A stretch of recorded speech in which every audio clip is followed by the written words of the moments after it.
Release that which chapter 1139 to chapter 1212.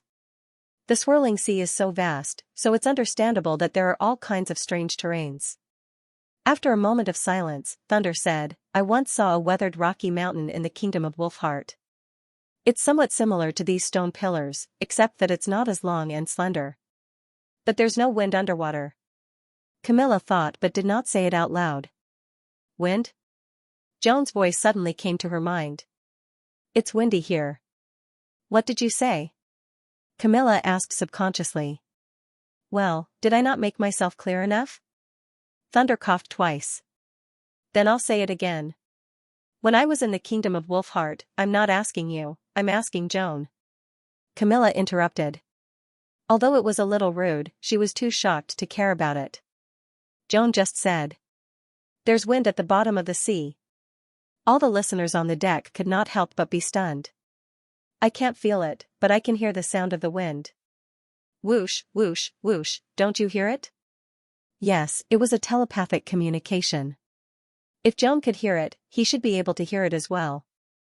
Camilla hurriedly concentrated. Sure enough, there was a faint sound of wind coming from the bottomless sea under Joan's feet, as if air currents were passing through a cave. I'll go down a little more, said Joan, but in a different position. After saying that, she untied the laces on her skirt and let her legs come into close contact with the seawater. Green scales quickly emerged from her ankles and wrapped around her legs, a fish-shaped tail. In an instant, Camilla felt as if the resistance and sluggishness in front of her had disappeared. With just a wave of her tail, her body had darted far away in the water. She was even more agile than a fish. This was Cheong's real appearance. His diving speed instantly increased. 200 meters. The sound of the wind seems to be getting louder. There's still no change in the water. 400 meters, it's completely dark. Fortunately, Joan doesn't rely on light to see. The stone pillars are still extending downwards, and new pillars are appearing. The rope used to fix the depth has reached its end. Can you connect a few more sections? Damn it, how deep is it now? 600 or 800? Joan couldn't be sure either. If it's the stone pillar, at this point, Camilla, who had been narrating the situation, suddenly froze. No, how is this possible? What happened? Thunder quickly asked. The chief butler of Sleeping Island felt an indescribable chill rise from his back and spread to his whole body. The pillar, is gone. Gone?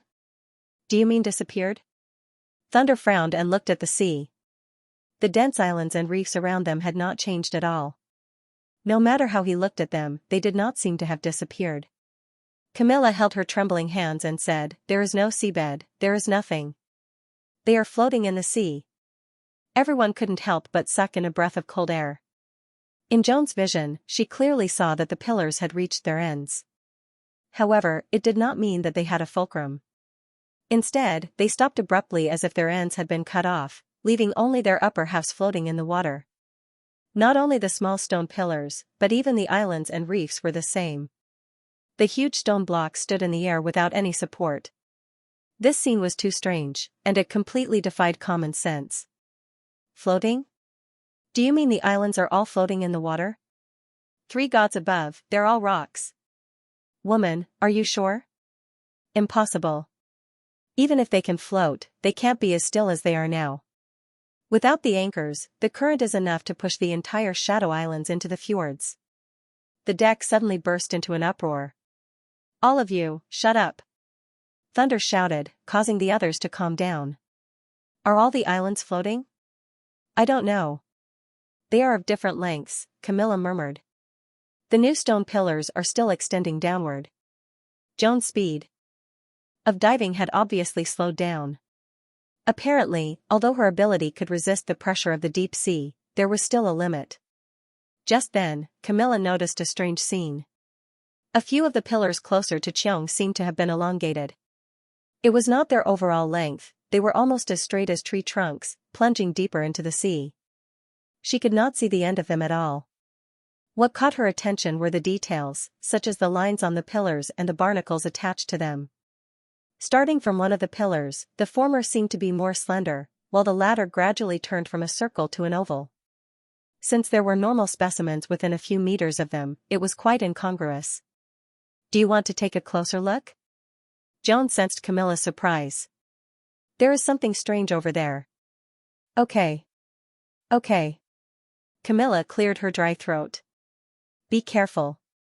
Joan slowly swam to the nearest stone pillar and reached out her hand to touch the strange barnacles. But the next moment, something creepy happened.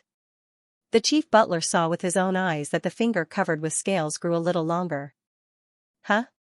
What's going on? Joan reached out her hand and opened it again in confusion. Is it my illusion? Camilla suddenly had a bad premonition. Just as she was about to inform Thunder to stop the dive, a fish swam under Joan's eyelids.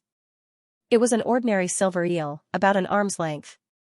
But when it swam past the mermaid, its body grew at a speed visible to the naked eye.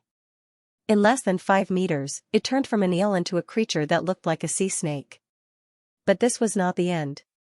Its sinking speed continued to accelerate, and after a few breaths of time, the silver light eel was suddenly stretched to its limit.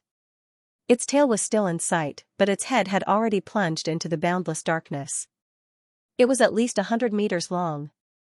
In the blink of an eye, it disappeared into the deep sea like a stream of light, as if it had been sucked in by something. Camilla felt her scalp tingle and her hair stand on end. She could not help but shout, "Get out of there! The search is over. Come up immediately."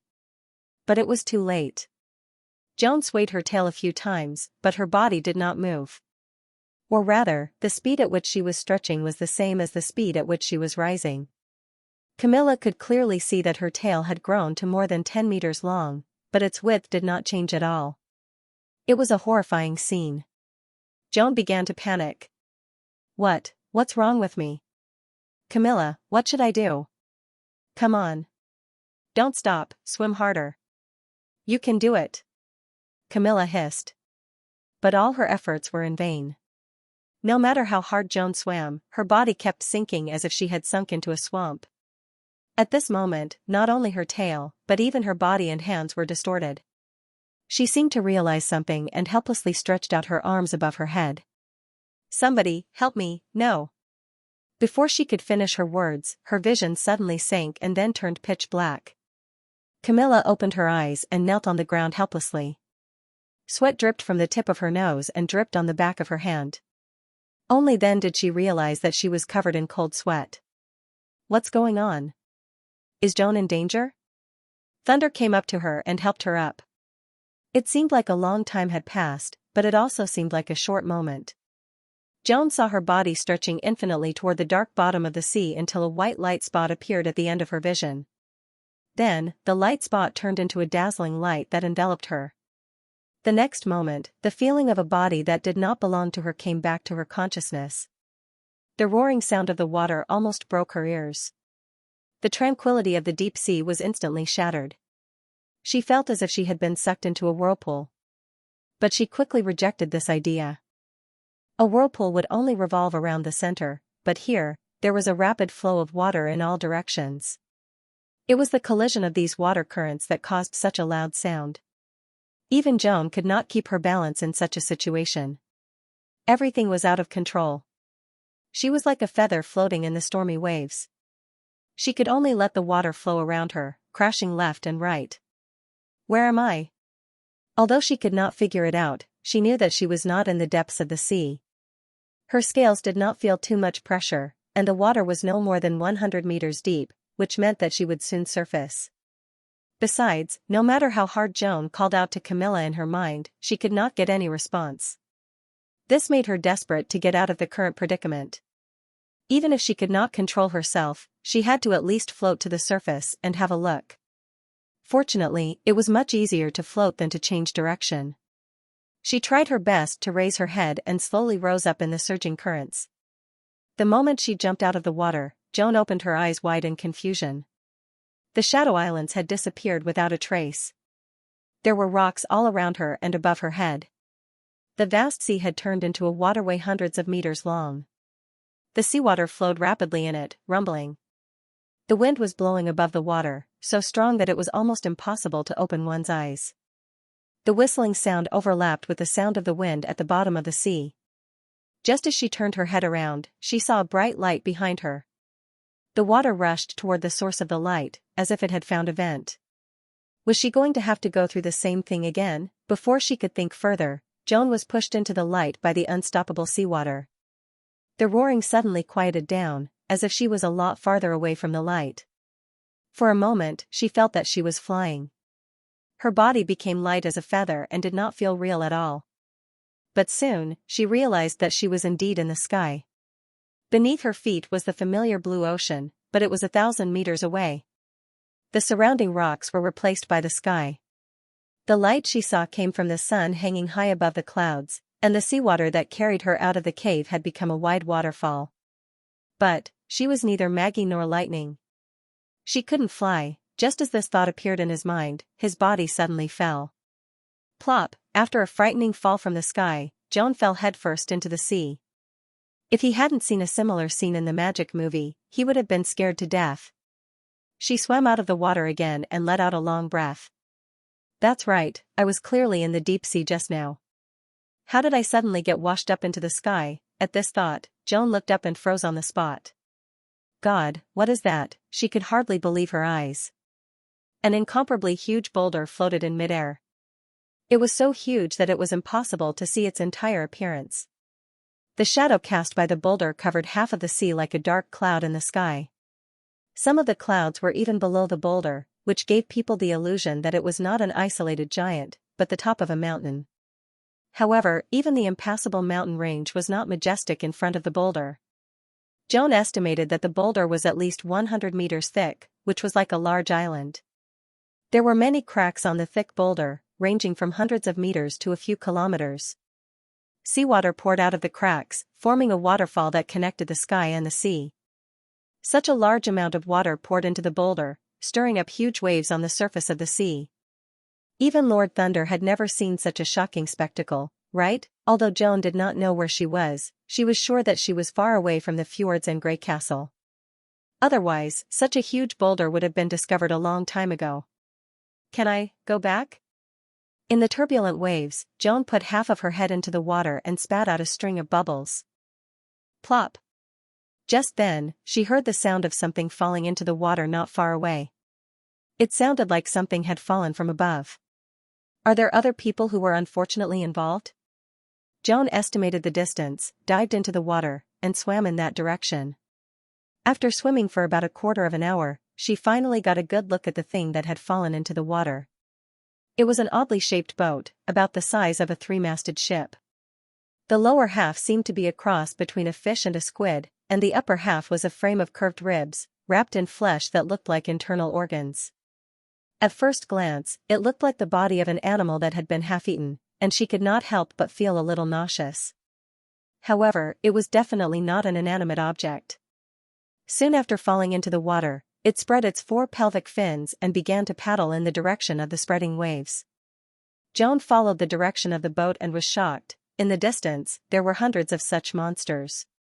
They lined up neatly in several rows, half hidden in the waves. They looked like a huge fleet. After the newly fallen one joined the fleet slowly sailed to the east. Joan only breathed a sigh of relief when they completely disappeared from the horizon. What should I do next? Since the monster boat had fallen from the floating land above, there might be other strange enemies nearby. Although Joan had never seen such a monster, her intuition told her not to approach it. Ever since she had awakened as a witch, her intuition had never been wrong. Don't force yourself. Your friends are still waiting for you to go back. Lady Camilla's words flashed in Joan's mind. Then the voices and smiles of Lightning, Maggie, and Sister Lorger appeared in her mind one by one. She wanted to go back. She had never had such a strong desire in her life. She wanted to go back to Neverwinter, the place where she had made so many friends during the winter. She wanted to go back to her friends. Ah! Joan shouted as if to encourage herself. She identified the direction and swam to the west. No matter how wide the sea was, there was always a boundary. Moreover, Lightning had said that the world they lived in was spherical. As long as she kept swimming in one direction, she would definitely see her friends in the exploration group again. Definitely, the fleet has to go. Thunder looked at Camilla Derry, who was leaning against the fence. The Shadow Islands isn't the end of our journey. We'll consume a lot of water every day we stay here. It's already the third day. If we go on like this, we'll lose control of the fleet. But... Camilla looked haggard. Joan hasn't come back yet. It's not your fault. Thunder patted her on the shoulder. Besides, it won't get any better if we keep waiting. Do you remember what you said? There are only two possibilities for the spiritual connection to be cut off. One is that the other party is dead, and the other is too far away. If you don't want to believe the first possibility, then you shouldn't stay here. You mean, go to the east of the ceiling to find her? To be honest, the possibility is slim, but it's better than waiting here. Thunder said patiently, don't forget that Joan isn't an ordinary person. An ordinary sailor will die after falling into the water, but Joan won't. She's lived in the sea for more than 10 years. She can survive without us. I see. Camilla bit her lip. Then I'll go to the ceiling with you. No, Thunder interrupted her. You're not in the right state of mind for the next exploration. And I promised His Majesty that no matter what the result is, I'll let you return to Neverwinter immediately after exploring the Shadow Islands. We still need your ability to fight against the demons. Besides, His Majesty is the only one who knows what happened to Cheong in the sea. Your information is crucial. He paused and looked at her solemnly. We all have our own responsibilities. It's a mature thing to do. Camilla closed her eyes sadly. 2 hours later, the snow wind sounded its whistle. The fleet, which had been waiting for a long time, set sail and sailed to the eastern sea. One of the ships broke away from the fleet, turned around, and headed back in the opposite direction. At the front of Tower Station Number 9 on the fertile plains. The target is 6 degrees 4 minutes northeast from here, 6,500 meters away. This area, requesting for artillery coverage. Lying on Maggie's back, Sylvie looked down at the ground not far away. The turf on the ground had been turned over and the soil was still fresh. It seemed that the turf had been turned over in the last 2 or 3 days. Yes, Xavi replied briefly through the sigil of listening. We'll start the bombardment in 5 minutes. Then she added, please be careful. Sylvie could not help looking in the direction of Tequila. At this height, she could already see the ruins of the holy city with her naked eyes. Although it was still more than 50 kilometers away and looked smaller than a fingernail, it gave her a feeling that it was close at hand. The outline of the collapsed city blended with the woods like a forgotten miniature sculpture.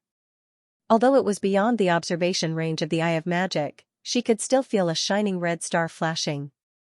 As long as it did not move, they were still temporarily safe. Yes, I know.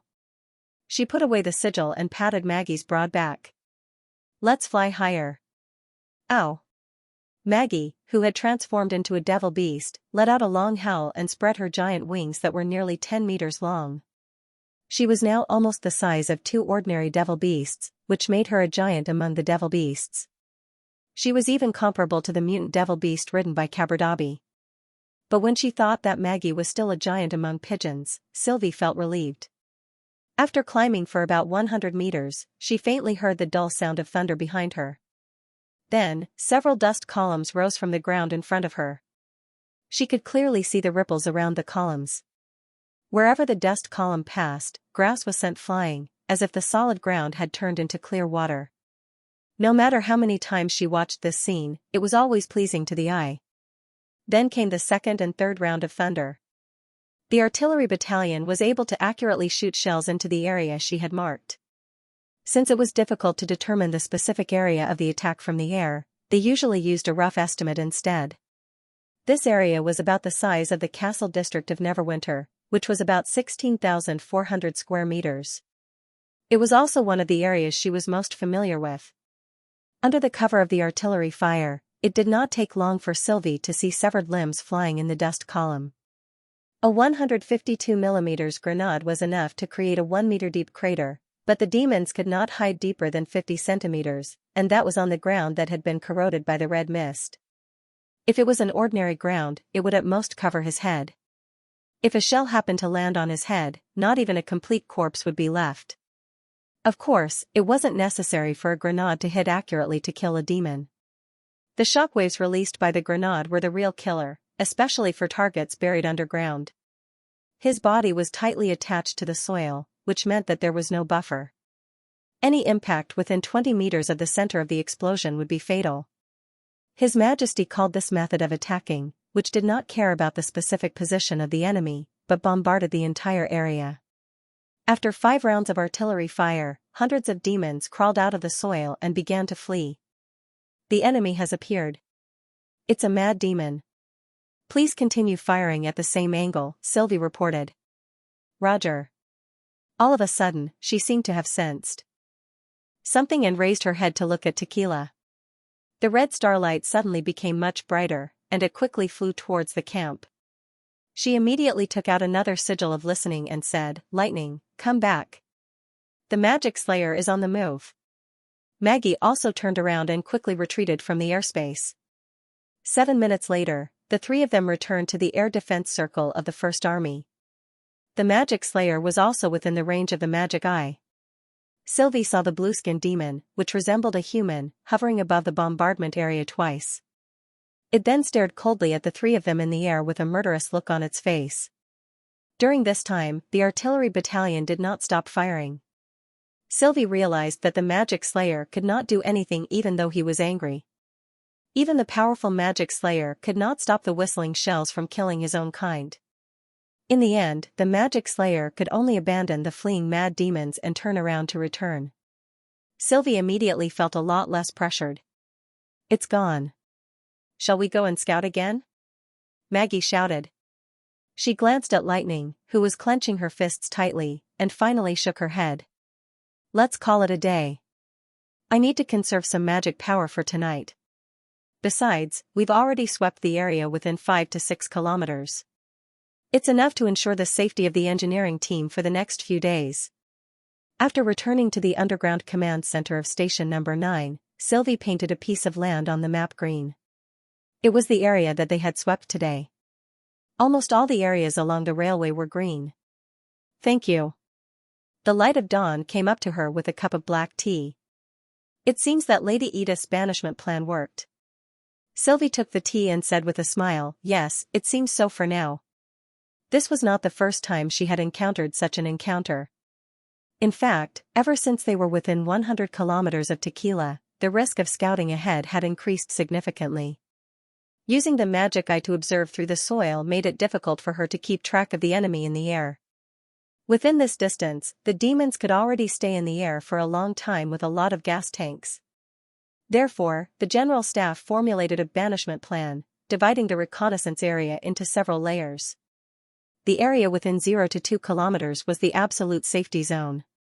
Every corner of this area had been scanned by the magic eye, and the station would be on alert at all times. It was unlikely that they would be ambushed. Within this distance, the air defense team could leave the trenches and provide a wider protection circle. The area within 2 to 10 kilometers was the screening area, which was within the attack range of the Longsong cannons. It was also the main airspace for Sylvie and Maggie. After a clean sweep, the area would be considered relatively safe and marked in green on the map. The area within 10 to 50 kilometers was the danger zone. Lightning was the only one there to scout. Her purpose was to find the enemies hiding in the clouds and warn them in advance. This was equivalent to buying time for Maggie and Sylvie to retreat. Only Lightning was capable of getting rid of the enemy at this distance. Even the magic slayer could not catch up with a witch who could reach the speed of sound. The banishment plan had proved to be effective. The reconnaissance team could decide when to attack, and the enemy could only passively intercept them. Without the cooperation of the ground troops, the devil beasts alone could hardly cause any damage to the armored train at the front line. The core concept of the plan was to gradually turn the screening area into a safe zone, remove the demon spies, and banish the most threatening magic slayer from the battlefield. This way, the magic slayer would not be able to catch the reconnaissance team despite his strength. It would be even better if they could make the magic slayer lose his mind and force him to charge at the front line. The only pity was that the magic slayer had not shown any signs of losing control. By the way, Sylvie said as she looked around. Where's Miss Pearl of the Northern Region? She received His Majesty's order and boarded the Seagull with iron axe to return to Neverwinter, Philin replied with a smile. I think it's about time. In Grey Castle, city of Neverwinter. Roland received the Commander-in-Chief of the First Army, Iron Axe, and the Minister of the General Staff, Edith Conte. How did it go? How did it feel to ride the Seagull for the first time? Roland looked at his two subordinates with great interest. Your Majesty, although it flies very fast, for me. It's a little too exciting, Iron Axe said with a rare look of fear on his face. Iron Axe showed a rare look of palpitation on his face. I didn't feel it when I was watching from the side, but when I sat in it myself, I found that it was a little shaky. Especially when I was going up and down, I always felt that there was nothing under my buttocks. I didn't have any confidence. He then straightened his back and saluted Roland, gritted his teeth, and said loudly, Of course, I'll try my best to overcome this. Please rest assured, Your Majesty. So. This experienced Majin warrior has a slight fear of heights? Roland could not help raising his eyebrows. How are you going to overcome it? When the war comes to an end, I'll watch the magic movie whenever I have time until I get used to it. That's really the style of the Sand Nation. Roland twitched the corner of his mouth and turned to Edith. What about you? The Pearl of the Northern Region licked her lips and said after a while, Great. And? That's it? Roland waited for a long time but did not hear anything else. He looked at Edith in confusion, only to find that her cheeks were slightly flushed and her eyes were shining with an indescribable emotion. Well, Roland sighed. My subordinates are a little different from ordinary people in some ways. He had expected to see their shocked or emotional expressions, and then they would praise him for his extraordinary creation, but it seemed that he had overthought it. Now that you're back, let's go to the meeting room. Roland stood up. It's time to make the final preparations for the war. After nearly 6 months of construction and advancement, the first main railway on the Fertile Plains was less than 60 kilometers away from the Tequila ruins. When the construction of Tower Station No. 10 was completed, the First Army would be able to launch a direct attack on the enemies there. The manpower and resources invested in Project Torch far exceeded that of any military operation in the past 4 years. More than 80% of the steel produced in the furnace area was turned into rails. There was only one strategic goal, and that was to eliminate the possibility of the demons erecting the obelisk before the arrival of the Bloody Moon. Once the Fertile Plains were covered by the red mist, it meant that the demons could cross the impassable mountain range and invade the interior at any time. Not only would the battle line be greatly extended, but the First Army would also have to face enemies who were no longer limited by distance. For humans who were outnumbered, this was definitely not an ideal start. On the contrary, if they could conquer Tequila first, the demons could only choose the god stone mines in the other 2 holy cities to grow their obelisks. Starfall City and Arietta were closer to the north of the plains. Even if they built strongholds there, they would not be able to directly threaten the 4 kingdoms.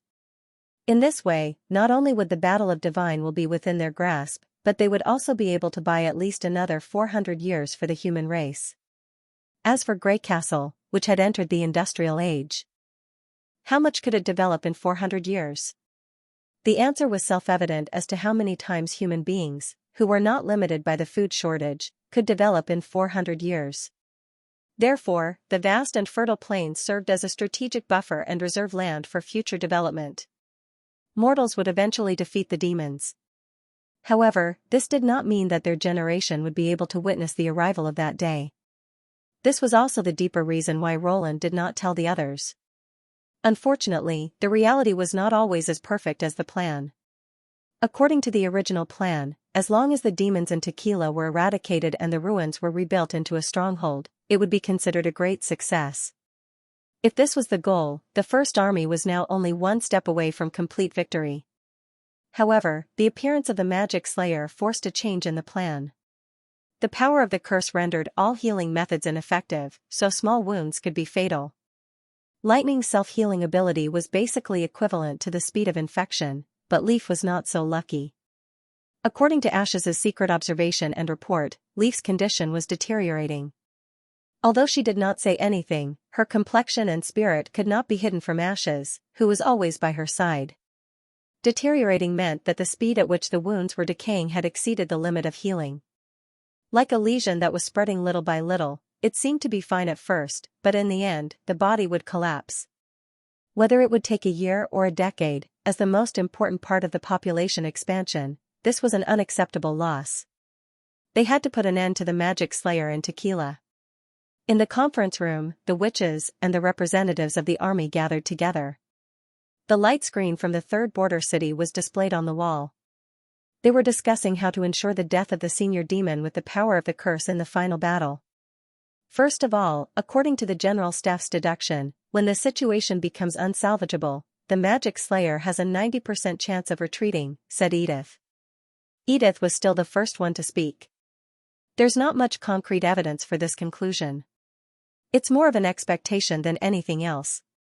Judging from the fact that it's still keeping a considerable distance from us, it should be the opposite of Caberdabi. I agree with this conclusion, said Aletheia, who had dealt with the demons the most. Being fearless doesn't mean that they will die for no reason. In this respect, they're just like us. A senior demon is much more useful than an ordinary mad demon, so it's unlikely that he will die with his subordinates. So we have to take the initiative and intercept the magic slayer on his way out. Edith nodded. Fortunately, we know the magic slayer's whereabouts very well, and we've experienced this before. She looked at Andrea Quinn and said, if the magic slayer doesn't notice it, sniping him from a long distance is undoubtedly the safest and most reliable choice. Andrea ran her fingers through her hair gracefully. I have a question, Tilly said. Go ahead, Your Highness, the Pearl of the Northern Region said with a hand on her chest. First, we don't know whether we can kill the magic slayer with a single bullet. What if we can only injure him? We don't have a second chance. Second, what if the magic slayer has already noticed the long-range weapon and is trying to avoid it when he retreats? Based on our previous battles, this is not a small possibility. After all, the magic slayer's understanding of firearms has far exceeded our expectations. We've also considered these two questions, Edith replied. As for the first question, the General Staff has come to the conclusion that we should use Godstones of retaliation as bullets. A Godstone bullet? Yes, even if it's not fatal, the magic slayer will still lose his ability to fly. Of course, I know that the smaller the Godstone, the harder it will be. A Godstone that can be cut to the size of an ordinary bullet can be directly smashed by a hammer, so it won't be able to withstand the pressure when it is shot out of the chamber. However, Miss Andrea's weapon is of a different caliber, so perhaps we can give it a try. She paused for a moment and then said, also, I've confirmed with Ms. Agatha that the Godstone melted with magic blood will be much stronger. She came back with 2 bottles of fresh blood collected from demons, and she should be doing some experiments now. Using demons' blood to make a weapon that can kill them? I like that idea. Aletheia smiled. Yes, you're the second mortal that I find interesting. The Pearl of the Northern Region replied with a nonchalant smile. As for the second question, we need a backup troop to fill in the gap. At present, only lightning is faster than the magic slayer, Dendi said worriedly. But she can't stop the magic slayer. No. She shook her head. There's something faster than the magic slayer, something? Tilly seemed to realize something. And the people on the plane are God's punishment witches? Exactly. The anti-magic field works just as well as the Godstone. A dozen God's punishment witches should be able to hold off or even kill the enemy. Even if they can't, the sniper team can rush over and give them the final blow, the Pearl of the Northern Region said bluntly. Of course, it won't be easy. How we do it depends on the enemy's actions, but at least we're not completely helpless. I personally think the success rate is not low. After all, the enemy has seen bullets, but has never seen the seagull. If I hadn't seen it with my own eyes, I wouldn't have believed that an ordinary person could fly into the sky. Roland immediately understood the General Staff's plan. Indeed, it was not safe to rely solely on the sniper team. If the enemy discovered that the patrolling devil beasts had a long-range, accurate weapon, they would definitely make some countermeasures when they retreated. For example, they would keep flying in a different direction, or lower their altitude to escape. Even Andrea would not be able to do anything about it. She could find the coin that was bound to stand, but the coin that was bound to stand did not necessarily exist. In this case, someone had to step forward to fill in the gap. In addition to being faster than the magic slayer, the pursuer had to be as strong as the magic slayer. Theoretically, there was no such person among the witches. However, the general staff had thought of using a glider and a group of God's punishment witches to achieve the same effect. It was a clever way to save the country. The seagull could hide in the sky and turn altitude into speed when needed. After a period of accumulation of kinetic energy, the seagull could easily exceed 500 kilometers per hour and catch up with the fleeing demon. However, this plan is probably the best we can do at the moment, but I don't think Ashes will agree. After all, it's more dangerous than the front line, and we might even encounter the magic slayer. Roland looked at Tilly. So, I'll convince her, Tilly said after a moment of silence. I'm going. Your Highness? Vendi said anxiously. At this moment, Roland could vaguely guess the mood of the person in charge of the Witch Union. If anything happened to him, only Anna and Tilly could maintain their status as witches. One was the legitimate queen, and the other was the legal heir of the bloodline. As long as the two of them were there, they could firmly stabilize the various forces, so Vendi certainly did not want to see any accidents. If you think about it, what we're doing is no different from transporting witches. By the time the magic slayer realizes the existence of Seagull, the Sisters of Tequila will have forced him into a corner. Hence, the risks are manageable. Tilly smiled. Don't worry. I'm not an idiot like Ashes. I won't do anything beyond my capabilities. Roland knew that the other party had made up his mind, so he didn't want to waste any more time on this. He looked at Edith and said, "Go on."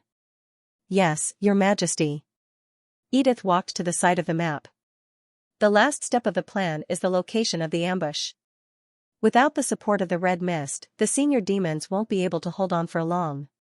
Therefore, this subconscious thought will drive them to retreat along the bloodline so that they can replenish their gas tanks as soon as possible. This also means that the best ambush spot will be somewhere near the red line." "I have a good suggestion about this," Alethea suddenly said. "I don't know if you still remember that the extraordinaire once sneaked into the enemy's rear." "Ah. That idiot." Tilly put her hand on her forehead. "I blamed her for wasting a 5-colored stone. But now, this location behind the Tequila ruins will give us an excellent observation point." Alethea raised her main tentacle. "As long as we use the phantom instrument, we'll have a panoramic view of the surroundings of the bloodline." Roland suddenly remembered that when Lorgar the wolf girl discovered the army of demons near the ruins, the Witch Union had planned an investigation.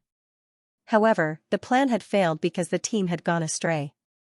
If the 5-colored stone had been crushed right in front of the Tequila ruins, they would have been able to know the demons' movements in advance, and the night battle at Tower Number 1 would not have happened. Roland had thought that he was just unlucky, but now he was lucky. It was really a pity. He could not help but think of a sentence. Fate is too wonderful for words. In this case, Iron Axe and Edith will stay in the third border city for the next few days and figure out the ambush plan as soon as possible, Roland ordered. As for the magic bullets, Agatha and the Ministry of Engineering will work together to solve the problem. "Yes, Your Majesty," the others said in unison. When the meeting was over, Alethea's voice suddenly came to Roland's ears. Judging from the others' reactions, it was a secret message that only he could hear. "Celine hopes that you can come to the underground. There's a new breakthrough in the research of the magic ceremony cube." Half an hour later, Roland walked into the underground laboratory. Celine pressed a button on the magic cube, and a familiar red line suddenly appeared in front of him. "So, what do you mean by a new breakthrough? Look at these." Celine stretched out her auxiliary tentacles and handed him 2 thumb-sized stones. "They're all parts of the magic cube. They should have a long history." "They do look a little old," Roland said while touching his chin. There were obvious signs of wear and tear on the side near the surface. "You can dismantle the magic cube without damaging it?" "Wait, since the parts of the magic cube are in your hands, why is it still glowing?" "Is it? That's right, Your Majesty." Celine smiled and said, "The parts in the magic cube are the new parts that I've replicated." The fact that it can function normally means that those parts are working. I wonder if you're satisfied with this breakthrough? That's amazing. Roland held her tentacles in surprise as if he was admiring a precise knife. It's only been 3 months. I thought it would take me a year or even longer. The sleeping spell's thin wrist has helped me a lot, and the structure of the magic cube is much simpler than the magic core. Celine let him look at her for a while and then withdrew her auxiliary tentacles, feeling a little embarrassed. I think I need several thousand pieces for the experiment. I think I can make a replica with 500 pieces of similar materials. The garrison at the festive harbor should be acting according to my order. I think we'll hear from them soon, Roland said excitedly. If he could successfully replicate the magic cube, it might bring another round of earth-shaking changes to Neverwinter like the steam engine. If that's the case, can I ask for a reward? Celine suddenly changed the topic and said with a hint of expectation, of course, all this is for the advancement of the research in the future. What do you want? Roland asked curiously. At night, Roland told Anna about the meeting during the day. Considering the strength and stability of the god's punishment bullets, this special weapon may need to be further adjusted. Only you can find a balance between power and practical application. It's a higher priority than other projects for now. During this period, I'll ask Andrea and Agatha to cooperate with you. I always feel like I'll never be able to finish my work. Anna leaned her head on his shoulder. Machine tools that can process airplane parts, improvements on internal combustion engines, railroad tracks at the front line, and many projects recorded in books. I'm a little envious of Pasha and Celine. Although black fire can be used as a hand, it's not as flexible as tentacles, and the number of tentacles you can control is very limited. That won't do. I don't want to sleep with a big tumor in my arms. Besides, you're not only the Minister of Engineering, but also the Queen of Grey Castle. You have to show up in front of the public often, said Roland with a smile. He knew that Anna was not complaining, but sharing her happiness with him. Ever since she took the position of Minister of Engineering, she had become much more cheerful. She was no longer expressionless in front of others. The only thing that had not changed was her initial seriousness. Of course, I'm also looking for suitable people for you. If everything goes well, the Minister of Engineering may be filled up very soon. Based on the time, Rex from the Society of Wondrous Crafts should have already arrived at the fjords. He just did not know if the summary of buoyancy as a reward would attract their attention. The pie he drew at the end was based on 20,000 leagues under the sea. For a would-be inventor who had never been exposed to the concept of science fiction, such a grand and magnificent idea could be regarded as the best resonator. Really? Anna stretched and hugged him gently. I'll be looking forward to it. But now, I want some other rewards. Well, it seems that there's more than one person to be rewarded today. Roland smiled in his heart and gently stroked her smooth back. After Anna fell asleep in satisfaction, Roland also closed his eyes. When he opened his eyes again, the ceiling had changed into the shape of the Tower of Souls, and the morning sun was entering the room through the curtains. He washed up, ate breakfast, and sent Zero out. Everything was the same as usual. Roland leaned on the railing of the corridor and looked down at the crowded streets and alleys. Students with backpacks, office workers with hurried footsteps, and old people exercising in the morning formed a busy scene of life. It was chaotic, but full of vitality. The city still looked peaceful, no different from when he first came here, but he knew that the world had changed. In a place that ordinary people could not see, there was a force that was changing it, as if the dream world had its own consciousness. The never-before-seen memories, the old red-covered book, and the note inside the book were all proof of the changes. Ever since he had read the book Raison d'être, Roland had been very interested in the name of the Rose Café. However, no matter how he searched the internet or how the witches searched the streets, he could not find any clues. There were a total of 46 cafés in the city, but none of them was called Rose Café.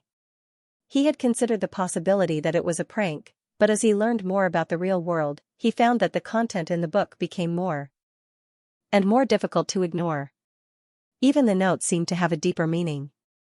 The aliens that had completely disappeared. The war that had not broken out for the first time. The unstoppable awakening and erosion. All of this seemed to be similar to the real world, especially the discovery of the battle between the Radiation Clan and the Matchstick Man, which made the content in the book even more familiar. What puzzled him the most was why a book created in the dream world could vaguely correspond to the real world and also use the words "Battle of Divine Will."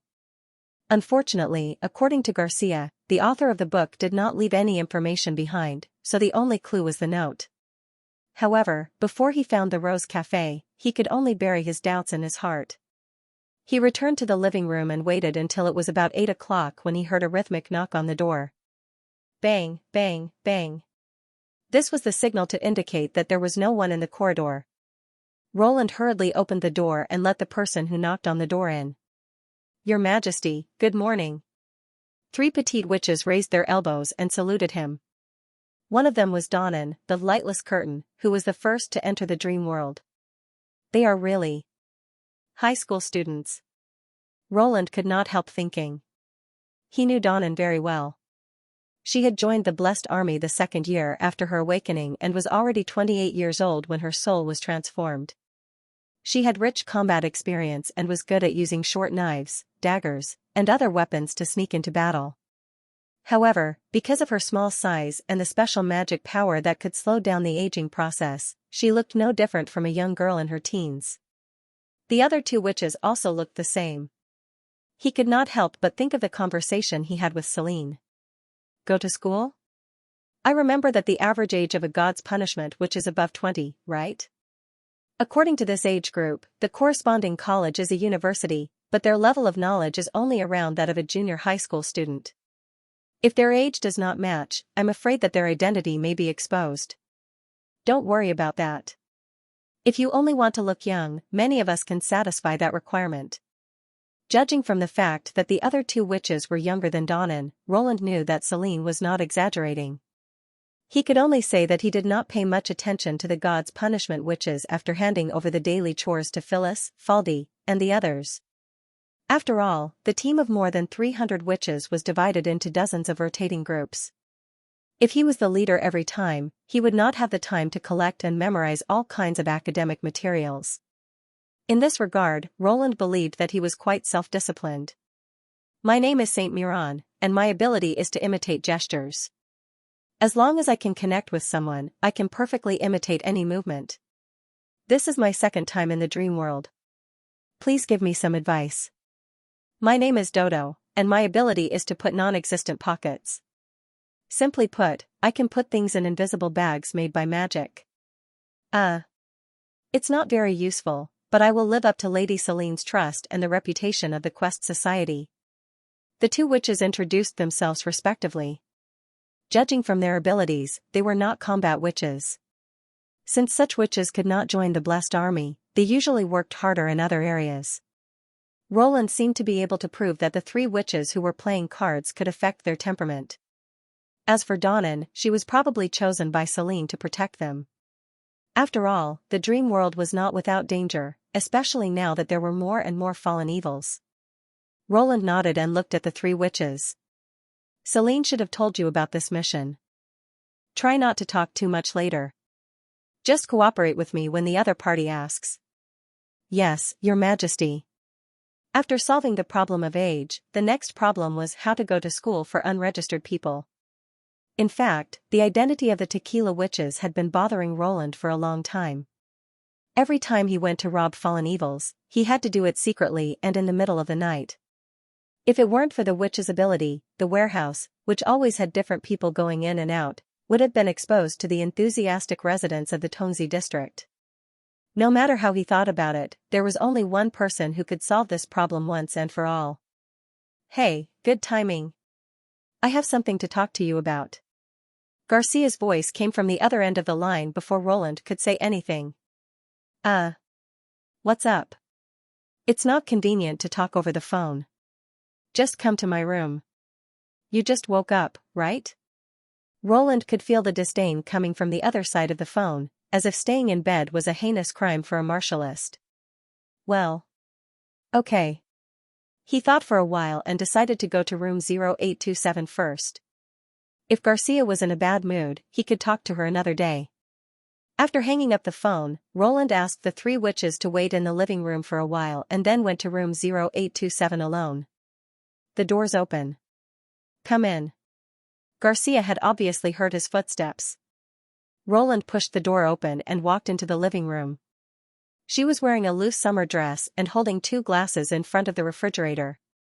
Her wet gray hair fell on her shoulders and tiny beads of sweat hung on the tip of her nose. She was wearing a pair of cartoon flip-flops. At this moment, she did not look like a serious and self-disciplined martialist at all, but more like an ordinary college student enjoying her summer vacation. What do you want to drink? Water, tea, Coke. I have iced water. Right, Roland thought. Garcia's actual age is not that different from mine, at most 2 or 3 years. If he had not been set up by the dream world as a down-and-out landlord of a tube-shaped apartment who dropped out of school and lost his job after working in a bar, he would still be in school. Coke, Roland replied casually. Did you just finish your morning exercise? Do you think everyone is as lazy as you? Roland was slightly stunned. She was obviously so unguarded, but she still spoke as if she had just met him. It was a miracle that she could live until now. But after knowing her for so long, Roland was sure that she was not in a bad mood at the moment. In fact, she was even in a good mood. Did it have something to do with what she wanted to say? Here, iced green tea. Garcia put the drink in front of him. I think I just said Coke. Roland raised his eyebrows. You don't exercise in the morning, so drink less sugary drinks. The evolution of the force of nature has nothing to do with the size of the body. Even a person who looks thin and weak can explode with great power. This also meant that it was unable to help you reshape your body. If you wanted to compete on the stage in the future, it was better to be careful. A well-proportioned martial artist is always more popular than a fat one. If that's the case, then don't list this option. Roland rolled his eyes and asked snappily, So? You didn't call me here just to talk about my figure, right? And I've said it before, whether it's a celebrity martial artist or a martial arts competition, I have no interest in it at all. Eradicating evil and protecting the world is something that only needs to be shouldered. I don't need fame. Just let me be a nameless guardian. If he really became famous, he would be recognized wherever he went. How could he rob other people then? Unbelievable. Garcia suddenly lowered her voice. She stared at Roland and said slowly, I thought that you would never say such words. Of course, my master once taught me that you should pay attention to what a person says, but what a person does. If I didn't know what you've done, I probably would have taken these words as shameless bragging. But it's true. Roland naturally understood what she was talking about. Since he had tasted the sweetness of robbing fallen evils, he and the tequila witches began to clean up the hidden low-level fallen evils in the city. During the day, Faldi and the others would search and locate the fallen evils, and at night, he and the combat witches would kill the fallen evils. In addition to the mutated force of nature, they often earned a lot of extra income. In order to avoid being noticed, he would only take some cash or unidentifiable belongings. At the same time, he would occasionally hand over some force of nature to the Martialist Association. After all, the association was also monitoring the movements of the fallen evils. If they found that a large number of fallen evils died inexplicably and the force of nature disappeared, it would probably cause a commotion and he would be involved in trouble. Therefore, it was safer to voluntarily give up some of the obviously exposed targets. In addition, he was also the most active in accepting the wanted and erosion orders issued by the association. According to Garcia, he was the newcomer who had fought with the fallen evils the most, even more than many official members. Moreover, according to the intelligence, the fallen evils had already noticed the emergence of a strong enemy and were trying to find out his identity and whereabouts. In other words, he had thrown a stone into the upper echelons of the Prism City and the fallen evils, but he was not well known among the ordinary martialists and the public. If Garcia had not been the guide in this area and Roland needed to contact her every time he wanted to hand over some force of nature, she would not have known what he had done. Ahem. It's my job. Roland cleared his throat and said, Isn't this the duty of a martialist? Yes, Garcia said with a rare smile. This is the duty of a martialist. She took out a piece of paper from under the tea table and handed it to him. Congratulations, you've become an official member of the Martialist Association. This is the new contract that arrived today. It will take effect after you sign your name. If I remember correctly, I could become an official member of the Prism City if I solved one erosion case on my own. I've completed at least 8 to 10 missions. The administrative efficiency of the Prism City is really low. Roland curled his lips and signed his name at the end of the contract. Because the Martialist Association is an international organization. So I'm the same as you now? No. Garcia shook her head and pushed another small booklet towards him. To be precise, you're more powerful than me. Roland curiously flipped open the little book, and could not help but be slightly stunned. This is a hunting license. She stopped smiling and said word by word, it's only granted to extraordinary people who are talented in fighting and determined to fight against evil. There are less than 10 martialists in this city who have a hunting license, and the Prism City has issued about 100 licenses. As for its use and precautions, they are all written at the end of the book. Remember, this is not only the trust that the association has in you, but it also represents a greater responsibility. I hope that you can persevere on this path until humanity obtains the final victory. So, this is what she's happy about? Most people would feel disappointed, jealous, or indignant after being surpassed by a newcomer they had recruited. However, none of these negative emotions could be seen in Garcia's eyes. She was happy from the bottom of her heart, as if she was the one who had won this honor. This made Roland a little worried. Garcia's impression of him was at its highest point, but the more she thought about it, the more pressure she felt. He knew that although Garcia looked indifferent, she had a strong sense of justice in her heart. Otherwise, she would not have helped the residents of the apartment resist the Clover Group's demolition. Roland felt a headache when he thought about the possible misunderstandings that might arise. By the way, why did you call me? Garcia took a sip of tea and said, I've told you everything I wanted to tell you. You didn't call me because you knew about this in advance, did you? Well, I did have something to tell you, Roland replied reluctantly. Can you come to my room? Garcia glanced at him with a puzzled look and said, no problem, but can't we talk about it here? You'll know when you come. All right. Roland took a deep breath and took her back to room 0825. When he entered the living room, the 3 witches immediately looked at him with sparkling eyes. At the same time, he felt an indescribable chill on his back. She actually called the police instead of notifying the Martialist Association. Was this her last mercy? After all, in a sense, the association was not bound by the law, so it paid special attention to the behavior of martialists, and the internal punishment was often more severe than the law. No. Roland twitched the corner of his mouth. Why is she still thinking about this at this critical moment? I don't know if I should call the police or deal with it internally. I didn't do anything, so I have a clear conscience. Anyway, I have to calm her down first. Call the police? Roland pretended to be surprised. Why? Why are you asking me why? Garcia said exasperatedly. What did I tell you before? Awakened people can easily fall into delusions of transcendence, lose themselves, and fall into depravity because of the power they obtain by chance.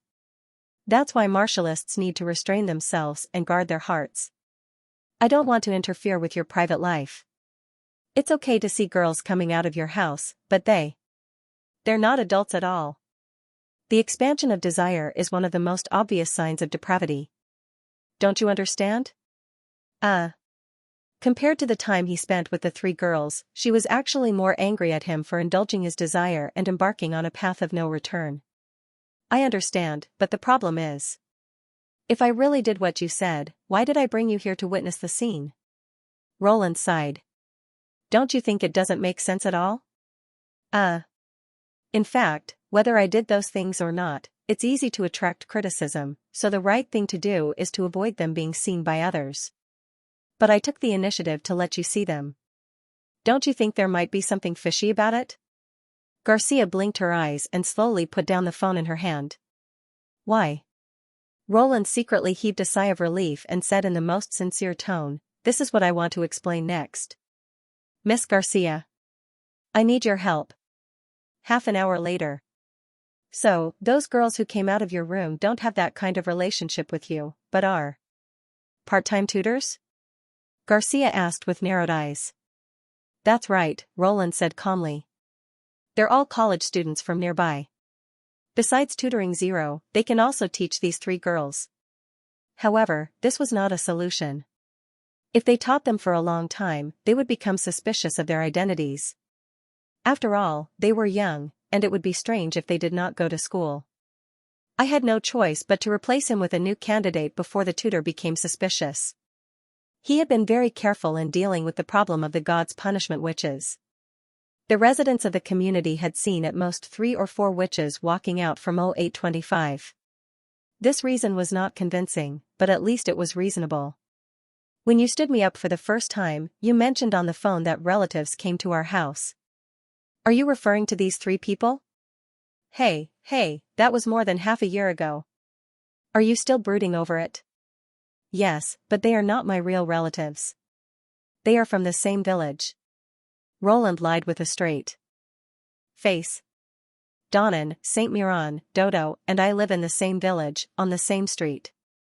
When I left the village, they were still playing in the mud by the pond. If these words were spoken in the normal world, it would be as strange as excellent red flag bearer Edison or national tractor model Faraday. Fortunately, the dream world had integrated his and Zero's memories, so it did not sound strange at all.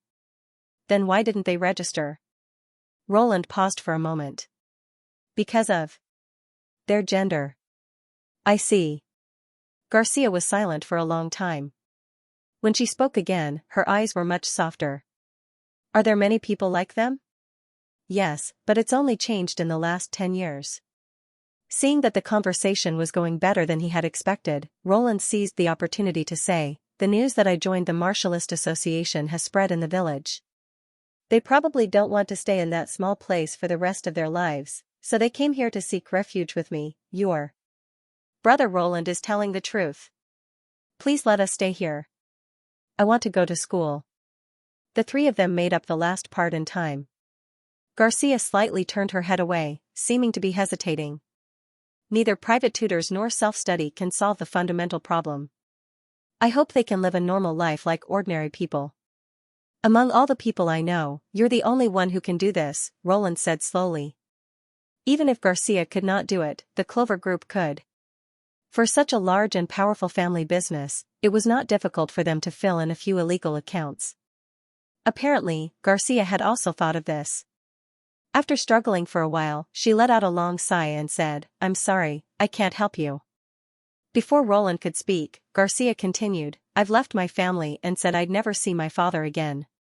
Moreover, the Clover Group still wants to demolish the apartment. If I go to him, he'll definitely make a big deal out of it. If that happens, there may be a rift in the protest team that supports me because of their trust in me. He wanted to say something more, but when he saw Garcia's clenched fists, he swallowed his words. She was sad that she could not help a stranger. This made Roland feel a little guilty. I understand. But you can talk to him in person. Garcia raised her head and said, tomorrow night, my father will invite outstanding martialists to a hotel in the city center. Although he knows I won't go, he still sent me an invitation. This will at least show the media that he's still trying to save his family. She put on a ridiculous expression and said, although it's not your name on the invitation, you can enter the venue as a substitute. As long as I call the organizer, you can enter the venue with the invitation. The good thing about a substitute is that it can be either acceptance or rejection. If I choose you as my substitute, it will undoubtedly mean that I refuse. Roland immediately understood what Garcia meant. If Garcia invited his master, Lon, to attend the banquet, it would be the opposite in the eyes of others. It was like sending a gift to congratulate him, but sending a gift away would be a taunt. Talk to him in person. Roland said while touching his chin. What's wrong? Are you scared? You have to go even if you're scared. You've already done so much. Compared to his status as the king of Grey Castle, this kind of banquet was just a small event for Roland. I'm more worried that I'll have to go back empty-handed.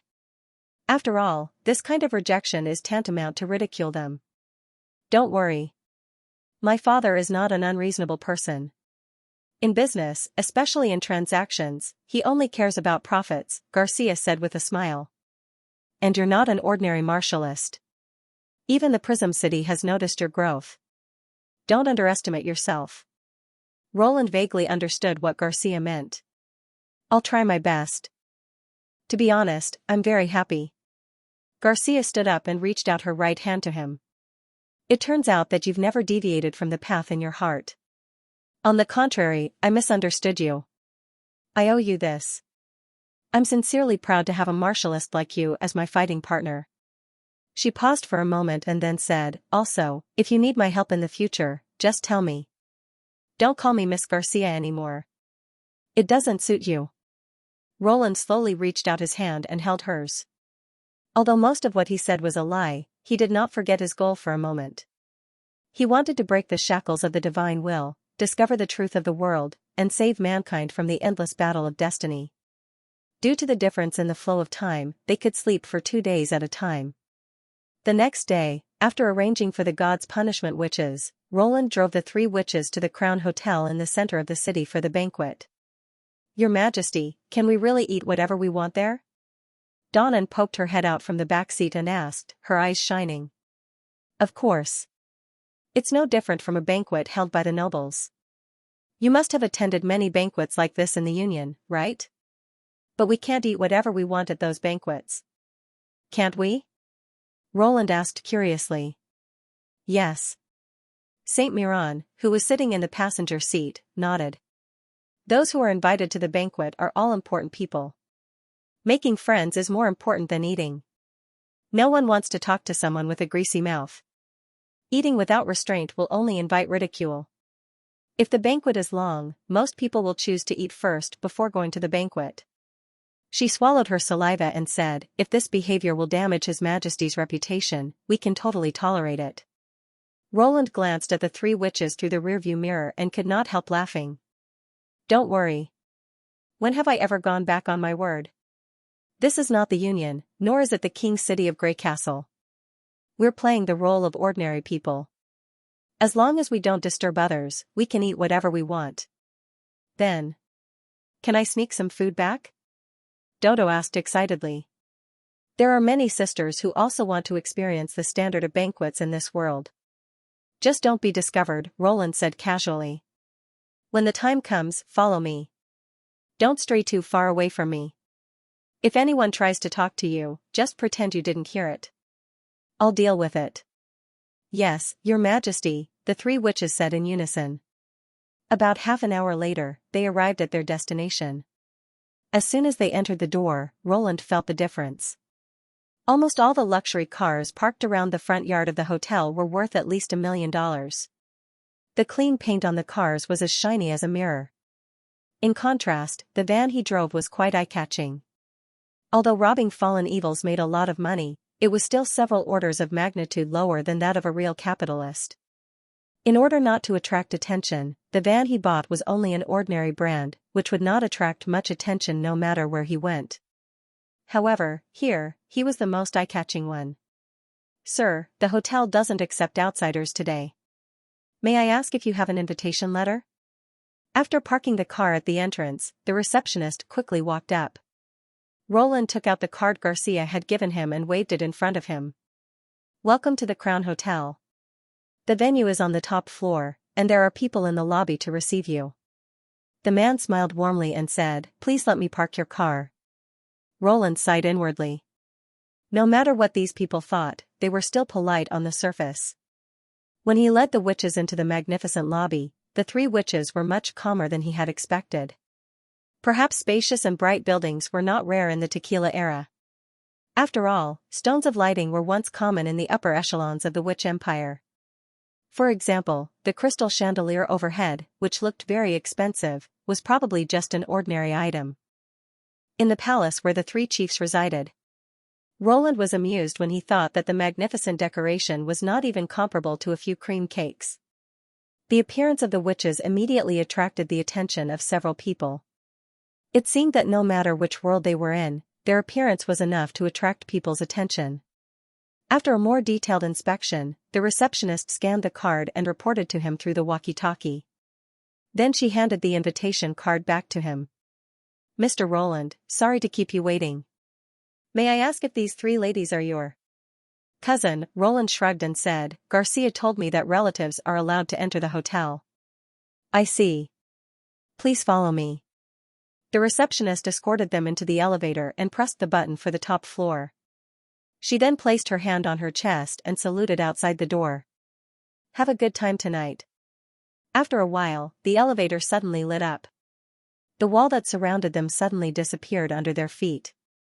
The afterglow of the setting sun shone into the elevator, and at the same time, a city full of tall buildings came into view.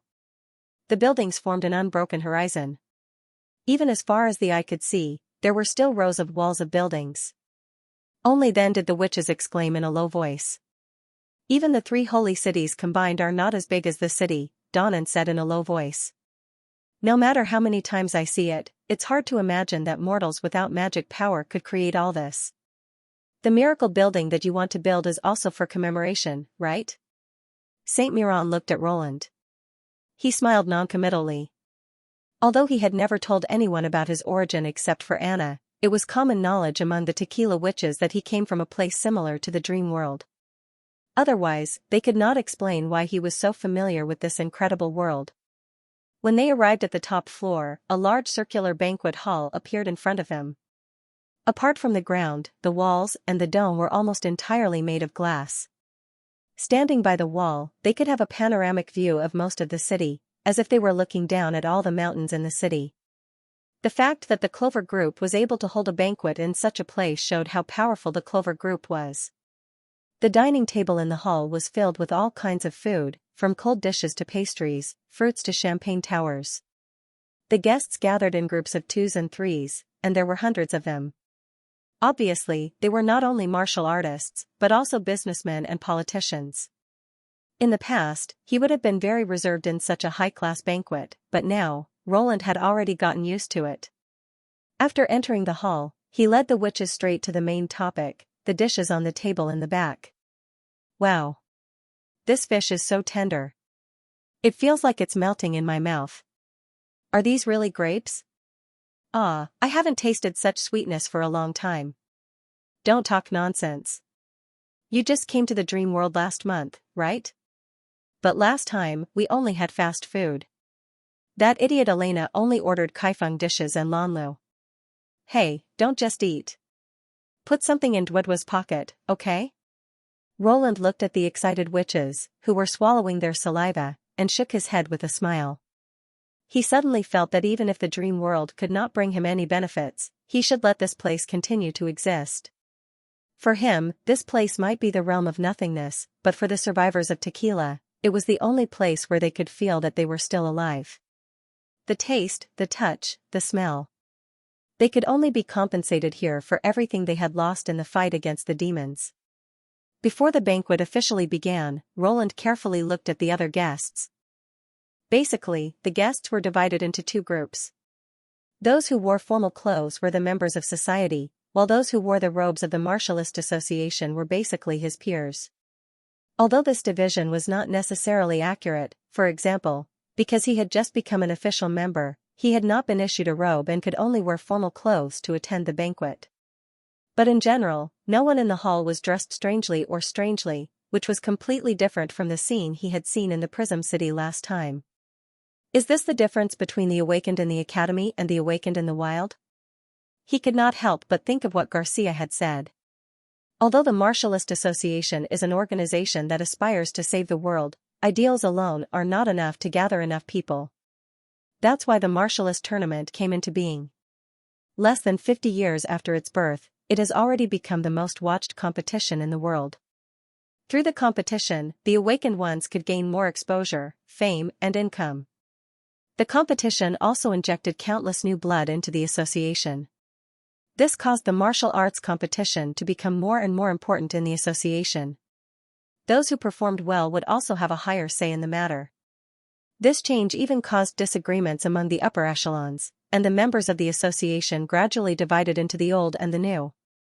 But in the end, the Martialist tournament did not shrink, but further expanded. At that time, Roland was more inclined to the old faction. After all, the real enemy of the martialists was the fallen evils, who would fight to the death. This kind of battle was not comparable to competitive sports. As a means to attract new blood, it could be said to be a good and effective method, but it was difficult to understand why it was allowed to affect the upper echelons. The martialist tournament was not the same as a life-and-death battle. Such a simple truth should be understood by those people, but from the result, the new faction had the upper hand. He had always been unable to understand the reason behind it, but now that he saw the scene in the hall, he suddenly understood a little. The members of the association who did not participate in the martialist tournament were basically the desperate wild awakened. They were disobedient and had a terrible image. Their overall quality was not at the same level as these star martialists. Moreover, the opportunity to fight the fallen evils was not always available, and they could die if they were not careful, which inevitably led to fewer and fewer voices supporting the old faction. He was afraid that the old faction would not be able to return to the leading position until the erosion officially broke out. Thinking of the hunting license, Roland could not help but twitch the corner of his mouth. He had always felt that it was strange for the association to issue such a thing to a newcomer who had just joined the association for half a year. No matter how outstanding his performance was, he should not have been able to enter the top 100 of the association. But now it seemed that not participating in the martialist tournament, wholeheartedly opposing the fallen evils, and not seeking fame or profit, was a perfect match for the old faction. While Roland was sizing up the crowd, someone in the crowd was also sizing him up. "So, did you find anything about him?" Carwin asked his subordinate in a low voice. "Yes," the subordinate whispered. "His family background is very ordinary. It was only a coincidence that he became Miss Roland's neighbor. There's no record of Roland on the martial arts ranking list, so he should have never participated in a match. It's been 3 months since he joined the Martialist Association. It's not a common situation." Although Carwin had not awakened the force of nature, he was no stranger to the Martial Arts League. As the most popular event, most people were familiar with its rules and regulations. Except for the Martialist Tournament, which was held once every 2 years, all the other tournaments could be regarded as tryouts. They were so varied that even the newly awakened could participate in a junior tournament every month. Generally speaking, a rookie who had just joined the association would be eager to compete on the stage in order to improve his ability and ranking. After all, it meant a higher status and income. Only those awakened ones who joined the awakened halfway would be resistant to this kind of competition where they could display their abilities in public. Of course, the credibility of this reason was also questionable. He believed that those arrogant fellows had committed crimes and were unwilling to expose themselves in front of the camera. As Garcia's elder brother, Carwin was naturally very concerned about his sister's surrogate. As far as he knew, Garcia was definitely not a person who was easy to get close to. Because she was so persistent in her beliefs, there was an invisible wall between her and others. If they wanted to cross it, it would be extremely stressful for both of them. Therefore, there were very few people who could win her trust. Carwin was not surprised that Garcia had fallen out with her father. She might be a qualified martialist, but she was definitely not a qualified businesswoman. However, this was not the only reason why he investigated Garcia. It was just one of the reasons. The other main reason was the VIP seats in the front of the banquet hall.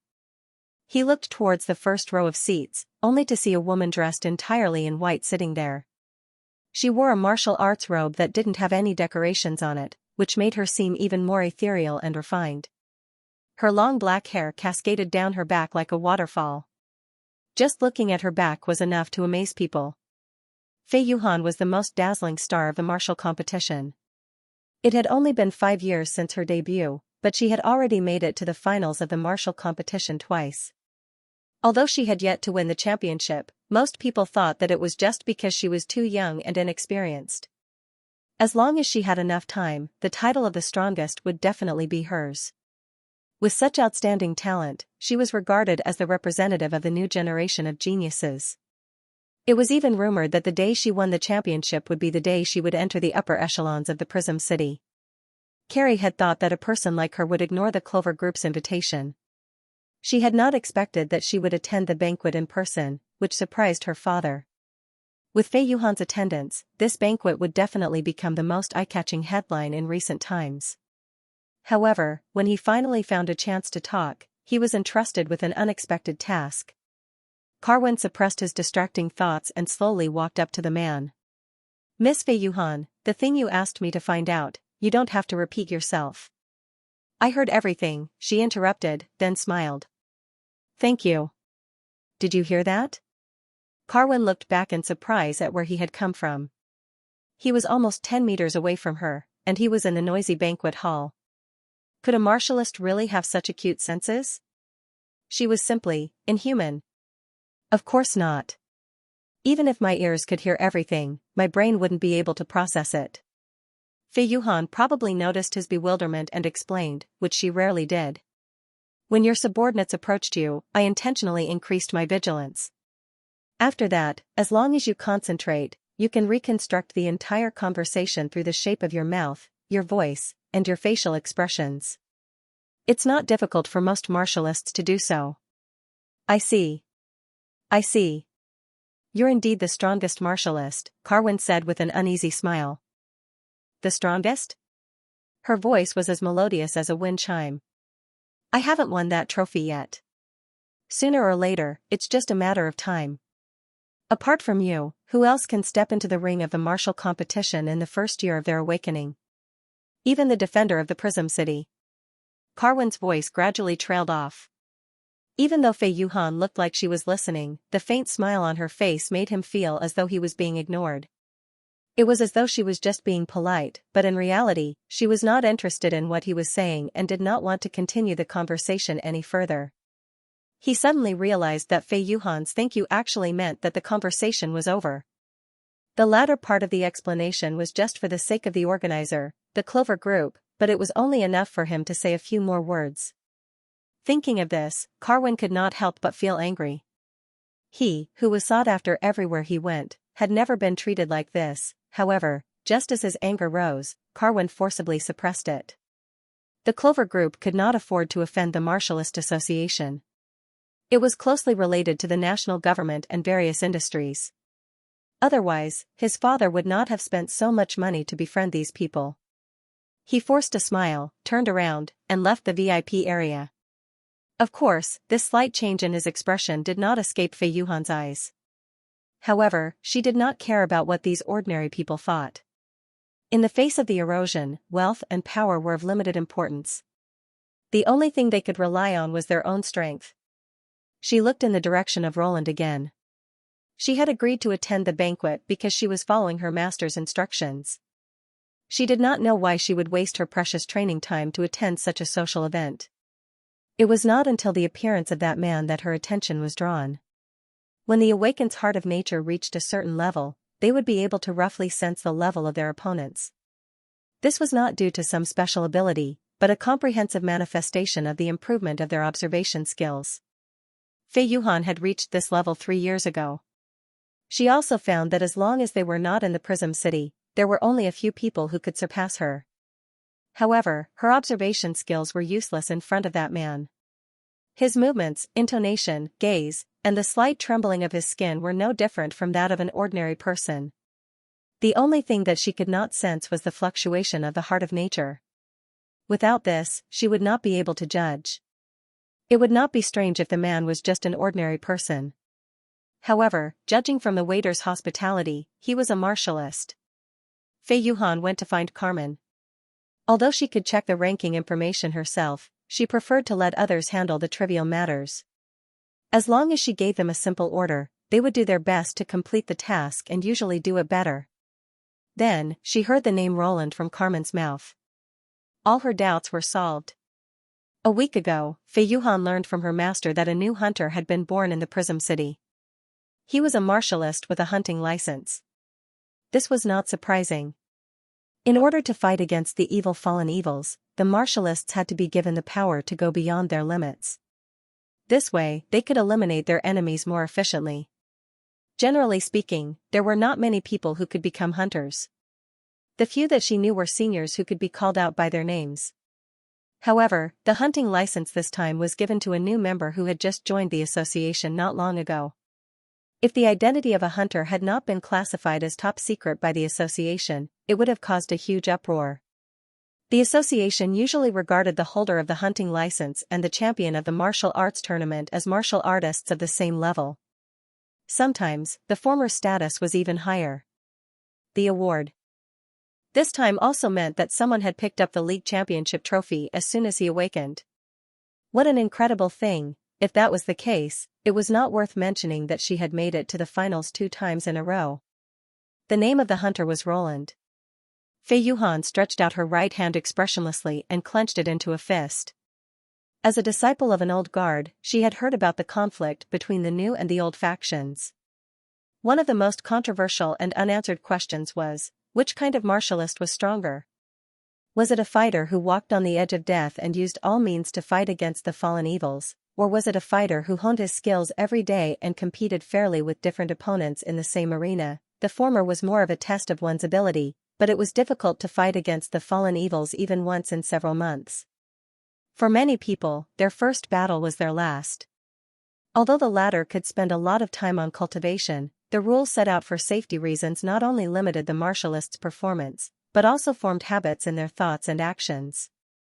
When encountering a relentless opponent, it was easy to get flustered. There were many supporters of the two theories, but it was difficult to find an answer through practice. Now, there seemed to be a standard to measure it. Roland, who had never participated in a martial arts contest and had been fighting fallen evils since his awakening, undoubtedly belonged to the old faction. Fei Yuhan, on the other hand, belonged to the new faction. This was probably why her master had asked her to attend this banquet. As a fellow member of the association and the representative of the two factions, it was always good to get acquainted with her. Unfortunately, Fei Yuhan had no interest in the conflict of ideas. She did not even consider herself a new faction. If her master had not strictly forbidden her to deal with the erosion alone, she would have fought against a few fallen evils. Just like Roland. From the beginning to the end, she only cared about who was stronger. Fortunately, Roland did not disappoint her. If it were any other martialist in the hall, Fei Yuhan would have simulated the outcome of different battles in her mind. Regardless of whether she attacked first or was attacked first, she would be able to estimate her chances of winning. However, she could not determine Roland's level, so she could not simulate the battle.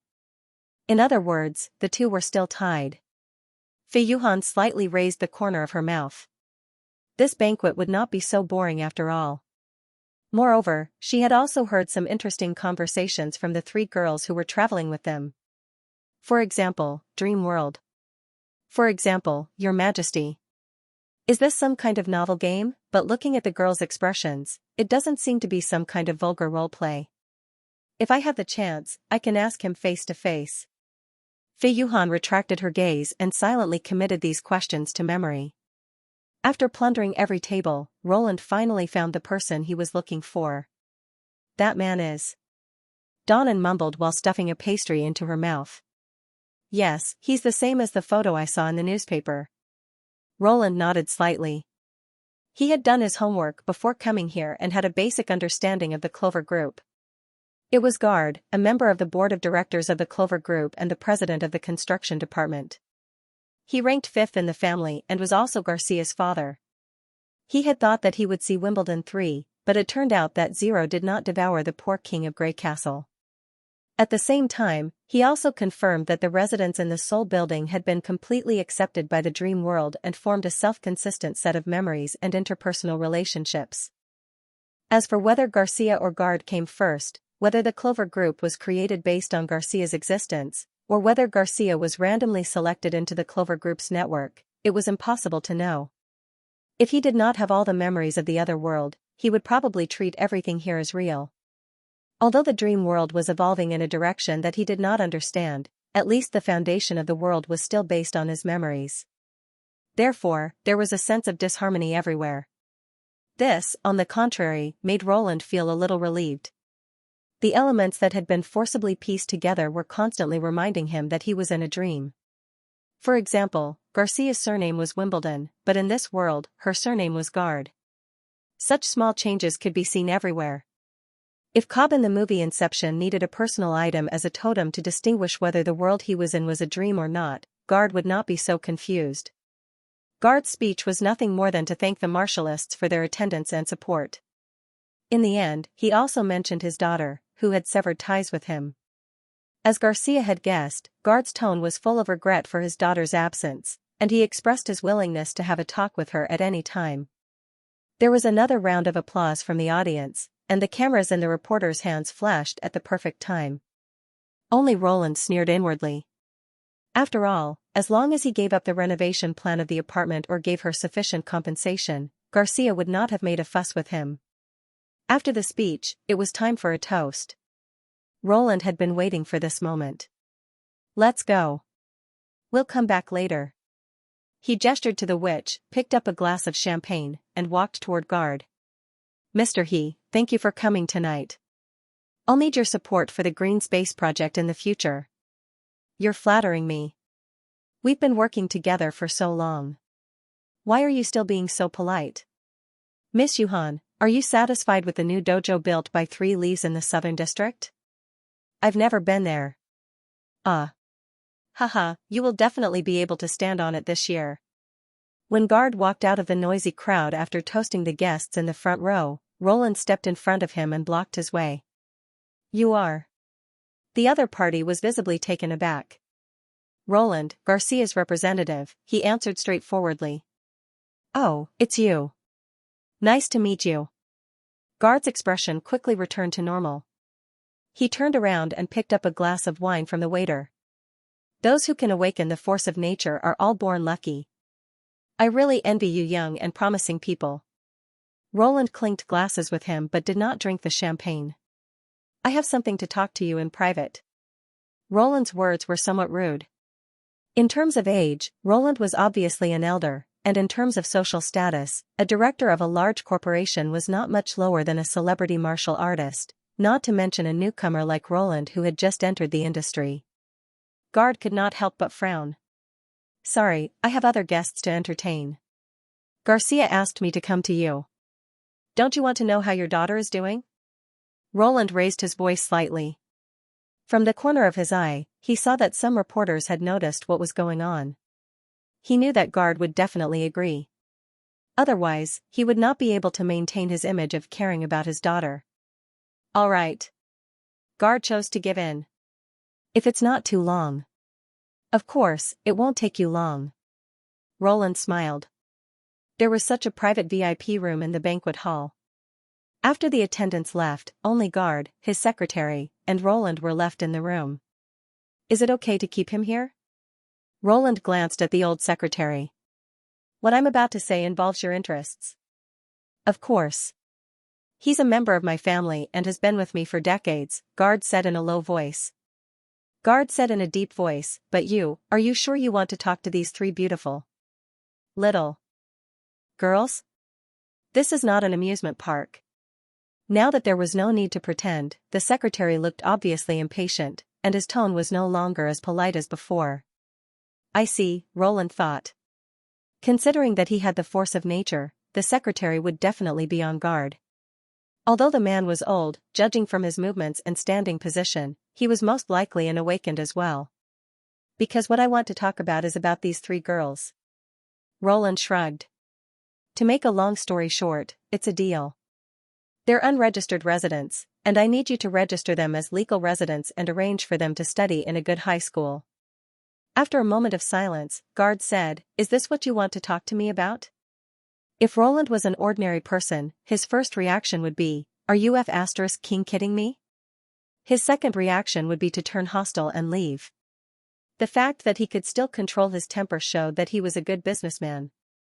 "That's right," Roland said confidently. "It shouldn't be a problem for the Clover Group. You said it's a deal. What can you give me in return? Do you want me to stand up against Garcia, or do you want her to give up fighting against the group and give up the tube-shaped building for the new project?" "I'm her friend. How could I do such a thing?" In fact, after discovering the secret of the memory fragments, the tube-shaped building had become the object that Roland was determined to protect. Any construction team that wanted to demolish the building would have to face the attacks of 300 tequila witches. For example, it was a piece of cake for them to tear down the tracks of an excavator overnight, or to make the construction site haunted.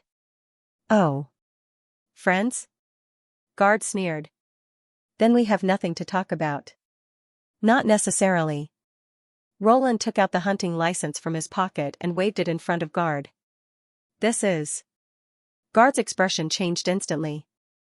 He quickly turned to look at the old secretary. The secretary stared at the license for a long time and nodded slowly. It's real. How did you get this? That's a secret of the association. You have no right to know, Roland interrupted Guard. After all, even he did not know how the association carried out the application, verification, and issuance of the license. You just need to understand what it means. Guard stared at him for a long time. He took out a cigar from his pocket and seemed to want to smoke it. After fiddling with it for a long time, he finally put it away. It seems that my daughter has met someone extraordinary. But Mr. Roland, the Martialist Association is a law-abiding organization. Do you think I'm threatening you? Roland sighed deliberately. As I said before, this is a deal. Then what you mean is? There will always be some indescribable obstacles when it comes to business. It's easier to deal with those in the open, but it's not so easy to deal with those in the dark. Am I right? Roland held up a finger. A chance to solve the problem. That's the price I'm offering. But not just anyone. First, the target must be the criminal. Second, the target must not be in the open.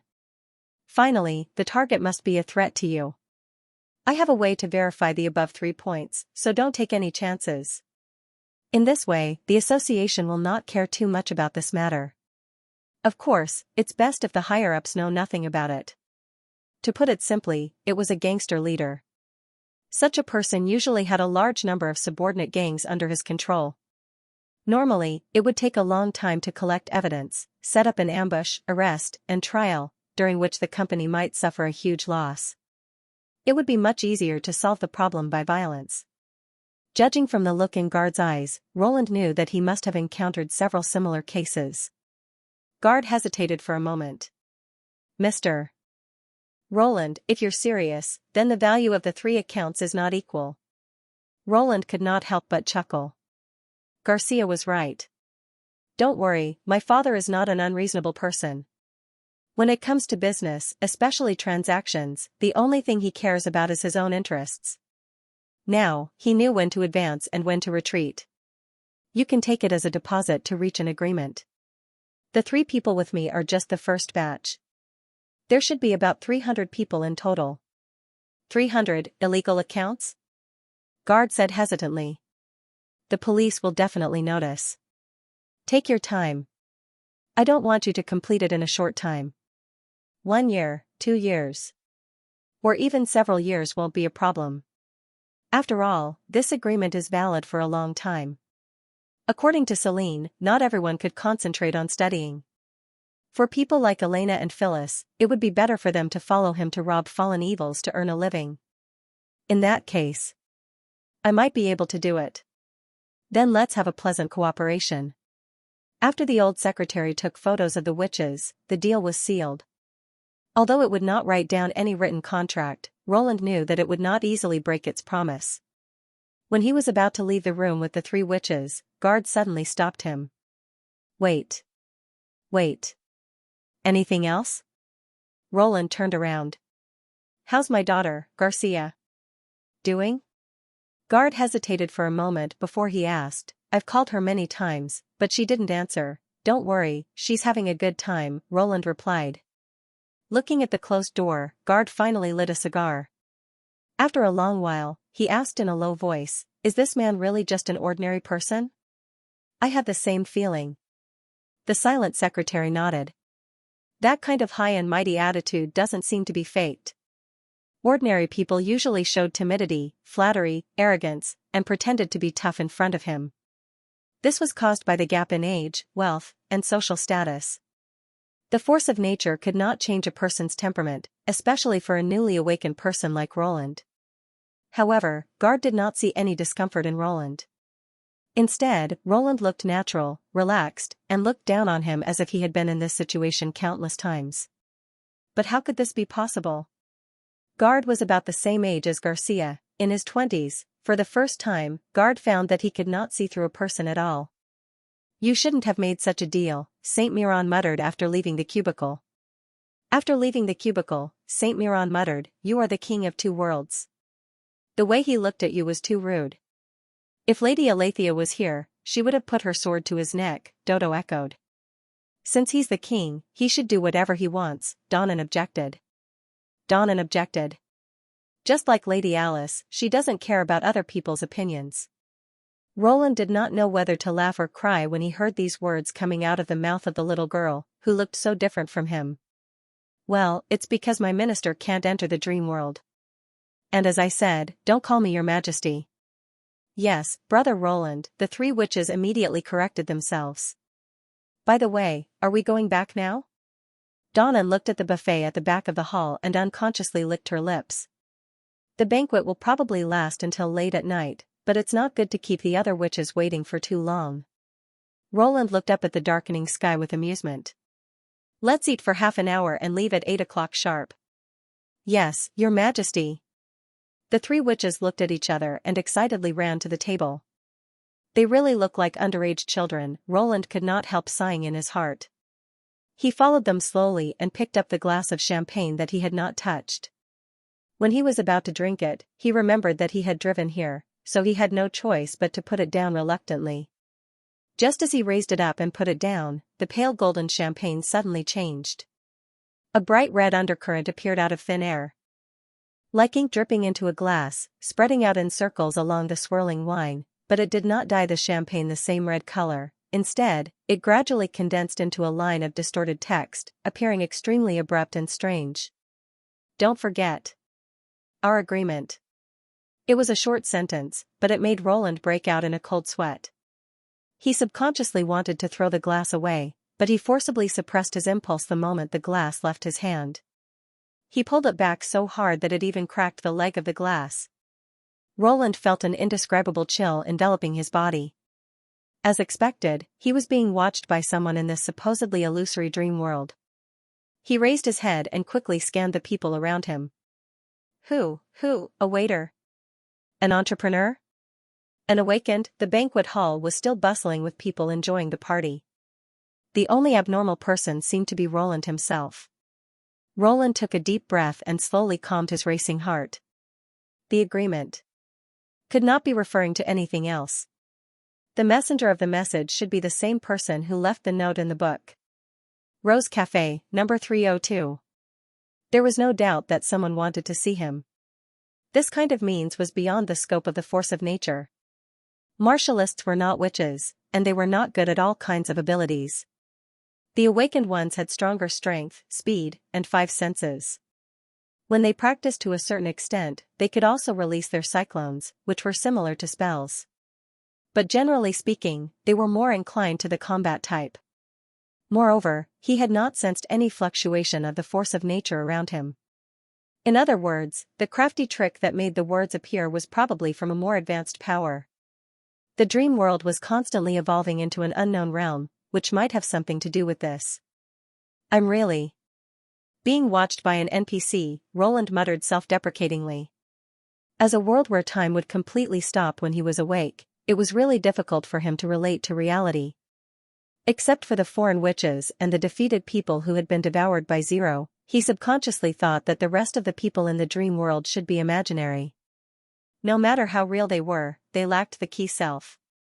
But now, a fabricator noticed his difference and took the initiative to send him a message.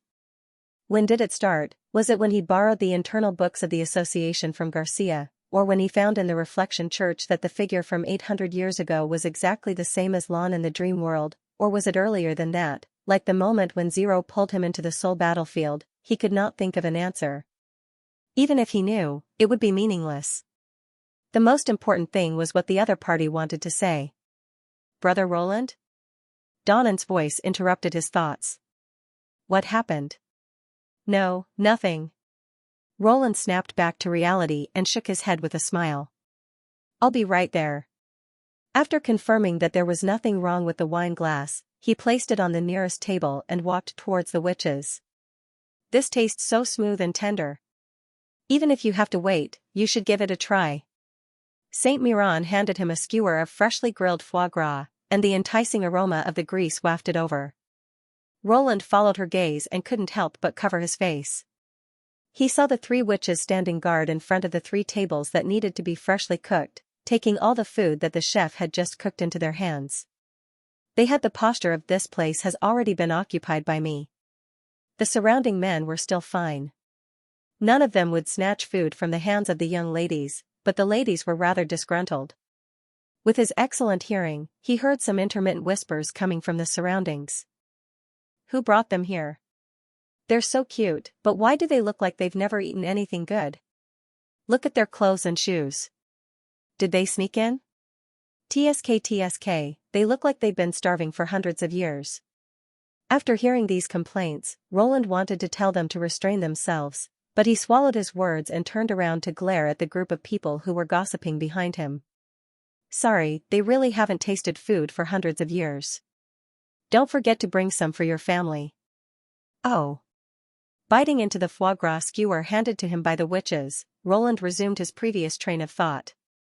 Since the other party had such an ability, why didn't they talk to him face to face? Why did they have to make it so awkward and make it seem like a riddle? Were they afraid of scaring him, or did they lack some kind of opportunity? If it was the former, the words would appear in the wine without warning. If it were someone with a weak heart, he would have died immediately.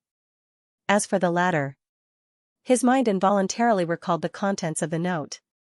The day the divine will appears, the appointed time to meet. Roland silently repeated it several times in his heart. Suddenly, he could not help but gasp. Could it be? Was the other party referring to the day the bloody moon appeared in the real world? The appearance of the bloody moon also meant the beginning of the battle of divine will. Only at this time could the messenger talk to him? But how did the people in the dream world know what was happening in the other world? As long as he did not enter the dream world, this world would always be in a frozen state. What made him speechless was that even if the opportunity was as he had guessed, the location was still a mystery. Who knew which corner of the city the Rose Café was located in? Couldn't they have chosen a tube-shaped apartment or a well-known landmark as the meeting place? Just as Roland was silently cursing, 2 middle-aged men who looked like bosses walked past him. I heard that your golf course is about to start construction? It was approved a while ago and cost me a lot of money. Why, President Gao, are you interested? Not really. I don't usually exercise. I'm more interested in the master you found. I heard that you spent more than 3 million on him. I had no choice but to ask for good luck. People in our line of work only hope that everything goes smoothly. We can earn more money after we spend it. It's said that the names he sets are very effective. What's the last name? The Rhine Green Field. It's just across the river from the Clover Group's Green Field project. Ha ha ha. That's quite a coincidence. Roland could not help but be slightly stunned. He did not hear what the 2 men said after that.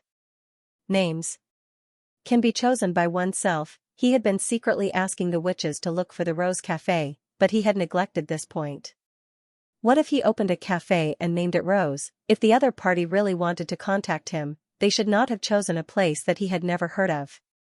On the other hand, since the other party could directly display the words in the wine glass in his hand, it should not be difficult for them to find out that he opened a cafe. He had already rented the 2nd floor of the warehouse.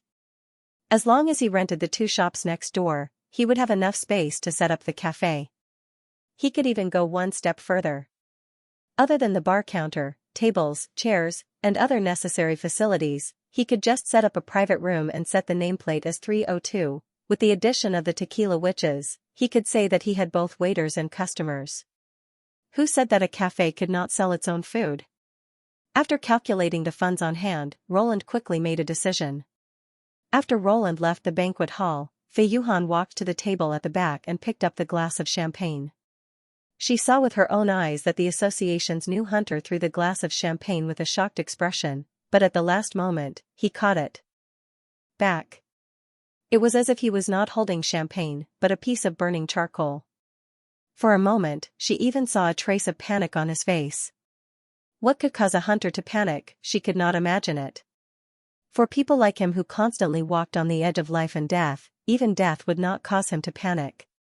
Not to mention a cup of ordinary wine, but Fei Yuhan knew that it was not an illusion. There were obvious cracks on the bottom of the glass, a sign that he had lost control of his strength. Generally speaking, only a newcomer who had just awakened the force of nature would make such a mistake. From this, it could be inferred that what he saw was not ordinary. Fei Yuhan lifted the glass and gently sniffed it, but did not find any residual smell. Roland had not drunk this glass of champagne, which meant that the thing that surprised him had nothing to do with the wine. She slowly drank the wine in the glass and confirmed her judgment. It was just ordinary wine. Compared to the childish conversation between Roland and the three girls, such as King of the Two Worlds and My Minister, she was more concerned about his reaction when he was caught off guard. Only when he inadvertently revealed his actions could he not lie. Something must have happened at that time. The next morning, when Roland walked out of his bedroom and into the castle hall, the tequila witches, who had just disconnected, raised their elbows to greet him with the highest etiquette of the Union. "Good morning, Your Majesty. Thank you for your hospitality. Last night was the best experience I've had in a century. I'll look forward to my next reunion with the Dreamland in the final battle." "What happened last night?" Anna asked curiously after the gods' punishment witches left the castle with happy and contented faces. "A sumptuous, high-end banquet," Roland said with a smile. With Donnan's help, Dodo had gobbled up nearly half of the food on the table. Fortunately, a banquet of this scale would not care about how much the guests had eaten. Even if the food was thrown away, it would be immediately refilled. If it had been an ordinary buffet, the waiters would have long been eyeing the food. After all, according to the consumption rate of the invisible pocket, even 10 mouths would not be enough. "You're making me hungry." Anna's stomach rumbled. "When can I eat those things?" Looking at her blue eyes full of expectation, Roland could not help but reach out to touch her head. "In a few years, you'll definitely be able to eat." High-end delicacies were mainly reflected in the ingredients. Modern people could enjoy delicacies from all over the world because of the developed transportation network. If they wanted to eat fresh sea urchins from the port of Clearwater in Neverwinter, they would have to travel at least 2 or 3 times faster on the inland river. Of course, even if they could not meet the requirements in a short time, as long as they could drive the demons out of the fertile plains, they could take the seagull to various places in Grey Castle for their honeymoon and enjoy the local delicacies. Breakfast was the usual eggs, bread, and a cup of chaos drink. For Roland, who had also eaten and drunk in the Dreamland, it was not very tempting. But when he remembered that the tequila witches still had to rely on high-heat dry food to replenish their energy consumption, he ate everything on the plate. After breakfast, Anna quickly said goodbye to him and set off for the North Slope Research Laboratory. Whether in Neverwinter or at the front, she rarely had free time. In fact, most of the members of the Witch Union were the same. Returning to the French window in his office, he could see familiar figures passing by from time to time in the vestibule. The witches had completely integrated into the city and were building the future they wanted together with the ordinary people. At this moment, Nightingale pushed open the door and walked in. A letter from the garrison at Festive Harbor. She placed a thick paper bag on the desk. "I saw Sean holding this when I was downstairs, so I brought it over." "So heavy?" Roland picked up the paper cutter. "It should have been sent by sea." Nightingale walked behind him and took out a bag of dried fish from the drawer. "I've checked it, and I didn't find anything strange." Roland opened the package and poured out its contents. Other than the letter and a stack of sketches, there were also a few sealed bags of stones. From the looks of it, it was basically similar to the sample that Rex presented previously. Roland quickly skimmed through the contents of the letter and could not help but frown. The report from the First Army had shocked him. The so-called ancient ruins were not just a small area like the underwater cave, but a normal one that covered every corner of the sea. Upon receiving his order, the garrison at Festive Harbor immediately took action. Following the instructions of Simbadi, they buried a large number of explosives above the sea cave and directly blew up the entire cave. The enraged giant armored scorpion broke out of the ground and was surrounded by several machine gun squads and mortar squads. It was shot into a hornet's nest before it could crawl out more than 10 steps. This result was not surprising. What really surprised people was the subsequent cleanup and exploration work. According to the survey by the engineering team, the explosives had caused the ground within a radius of hundreds of meters to sink to different depths, which was far more than the effect of the explosives. From the attached sketches, Roland saw that the huge sand surface formed a slippery slope, as if the whole earth had collapsed. After that, the First Army carried out several more explosions and organized people to move sand and dig holes. Finally, they found 16 exploration sites near the festive harbor where the Matchstick Man's relic could be found. If they were connected in a line, the area covered by the Matchstick Man's relic was large enough to contain 7 or 8 harbors. Due to the limited manpower, the Sand Nation could only clean up 3 cave-ins in a month. However, the results were surprisingly similar. The bottom of the desert was covered by a stone tablet wall that was 5 to 10 meters thick, and in the places that were not covered by the stone tablets, there were clusters of sharp green grass. After looking through the lifelike sketches, Roland could not help but fall silent. First of all, he had to admit that this was excellent news. If the stone tablets were used as resources for mining, the more the better. Now that the tracer bullets had been finalized, with this news, the large-scale production was guaranteed. Moreover, this strange piezoelectric silicide must have more than one use. Roland could think of pressure gauges, lighters, quartz clocks, and so on. There was also the imitation of the magic ceremony cube.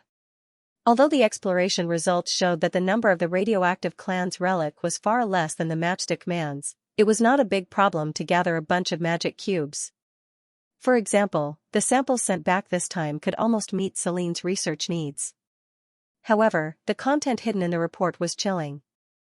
There were so many stone tablets near the festive harbor. How many stone tablets would there be in the Endless Cape? If they were the remains of silicon-based creatures, the greater the number, the more tragic the war was. Moreover, the soil structure of the 3 cave-ins was almost the same, indicating that they were formed at the same time. An incredible picture gradually formed in Roland's mind. Perhaps the desertification of the southernmost region was not caused by the lack of water, and the Silver Stream was not an underground river from the beginning. It used to be lush and green, no different from other places on the continent. Until the war spread to this place. An astonishing number of Matchstick Men were killed by the radioactive clan. Their bodies were spread all over the ground.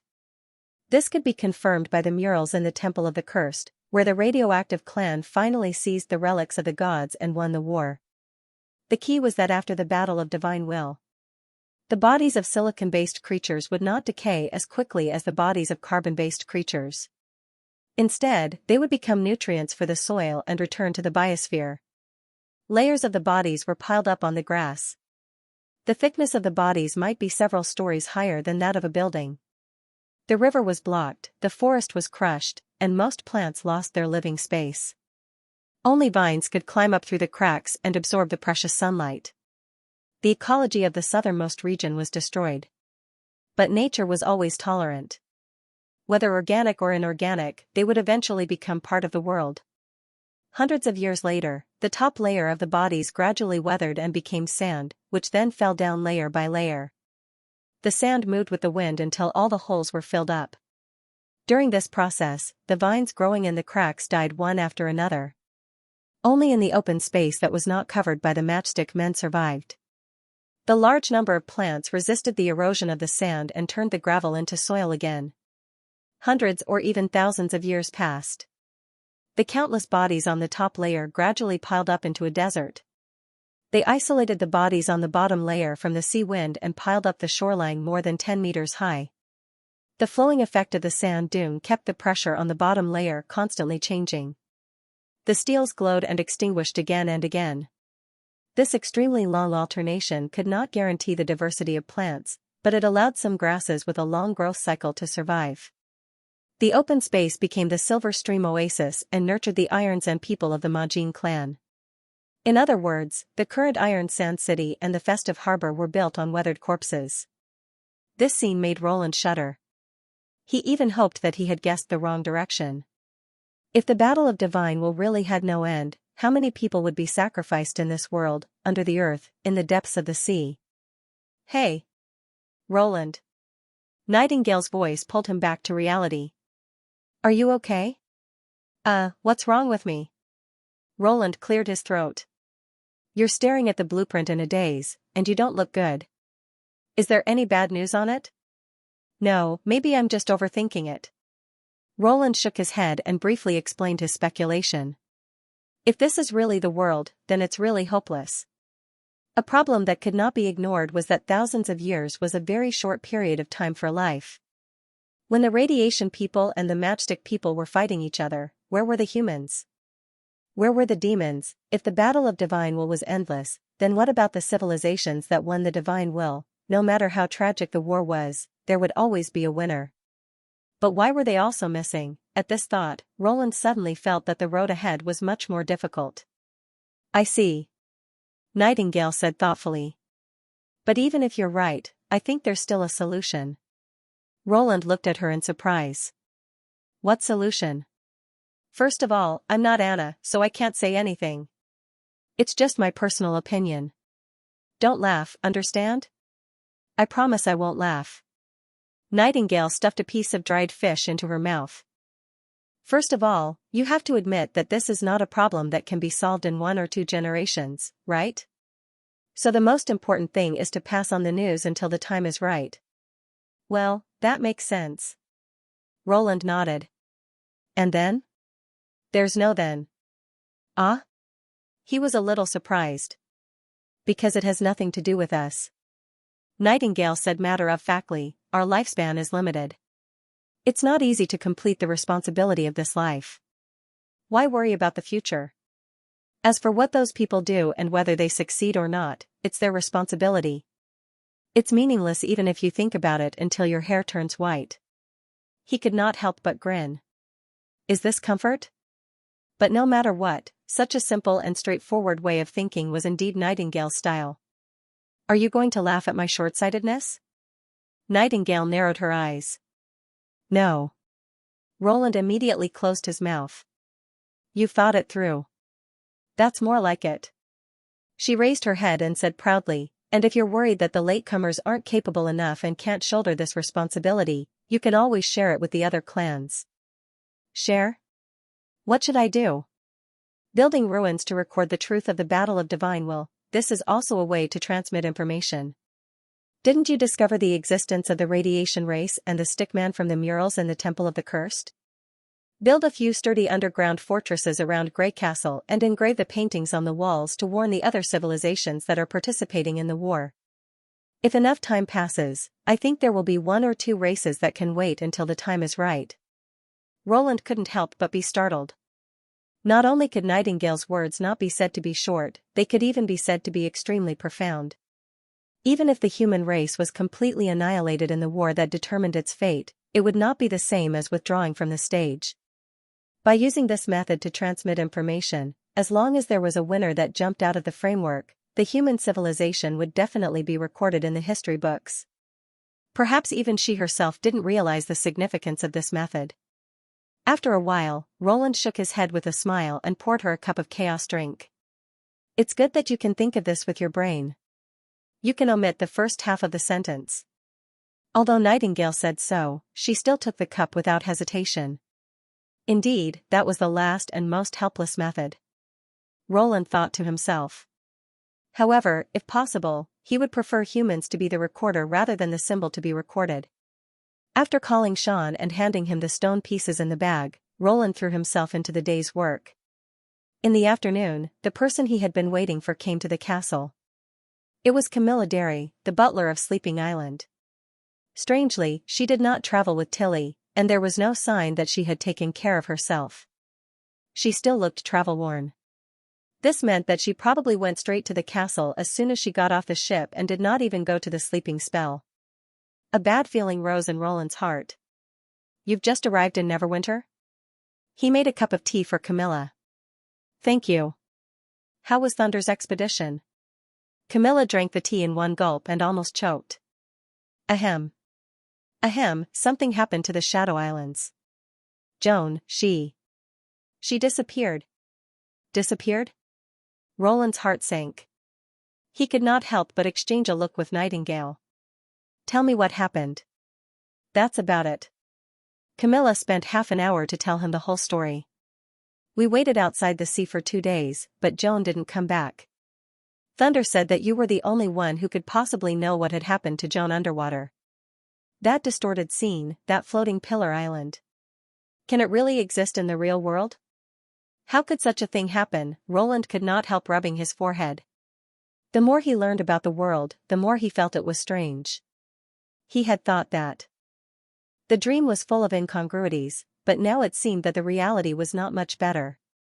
The elongated stone pillars and fish did not seem to be caused by external forces. The most obvious evidence was that Camilla saw Joan's fingers suddenly lengthen before she was pulled into the deep sea. If she had been pulled out by force, the chief butler, who was in the state of mind resonance, would have felt unbearable pain. But in fact, neither Joan nor Camilla felt any physical discomfort. The only thing he could think of was that the space had been distorted. Although it sounded strange and he had no evidence, he knew he had to say something. Camilla did not go to Tilly first, nor did she wait for her fatigue to recover before reporting to him, because she could not wait to know Joan's safety. Judging from her bloodshot eyes, Roland guessed that she might not have had a good sleep on the way. Camilla was so worried that she probably blamed herself as well. That was to say, even if it was nonsense, he had to come up with something. Fortunately, with the example of the ceiling, which was perpendicular to the sea surface, he could not exaggerate too much. Roland rubbed his forehead and thought for a long time before saying, "I think Thunder made the right decision." Camilla immediately raised her head. "You also think that Joan is still alive?" "Yes, and she might have gone to the east of the ceiling. In the blink of an eye, she traveled thousands of miles." "Is this really possible?" "I'm just guessing. First of all, I'm sure that the water level of the shadow waters has indeed dropped, right? This change can even affect the ebb and flow of the fjord islands. The amount of water must be astonishing. So, where did the falling water go?" Roland picked up a quill and drew a circle on the paper. "I guess it went to the east of the ceiling." Camilla thought for a moment. Thunder seemed to have said that the water near the ceiling does flow to the west. Because if it's not replenished, the swirling sea will dry up after 2 or 3 times of low tide. Roland then drew a second circle. The 2 circles were about a palm apart. The problem is that if the water is moved from one place to the other and then poured out, the water should come in waves. But the fact is that the water is constantly moving. To achieve this, we have to pass through the 2 circles in an instant. So, what's the fastest way? Camilla stretched out her hand uncertainly and gestured between the 2 circles. "Straight?" she asked. "In theory, yes." Roland added a straight line between the 2 circles. "But there's another possibility." Then he folded the paper so that the 2 circles overlapped. "In this way, we can reach the destination in an instant." Camilla gasped. How is this possible?" "It's indeed beyond common sense. But if it's caused by magic power, it can't be measured by common sense. For example, Nightingale can also teleport over short distances and pass through obstacles that ordinary people can't. The effect is similar to this." The chief butler fell silent. "Also, although it's just a hypothesis, the phenomenon you mentioned is very intriguing." Roland inserted the tip of the quill into the circle. "For example, this quill went from the front to the back in the blink of an eye, but it actually completed the journey in a straight line. In other words, from the outside, it looks like the fish has traveled thousands of miles in less than a breath." "What do you think we'll see?" Camilla murmured, "Shrink." "Small?" "That's right. The rule of big near and small far is still in effect. So I think it's not that the fish has been stretched, but that its body is thousands of miles away from you, so it naturally looks thin and long." "Phew." She let out a long sigh and finally looked relaxed. "If there's also a sea outside the circle, Joan should be able to survive." Roland nodded. "Thank you." Camilla seemed to want to say something more, but her body suddenly tilted and she fell to the ground. Nightingale caught her in time. "She's probably just exhausted. Take her to the witch building to rest. I'll send someone to inform Tilly." When the sun gradually disappeared between the mountains, the whole plain was dyed with a layer of red clouds. This red was different from the red of the red mist. It was pure and clear. Whenever this happened, Osrook liked to stay high up and feel the distance between himself and the sky. Although he could fly higher, the disturbance of magic power would not only break the silence, but the dome that he could never touch would also increase the sense of distance. On the contrary, when he sat quietly, the golden clouds and the reddish-purple sky seemed only a step away from him. This was not a common experience. Most of the time, the top of his head was covered by the floating red mist. Although it made Osrook feel very comfortable, it also separated him from the sky by a thick layer of gauze. He was probably one of the few individuals that did not like to stay in the birth tower. But Osrook did not think that he was an anomaly. He was just more eager to embrace the source of magic power than others. That's right, the source came from the sky. Humans called it the Crimson Moon, which was quite appropriate. It was said that after obtaining all the inheritances, the race would welcome the final upgrade, the passage between heaven and earth would open and accept them into the sky. Without a doubt, the sky was a place that was vaster than the current world. Perhaps it was also the residence of God. At that time, they would be 100 times stronger than they were now, and their bodies would become immortal because of the surging magic power. As for this rumor, Osrook did not fully believe it.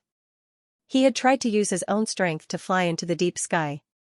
Unfortunately, when he could not replenish the red mist, he found that after reaching a certain height, he would encounter all kinds of obstacles, such as a sudden drop in temperature, freezing of his armor, difficulty in blood flow, difficulty in breathing, and so on. If he used magic power to resist the discomfort, the breathing tank on his back would soon be exhausted. The highest he flew was once, and he almost died on the spot. But it was also that attempt that deepened his desire for the sky. Because in the dark purple sky, he did see something, but when he thought about it later, it was difficult to describe. If he had to describe it, it was probably like a flash of scales. This also meant that the rumor was not groundless. At that time, he also heard a faint call. It sounded like a whisper, but also like a low murmur that echoed directly in his mind. Osrook knew that this was a sign that the realm of mind was drawing closer to him. Unfortunately, it was still a little bit away from the next level. Those who could open the gate of the two realms could be called great monarchs. Just as it closed its eyes to enjoy the warmth of the afterglow and the night breeze, it heard footsteps behind it. Sir Osrook, all the preparations have been completed. The person making the report was its junior guard. Very good, Osrook said without turning his head. Continue to monitor them. Yes. After the guard responded, he did not leave immediately. Instead, he said hesitantly, but will those bugs really act according to our plan? They should have already fully understood your abilities. In order to set up this trap, we have paid a huge price. If His Excellency Sky Lord were to find out. What you said isn't unreasonable, but I think it's worth it. Osrook opened his eyes and looked towards the south. Now that he was standing on the horn, he could already faintly see the black trail. In the 6 months of probing, many primal demons had died in front of the human camp, but they had never shaken the enemies. Advance. The trail was like a root, growing slowly but tenaciously. This was the first time in his memory that the humans did not rely on the city wall to fight a head-on battle without being at a disadvantage. Although this method was laughably clumsy, and if it was in an area covered by the red mist, it would have countless ways to make the enemy pay a heavy price. But in this vast plain, it was unexpectedly difficult to deal with. Although the military strength at hand was one of the main reasons, even if the great monarch mobilized more troops for it, it would inevitably suffer heavy losses against the humans who had already gained a firm foothold. It had to strangle this budding army while it was still in its nascent stage. What do you think of the recent battles? Do you feel like it's difficult to move forward? The guard was silent for a moment. That's because we are fighting with our backs to the wall. No, it's the enemy who is forcing us to fight with our backs to the wall. Osrook corrected him. We have also built outposts in an attempt to further expand the supply range of the life floaters, but it didn't work as well as it did 400 years ago. This is because the humans now have a way to attack from a farther distance than the tombstone. Regardless of whether you see the enemy as a bug or not, you have to admit this. In addition, our every move is under the observation of the witches, so we feel like we are running into a wall. He paused, stretched out his right hand towards the black trail, and slowly clenched it into a fist. As long as we don't erect the birth tower, we can't change this situation. Therefore, I'm going to destroy their eyes and cut off their arms before they realize what's going on, so that they won't be able to play the same trick again, even if they have to pay the price of 2 horns. As he spoke, Osruk revealed a trace of a sinister smile, and surging magic power surged out, causing the surrounding air to tremble. He knew that at the end of the Black Trail, in the camp, someone was watching him. This action had probably alarmed the humans and caused them to be in a mess. "I swear to follow you by your side." Feeling the surging power, the guard bowed his head respectfully. There was one more thing that Osruk did not mention. He felt that he was only a hair's breadth away from the next breakthrough. This battle might be an opportunity. After all, a bloody battle had always been the most effective way to improve. Even after becoming a king, he would not reject such a challenge. If he could cross that hurdle and become a new senior lord, then no matter what the Sky Lord thought, he would not be calculated with him. As for whether the humans would take action, Osruk was not worried. He had long experienced the greed of his opponents. As long as the bait was rich enough, they would not let it go easily. The sun finally set completely, and the last bit of its afterglow dissipated.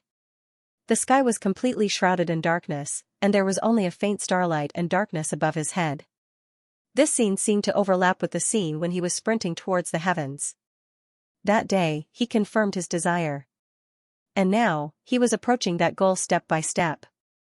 What the humans were thinking was probably the same as him. In this competition that would decide one's fate, only the final victor would have the qualifications to reach that never-before-seen domain and come into contact with the origin of magic. He was full of anticipation for the impending battle. Just as Nightingale had said, Camilla looked so tired and weak mainly because of her mental anxiety. In just 2 days, she had recovered to her normal state, as if the moment of helplessness and confusion had never existed.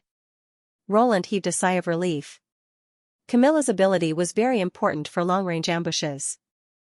Even though the other party's gaze towards him was a little more guarded and distant compared to when they first returned, it made him feel a lot more natural. He knew that Butler was still worried about Joan, but he suppressed his uneasiness for the time being. She had a more important responsibility on her shoulders. Apart from Roland, Tilly, Anna, and Nightingale, no other witches, especially Lightning, knew about Joan's disappearance. Roland had heard a lot about the Neverwinter exploration group established by the little girl, and he knew that Joan was a member. Lightning and Maggie had formed the outermost perimeter of the First Army, and they had not left the battlefield for several months. It was not hard to imagine the pressure they were under. Moreover, Lightning had been injured by the Magic Slayer, so they could not afford to make any mistakes. Therefore, it was better to keep this kind of worrisome news a secret. In the following week, he repeatedly traveled between the third border city, the weapon testing ground and the castle's conference room to decide on the final ambush plan. Since the Magic Slayer was much more agile and faster than the Devil Beasts, it was much more difficult to carry out the ambush plan. Roland had thought that he could finalize the plan in 2 or 3 days, but he ran into a lot of trouble during the simulation. Fortunately, this was a joint project, and with the cooperation of many parties, he finally came up with a feasible plan. A week later, the decision-making meeting was held in the underground hall of the third border city. Alethea was the first to speak. She manipulated the magic core and projected an illusion in front of everyone. The light curtain, which was several meters long, looked like a window hanging in the air, showing the scene behind the ruins of Tequila. Since the illusion was not a real window, they could not poke their head through it, so their field of vision was a little narrow. The 5-colored stone could not be adjusted, so it was difficult to observe the surroundings. However, it happened to be facing the demon's only supply line, which provided a convenient and intuitive reference for planning an ambush route. This bloodline runs from northeast to southwest. Almost every day, there would be a team providing red mist to the demons stationed in the ruins. 10 months ago, when Lorgar first discovered the demons and Ashes began to locate them, there were 3 teams. From this, it could be seen that the enemy had lost and the number of troops they had left since Operation Torch began. Since there was only one supply line, the senior demons wouldn't stray too far from it if they planned to retreat. Is there no way to disguise the bloodlines? Vendi was still a little worried. As long as the demons still need the red mist to survive, this is the most reliable information.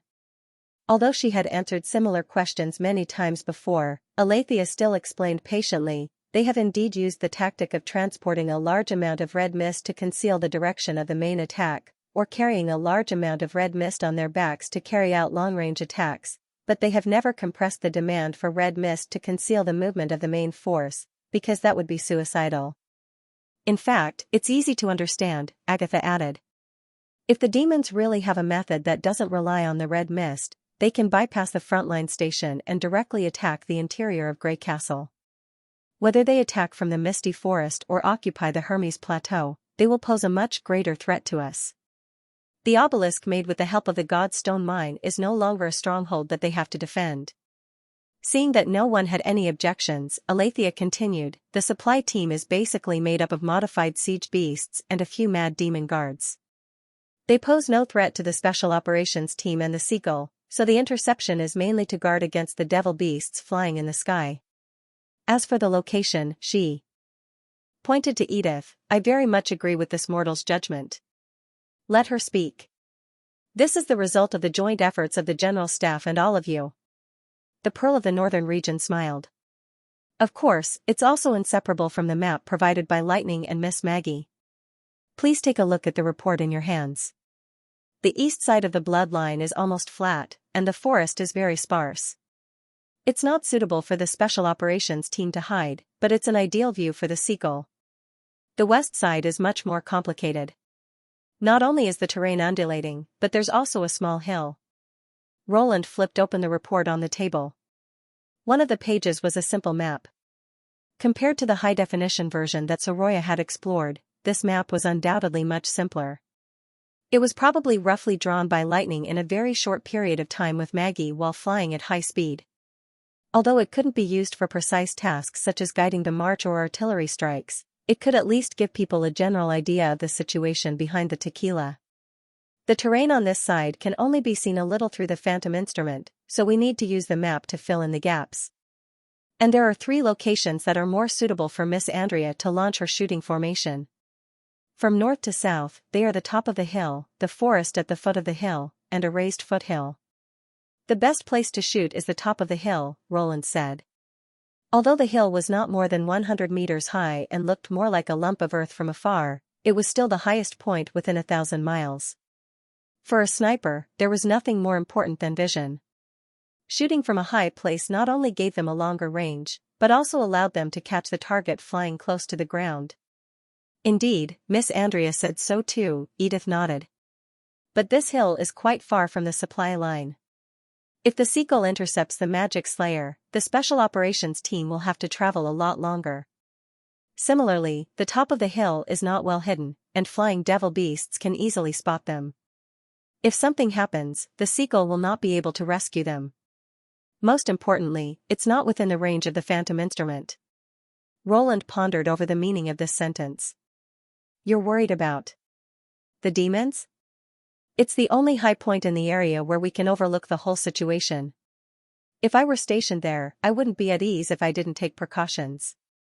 Although Lightning said that the demons did not seem to be prepared, it's better to be cautious when it comes to a war involving magic power. For example, you set up the sigil of screaming at the source of the Redwater River. It can be used as an early warning even without troops stationed there.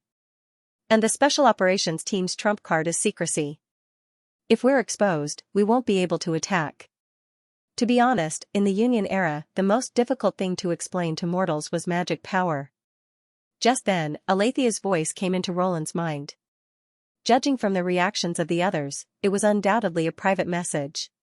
The way they think is like they live in another world, and they rarely consider magic power. But this mortal is different. You have a few interesting people under your command. That's because you've never taught them seriously. Geniuses are always the minority. Education is the most effective way to improve the overall strength of a civilization. Roland replied naturally and then looked at Edith. So where did you choose? The jungle at the foot of the hill, Aletheia said without hesitation. It has a narrow field of vision, but it's also good for concealment. We can shoot at targets in the air, and we can support Princess Tilly at any time. The foothills are closer and there's no lack of woods to hide in, but it's almost next to the Tequila ruins. If the enemy troops collapse and flee, they'll be easily affected. All in all, the forest in the middle doesn't have the best conditions, but the most balanced one? Roland asked. Roland naturally knew what the Pearl of the Northern region was referring to. The development of the god's punishment bullet had encountered many technical problems, such as the caliber of the bullet and the gun. Since the hardness of the god's stone was related to its size, it was necessary to enlarge it as much as possible. However, a larger god's stone would also produce a larger anti-magic field, and the weight of a large caliber gun would inevitably have a negative impact on concealment, transportation, and usage. Over the past week, Anna, Agatha, Lucia, and Andrea worked together to solve the problem. After nearly 100 tests, they finally confirmed the data. To ensure a uniform force during firing, the god's stone of retaliation was processed into a cylinder with a width of 30 mm, and the outside was covered with a copper coat to form a sharp bullet. Therefore, the caliber of the bullet specially made for the Magic Slayer was an astonishing 35 mm, which felt like a small, heavy cannonball in one's hand. It was only at this size that the strength of the inner core was stable enough to not be shattered by the impact of the gunpowder. The lightless black hole produced by the god's stone was about 1.5 meters long, which meant that the gun itself had to be more than 2 meters long. Including the gun barrel, it was definitely outshone the rest. It was impossible to fit into the magic arc normally, so a disassembled design was necessary. At the same time, the increased caliber brought about a huge recoil, which made it impossible to use manual support like before. It had to be installed on a special stand to fire. Due to the above reasons, the final product looked extremely deformed. The shooter could not even reach the bolt, nor could he load the gun with his own strength. The weight of the entire gun in combat mode was almost equal to that of 2 adults, which indirectly reduced the number of people in the special task force. In addition, even with the muzzle brake and the gun frame as a buffer, the recoil could still injure the shooter. Fortunately, this new weapon was only intended to be used once, so it was not an unacceptable disadvantage. There were also benefits to the large caliber. The most obvious was the greatly improved range of the weapon. The effective range of a gun generally referred to the effective range. Bullets would still be lethal beyond this range, but because the trajectory was too erratic, it was impossible to determine the landing point, so it was worthless in actual combat. But for Andrea, the maximum range of a gun was the effective range. As long as the coin existed, she would be able to hit the target. This increased the theoretical range of the new weapon to more than 10 kilometers. Roland was beginning to understand why Edith had chosen the jungle. Compared to the anti-demon sniper rifle that Ashes could set up and fire, this weapon that could be called a cannon had to be assembled and assembled before it could be used, which greatly increased the preparation time. If they did not choose a secluded area, the risk of the plan would increase greatly. The last one is the retreat route. Edith pointed at the map and said, after the artillery attack on the Tequila, the First Army will send a unit to the left flank about 5 to 6 kilometers ahead to support the retreat of the Special Operations Group. As for when the ambush would begin, it would depend on the strength of the enemy's resistance. That is the gist of the plan. This plan, which had been discussed for nearly a week, was quickly approved by everyone. After some screening, the members of the 2 teams were also confirmed. The sniper team consisted of 5 people: Sylvie, Andrea, Camilla, Maggie, and Ashes. The first 4 could be said to be essential for the ambush, and the last protector was Ashes, who had the most balanced ability. The accompanying scout was Lightning. Compared to Maggie, her biggest advantage was that she could transport God's punishment bullets. As long as she was hung by a rope, the effect of the god's stone would not affect her. Otherwise, they would have to walk to the enemy's rear. The Seagull team consisted of 10 people, and the scout was Maggie. Except for Tilly and Vendi, the rest were God's punishment witches, led by Zoe. The team was smaller than expected, because the large caliber shotguns, anti-demon grenades, and armor took up too much of the load, and this was under the condition that Hummingbird had half the weight. As for the frontal battlefield, there was not much to say, they just had to fight steadily and advance step by step. The whole plan made full use of all available resources, but it also made Roland feel the lack of transportation capacity. Without the support of inland rivers and railways, the First Army could only send a limited number of troops. If he had an armored unit, he would not have to go through so much trouble. He could have taken a detour, cut off the enemy's supply, and then launched a pincer attack with the main force. Even if the magic slayer wanted to escape, he would be trapped on the grassland due to the lack of red mist. At the end of the meeting, Edith stood up again. She looked at Roland and seemed to be hesitating. "Is there anything else?" Roland asked, raising his eyebrows. "When the battle begins, I hope you can temporarily enter the third border city and the city hall." Edith paused for a moment. "And of course, the witches in the castle district." "What do you mean?" Barav, who had not been able to get a word in, finally found an opening. "Are you going to order His Majesty around?" Anna was a little moved. "Do you think the demons might attack Neverwinter?" "It's not very likely, but I can't rule it out." Edith looked much calmer after she spoke. "The bloodline represents the upper limit, but it can't be roughly equated with the enemy's strength. For example, the red mist can support 3,000 demons in battle, but it can also support 1,000 demons to travel a longer distance. Since they've come here once, they can come again. If this time, they don't come here to threaten or warn us, but directly to the castle district. If it's not an ordinary mad demon but a senior demon." There was a brief silence. "Even if we have to give up the tequila?" Agatha asked with a frown. "If it's inevitable that we'll lose, it's not about giving up. We'll just try to recover as much as possible." "I see." Roland smiled relaxedly. "Let's do as you say. Barav, you'll be in charge of the city hall. You know what to do, right?" "Yes, yes. Your Majesty." In fact, even if Edith did not mention it, Roland had planned to stay in the hall to watch the live broadcast.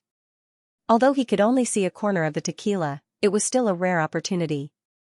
"Everyone, I know what you're thinking." Roland stood up. There was no doubt that after this meeting, those who had the mission would rush to the front line and participate in the decisive battle for survival. He knew that it was time for the final speech. "That's right. Victory is only one step away from us." Even though only a few people knew about this war, and even fewer knew its significance, there would be a day when it would be remembered by all of humanity. Before the Battle of Divine Will began, Grey Castle had taken the initiative to attack and keep the demons out of the fertile plains. Regardless of whether the demons are held up by the Sky-Sea realm or not, the chances of victory will not be reduced. The only regret is that I can't go with you. The hall was silent, but everyone's eyes shone with a dazzling light. Defeat the demons and take down the tequila. I look forward to your fight. Roland looked around and said word by word. 2 days later, the Seagull slowly landed on a simple landing field next to the forest terminal. As soon as Tilly got off the plane, she saw Ashes waiting for her at the side of the field. As usual, whenever the glider needed to land here, Ashes would always come to see her, even if it was only for a short time. Sometimes, Lin Sanjiu wondered if Ashes had completed the task of protecting Ashes that Roland had given her. "Don't worry. When I'm not around, Leaf will enter the state of Heart of Forest. No one can hurt her in this state. And every time, she is the one who notifies you of our arrival." And Ashes would always answer like this. "How long will you be here today?" Ashes asked when the crowd had dispersed and only the two of them were left. "Until tomorrow morning." Looking at the familiar smile in Ash's eyes, Tilly did not feel as relaxed as she had expected. After all, she had boasted in the meeting that I will persuade her myself without any discussion, so she still felt a little guilty. Iron Axe and Edith will be accompanying me. Operation Torch is coming to its last step, so there are probably a lot of things to be done here. One night. Ashes seemed to be calculating. Then we can take a walk around the campsite. Leaf has planted a few experimental fruits, and they taste very good. In the evening, I will prepare a campfire and roast some game for you. Whenever she had time, she would always make arrangements like this, as if she did not want to waste a second. Not this time. There are a lot of things to prepare tonight. I'm afraid I won't have time. Ashes suddenly seemed to be depressed. She sighed and said, "Okay. I understand." Tilly could not help but chuckle when she saw that the omnipotent extraordinary was in such a dejected mood. The anxiety in her heart also abruptly dissipated. "But I'm not the one who's busy. It's you." After all, we'll be staying together for the next few days. You have to prepare well. Me? Yes, in order to intercept the demons, the special task force needs your participation. So, you have to pack your luggage tonight and set off for the front line tomorrow morning. Of course, take the seagull, she said with a smile. As for Leaf, Roland has also made arrangements. I will explain to her later. Ashes finally reacted. You could have told me this from the beginning. Tilly averted her gaze and ignored his protest. There's definitely not enough time to roast the game, but there should be no problem with trying some fruit. Do you want to take me there? Ashes immediately held out her hand. Of course. After dinner, when they returned to the camp, Tilly told her the battle plan made by the general staff. When it came to the sniping part, Ashes seemed to have already predicted her mission. But when it came to using the seagull as a backup, her expression suddenly became serious. Don't tell me that the person piloting the seagull is you. Tilly was silent for a moment and then looked into her eyes. I'm the most suitable candidate. But Roland promised me that he would take good care of you and never let you near the battlefield. Ashes stood up angrily. I have to confront him, he didn't agree. What? It's not Roland who agreed. Tilly took a deep breath. It's me. So, how do you think he will stop me? Tie me up or imprison me in the castle? Ashes was stunned for a moment. Of course, if it's a one-way trip, it's not impossible for him to do so. But as I said before, the seagull is just a backup. We will only intervene if Andrea can't finish the sniping. And all we have to do is to overtake the senior demon and release the god's punishment witches. Isn't that dangerous enough? You have to face the magic slayer, I knew you'd say that. Tilly interrupted helplessly. Did you think that we would keep pace with the enemy, overtake him, land right under his nose, and release the god's punishment? Witches? If not, what else can we do? Ashes frowned. The god's punishment witches can't fly. If we don't attract the enemy's attention and lure him into battle, this backup plan won't work at all. The most important part of luring the enemy was to show weakness so that the enemy would think that he could easily reap the victory. Otherwise, the magic slayer would only speed up his retreat, and placing himself as the bait was extremely risky. Fortunately, Edith isn't as simple-minded as you are. Tilly rolled her eyes. All the demons' actions are inseparable from the red mist, so we don't have to appear in front of them openly, nor do we have to use the seagull as bait. All we have to do is get rid of the enemy's supply team in advance. The magic slayer won't miss this opportunity. Otherwise, he won't be able to escape from this plane safely with only the gas tank he carries. In other words, the god's punishment witches are simply waiting for the magic slayer to exhaust himself and force him to fight. The time difference will be enough for Vendi and me to return to safety. Ashes could not think of a rebuttal. After a moment of hesitation, she said, but what if? Tilly shook her head. I'm not saying that this plan is absolutely safe, but it's risky. As I said, being the executor is part of the plan. Unless I'm as stupid as you, I won't put myself in danger. In fact, this is the main reason why I decided to come to the front. I can't rest easy if I don't keep an eye on you. Your Highness. Ashes was stunned. Say my name. However, before she could finish, Tilly had already grabbed her collar, pulled her down, stood on tiptoe, and kissed her on the lips. Ashes immediately felt a warm sensation. As far as she could remember, this was the first time that Princess Tilly had taken the initiative. After a while, Tilly pushed her away and slightly turned her head away. In the flickering candlelight, Ashes saw a slight blush on Tilly's face. Whether it was on Sleeping Island or in Neverwinter, every time you went on a long journey, I could only stay here and wait for you to come back. It could be a few days, or it could be a few months. But it wasn't like this in the beginning. When we were in the old King City, no matter where we went, we were together. Why did we have to be so careful now? Was there no risk at all when we were being hunted by the church? Tilly paused for a moment and looked back into Ashes's eyes. This time, she did not look away. I don't want to wait alone anymore. Through those gray eyes, the extraordinaire confirmed her will. I see. Ashes let out a long sigh. In terms of persistence, the 4 members of the Wimbledon family were somewhat similar. But I have a condition. Don't force yourself. You have to prioritize safety when you encounter demons, right? Roland has already said that. Really, I'm not a fool. I should be able to judge the situation properly. That's not what I want to say. Huh? Tilly was slightly stunned. One more time. That's my condition. The next day, at Tower Station Number 9.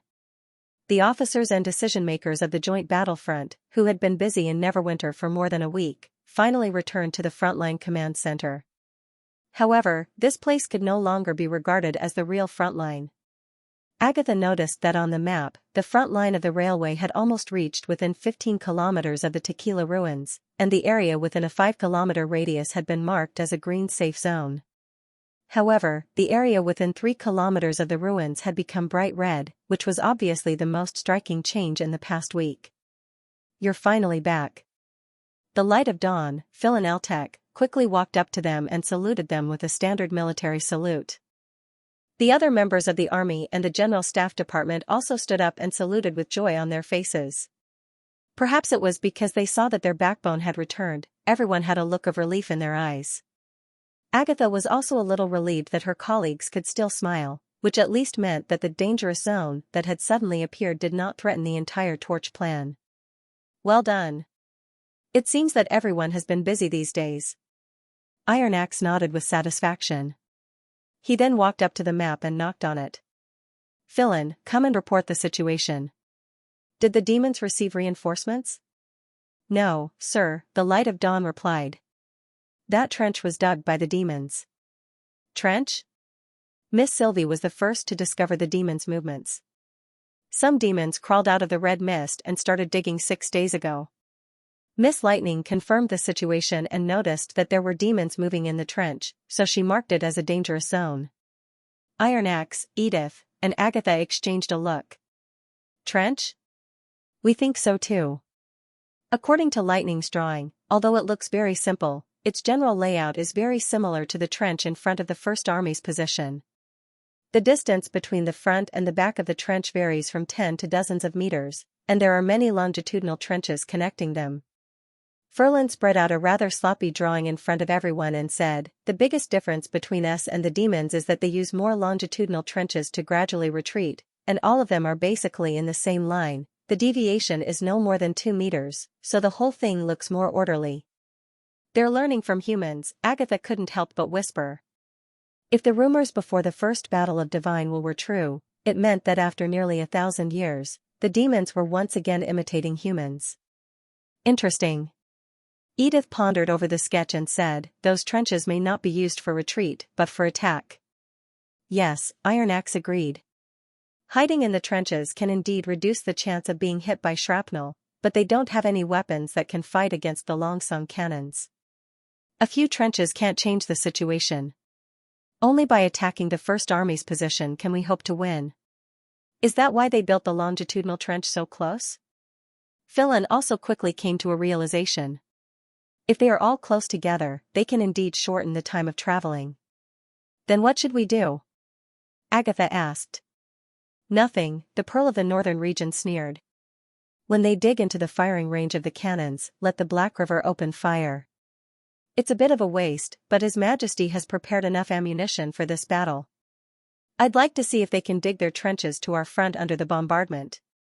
Iron Axe looked at Philin and asked, how's the construction of the railway going? The demons' counterattack has become more intense, but they haven't caused much damage, Iron Axe reported. It's almost impossible for the mad demons to approach the First Army's position, so they rarely send out ground troops. Their main attacks are the devil beasts. But judging from the number of 10 to 15 devil beasts each time, I guess there are not many devil beasts left in the Tequila that can fly. If not for the senior demons, we could have killed more devil beasts. The Magic Slayer is out again? Agatha frowned. More than once. Philin nodded. Every time, the Magic Slayer would attract the anti-aircraft machine gun squad's fire, and the devil beasts would follow up and attack. His expression became solemn. But every time I see it, I feel like I'm fighting a real monster. How so? Edith asked curiously.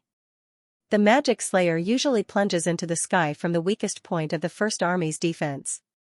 When it lands, it can stun people for a few seconds, even if the soldiers are wearing God's stones of retaliation. Philin said slowly, without the protection of God's stones, for example, those workers who hide in the bunkers but can't control their curiosity will panic.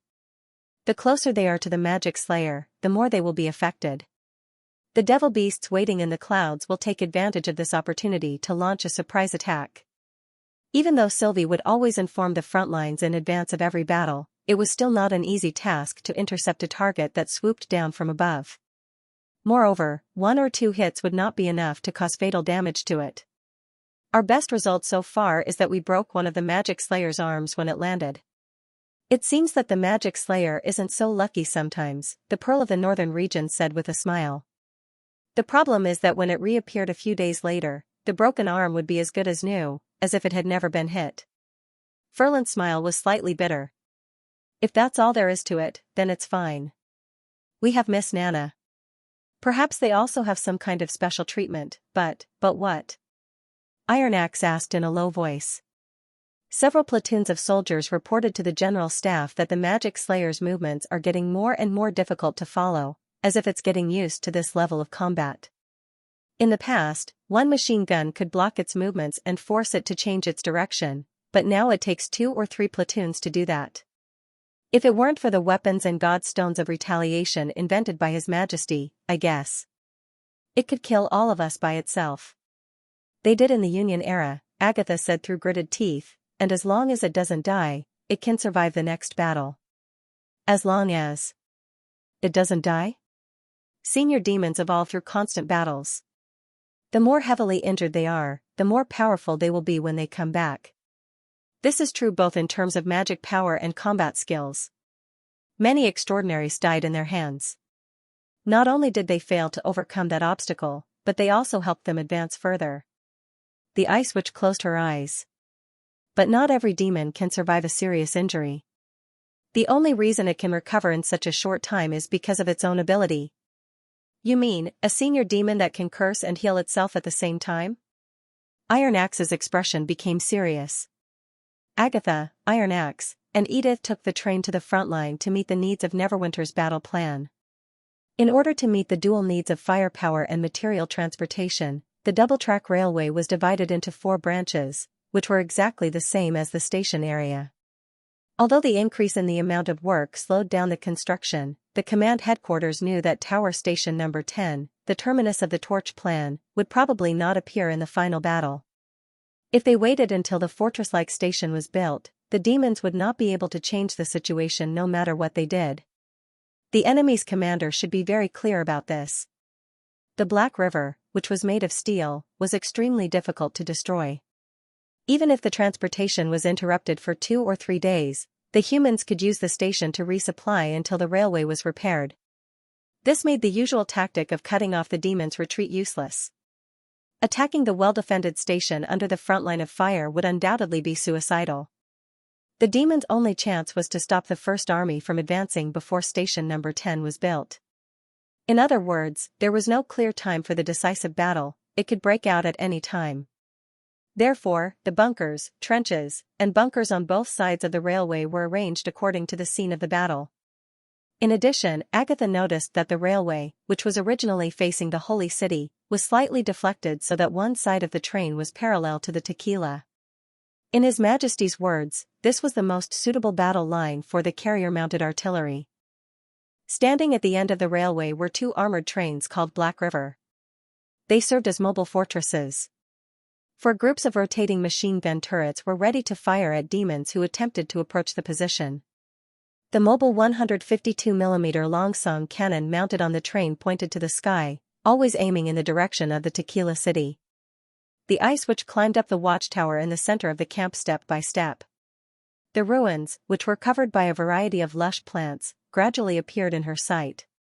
Although she had long known this would happen, she still felt an indescribable shock and sorrow when she saw the ruins of her homeland. Although more than 400 years had passed, she could still see the shadow of the Holy City in the ruins. "Were you born in that place?" Edith asked. Agatha nodded.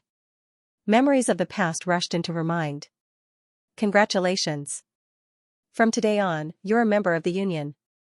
As expected of the youngest High Awakened in history. The Quest Society welcomes you. Sis, you're amazing. Do you know what you are doing? They are all warriors who have sacrificed their lives for the Union. They are only unconscious now, but you want to turn them into test subjects? It's not like you don't know how low the chances of recovering from a severe head injury are. Compared to dying like this, they must want to make a greater contribution to the experiment. I can't accept it. This is an order personally signed by Lady Alice. If you can't accept it, then you can leave. Master, the city wall has been breached. I'm afraid the Allied army won't be able to hold on for much longer. Let's go. But my sister hasn't come back yet. She is a member of the garrison guards. It is impossible for her to leave the line of defense. If you die here, you will be letting her down. Take this opportunity to escape. But, sir, where can we go after leaving Tequila? Don't give up.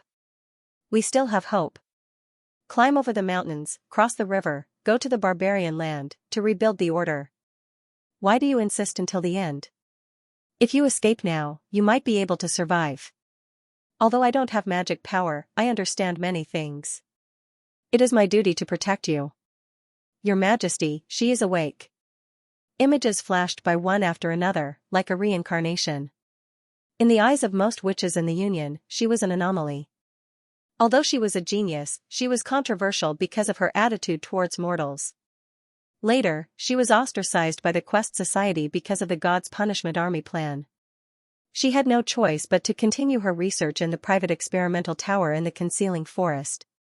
Even so, Agatha still had indelible feelings for Tequila. This city was once regarded as the last fortress of mankind. Countless heroic deeds had been born there. Thousands of witches and hundreds of thousands of ordinary people had fallen on the battlefield against the demons. Her sister was one of them. She still did not know which section of the collapsed city wall she was buried under. Escaping did not bring her a sense of relief. Instead, it became a heavy responsibility. Whenever she closed her eyes, she would hear the cries for help of countless people who had died in the battle. She was not a deserter. Every time she had a nightmare, Agatha would repeatedly tell herself that she lived for revenge and to one day reclaim this land that belonged to mankind. She believed that the God's Punishment witches also had this belief and persevered to this day. Their lives no longer belonged to them. Among the ruins on the horizon, two towering giant skeletons could be faintly seen. They were the demon's new war weapons and also the source of the nightmare. She looked at Iron Axe and said, I have a request. Go ahead. The Majins nodded. If the First Army can successfully advance to within 10 kilometers of Tequila, I hope that the God's Punishment witches and I can fire the first round of shells. Only thunder and flame could end this nightmare. The roar of the cannons would inevitably raise the ruins of the holy city to the ground. The few remaining city ruins would also turn into ashes along with the skeletons of the people who had died in the battle and become a part of the fertile plains. But Tequila would usher in a new life in the midst of destruction. 3 days later, in the evening, when the engineering team worked overtime to lay the railway about 12 kilometers away from Tequila, Sylvie was the first to notice the demons' unusual movements. A large number of mad demons crawled out of the ground corroded by the red mist under the feet of the giant skeletons and rushed into the trench. Then two huge shadows appeared in front of the broken city wall and slowly moved toward the position. She immediately realized that they were two enormous god stones of retaliation. Just like the god stone of retaliation pillars found in the Battle of North Slope Mountain, they were probably as large as some of the small original ores in the mine. The shadow covered an area of nearly 150 meters. More importantly, it completely blocked the Magic Eye's line of sight, causing the scene behind it to be completely hidden in the darkness. There were now two blind spots in the perfect circle of investigation. No matter what the demons wanted to do with the god stones, it was already a desperate attempt for the demons of Tequila to mobilize thousands of mad demons at once. There was no doubt that this was a sign that a war was about to break out. Sylvie immediately picked up the phone to the underground command center. As the alarm went off, the front line immediately entered the highest state of emergency response. Quick, quick! Drop the tools in your hands and find the nearest shelter passage. The soldiers in charge of evacuation guided the construction team to evacuate the construction site. Don't push and don't look around.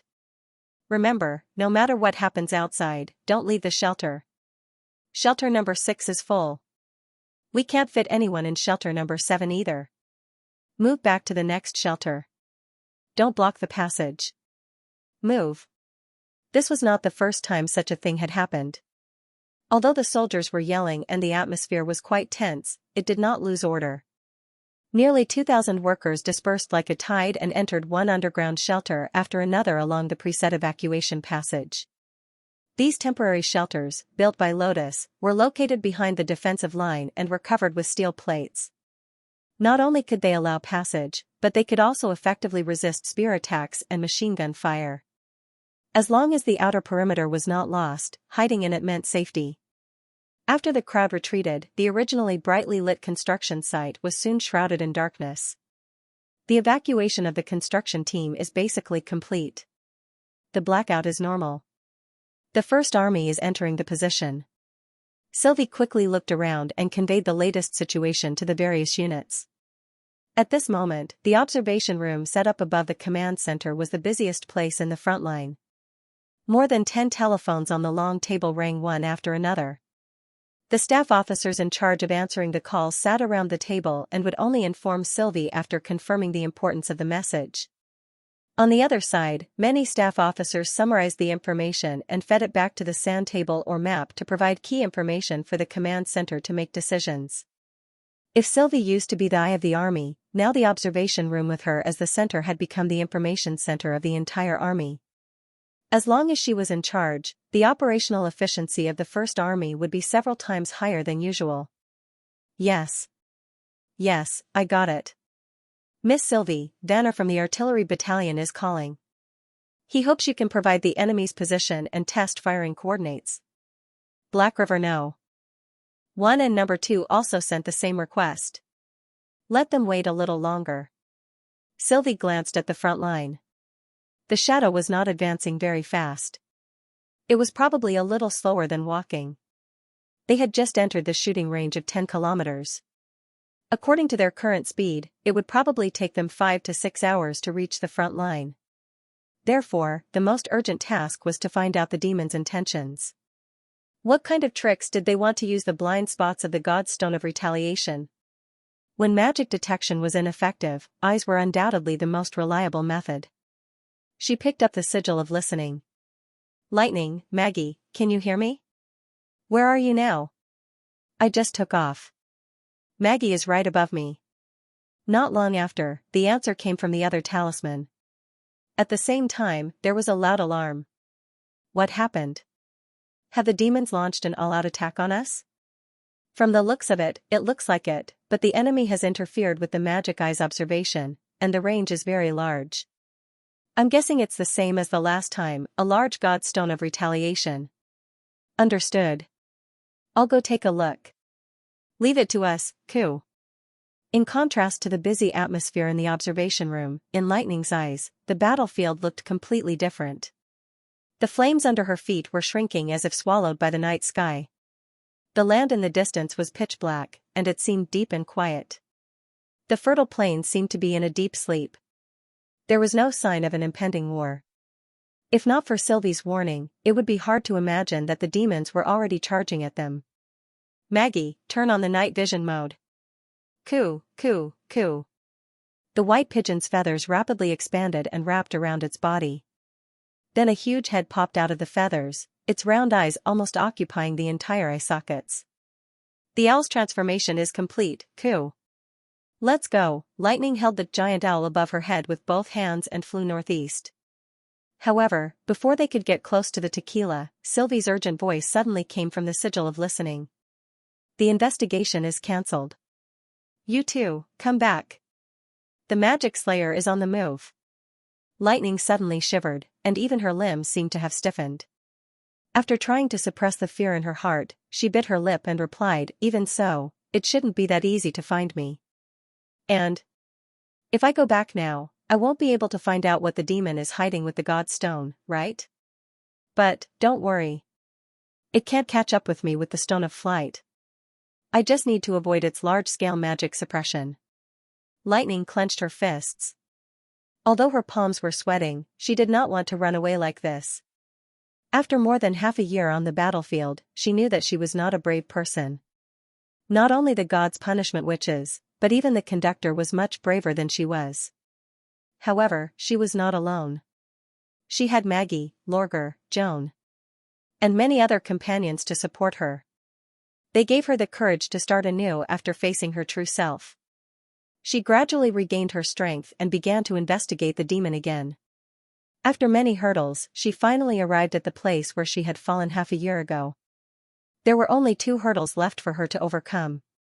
She had to fly past the magic slayer and she would give him a heavy blow in return for hurting her. Maggie, I'll leave him to you. Lightning unbuttoned her collar and forced the owl into her flight suit, leaving only its head exposed. She then accelerated to the speed of sound. She could fly at such a speed for only 10 kilometers. SSS. Be careful, the enemy. SSS. They've noticed you. Sylvie's voice became intermittent, probably due to the influence of the magic resonance. Even without this warning, Lightning knew that she had been exposed. As long as the demon was not deaf, it would undoubtedly be able to hear the sonic boom. However, she moved faster than sound, which meant that when the demon heard the explosion, she had already flown over their heads. A few seconds later, Maggie's eagle eye found the target. The monster is in front of you on the right, Ku. Under the hazy moonlight, Lightning had not yet found the magic slayer, but she already saw a circle of black light spreading out. Undoubtedly, the senior demon's low-light vision was better than Maggie's. Not only had the senior demon seen her, but it had also approached her flight path and activated the anti-magic field before she could stop it. In an instant, she raised her speed to the limit and changed from a horizontal flight to a dive. For a moment, Lightning even felt that the gloomy and cold black light had already grabbed her ankle. However, the illusion soon disappeared. In a breath's time, she had already left the black light far behind her. After breaking through the magic slayer's blockade, there was no longer any threat in front of her. She pulled herself up and flew across the demon's territory in a straight arc. She had a panoramic view of what was happening below. In the dim moonlight, Lightning saw 2 large god stones that had been cut into cylindrical shapes and were being pushed forward like rolling stones. The stone pillars were at least 20 meters long and nearly 3 meters high. At first glance, they looked like an upside-down clock tower. Behind each pillar were 7 or 8 spider demons. They squeezed together and crawled slowly, pushing the god stones of retaliation toward the first army. After passing through the encampment, Lightning once again ascended into the sky, and then stopped. "What's wrong, Ku?" Maggie asked, raising her head. Instead of replying, she turned around and looked in the direction of Tequila. In the darkness of the night, 200 meters was the limit of her vision. It was like looking for a needle in a haystack to find the magic slayer under such circumstances. But it did not matter that she could not see him. Lightning knew that the magic slayer could see her. From the direction of the Tequila, she should be facing away from the moon. As long as the magic slayer looked up, he would not be able to miss a shadow in the white moon. But he did not chase after her. The only reason was that the magic slayer had realized that she was too fast for him to catch up with. He gave up on the pointless attempt. She had won this round. Lightning took a deep breath and stretched out her right hand. Although her fingertips were still trembling, she plucked up her courage and stuck out her middle finger. That was the gesture that His Majesty had taught her, a symbol of victory. Then she turned around and flew back to her own camp without looking back. At the same time, she told Sylvie what she had seen. A regular cylinder made of God's stone of retaliation. "I see." Sylvie recorded the approximate size and handed it to Agatha. It was a basic skill for the senior members of the Quest Society to estimate the shape of the shadow and the position of the stone according to the volume of the god stone. Soon, the corrected data was sent back to the observation room. Although there was a visual error, it was better than firing randomly. Sylvie used the Eye of Magic to determine the position and picked up the phone of the artillery battalion. After a while, the Longsong cannons exploded for the first time. Even though the flames that came out of the barrel were like fireflies that disappeared in a flash, they were still extremely eye-catching in the plains that were shrouded in darkness. When more cannons joined the attack, the light from the muzzles even faintly reflected the outline of the Longsong cannons. Sometimes, the flaming tail of the bullet would leave a short trail as if it were a shooting star leaping from the earth. On the other side, the echoes of the explosions were endless. The fertile plains, which had been in a deep sleep, had finally been awakened. "So beautiful, Ku," Maggie murmured as she stared at the cannons that appeared and disappeared from time to time. Lightning stood against the wind and clenched her fists. Now, there was only one last obstacle left. Osruk floated in the air, coldly looking at the mud pillars rising in front of his troops.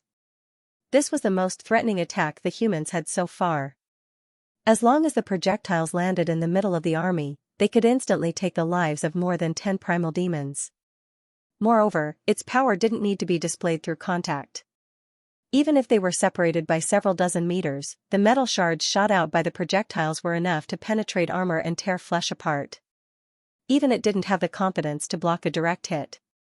In his report to the Sky Lord, he named this weapon Fiery Rain. In addition, there were also fire crossbows that could continuously shoot bolts, fire sticks that could be carried by one person. All the current evolution of human beings undoubtedly came from the element of fire. Compared to the inheritance promotion that the Grand Lord thought, it was more inclined to be a kind of coincidence. In terms of the diversity of abilities, witches were better. If a suitable awakened appeared in the next few hundred years, coupled with a long-term study of fire, it was not impossible to achieve a great leap in power. However, even if human beings had embarked on a path that was completely different from theirs, it didn't mean that he was helpless. For example, the rolling stones made from the god's punishment origin showed that they were hard enough to resist the fiery rain. Osruk clearly saw that the god stone was still intact after several direct hits and violent explosions. When the opponent's projectiles hit the edge of the stone pillars, they would even directly bounce off without leaving a hole. The real danger was the fiery rain that happened to pass the stone pillars and hit the tombstones. Their impenetrable armor was completely vulnerable in front of the fiery rain. Once they were hit, they would basically be torn into pieces. Ironically, the king had high hopes for these extremely tough symbiotic demons that neither felt pain nor fear. He believed that they were the most valuable breakthrough from the inheritance shard. Not only did they greatly enhance the supply ability of the frontline, but they also enriched the tribe's combat methods. Only 100 tombstones were needed to completely wipe out the human beings, which were lowly insects in the eyes of most of the tribe. Thus, the Grand Lord handed it exactly 100 tombstones, not too many and not too few. However, after more than half a year of fighting, not only were the humans not wiped out, but the Tequila tribe was already on the verge of collapse. Osruk could now still control less than 40% of the tombstones. If the Sky Lord didn't trust the king too much on this point, he wouldn't be in such a difficult situation now. If these symbiotic demons were all used up on the road, he could only let the primal demons fight them. That would be no different from suicide. The impact of the fiery rain on the god's stone of punishment pillars was not something the primal demons could withstand. Even the obsidian claws of the tombstones could be shaken off, let alone their bodies. But Osruk didn't care. Because these sacrifices were all worth it. And the humans would pay for their sacrifice. 10 o'clock at night, in the underground command center. The battle had lasted for nearly 3 hours. Every 5 minutes, Iron Axe would hear the dull sound of cannon fire coming from above his head. At the same time, there would be sparse dust falling. Other than that, there was no other movement on the battlefield. It was as if the demons hadn't launched an attack and the First Army had been firing at the air all along. This was completely different from the experience of previous battles. In order to save ammunition and protect the cannons, he had asked the artillery battalion to extend the firing interval and aim most of the firepower at the back of the black shadows. The problem was that even if such an attack caused real damage to the demons, the magic eye could not see the results of the battle. The only thing he could be sure of was that the 152mm Longsong cannons could not destroy the god's stone of punishment pillars. Although the dense bombardment could slow down the black shadows, they would eventually recover. Iron Axe had no idea how the spider demons managed to make such a big guy roll over the crater. Damn it. Iron Axe punched the table angrily. If it was daytime, these monsters wouldn't have survived until now. The biggest problem the First Army was facing was that no one knew where the cannonballs had landed. In order to hit the target, the cannons had to fire many times to find the correct landing point. However, when faced with two blind zones that were more than 150 meters wide and almost infinite in length, every shot was equivalent to a test shot without any feedback. According to Sylvie's observation, the Magic Slayer did not break into the camp. Instead, he was cruising above the black shadows, obviously on guard against lightning. Although lightning was faster than the enemy, flying at such a high speed consumed a lot of magic power. It was still possible to sneak in once or twice, but it was too dangerous for the Magic Slayer to stay above the black shadows, shake off the Magic Slayer, and at the same time, provide him with a landing point. Without any feedback, they would not be able to attack again. As a result, it would be difficult to quickly destroy the enemy's forces with concentrated firepower. The current situation was like a bet. He could pour all the cannonballs into the black shadows and completely stop them, but as long as the enemy withdrew the spider demons, the First Army would be wasting their ammunition. Apart from the black shadows, there were also many mad demons on the two flanks, as if they wanted to form a pincer attack. If the cannons were aimed at them, they would immediately know the result of the battle. However, these demons were very scattered, and it would be a pity to focus on them. That's why the enemy chose to attack at night, Edith said calmly. This is already a gratifying result. Without Sylvie, we wouldn't even know where the enemy is, let alone the blind spot of the shadow. Besides, the demons were always on the receiving end. They didn't panic, so you don't have to worry about it. I just don't want to waste the ammunition that I've accumulated with great difficulty, Iron Axe said with a frown. When the two groups of shadows crossed the midfield and advanced to the 5-kilometer zone, the First Army raised the reconnaissance balloons and stopped the artillery bombardment. The Magic Slayer also noticed this, but he could not understand the intention of the humans. The levitating sphere was supposed to be used to see things from a high vantage point, but what was the point of ascending to a higher vantage point when he could not even see anything at night? While the rain of fire stopped, the Magic Slayer ordered the soldiers to speed up. When the shadows crossed the 4-kilometer line, the artillery battalion completed the latest round of ammunition preparation and set up the flare launchers. Since the first night attack, Neverwinter had rushed to produce a batch of simple lighting equipment. It was not much different from a mortar, except that a parachute was installed at the tail of the shell and the explosive at the head was replaced by a mixture of magnesium and aluminum powder that could burn continuously. The first flare could be used in the same launcher as the mortar shell, but during tests, it was found that the brightness and burning time of the small caliber flare were not good enough, so they replaced it with a special large caliber launcher. Although the soldiers could not shoot as accurately as they could in the daytime, they could at least show the general environment of the battlefield. However, the First Army had never used it in actual combat, which was also the suggestion of the general staff. When the enemies approached the edge of the 3-kilometer zone, Iron Axe could not wait to give the order to counterattack. Yes. Danner yelled after he hung up the phone. Flare, maximum angle, fire. With a few soft bangs, several dazzling balls of light suddenly exploded in the night sky. The orange flames dispelled the darkness and revealed the outline of the earth. Then more flare rose into the sky, ignited, and fell. Within the 3-kilometer area in front of the position, it was as if a row of small suns had appeared.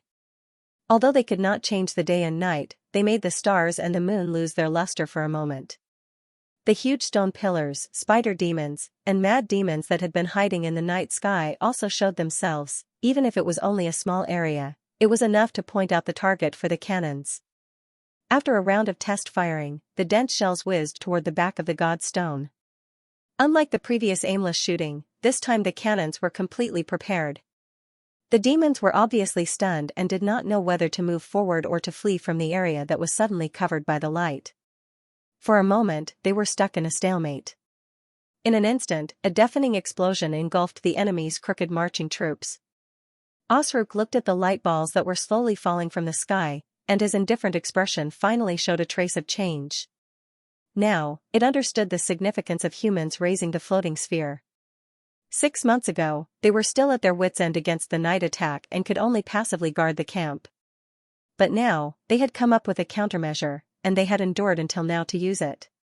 Whether it was in terms of methods or temperament, he could no longer be treated as a harmless bug. Such a human could already be considered as their opponent.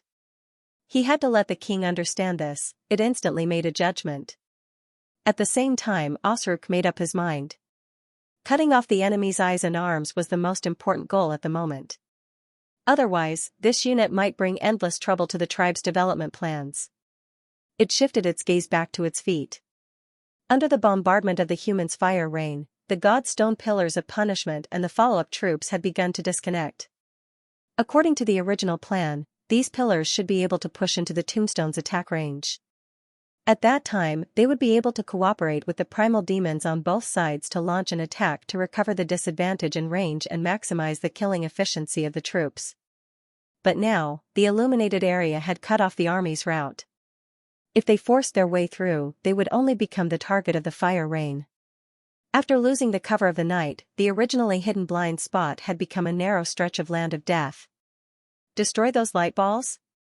No, the humans obviously had as many of these things as they wanted. Not to mention that there were people in the camp watching it. Osruk suddenly increased its speed and flew toward the enemy's camp. After avoiding a series of fire crossbows, it landed in front of a floating sphere and rushed to grab the observer's neck when he jumped out of the basket. Looking at the terrified human, Osruk revealed a ferocious smile and then tore the human in half. Then it threw the body down, raised its head and let out a sharp howl. Along with the howl was the order for the general attack. Sensing its will, the primal demons also let out the same roar. They all rushed out of their hiding places and launched a final charge toward the human camp. In an instant, the earth was boiling. The battle finally returned to the way the First Army was most familiar with. A large number of demons emerged from the blind spot, and for a moment, it seemed that the enemy was everywhere. The rising flares illuminated the last 3 kilometers. The mortars and heavy machine guns opened fire almost at the same time, as if they were going to overturn the entire ground. Probably because both sides knew the meaning of this decisive battle, they did not hold back once the battle began. The two forces collided and instantly turned the plain into a bloody meat grinder. As long as the mad demons crawled into the spear-throwing range, they would not hesitate to throw bone spears until their arms were useless. Even if their legs were broken and their bodies were pierced, they would continue to wriggle forward with blue blood trailing behind them. And the First Army did not take a step back. The machine gun squad poured out bullets like water. Even in the face of the spider demon's stone needles, they did not have the slightest intention of dodging. After the exposed shooters were shot down, the wounded and the dead would immediately be replaced by the new squad members. The only time they could stop was when they had to replace the broken barrels. The fierce battle lasted from midnight until dawn. When the first rays of dawn appeared in the sky, dozens of devil beasts joined the battle. Under the morning light, this was undoubtedly the demons' last chance. At this time, the pressure on the ground had greatly decreased. More machine gun squads raised their muzzles and worked with the anti-aircraft squad to form an airtight anti-aircraft net. The Magic Slayer tried to break into the defensive line several times, but he was forced back by the dense hail of bullets. The scales of victory were gradually tipping in the humans' favor. At noon, the gunfire subsided. Agatha followed Iron Axe and the others out of the underground command center and slowly walked to the front of the battlefield. The air was still filled with the pungent smell of gunpowder, but she found it surprisingly attractive. The grassland, which had been lush and green yesterday, was now a mess. There were potholes and corpses everywhere. The enemy's blood flowed along the ground and soaked into the soil. The grass and shrubs in the way reflected a faint blue luster under the sun. The tequila ruins in the distance were still occupied by the giant skeletons, but Agatha knew that after this battle, the demons would no longer be able to stop the humans' advance. They were only one step away from retaking the holy city. We won. Roland did not know who shouted first. Maybe it was a common soldier, a witch, or a tequila survivor. But it did not matter anymore, because the next moment, cheers of victory spread through the entire camp. The celebration only lasted for a short while before the front line became busy again. Treating the wounded, calculating the results of the battle, advancing the railway, cleaning up the battlefield. These were all urgent tasks. The command center was well aware that the victory of this battle did not mean the end of Operation Torch. Judging from the number of demons left, it was impossible for them to launch another attack of such a large scale. The capture of Tequila was almost a foregone conclusion. However, no one dared to take it lightly until the last step. Moreover, the magic slayer was still alive. If they could not completely eliminate this threat, they would not be able to achieve their goal. The victory of the human race was indeed worthy of celebration, but they would have to wait until they could raise the flag of Grey Castle at the highest point of the ruins and return to Neverwinter. After some discussion, the leaders of the United Front reached a consensus. After eliminating the demons in this battle, there should be less than 500 enemies left in the ruins of the Holy City. In terms of strength, this meant that the demons could no longer pose a direct threat to the First Army. Compared to the previous steady advance, the first priority now was to prevent the Magic Slayer from escaping. The construction of Tower Station No. 10 could be slowed down so that the demons would not lose their will to fight. At the same time, the ambush should be carried out as soon as possible. Even without Sylvie's reconnaissance, the First Army was unlikely to be ambushed. In order to avoid trouble, after a day of rest, the First Army began to bombard the demons again. This time, however, they were on the offensive. In the face of the whistling shells, the only thing the enemies could do was to retreat step by step. They left the trenches and retreated into the ruins of Tequila. During this period, only the Magic Slayer could threaten the defensive line. However, as the main target, it was difficult for him to even approach the encampment, let alone stop the First Army from advancing. As the Magic Slayer returned without success, the number of times he was dispatched became less and less. On the fourth day after the battle, the railway finally reached the firing range of 10 kilometers. After the cannons were set up, Iron Axe invited Agatha, Phyllis, and the other soldiers to stand in front of the Longsong cannons.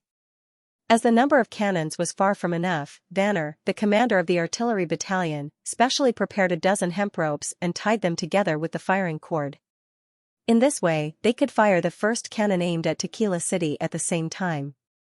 The Awakened who was born in Tequila, the Avenger who purified Tequila, and the builder of the new Holy City in the future. Every god's punishment which realized that this would be a historic moment. Regardless of whether they could survive until the Battle of Divine Will, this scene would be remembered in history. I must apologize. Holding the rope, Phyllis whispered to Agatha, 400 years ago, I laughed behind your back at the way you used mortals, saying that handing over the important work at hand to them would only make the result a mess. Many people did say that back then. The Ice Witch smiled. What about now? Now. Phyllis curled up the corner of her mouth. It doesn't feel bad to fight alongside mortals. Ready, at this moment, Vanna raised the command flag. Fire! Everyone pulled back the firing cord at the same time. A rumbling sound immediately echoed over the battlefield. More than a dozen cannonballs soared into the sky, swept across the plain, and fell into the ruins of the Holy City. Violent shockwaves spread in all directions along with a series of explosions, sweeping through the ruins of the ancient city that was left behind 400 years ago. Along with the shockwaves and stone fragments, the demons that were hiding within were torn apart. It's begun, Sylvie said in a low voice. Yes, Andrea replied casually. Even though she could not see the situation in Tequila, she could hear the muffled explosions. The tremor was completely different from the roar of the cannons. Even from 7 or 8 kilometers away, she could feel the power contained in the explosions. It was hard to imagine how the demons would feel after being bombarded by the Longsong cannons for a whole night. It's the 5th day, isn't it? Maggie mumbled.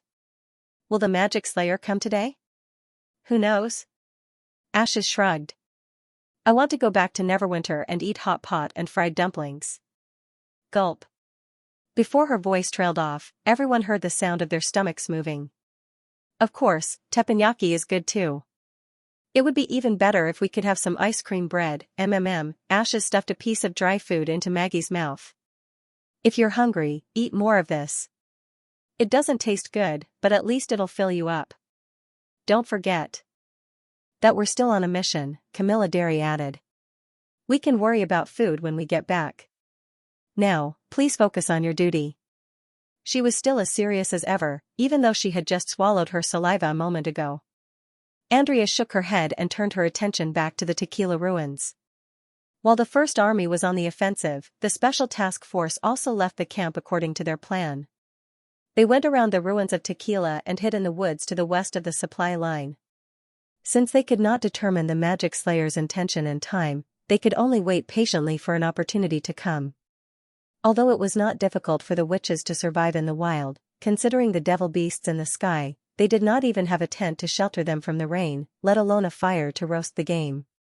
Every night, they would sleep in the trees wrapped in thick cloth and eat wheat cakes when they were hungry.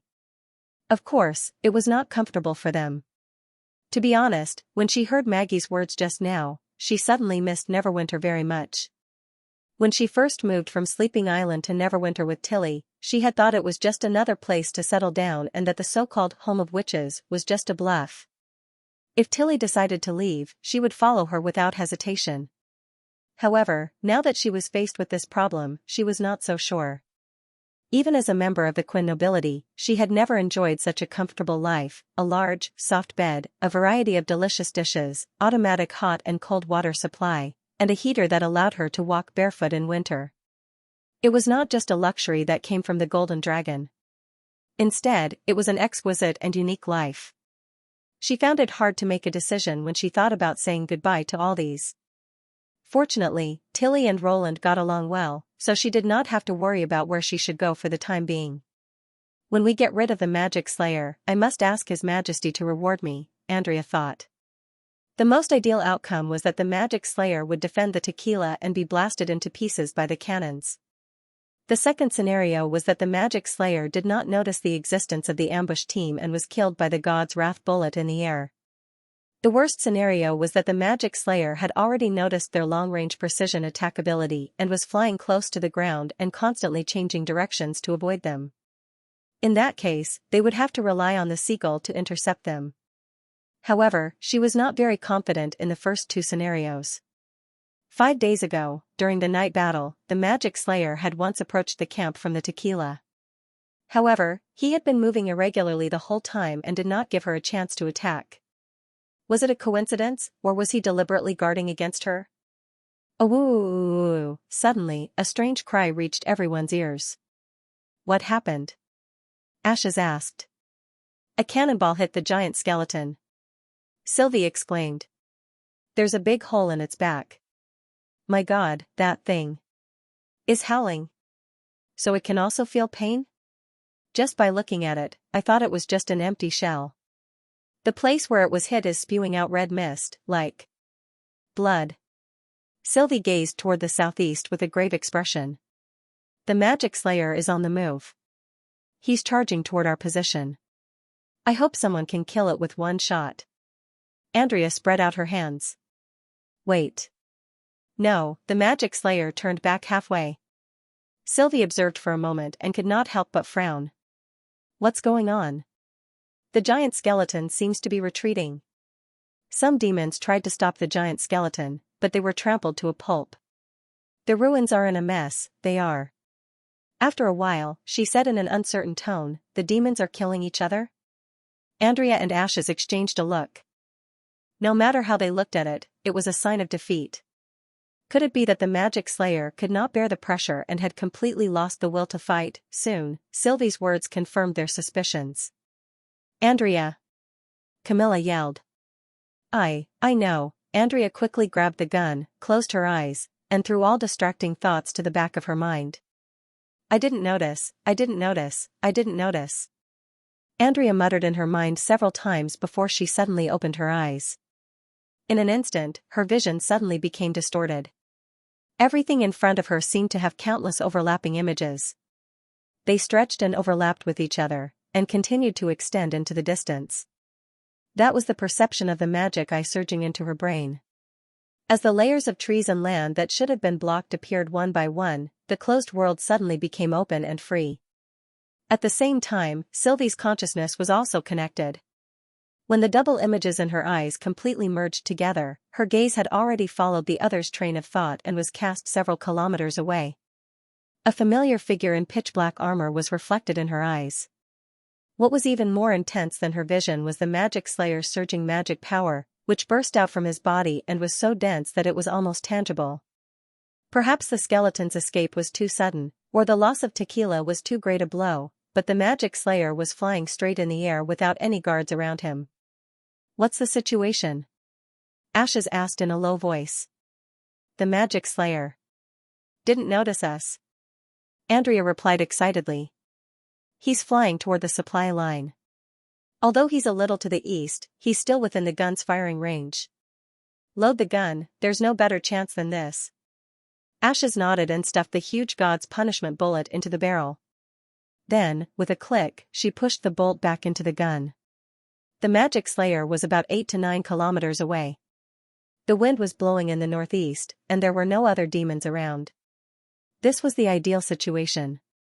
Andrea focused all her attention on the target and held her breath to activate her ability. Countless lines swarmed out and converged on the magic slayer. Some of them twisted and turned, while others rose and fell. It was hard to imagine that a bullet could leave such a strange trail. But soon, most of the lines dimmed, leaving only a silver curve that shone brighter and brighter. She had found the coin that was going up. At the same time, the magic power in her body was rapidly decreasing. She did not have much time to hesitate. This was her only chance. Andrea gritted her teeth and pulled the trigger. Accompanied by a deafening explosion, she felt as if her shoulder was hit by something heavy, and her whole body fell backward. Ashes, who was at the side, was already prepared and pulled her into the crook of her arm with one hand. "I really don't want to be hugged like this." The corner of Andrea's mouth twitched, but her body relaxed. At this moment, her shoulder was almost numb, as if she had lost all feeling. Even if he didn't look, he knew that there must be a red swelling under his clothes. If not for Nana's treatment, he was afraid that it would take a few days to recover.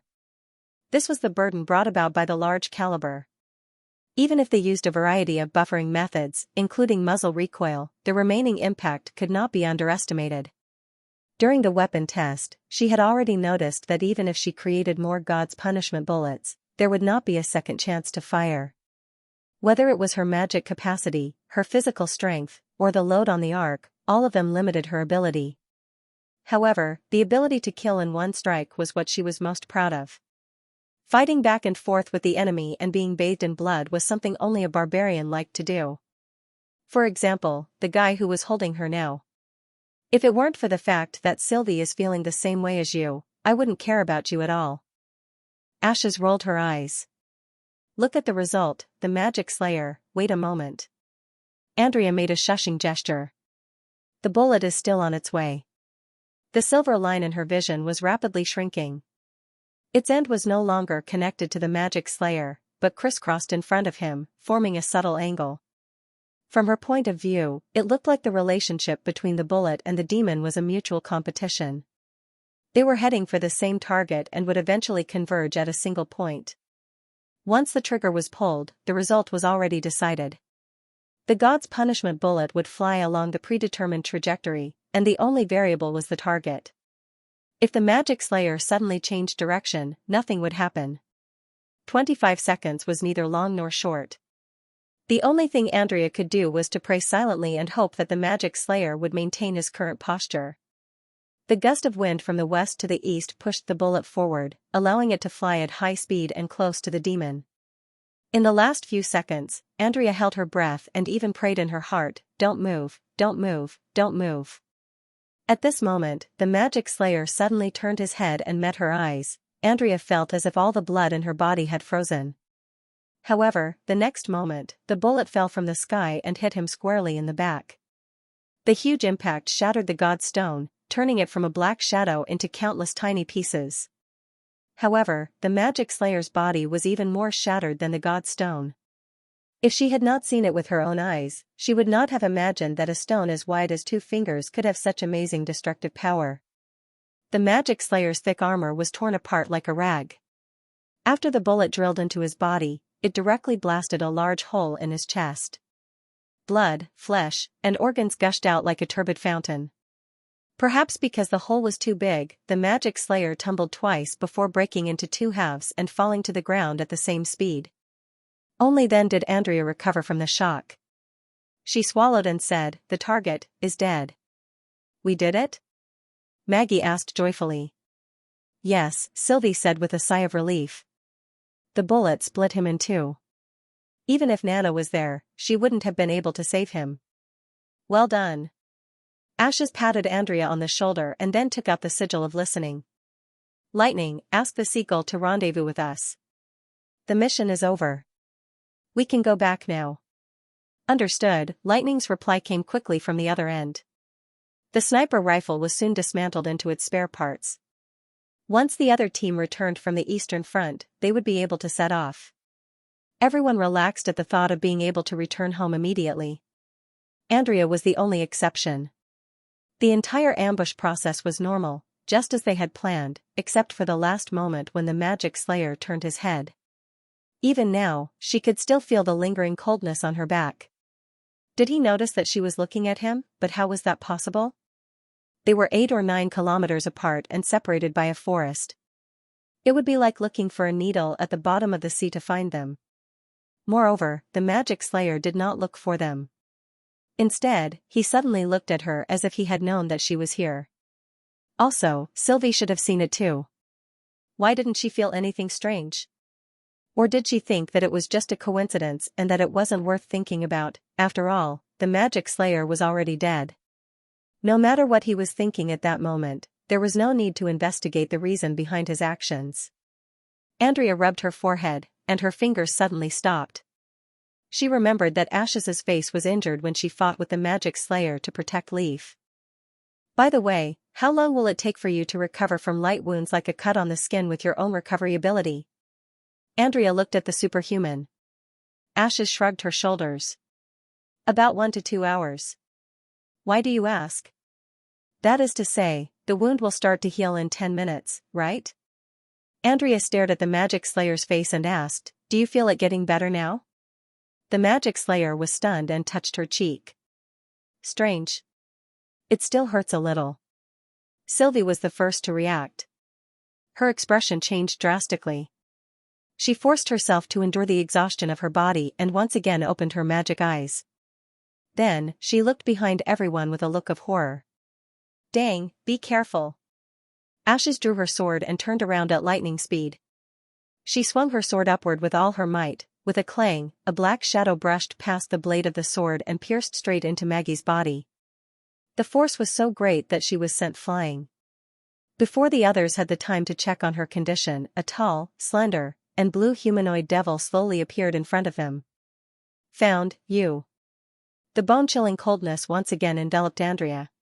She could not believe that the demon in front of her was as calm as the surface of a lake.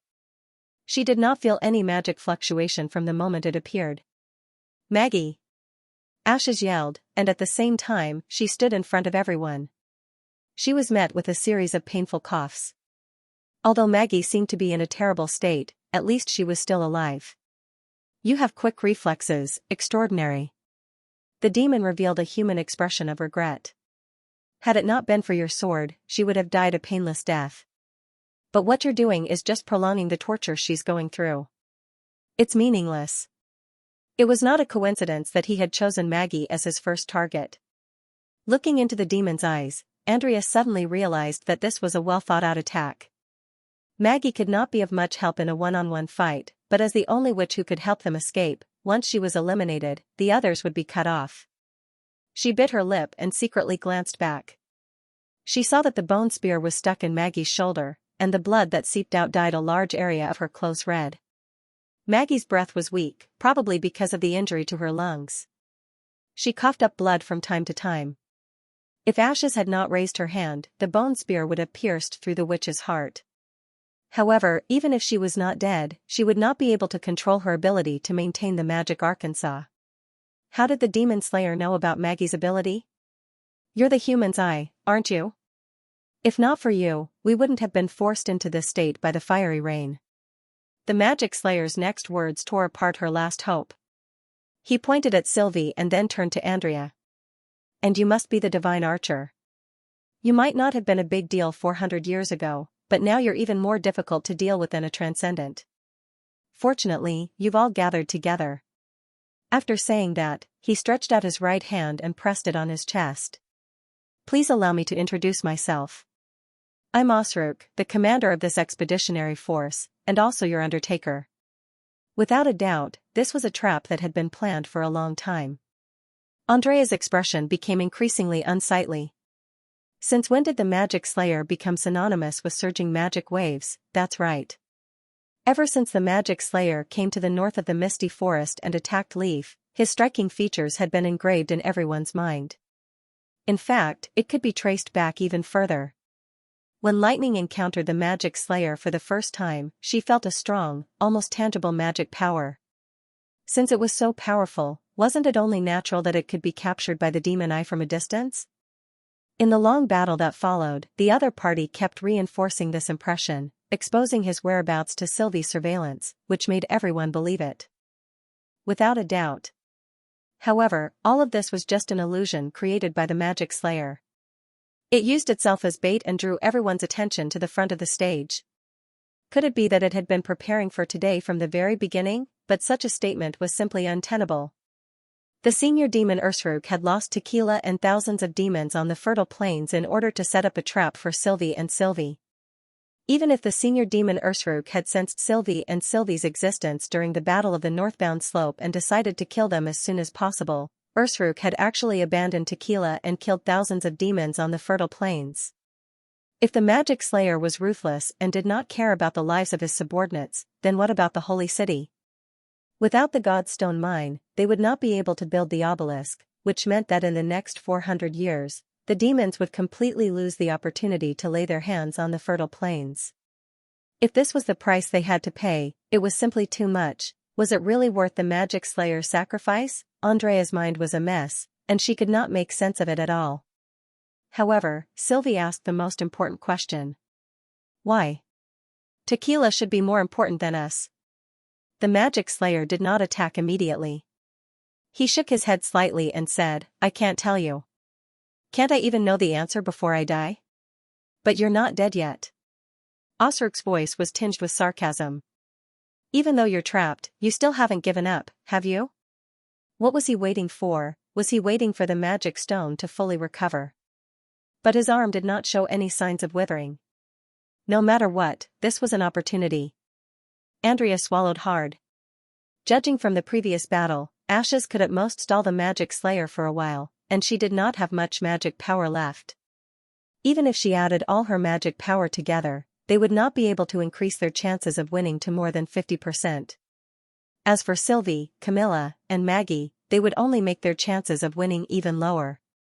The only way to break through was with Lightning. She had not shown herself yet, which meant that she had sensed something unusual. If she could guide the seagull to help, they might be able to turn the tables. Instead of attacking now, it was better to ask more questions to stall for time. Andrea already had a lot of questions in her head. She looked at the magic slayer and said in a low voice, I don't understand. Even if we were distracted by the illusion, we couldn't have overlooked an enemy that was lurking nearby. Before we opened fire, we clearly checked our surroundings. We're 8 to 9 kilometers away from Tequila. We won't be able to get there in a short time. Where are you hiding? In the past 6 months, we've dug many underground tunnels, but not at the front line, but behind Tequila. Osruk replied unhurriedly. The entrance to the tunnel is located in the Godstone mining area, which is difficult to discover. These tunnels are buried deep, so it's normal that you've overlooked them. He looked up at the sky. The humans have been monitoring this area, right? Besides, you've never let your guard down along the way. You've seen every movement on the surface. It's this illusion of safety that led you into the trap. There's a tunnel nearby? Andrea felt a vague sense of unease. Even if you're hiding underground, you're just hiding yourself. It's not an easy task to find us in such a large area. Besides, we've been changing our positions many times over the past few days. How did you see us? I didn't see you. You saw me. The magic slayer suddenly revealed a ferocious smile. By the way, I'm not the only one who saw me. Where's that flying little guy? If you have a backup plan, he should have arrived by now, right? Andrea felt as if she had fallen into an ice cave. When you see it, it will also see you. This was the characteristic of an alert eye demon. Could it be that he had killed 1,000 eye demon? But its body should be much larger than the magic slayer's. Or did Osruk somehow give that flying demon some of the demon's abilities? However, none of this was important. She now completely understood where the uneasiness from before came from. Since there was a secret underground tunnel, how could the magic slayer be the only one hiding there? The reason why the enemy had not attacked was that it was waiting for reinforcements. It wanted to catch them all in one fell swoop. Just at this moment, several grenades whizzed out of the woods and headed straight for Osruk's side. The magic slayer flew into the air and effortlessly dodged this round of surprise attack. The grenades did not slow down at all and plunged into the woods, setting off a series of violent explosions. Before the scorching heat subsided, a dense barrage of gunshots followed and engulfed the magic slayer's position. Osruk was forced to fly higher again, and at the same time, his body glowed with a blue light.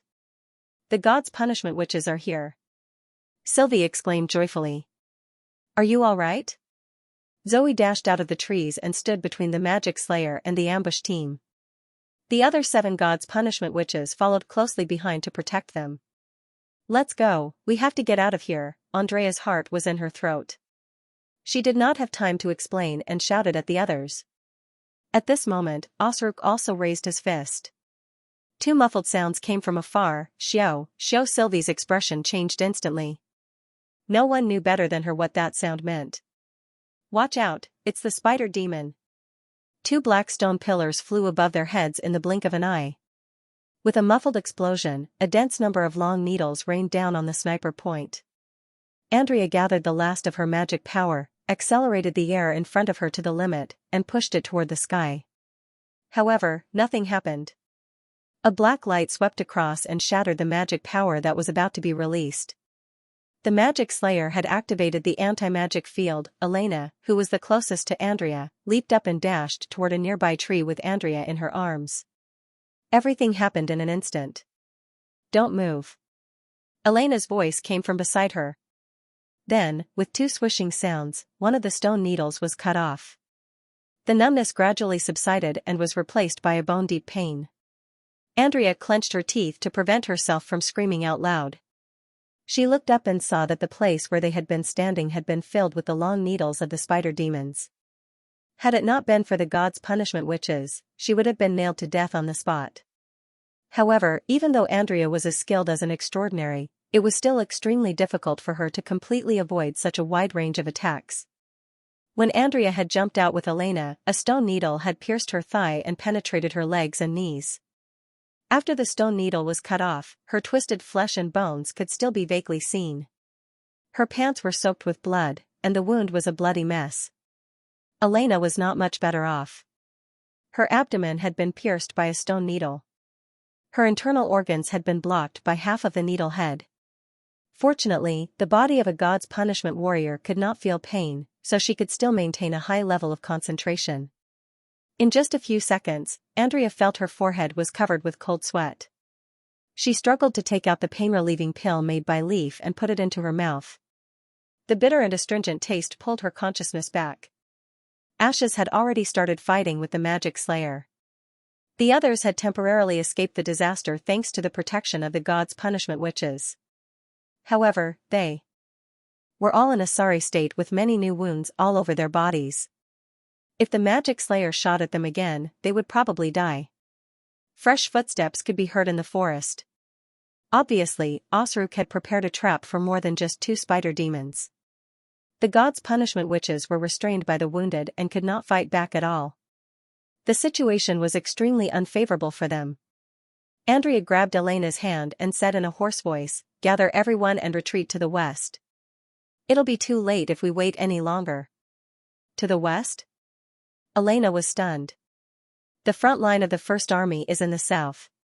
That route is no longer viable. If we go back the way we came, we will only be surrounded by the demons. The misty forest in the west is the only way out. Apart from the ambush, there might be a sufficient amount of red mist canisters in the underground tunnel."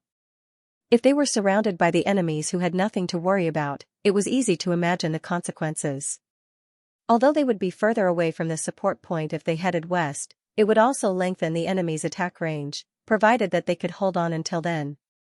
Now that she thought about it, the magic slayer didn't wait for their reinforcements to arrive. Instead, he needed time to gather his men. The enemy must have dug many tunnels, which should cover all the areas behind them. Only in this way could the enemy be able to approach them quietly no matter where they were ambushing. And the signal for the demons to take action was probably the moment the substitute flew out of Tequila. Got it. Elena nodded and began to ask her teammates to gather around her. Under the bombardment of the shotguns, Osric wandered around the periphery and used his magic power to raise a gust of wind to deplete their strength. Although the blue light of the barrier appeared on his body many times, he did not seem to be injured at all. Obviously, the stray bullets could not inflict any fatal damage on him. When everyone gathered together, the figure of Mad Demon also appeared in the woods. "Watch out for spears!" Ashes shouted. She raised her giant sword and slashed the bone spear in half. The gods' punishment witches raised their grenades to counterattack. The scene was chaotic. But Andrea knew that they had a more fatal crisis to deal with. She asked for the sigil of listening from Ashes and shouted to Lightning, "Go find the 2 spider demons and kill them." "But, only you and Maggie can do that." "Go now. That's the best way to help us." The interval between each spider demon's attack was about 15 minutes. Now that 3 minutes had passed, if they could not eliminate their opponents before the next attack, it would be almost impossible for them to escape from the stone needle rain with their broken bodies. "By the way, tell Tilly to leave this place." Ashes roared without turning her head. Lightning hesitated for a few seconds before she gritted her teeth and said, "I know. You must hold on." "Of course." Andrea forced a smile. "It's not time to give up yet." She shouted to the gods' punishment witches, "Give me a weapon." "Can you do it?" Elena, who was carrying Andrea on her back, frowned and said, "If you don't hold on to me, you'll be thrown off." "Don't worry. One hand is enough." She took the bolt rifle handed to her by the gods' punishment witches, bit the bolt with her teeth, pulled it back, and pushed the bullet into the chamber. Then, she put one hand on Elena's shoulder. Even though Elena had lost her legs, exhausted her magic power, and was tormented by the stinging wounds and the dizziness caused by overconsumption, she was still a terrifying shooter. Barbarian Ashes was still fighting. How could she give up now? "Lightning. What should we do, Ku?" Maggie asked anxiously. "Don't panic. Calm down first." Lightning looked at the dozens of mad demons running wildly in the forest and the smoke from the explosions in the distance. She forced herself to stay focused. She knew that Andrea was right. Her only advantage was her speed. Once the magic slayer destroyed her ability, it would be difficult for her to fly again. She had to stay calm in such a situation. Judging the situation and adopting the most appropriate response was what an explorer should do. Since it was impossible to escape with them, killing the spider demons was undoubtedly more helpful. His Majesty's newly developed grenade launchers were necessary in order to kill the stone-covered monsters. "You find the location of the spider demons. I'll contact the seagull first. Princess Tilly has the weapons we need." Lightning quickly organized her thoughts. "Got it." Maggie transformed into a gray-tailed goshawk and flew high into the sky. She accelerated to the limit and in the blink of an eye, she arrived at the glider hovering outside the sniping point.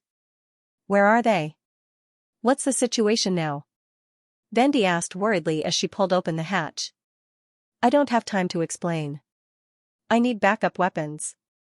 Lightning got into the cabin and carried the grenade launcher and the grenade belt on her back. Just then, Tilly said, "The situation is bad, isn't it?" The little girl hesitated for a moment and finally nodded. "Yes, Ashes wants you to leave as soon as possible." "I see. I'll leave now." Lightning and Vendi were stunned.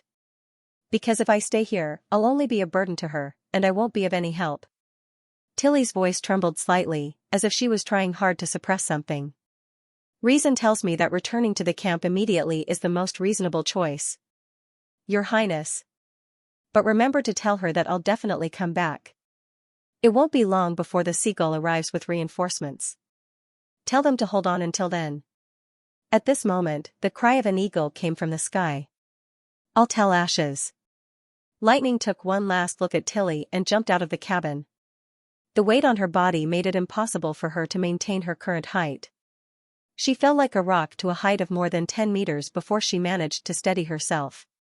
If the magic slayer came to catch her again, she would not even be able to escape. She believed in her companions and the courage they gave her. Lightning took a deep breath and flew in the direction Maggie had pointed out. 30 seconds later, she saw her target with her naked eyes. It was a spider demon lying on the ground, spitting out obsidian little by little.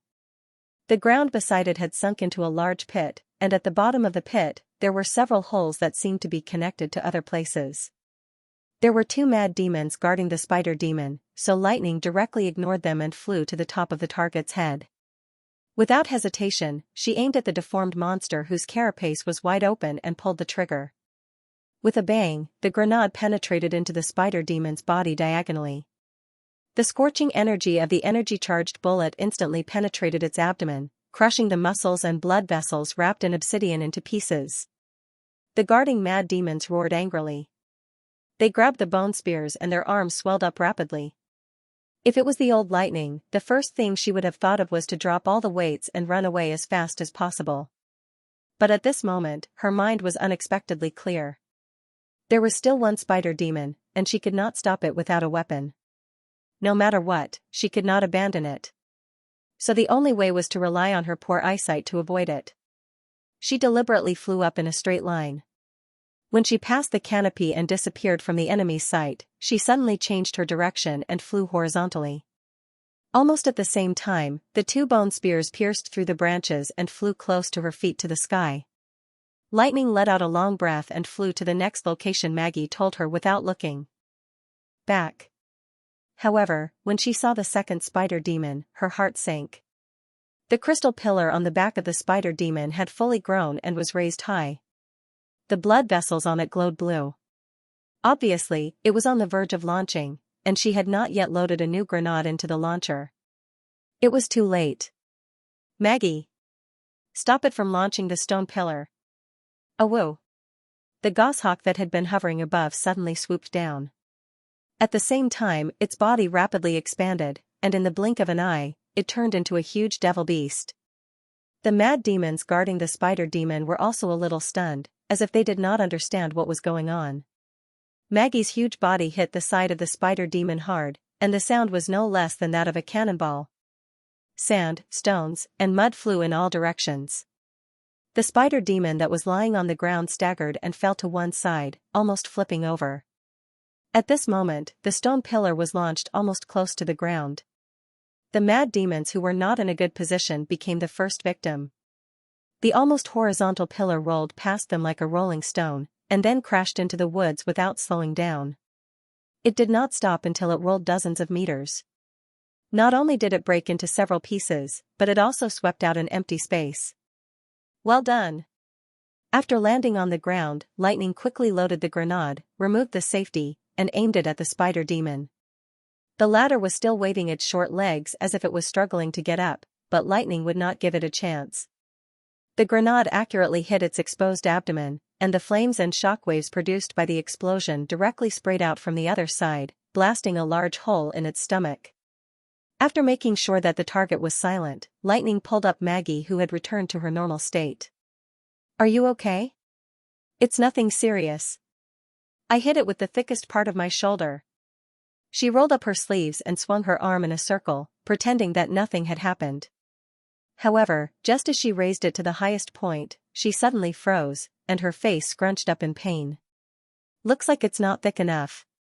Lightning patted her head and said softly, "I'll roast more game for you in the future so that you won't have to be afraid of anyone.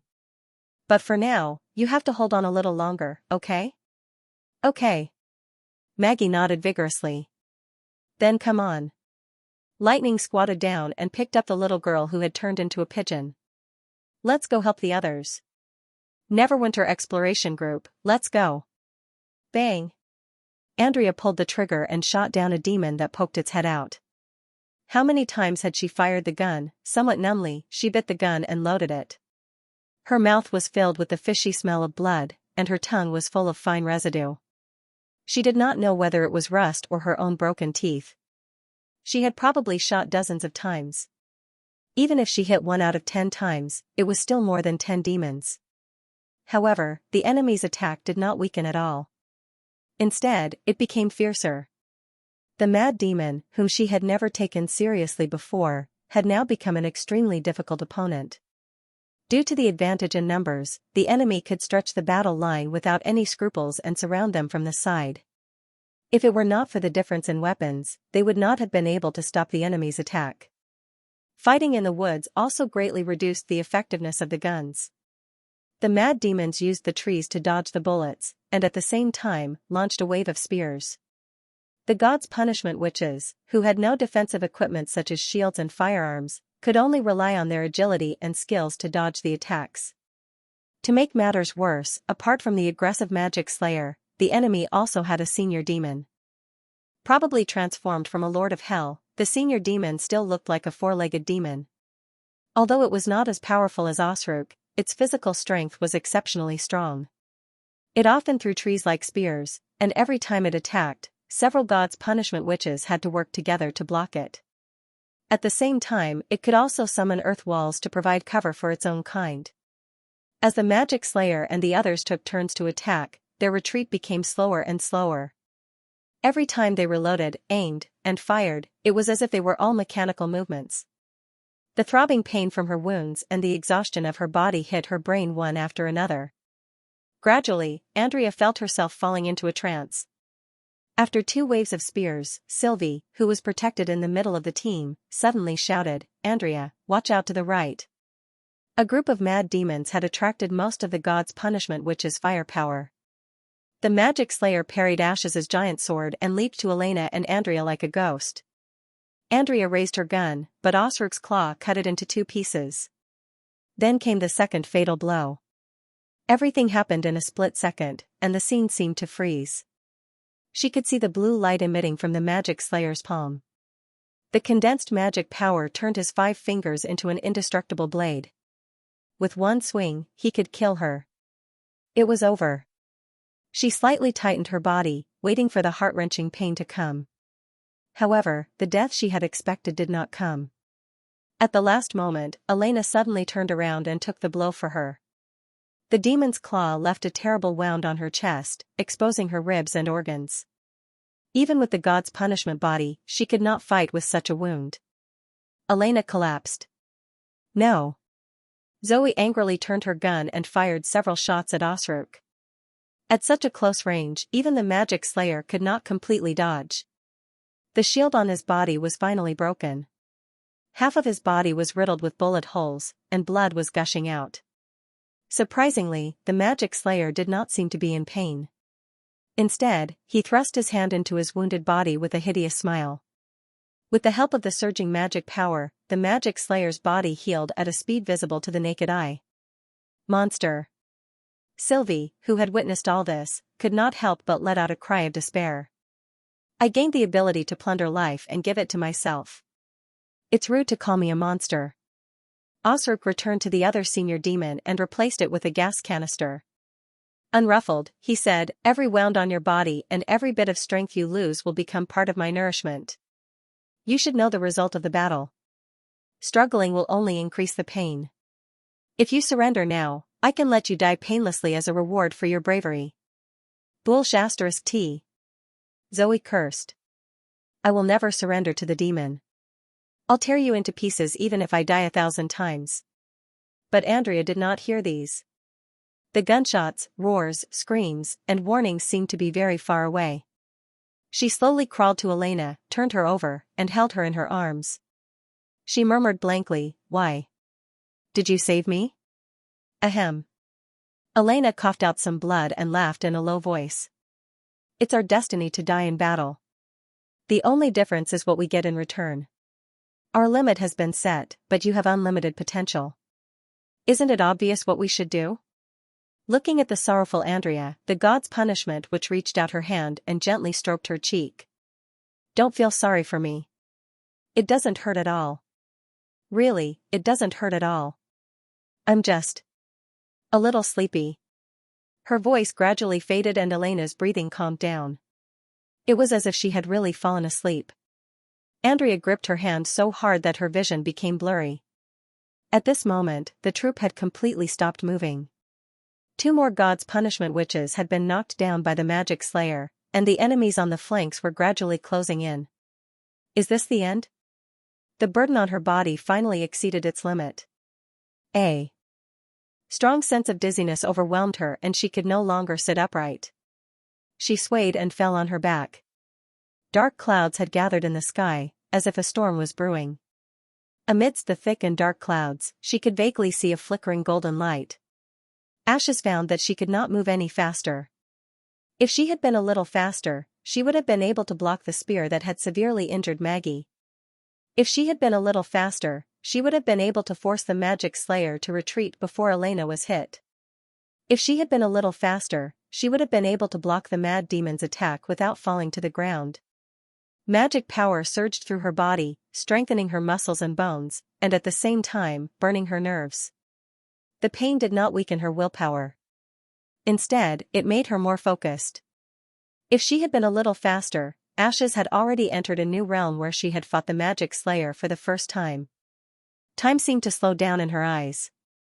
She could clearly see every detail on the battlefield, such as the cracks on the bone spears, the puddles under the demon's feet, the faint rise and fall of Maggie's chest, the blood flowing out of Zoe's body, and so on. She was able to react accordingly.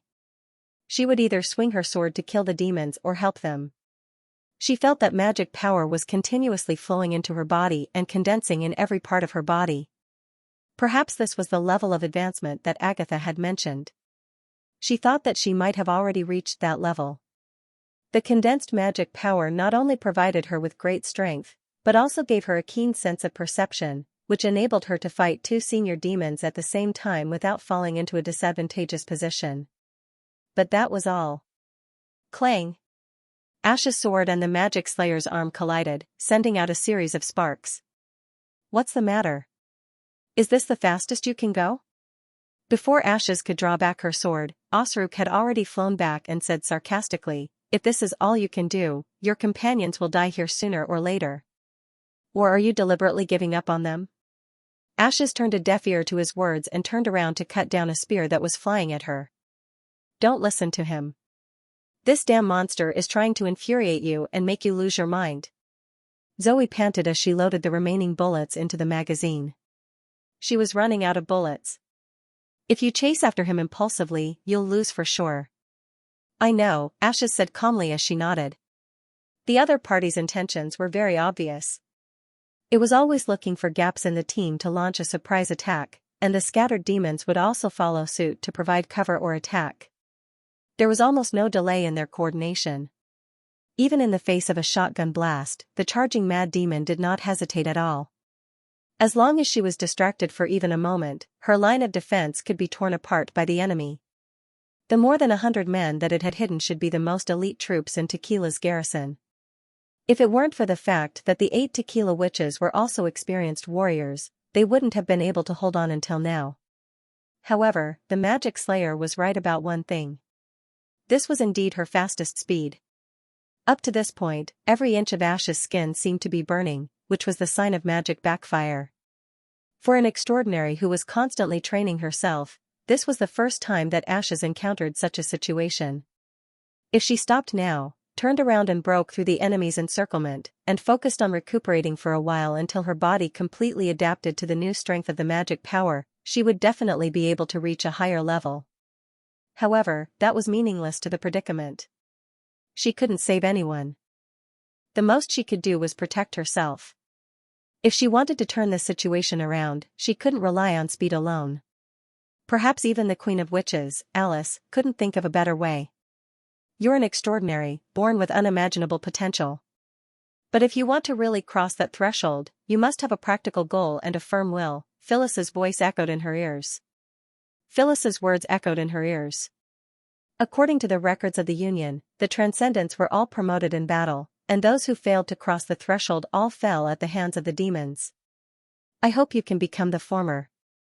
At this moment, Ashes realized that the threshold she had to face was completely different from what Phyllis had said. There were 2 paths in front of her.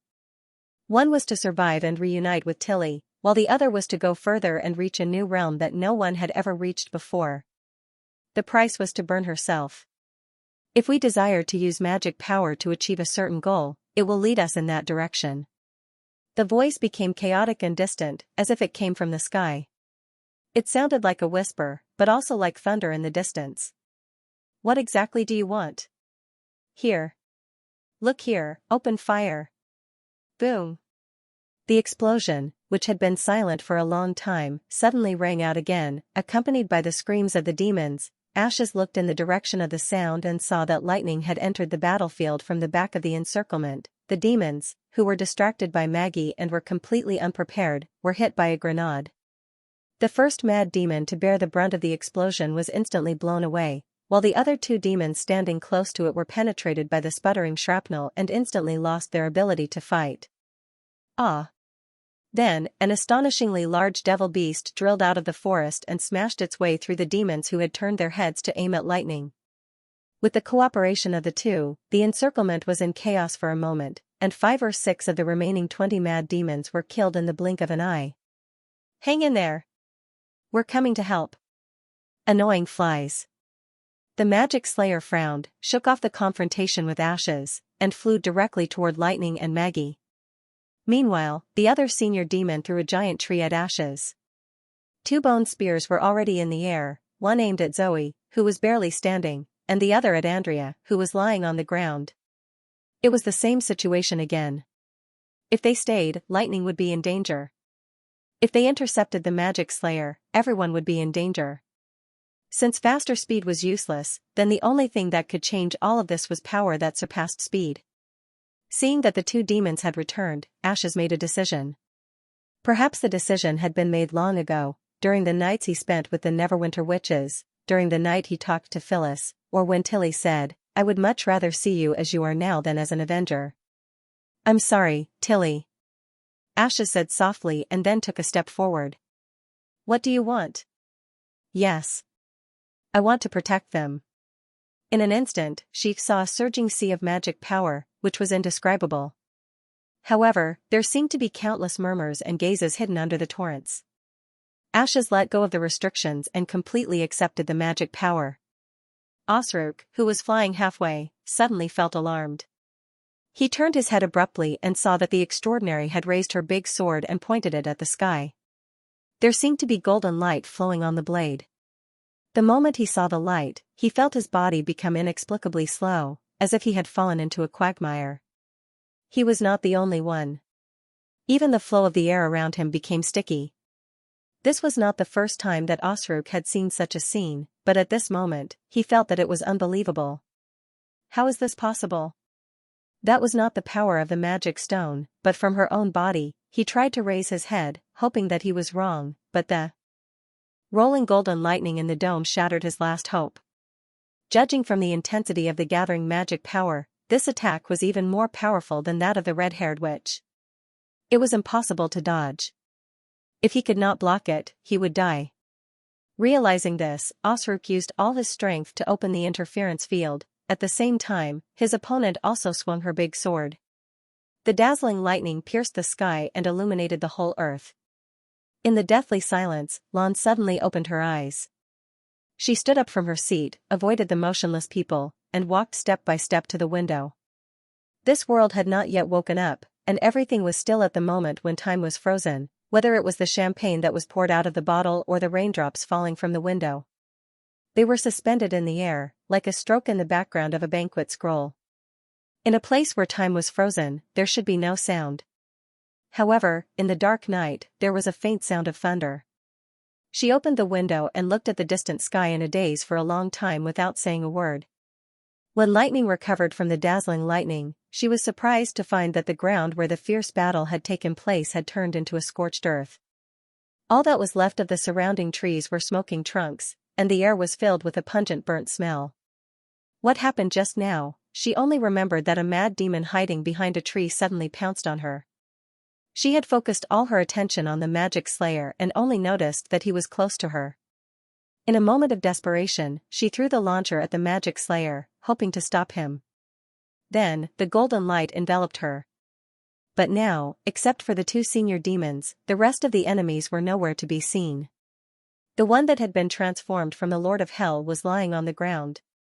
His body seemed to have been burned by high temperatures, and his rough skin was cracked open inch by inch. He seemed to be on his last breath. The magic slayer did not look any better. Half of his body had disappeared, and dark light was wriggling around his wounds. He stood motionless. But for some reason, Lightning felt a trace of uncontrollable fear. Right. Ashes, she hurriedly looked at the center of the ground and heaved a sigh of relief. The familiar figure was still standing upright with a sword in her hand, shielding everyone behind her. "Are you okay?" Lightning flew to Ash's side, but before she could finish her sentence, she was interrupted by Ashes. "Take everyone away from here. The farther, the better." "Huh? Listen to me. Leave this place to me, before I can control my power." Unknowingly, there was an unquestionable majesty in Ash's tone, which made Lightning swallow back the words she wanted to ask. So that was the case. Their presence here would only hinder her performance. Looking at her burning golden eyes, at least at this moment, she vaguely understood the meaning of thunder falling from the sky. Lightning asked Maggie to transform into a devil beast and put everyone on her back. Although she could not fly with so many people on her back, she could still run with them. After a while, the two left the ground and ran into the woods. After running for hundreds of meters, Maggie could not help but ask, how did Ashes trigger the sigil of God's will? "We didn't bring the sigil of God's will." The dark clouds in the sky did not disperse. Instead, more and more bolts of lightning flashed across the sky, creating a thunderous roar. After Lightning and Maggie left with the injured witches, Ashes spat out a mouthful of blood and sank to the ground. Had it not been for the support of her sword, she would not have been able to stand. That blow had almost consumed all of her magic power. Although magic power was still flowing into her body, the process was completely out of her control. It was as if every meridian in her body was being burned by flames. The after effects of magic power exhaustion and the pain caused by the backlash superimposed on each other. It was simply indescribable. She did not know how much longer she could hold on, but she was sure that she could not fall here. Otherwise, everything she had done would be for naught. The lightning bolt had undoubtedly wounded the magic slayer. Half of its body, which was embedded with a stone of flight, had been vaporized by the golden lightning bolt. Apart from the fact that its movement had been restricted, its strength should have been greatly reduced. But Ashes did not feel this. The magic slayer was still exuding a dangerous aura. Her heightened intuition told her that the enemy in front of her still had the ability to fight. That was why she had asked Lightning and the witches to retreat as soon as possible. In fact, she was not the only one who had caused the chaos in the magic power. A large part of it came from the overflowing power of the magic slayer. "Stand up. We have to act before the enemy." Ashes clenched her teeth and slowly rose to her feet. She took the first step forward. At this moment, the scorched senior demon struggled to its feet. "Damn it, is it still alive?" Ashes had aimed most of her power at the magic slayer, but she had not expected that her attack, which was powerful enough to annihilate a mad demon, could not kill a senior demon. If she had known this, she would have given it another lightning strike. However, to her surprise, the senior demon did not turn around to flee, nor did it rush forward to fight her. Instead, it dragged its broken body toward Osrook. What is it doing? Is it trying to protect the magic slayer? Very well. Ashes clenched the hilt of her sword. "Since that's the case, I'll send both of you to hell at once." The moment the lightning pierced through the interference domain, Osrook heard a call that seemed to come from the depths of his soul. In that instant, a miraculous connection was formed. Through the dazzling golden light, it saw something on a deeper level. It was a realm that it had always yearned for but could never reach. With just a single glance, it had crossed the threshold and left its own imprint. This was the fundamental difference between it and a great dark monarch. But now, that gap no longer existed. From defending Tequila to ambushing humans, it had paid a great price, and even disobeyed the Sky Lord's order. But it was all worth it. Feeling the power bestowed upon it by the realm of mind, Osrook directly projected his thoughts into the junior guard's mind. "Your Excellency, you have been promoted?" The latter was overjoyed, but it quickly dimmed. "Unfortunately, I will soon return to the origin of magic, and will no longer be able to follow you." "No, I haven't leveled up." To be precise, I'm still one step away from leveling up. The divine will just now seriously injured me. In my current condition, I can't rely on my own strength to complete this step. What can I do for you? Offer yourself.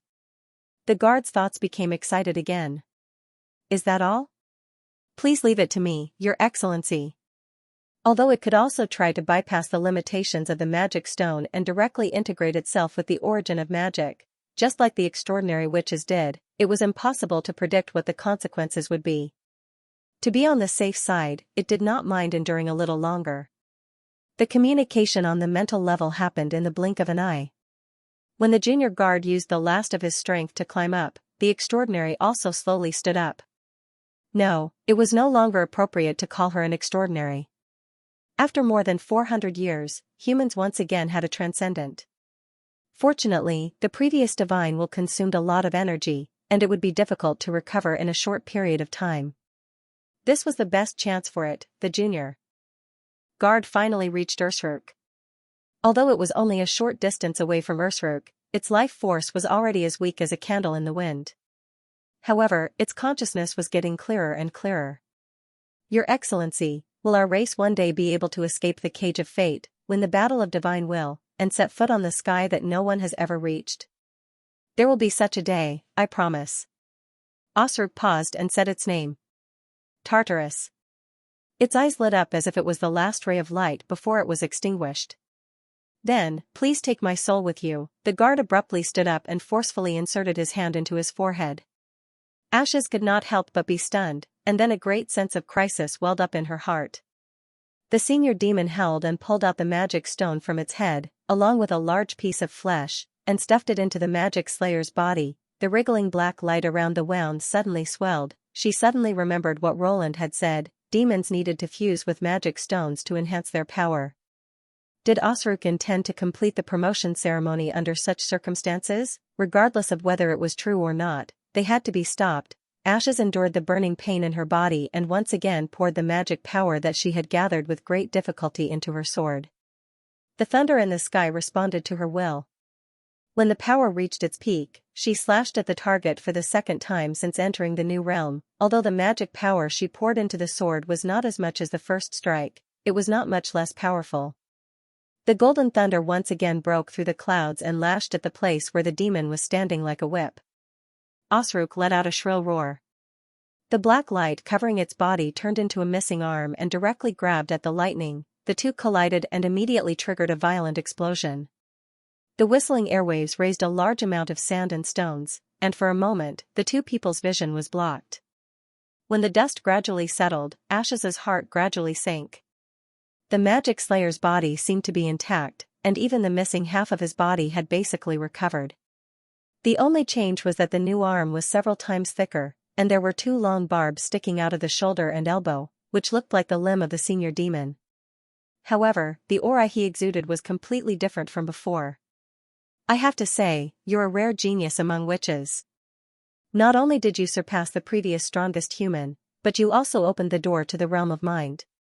For a race with a lifespan of only a few decades, it's really commendable for you to do this. Ursruk stretched out his 5 claws and easily tore apart the body of his own kind. Then he inserted a bottle of blue blood into his own body.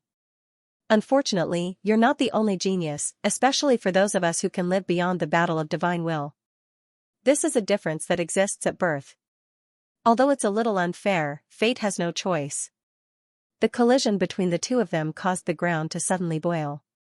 Accompanied by the sound of swords clashing, bolts of lightning fell from the sky, smashing the surrounding forest into pieces. The magic slayer's body was covered in a layer of black light, like a suit of armor, which weakened the golden lightning. The surging mana caused a heavy downpour. Amidst this dense curtain of rain, the scene of the battle between the two seemed to have become the center of the storm. Be it Ashes or Ursruk, their movements were beyond their usual limits. Ordinary people would not be able to see their movements clearly, but it was normal for both of them. Every time they made a move, a clear trajectory would be drawn out in the rain, and the airwaves caused by the collision would cause the raindrops in the surroundings to explode. The sound was like muffled thunder, as if it wasn't a battle between humans and demons, but two tall and sturdy giants fighting with all their might. Who Who? Ashes felt that the magic power in her body had completely gone out of control. It was devouring her flesh and blood, and her body was riddled with holes.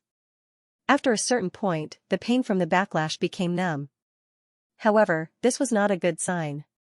Losing her sense of pain meant that her mind was distracted, and her ability to control her body was greatly reduced. In fact, she no longer had the ability to accurately control the lightning. She could only let the violent magic power pour out, which further increased the burden on her body. Like a rolling snowball, the balance was quickly tipping towards the side of collapse. I see. Is this the result of directly merging with the origin of magic? The magic slayer looked a little tired. He wiped the blood off his face after repelling Ash's attack. Although you have obtained extraordinary power, you are also being devoured by it. I'm curious, if this continues, what will become of you? Will you be burned to ashes by the magic power, or will you become a mindless monster that cannot even be called human? No matter what I become, it will be after I kill you, Ashes replied in a low voice as she shook off the rainwater on her sword. Why? Faith and perseverance? Osric sneered. That sounds like something a human would say. Unfortunately, time has proven that those are insignificant things. Ashes did not reply, but raised her sword and rushed towards it. After this short but intense battle, she already had a basic understanding of each other's abilities. If they continued to fight, her chances of winning would only become slimmer. The Magic Slayer's movements became smoother and smoother, probably because he was gradually getting used to his new body. His strength and technique were also steadily improving. Not only that, but it seemed to have completely adapted to the rhythm of the battle.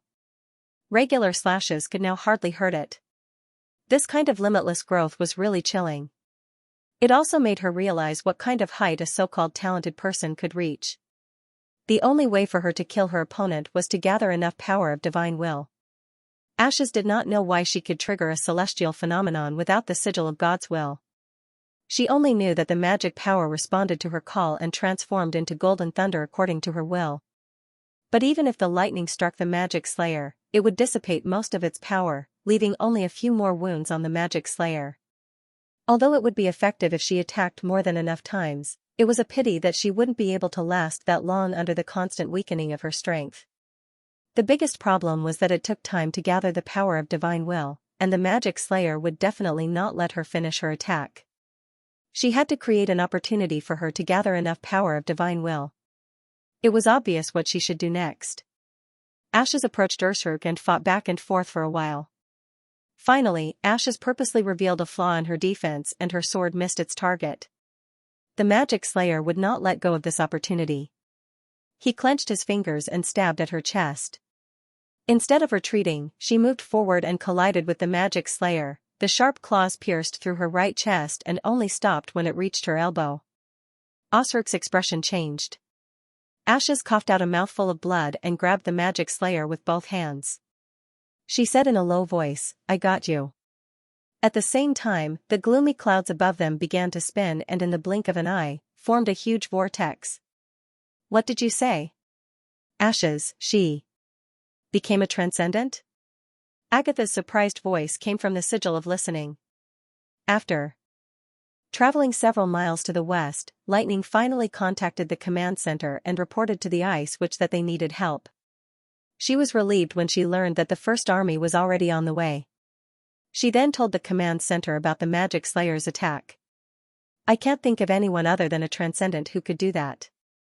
Lightning slowly flew in the air and looked at the forest behind her. Lightning flashed and thunder rumbled. Golden serpents pierced through the sky from time to time. Even the sigil of divine will could not sustain such a scene for long. It's indeed a characteristic of extraordinary witches to advance in battle. If she really did overcome that hurdle, she should have no problem dealing with the Magic Slayer. It was the right choice to let you guys retreat. Anyway, I'm glad everyone is fine. Lightning's expression darkened. The ambush team had suffered some casualties, but she did not tell the Magic Slayer about it. After a moment of silence, she changed the topic. What about the demons? Did they also advance in battle? For some reason, the fear of the Magic Slayer lingered in her heart for a long time. Osruk's motionless posture and the wriggling black light around his wound gave her a very strange feeling. There's no record of this in the Union. According to His Majesty's memory fragments, they need to successfully fuse high-quality magic stones to enhance their power. Agatha replied. Of course, it's possible that battles played a crucial role in their advancement. If I'm not mistaken, fusing with magic stones is similar to passing the day of adulthood for witches. It's a test of the body's tolerance for magic power. The so-called failure of the fusion might be a manifestation of the backlash. By the way, why do you ask? No, nothing. Lightning bit her lip. I'm just a little worried. It was not impossible for the magic slayer to carry a few high-quality magic stones with him. But could anyone really advance in the midst of a fierce battle? When a witch passed the day of adulthood, she would usually lie in bed and wait for the moment to come. Don't worry. Transcendents don't need to rely on their abilities to fight. If the magic slayer's greatest restraint against witches doesn't work, I believe he'll win soon, Agatha comforted her. Well, I think so. She nodded and was about to descend to return to Maggie when a series of dull roars suddenly came from afar. Lightning turned her head and could not help but freeze in place. The dark clouds in the sky surged like a tide and gathered in the place where she had left. Layer by layer, they formed a gray cloud tower. It rotated slowly, like a passage connecting the sky and the earth. She had only seen such a spectacle on the sea. When a strong storm came, a huge whirlpool would appear in the sky. If one did not find a way to avoid it or sail into the center of the whirlpool, any ship would be torn to pieces by the huge waves that followed. But this was the land. What happened?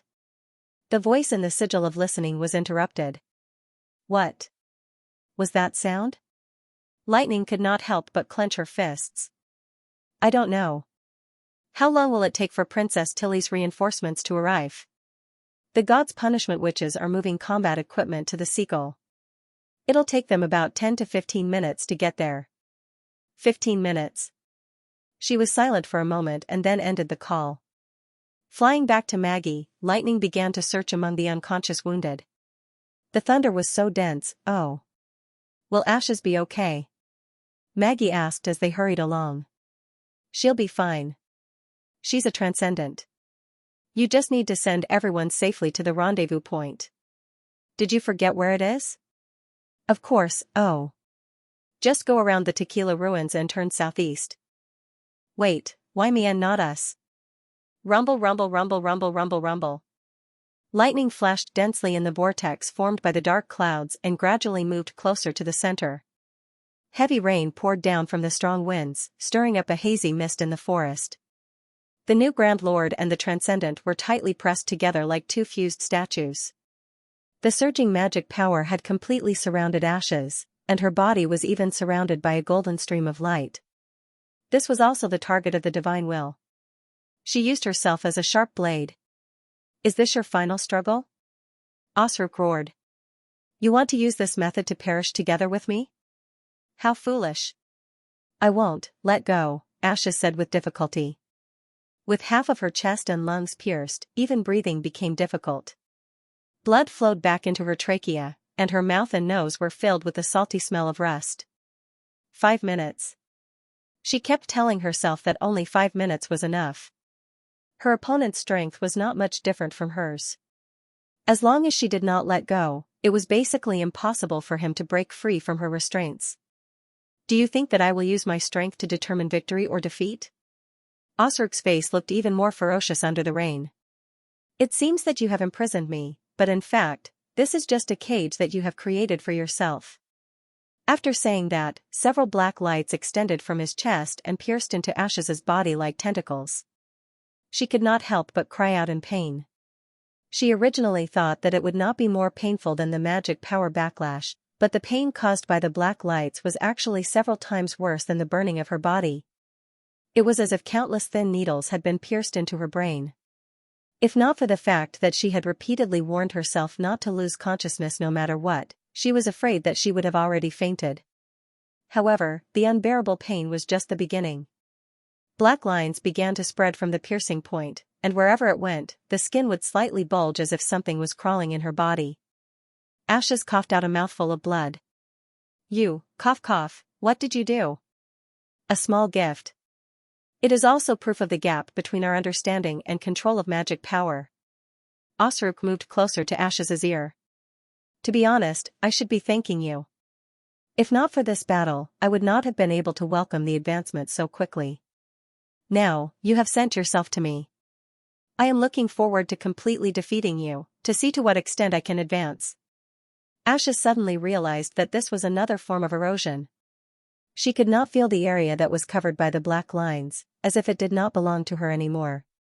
She bit her lip and tried to circulate the magic in her body. She did not wish to corrode back like the enemy, but only hoped that she could prevent the invasion of magic power. You, don't even think of controlling me. But even so, the erosion only stopped for a moment. And the speed of the expansion of the black lines slowed. But it still continued. Forward. And. Apart. And some, it. And. The black lines. The air. The black. The black lines. The flames. The flames. The black lines. The speed.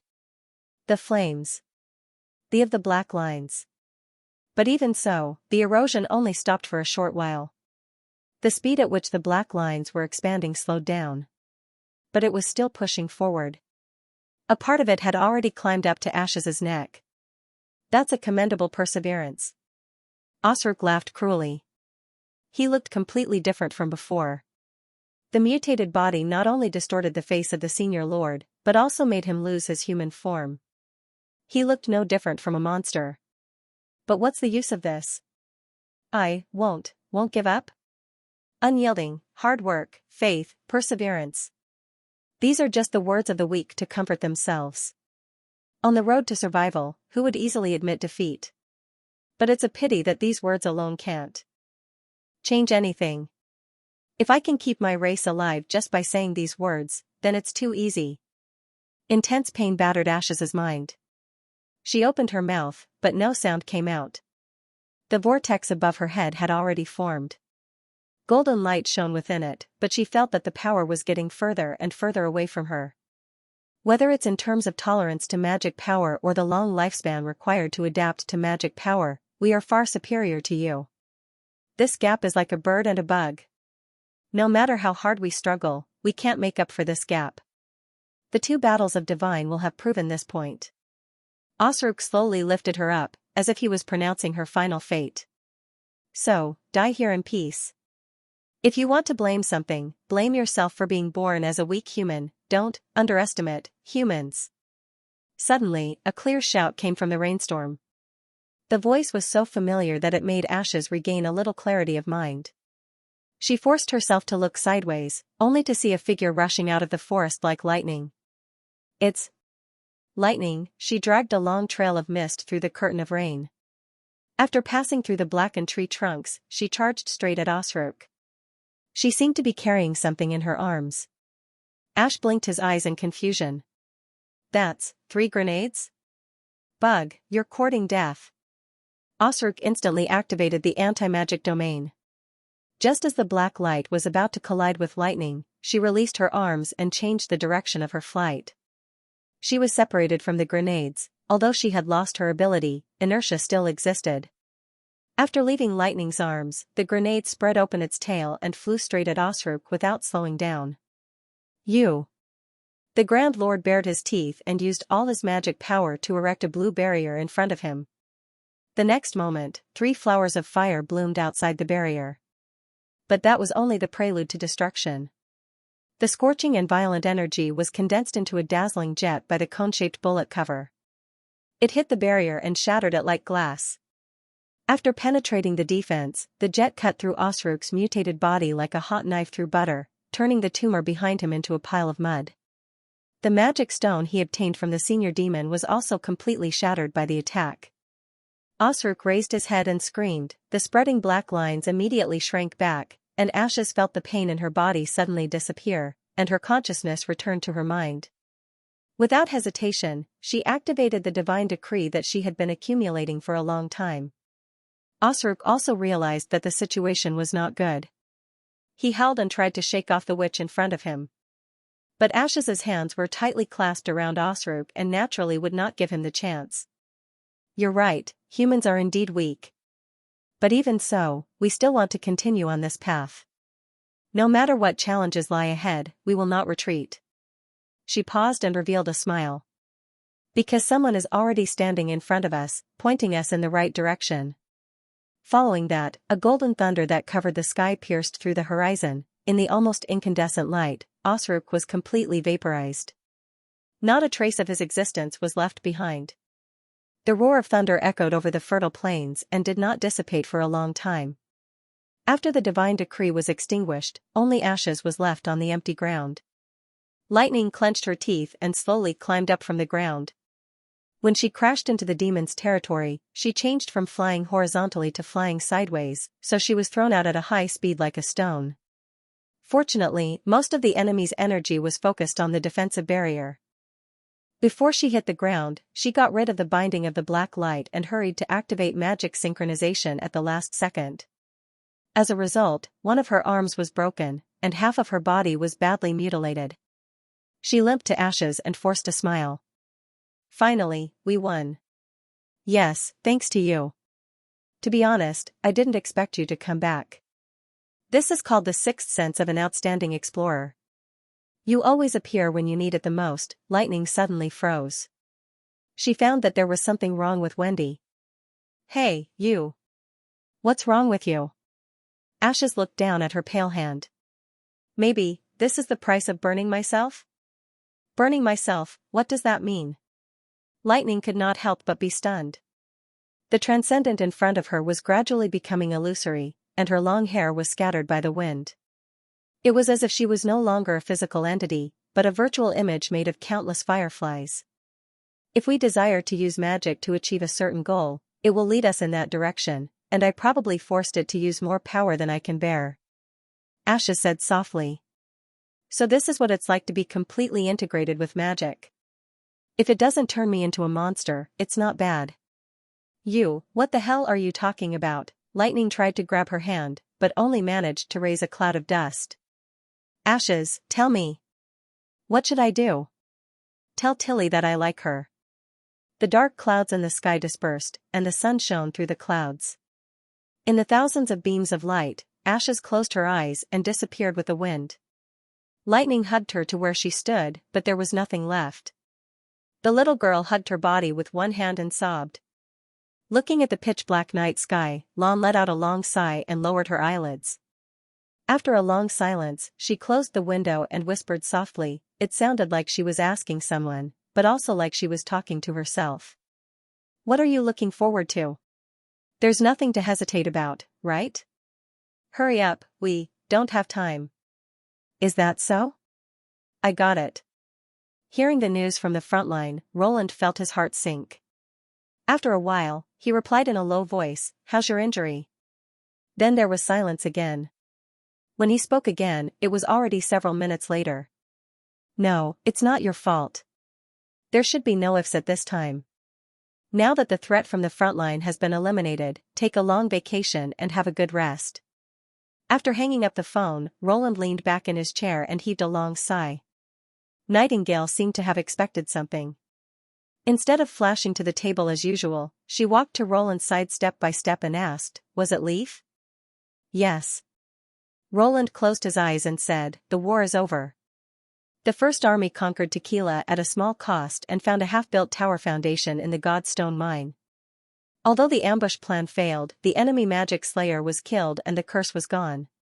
It was a blessing in disguise, but... He paused and said, Ashes and Elena didn't survive. That fool? Nightingale could not help but be startled, and then turned her head away. According to Lightning, Ashes became a transcendent in the end and perished together with the demon. Apart from a small piece of the sword hilt that was melted, there was nothing left, Roland said slowly. When he saw the ambush site besieged by the demons through the phantom instrument, he knew there was a problem with the plan. Judging from the demons' arrangement, it seemed that they were waiting for the witches to attack. Unfortunately, he could only see a corner of the battlefield through the light screen. After the special action team decided to retreat to the west, they soon disappeared from his sight. As a result, he was burning with anxiety for the next day and a half. In fact, at that moment, Roland had already prepared for the worst. The final result could be said to be much better than what he had expected. Even so, when he heard that there were casualties, he found that he could not relax at all. After all, he was the one who approved the ambush plan. Although Ashes is arrogant and presumptuous, at least she is serious about every choice she makes. Nightingale put her hand on the back of Roland's hand and said, "Elena is even more so. I believe they have long been prepared for this. You don't have to take this responsibility on yourself. What I said to Leaf also applies to you." Roland nodded. He still did not understand why the demons could see through the whole operation in advance, and even regarded the goal of wiping out the witches as more important than the holy city of Tequila. But the fact could not be changed. As the leader of Grey Castle and the United Front, he could not show any depression in front of everyone, no matter what difficulties and setbacks he encountered. If even he fell into the bottom, how could he support those who were even more heartbroken, for example, Tilly? This was also the most difficult problem for Roland to face. From what Leaf had said to Lightning, the relationship between the two was probably much closer than he had thought. Although Tilly did not appear to be grief-stricken at that time and still prioritized transporting the wounded, the absent-mindedness in her eyes could not be concealed. In Lightning's words, it was as if her eyes had suddenly lost their luster. As for why the little girl secretly conveyed her last words to him, it was probably because she hoped that he could comfort Tilly. And this was the thing that Roland was least good at. "I can only take one step at a time," he thought to himself. That afternoon, the Seagull returned to Neverwinter. The first batch of people to return were the witches who were not injured or had recovered from minor injuries. Those who were more seriously injured still needed to rest at the frontline camp for a period of time while Nana completely healed her wounds. Roland personally led the rest of the members of the Union to the airport to welcome their return.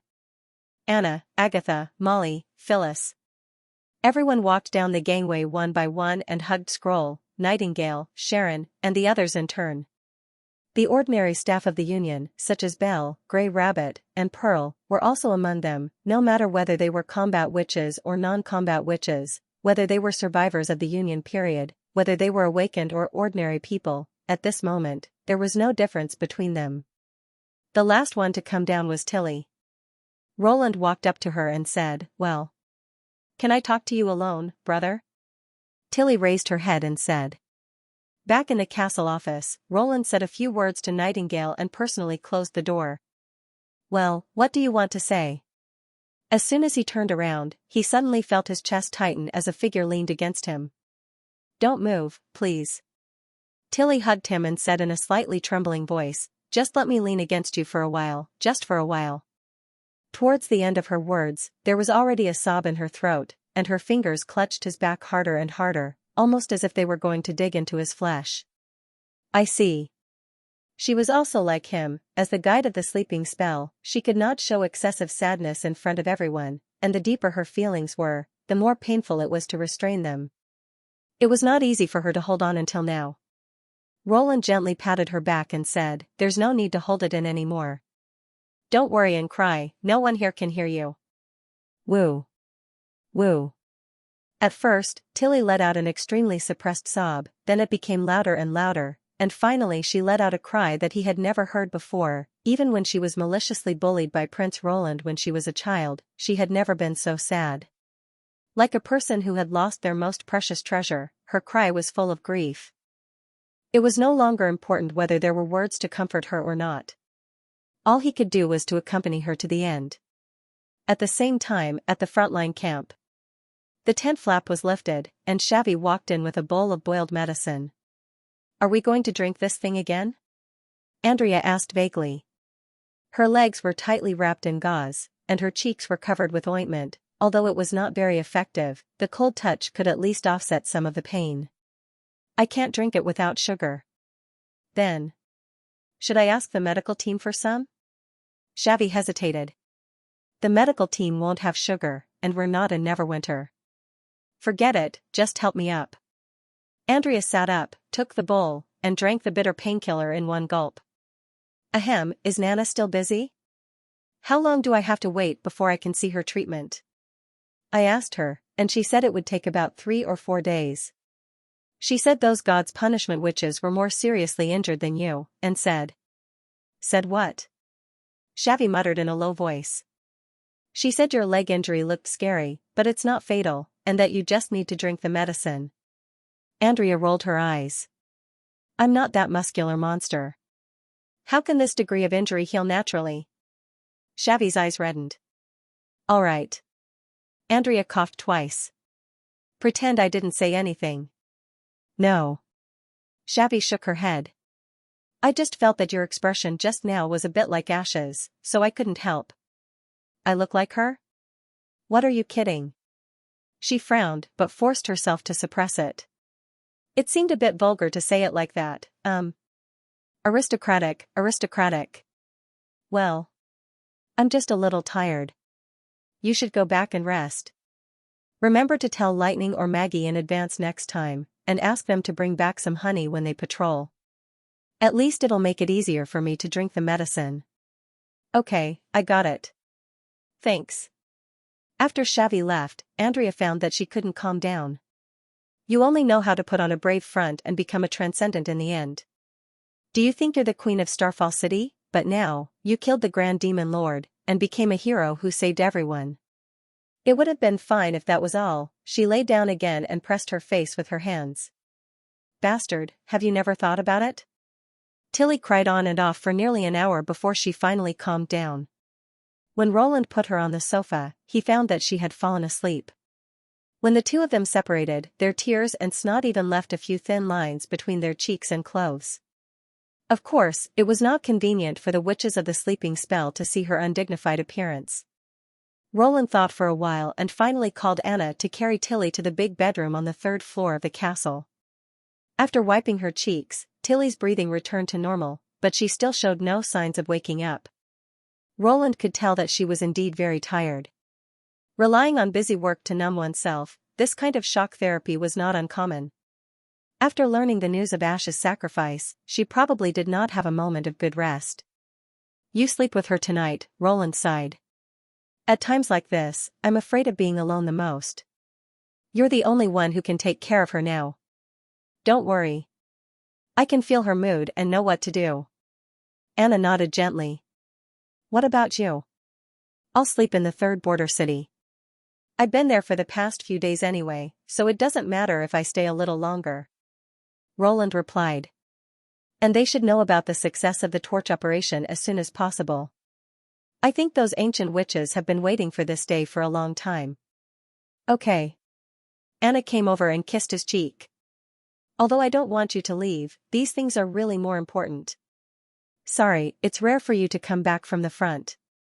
Don't be silly, Your Majesty. There's still a long way to go. When Roland walked to the door, Anna stopped him again. By the way, don't forget to call Nightingale, she said seriously.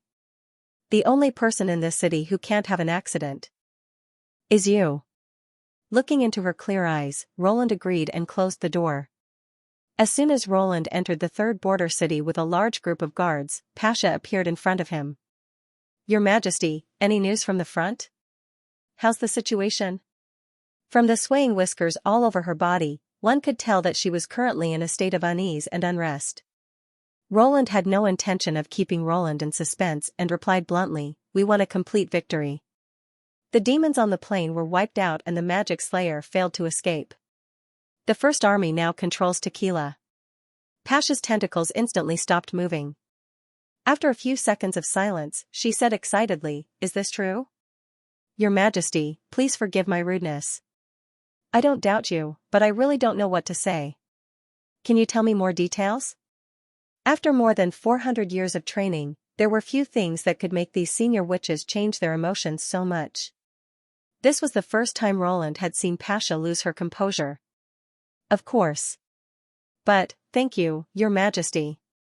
I'll tell everyone the good news now. However, before he could finish, Pasha disappeared from the top of the cave. Roland was stunned for a moment and finally could only shake his head helplessly. When he entered the underground hall, not only Pasha, Aletheia, and Celine, but also all the remaining God's punishment witches had gathered in the center of the hall. They lined up in a straight line and waited expectantly for him to speak. This made it difficult for Roland to complete the second half of the sentence.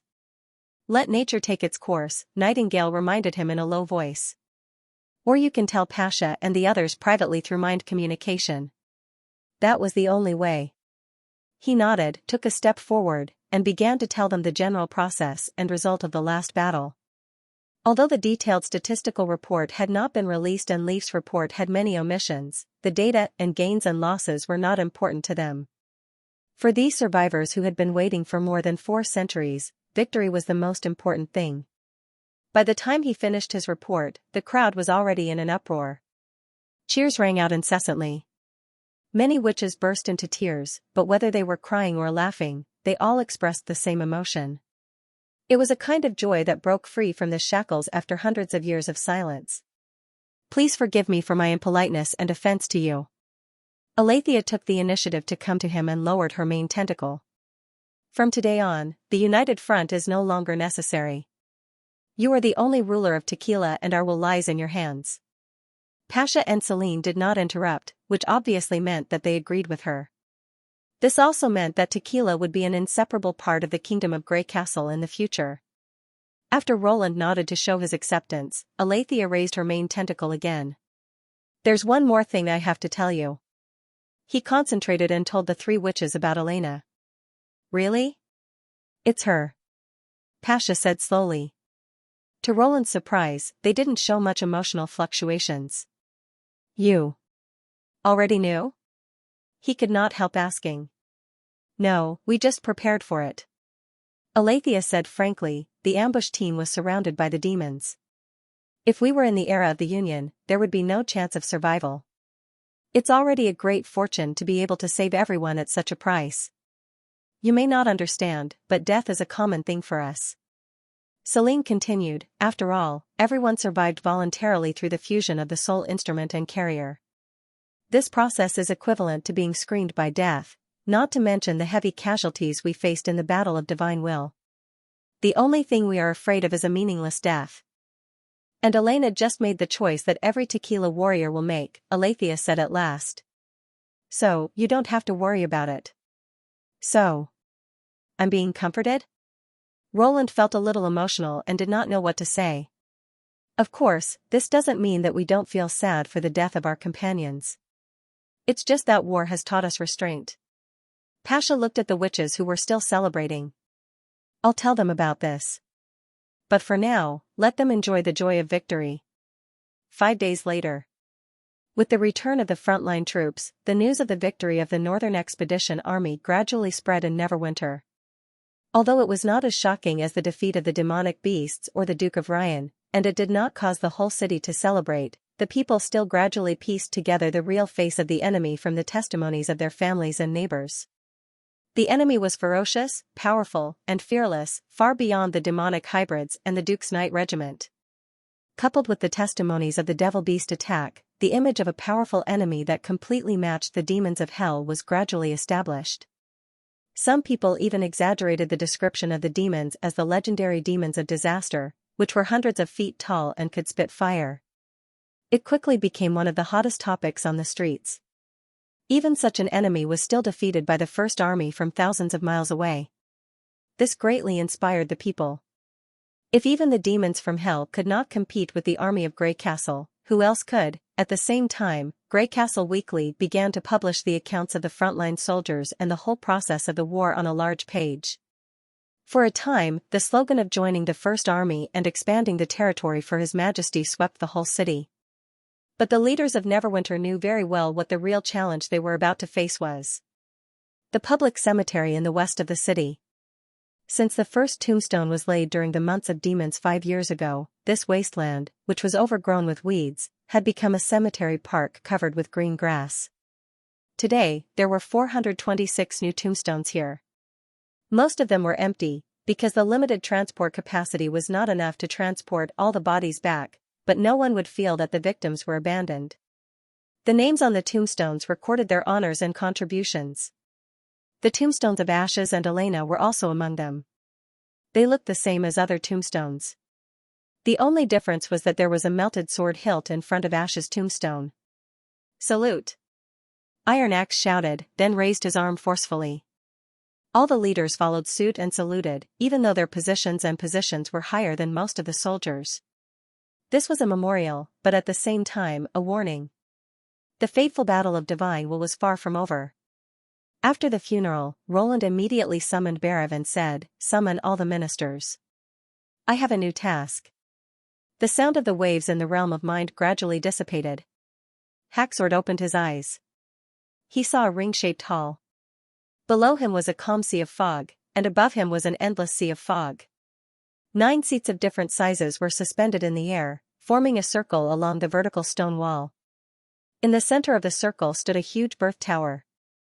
However, unlike a real tower, it was covered with disorderly single eyes, each of which was the size of a primordial demon. This was the realm created by the king. The presiding Holy See. Although it was not the first time it had entered this place, its body still subconsciously felt oppressed and uneasy. Unlike simple spiritual communication, this virtual space opened up in the turbulence of the realm of mind was not a real illusion. If it fell into the sea of fog or was attacked, it would also suffer substantial damage.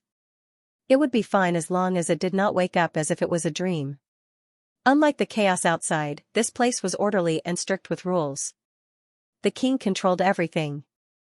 In the presiding Holy See. This also meant that as long as it entered the presiding Holy See, its fate was in the hands of the king. However, its loyalty to the king was absolute. Instinctively resisting would not cause disgust. Only lowly beasts could not control their instincts. Thank you for your summon. The Sky Lord pays his respects to you. Haxord bowed its head to the tower in the center of the hall. One of the eyes opened and glanced at Haxord, then quickly closed again. Wait patiently. Yes. After a while, several figures appeared on the other seats.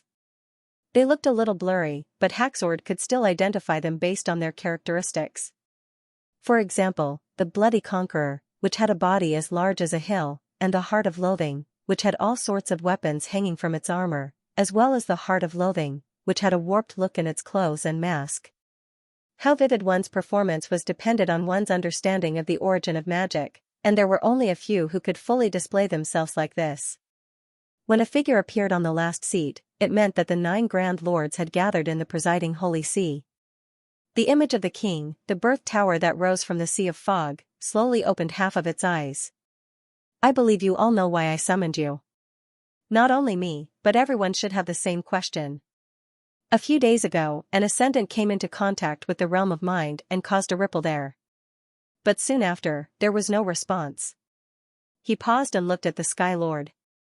And the owner of the ripples is called Osrook, who happens to be the commander of the vanguard of the Western Front, Haxord. What happened in the West? As expected, the king had come for this question. Haxord immediately felt the pressure on his body increase. To be able to cause fluctuations in the realm of mind meant that someone had crossed an extraordinary threshold, and this breakthrough would be sensed by all the Grand Lords. With the battle with the Sky Sea realm becoming increasingly intense, having an additional senior lord would bring a greater advantage to the race. However, the following turn of events caught everyone off guard. The senior lord had only left behind a mark before disappearing without a trace. It was the first time in centuries that a senior lord had perished right after his advancement. In fact, not long after Haxord sensed the senior lord's breakthrough, he had received news of the defeat from the Western Front, along with a letter from Osrook.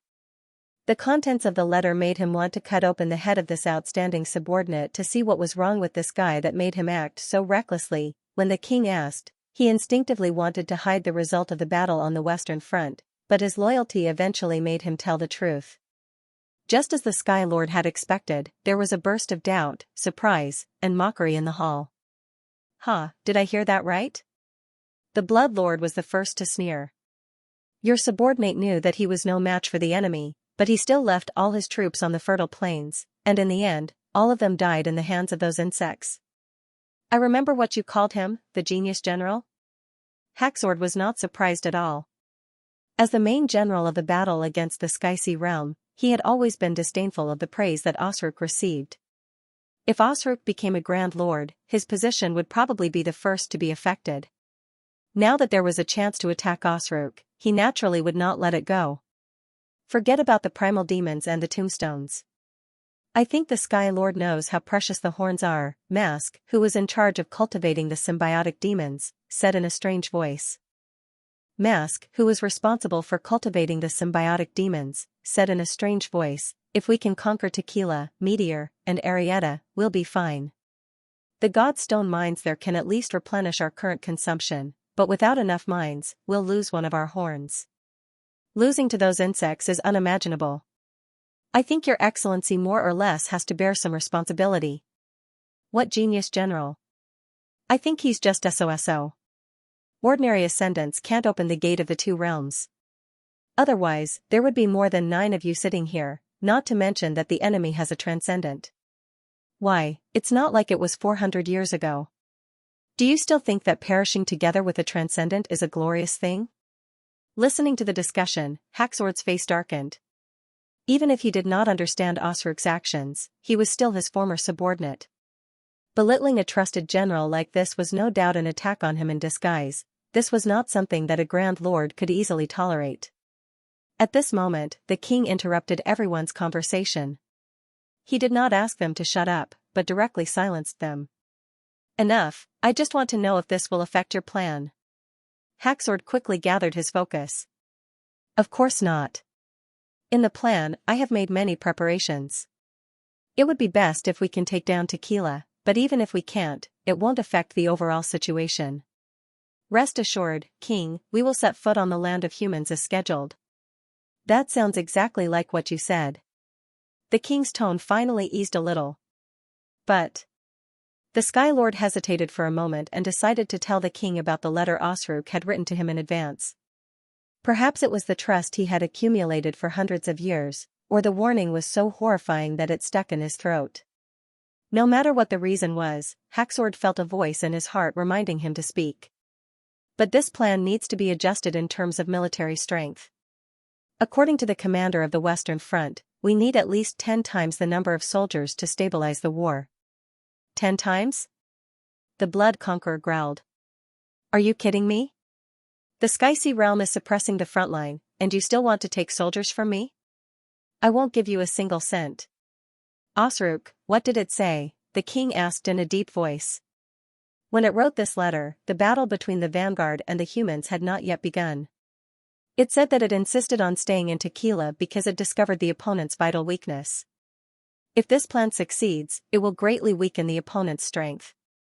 At that time, it will increase the number of soldiers by 10 times.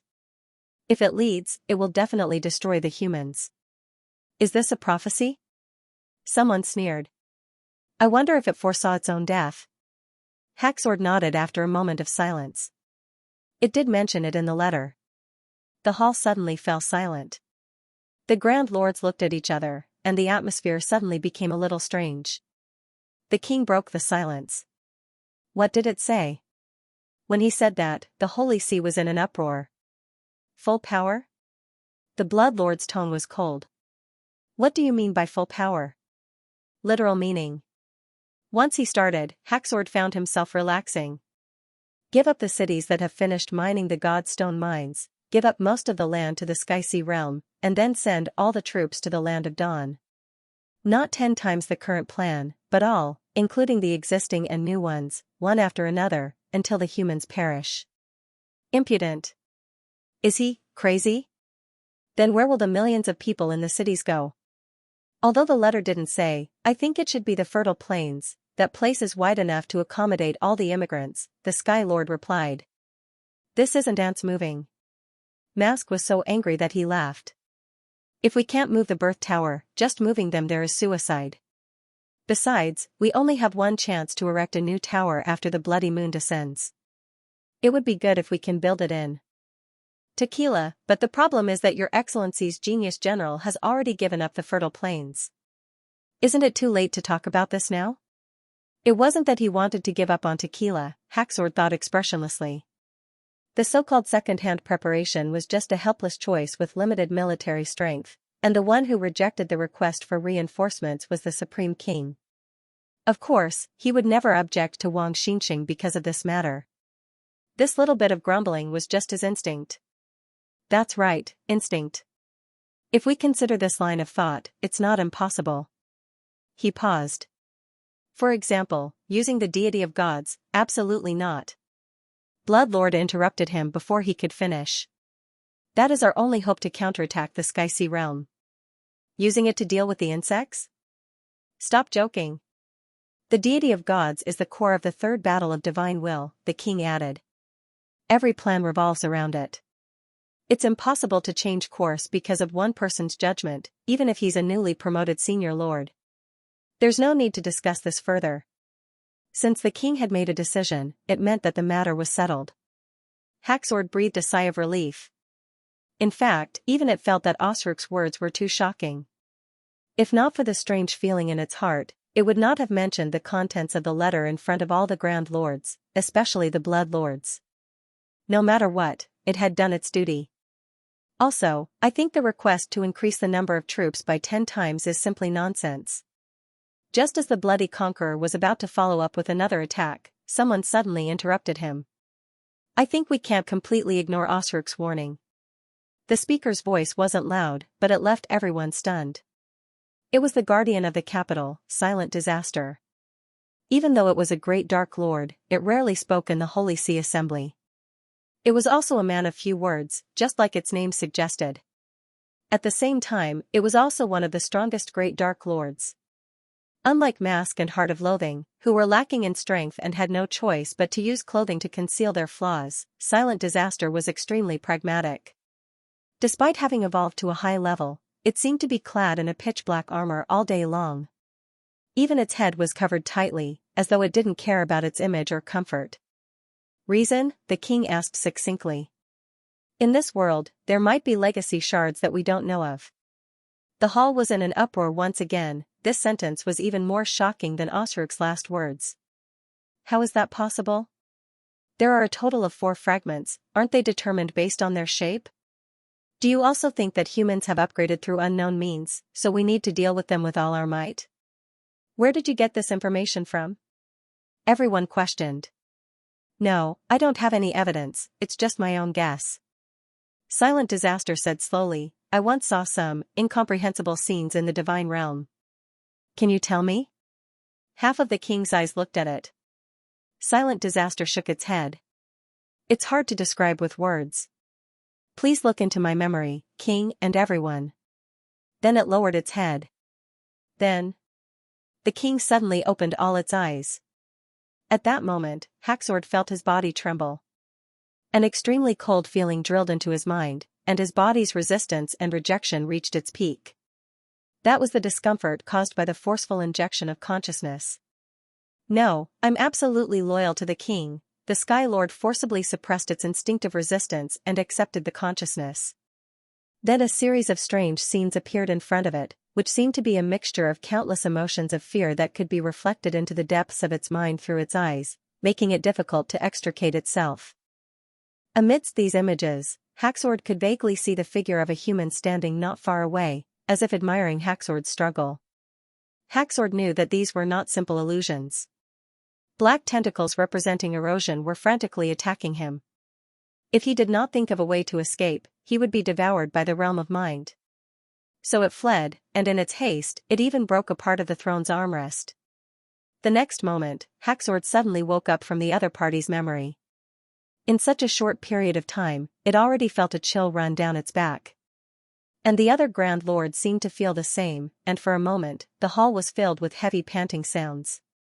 At this point, everyone understood the meaning of Silent Disaster's words. It was common knowledge that there was a certain connection between the inheritance shards. When using the inheritance shards to communicate with other races, there was a price to be paid. Generally speaking, the party that had less involvement in the realm of mind would pay more.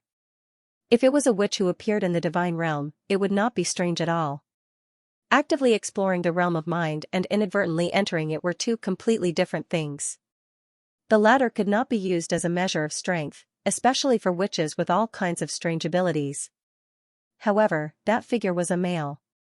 And in the 1,000 years of records, there had never been any signs of a male human being able to use magic power. If it wasn't due to the upgrade, it was really hard to explain this phenomenon. At the same time, Haxord also understood why the other party had waited until today to speak of this matter. To be frightened by a bug that could be crushed to death with a lift of his foot and flee from his throne, it was likely that anyone else would not mention it. It could not help but be curious. Would the face hidden under the pitch-black helmet blush? It seemed that wearing armor all day was not without its benefits. Wait.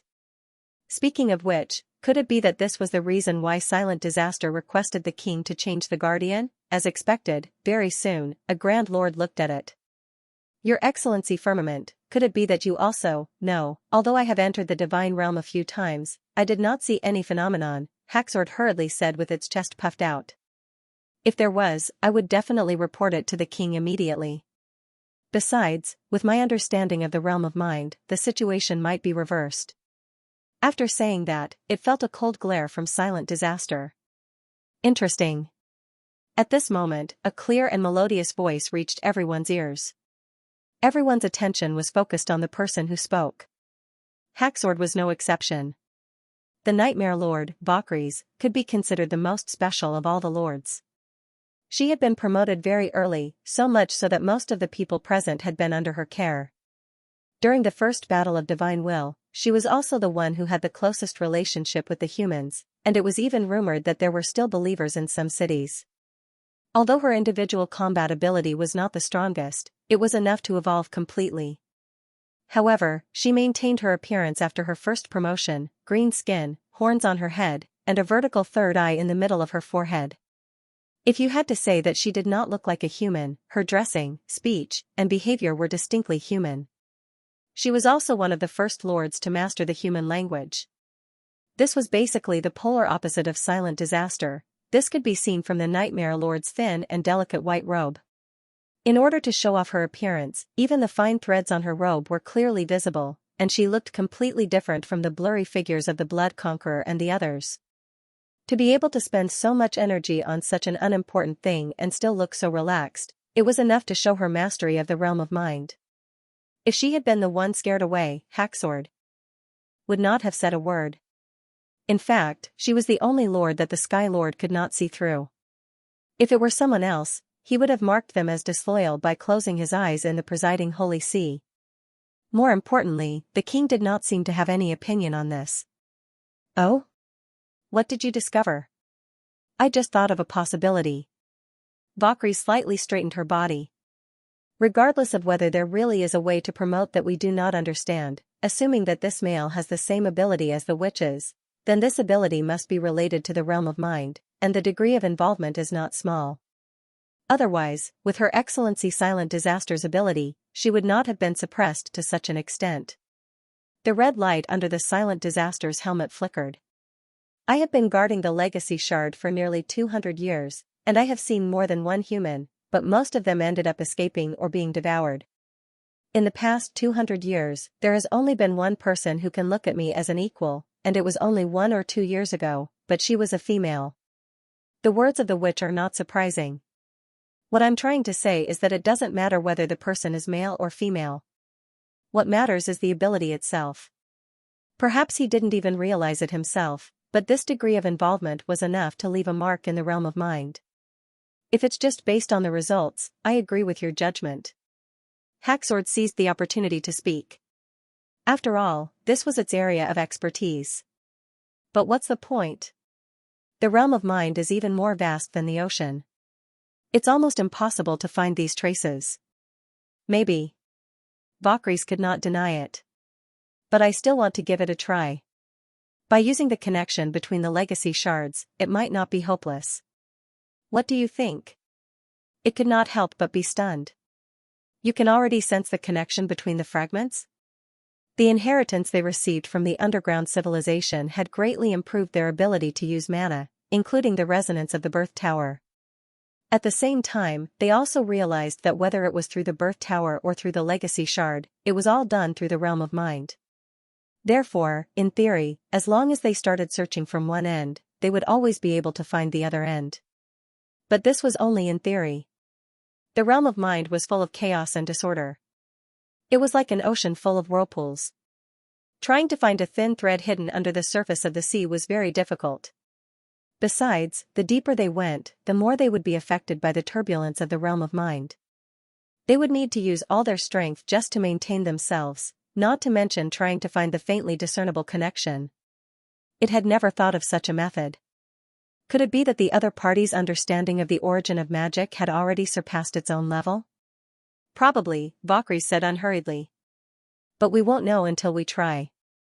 If we can come into contact with the traces left behind by the other party, we might be able to find out the answer we want to know.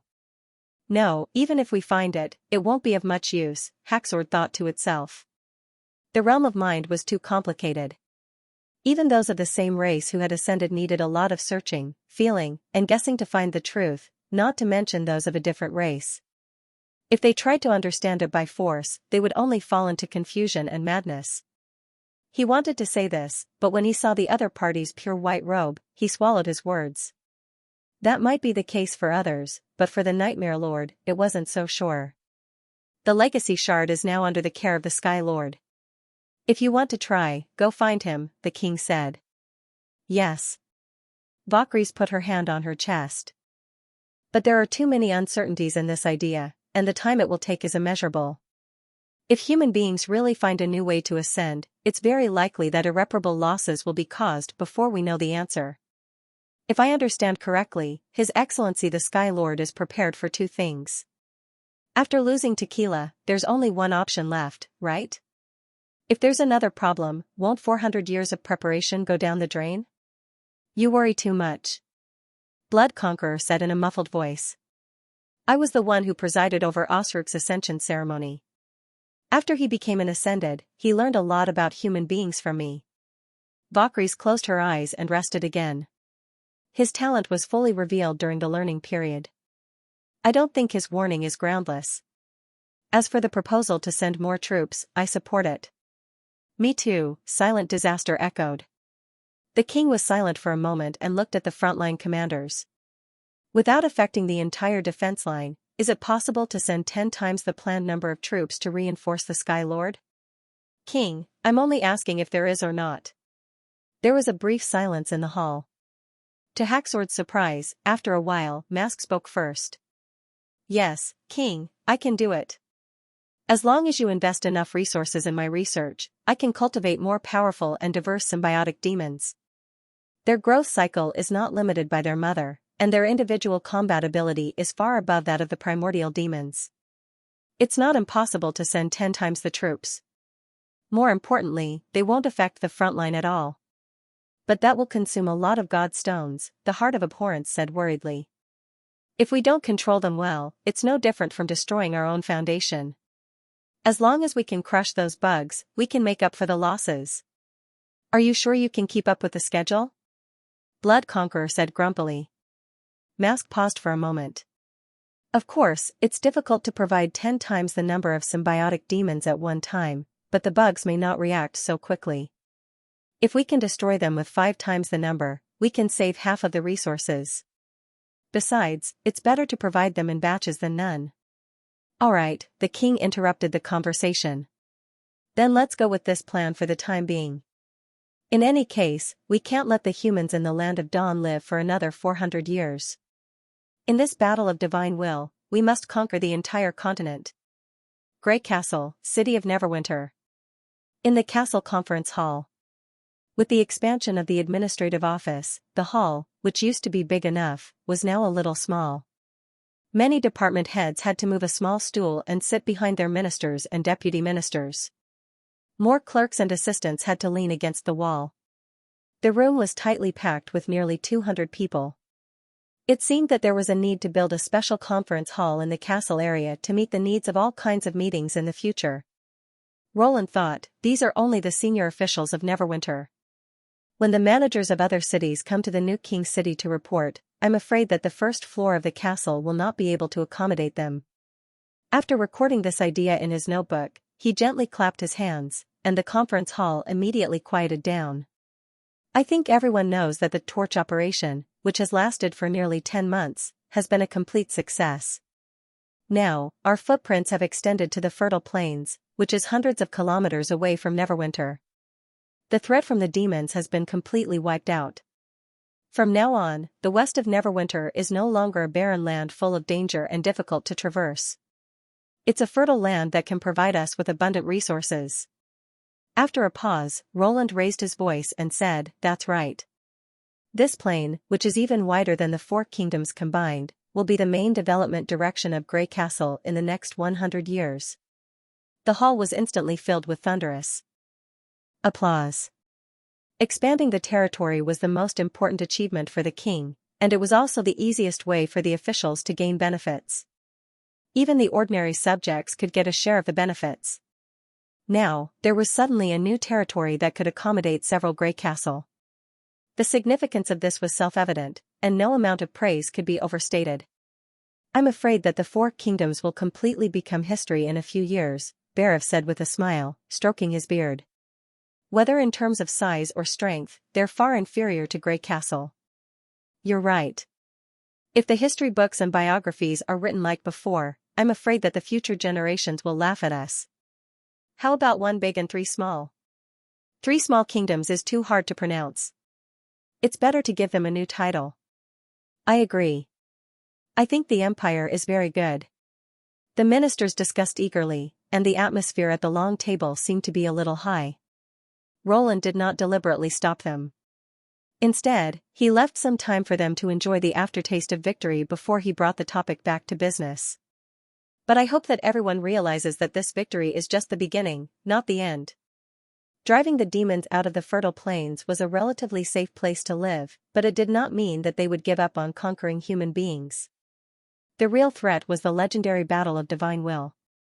Only when the bloody moon came would the enemy show all his fangs. For that day to come, the kingdom must be fully prepared now. In other words, not only can you not relax in the slightest, you have to double your efforts. "Do you understand?" "Yes, Your Majesty," everyone exclaimed. Roland looked around the hall and nodded to Nightingale. The latter turned around and pulled open the curtain hanging on the wall.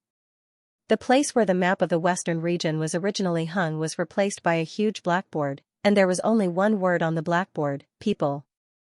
"This is what I want," Roland said word by word. He had so many plans to implement the stability of the western region, the unification of the internal affairs, the return of the army, and the people's hearts, but none of them was more important than increasing the population. In order to implement this policy as soon as possible, he even put the war summary and other matters on the back of the schedule. It could be said that the population had become the biggest bottleneck of Neverwinter's development. If the First Army had an armored unit in Operation Torch, even the simplest infantry fighting vehicle, they would have been able to defeat the demons' anti-ambush trap. Although there were a lot of reliability problems in the first-generation piston engine that had been finalized, these were all minor details in the war. Whether or not they existed was the most important issue. Roland was aware of this, but Neverwinter's production capacity had reached its limit. Whether it was the steel output or the production capacity of each factory. In the last battle, 90% of the accumulated ammunition had been used up. A railroad across the plains had used up most of the steel reserves. Agatha's cooling separation method was gradually unable to meet the needs of the chemical plant to produce acid. The production of individual grenades had also taken up a part of the production of explosives, which was already stretched thin. It could be said that Neverwinter had reached its limit in many aspects. It needed manpower to expand the production scale. It needed manpower to add new production projects. And it needed the cooperation of many departments and a large number of people to turn ideas and blueprints into reality. The population of Neverwinter was still growing steadily. At present, it had exceeded the 200,000 mark, which was an incredible number compared to other cities. In another decade or so, Neverwinter would become the core of the whole continent, and it would have no problem to have a population of more than 1 million. If not for the unexpected turn of events in the northern expedition, he would probably have accepted this result. However, the fact was that the demons' actions had deviated from everyone's expectations. Although the reason was not clear, Roland felt a little uneasy. Even if the demons had gathered a large army and fought with the First Army in Tequila, causing more than half of the soldiers to be killed or wounded, and it would have taken them more than half a year to capture the city, it would have been more reassuring. Long-term battles were part of the plan. But the demons did not do that. The deviation from the strategic plan meant that the situation had changed in some invisible places. The uneasiness brought by the unknown made him unable to be satisfied with the current growth rate. Coupled with the return of the army, he decided to take some extreme measures to shorten the process. Your Majesty, this has always been the focus of the administrative office, Barav stood up and replied. According to the statistics, the inflow of foreign population has not only not stopped, but is also steadily increasing. It is estimated that in 5 years, the population will double. I can't wait for 5 years, Roland interrupted him. If possible, I hope to achieve or even exceed this goal within this year. Everyone could not help but gasp. 200,000 people a year? Your Majesty, I'm afraid it's difficult to achieve. The director said hesitantly. To achieve the inflow trend you mentioned, it's not possible to have such a large-scale migration unless there is a riot or famine. You're talking about natural changes, but I'm talking about the administrative order. If we implement coercive measures, it's not a difficult goal to achieve. In a nutshell, this long-term plan can be divided into 3 parts. Roland held up 3 fingers and said in turn. I will only mention the framework and basic requirements here. You will decide how to implement it. The person in charge is Barav Mons. Yes, sir. The director hurriedly put his hand on his chest. Roland nodded with satisfaction. After so many years of experience, Barav had developed the habit of complying and doing his best to carry out his orders, no matter how unreasonable they sounded. The interconnected structure of the administrative office was also enough to support the resources needed to concentrate efforts on something big. Then listen carefully. Roland gestured to Nightingale to paste the white cloth she had prepared in advance on the blackboard. First is the equivalent migration within the Kingdom of Grey Castle. Oh. Everyone's eyes lit up when they saw the content on the cloth. The white cloth explained several characteristics of the policy in the form of pictures and text. It was concise and clear, and it could be said to be clear at a glance. This was the original manual version of the PowerPoint presentation, and it was Soroya who provided the technical support. As a drawing dog who once mingled in the Design Institute, making a PowerPoint to fool the client was just a basic skill. Compared to boring empty talk that easily lost key information, this kind of explanation was obviously more attractive. The population distribution of Grey Castle had obvious characteristics of the times. After a great noble became a lord, he would gradually build a city, and the surrounding land would be enfeoffed to the lower nobles, and so on. With the growth of the population and the accumulation of wealth, the consumption of the big city would become higher and higher, to the point that it could no longer maintain the supply, so the burden would be transferred to the surrounding villages and towns, and finally, the majority of the people supported a small number of people. This situation not only limited the size of the city, but also basically solidified the flow of class. Those big cities seemed to have a large population and were very lively, but compared to the independent small towns. In fact, the total population of the surrounding towns and villages was far greater than the city they supported. But Roland also knew that this kind of backwardness had nothing to do with right or wrong. It was purely caused by low productivity. In a situation where the level of production could not meet the requirements of the reform, most of the labor force was firmly tied to the land, and they could only enjoy a small portion of their output for the rest of their harvest to be handed over to the nobles to maintain their dignified lives. During the recruitment of refugees in the past few years, the administrative office had also paid attention to the changes in the local population and made a rough estimate. The final conclusion was that the population of Grey Castle should be between 2 to 4 million. During this period, the war between the second prince and the third princess, as well as the plague released by the church, had caused about 500,000 to 600,000 deaths. It had also turned the Eagle City in the south and the Valencia in the east into ruins. Even so, there was still a large number of people scattered all over Grey Castle, and only a small portion of them flowed into the western region. And now, he did not intend to let this situation continue. The distribution and planting of the golden number 2 wheat seeds would bear fruit in another month. In other words, they could already predict the arrival of a bumper harvest. High-yield cotton had also been fully spread in the port of Clearwater, and it wouldn't be long before they were able to deliver a sufficient amount of cloth to all parts of the kingdom. Big cities no longer needed 10 times their population to supply supplies. Now, the output of one person was equivalent to the hard work of 10 or even 20 people in the past. In addition, the nominal unification of Grey Castle had been completed. The power of all the regions had been returned to the central government, and the fief no longer belonged to the Lord of China. Instead, it was a subordinate administrative organization that obeyed his orders. Now, it could be said that the hardware and software of the forced migration were in place, and it was the best time to implement it. The so-called equal migration, in short, was to give the immigrants equal conditions to reduce the dissatisfaction caused by the forced migration. For example, if the immigrants had a residence in the village and 2 acres of land, the administrative office would also allocate the same resources to them in the newly developed land after they came to Neverwinter. This would not only speed up the development of the Northwest Plains, but also effectively relieve the shortage of manpower in Neverwinter. Of course, no matter how nice the plan sounded, Roland knew that forced migration was the real meaning of it. Whether they were willing or not, they had to leave their familiar homeland and go to a strange city with confusion and anxiety. This process was destined to be a difficult one. Driving people out of their land and forcing them to go to the city and work in factories was not as simple as freeing them from their shackles. This period of change in history could be described as extremely bloody. First, the land cultivated by the villagers was taken back, occupied, and expelled, so that they had nothing but themselves. Then, they were restricted by laws and whips.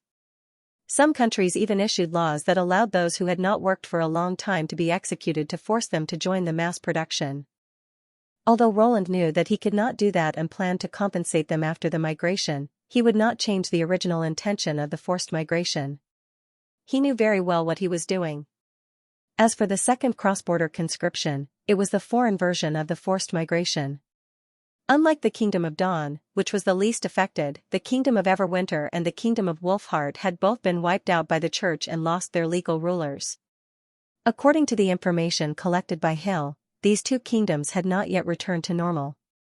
There were many feudal lords in different places, and all the powerful lords claimed that they had found the illegitimate bloodline of the late king. It was obvious that they were in a state of division, and no one was willing to submit to the other. As a result, the plan of acting king like the one in the Kingdom of Dawn was obviously not feasible. "Do you mean we'll send the first army?" Barav was slightly surprised to see the new white cloth. "Do you think those nobles will sit back and watch us take away their property?" Roland took a sip of tea and said matter-of-factly, "I think they don't care about anything except power, wealth, and more territory, whether it's demons or the battle of divine will. Of course, we still have to reason with them. As for whether they will listen to us or not, that's another matter." "I'll let them listen, Your Majesty," Ironaxe said seriously. There was no doubt that the cross-border conscription would be much more blatant than the internal migration. Without golden twos to ensure food production, when a large number of people moved away, the urban ecosystem would collapse due to lack of supplies. This was no different from a war. The only difference was that the cost of plundering was much lower than occupying. The First Army was the most powerful guarantee for the implementation of this plan. The total population of the Kingdom of Everwinter and the Kingdom of Wolfheart was about 3 million. Excluding the unfortunate people who died in the war with the Church, at least 1.5 million new laborers could be injected into Neverwinter. This great migration might take several years to complete, but it was the most direct part of the improvement. Roland had the spare capacity to extend his influence beyond the borders, which was why he set the goal of doubling the population within a year or even half a year for Barav. "Your Majesty, do you have any specific requirements for the conscription?" the director asked. "For example, craftsmen, farmers, or literate people." There had been similar screening in the past, but at that time, it was because he was short of money. Now, the situation was completely different. "No." Roland stretched out his hand and clenched his fist. "I want all of them." I see." Barav wiped the sweat off his forehead. "Next is the last one." He asked Nightingale to put on the last PowerPoint with the white cloth. The administrative office should encourage the people to have children by means of publicity, tax reduction, and rewards. Compared with the previous 2 policies, it won't be effective in a short time, but it's the most important part of the whole plan. There was a burst of good-natured laughter. With the rapid expansion of the administrative office, the average age of the officials had also decreased. Coupled with the implementation of the assessment system, the younger generation had shown natural advantages in terms of learning knowledge and the ability to accept new things. It was not impossible for them to complete primary education at the age of 20 and become a grassroots clerk. It was not impossible for them to be promoted to department cadres or even corps officials at the age of 25. In fact, there were many young faces in the castle's conference hall. Looking at the slightly flushed and embarrassed new generation of officials, Roland could not help but raise the corner of his mouth. Although this group of people was not as mature as the older generation, their vitality and tenacity could bring unparalleled vitality to the entire organization, which was also the most important temperament for a new government. In short, increasing the population of Neverwinter as much as possible is the goal for everyone, including the planning and construction of housing and supporting facilities. Doubling the population is not the end, and I won't set a goal. You just need to know that the more the number, the better. So your own struggle is also a part of it. After the laughter subsided, he concluded, considering that it is easier to pronounce the whole number, let's call it the million plan for now. Yes, Your Majesty. The officials placed their hands on their chests in unison.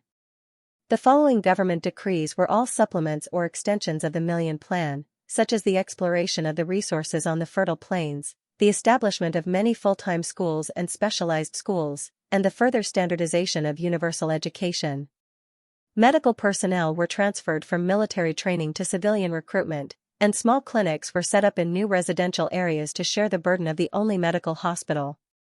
At the same time, the Ministry of Education added a secondary subject, medicine, which was selected from the field first aid team for semi-self-study training, and the relevant textbooks were collected from the dream world. And so on. Expanding a city with a population of 200,000 into a city with a population of 400,000 or even a million was not as simple as a change in numbers. The expansion of the residential area required more infrastructure to operate effectively, otherwise the sewage and excrement alone could destroy the livable environment that had been built with great difficulty.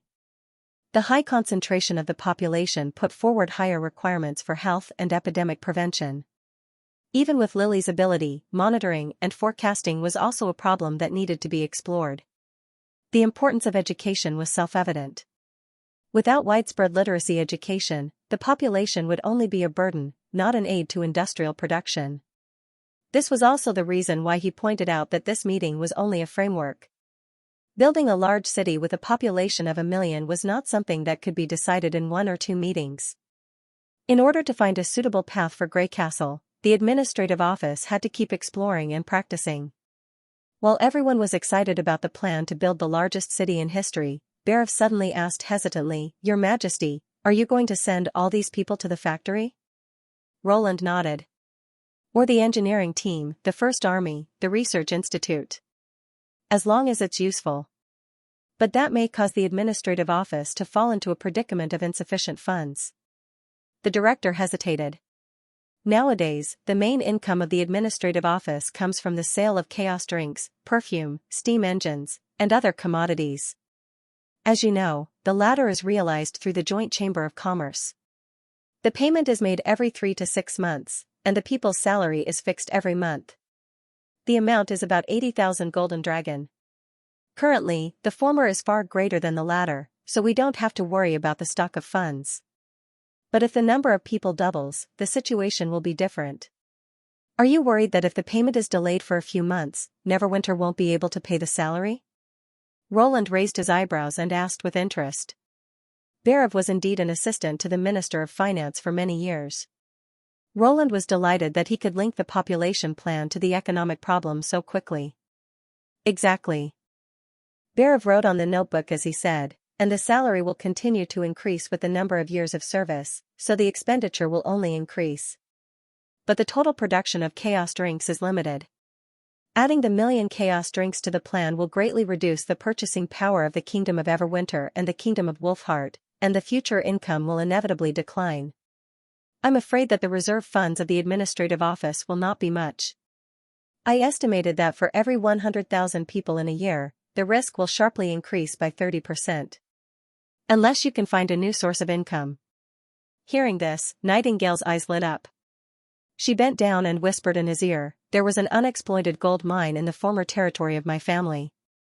Roland did not know whether to laugh or cry. "I'm not that poor. It doesn't matter. If you need it, just use it."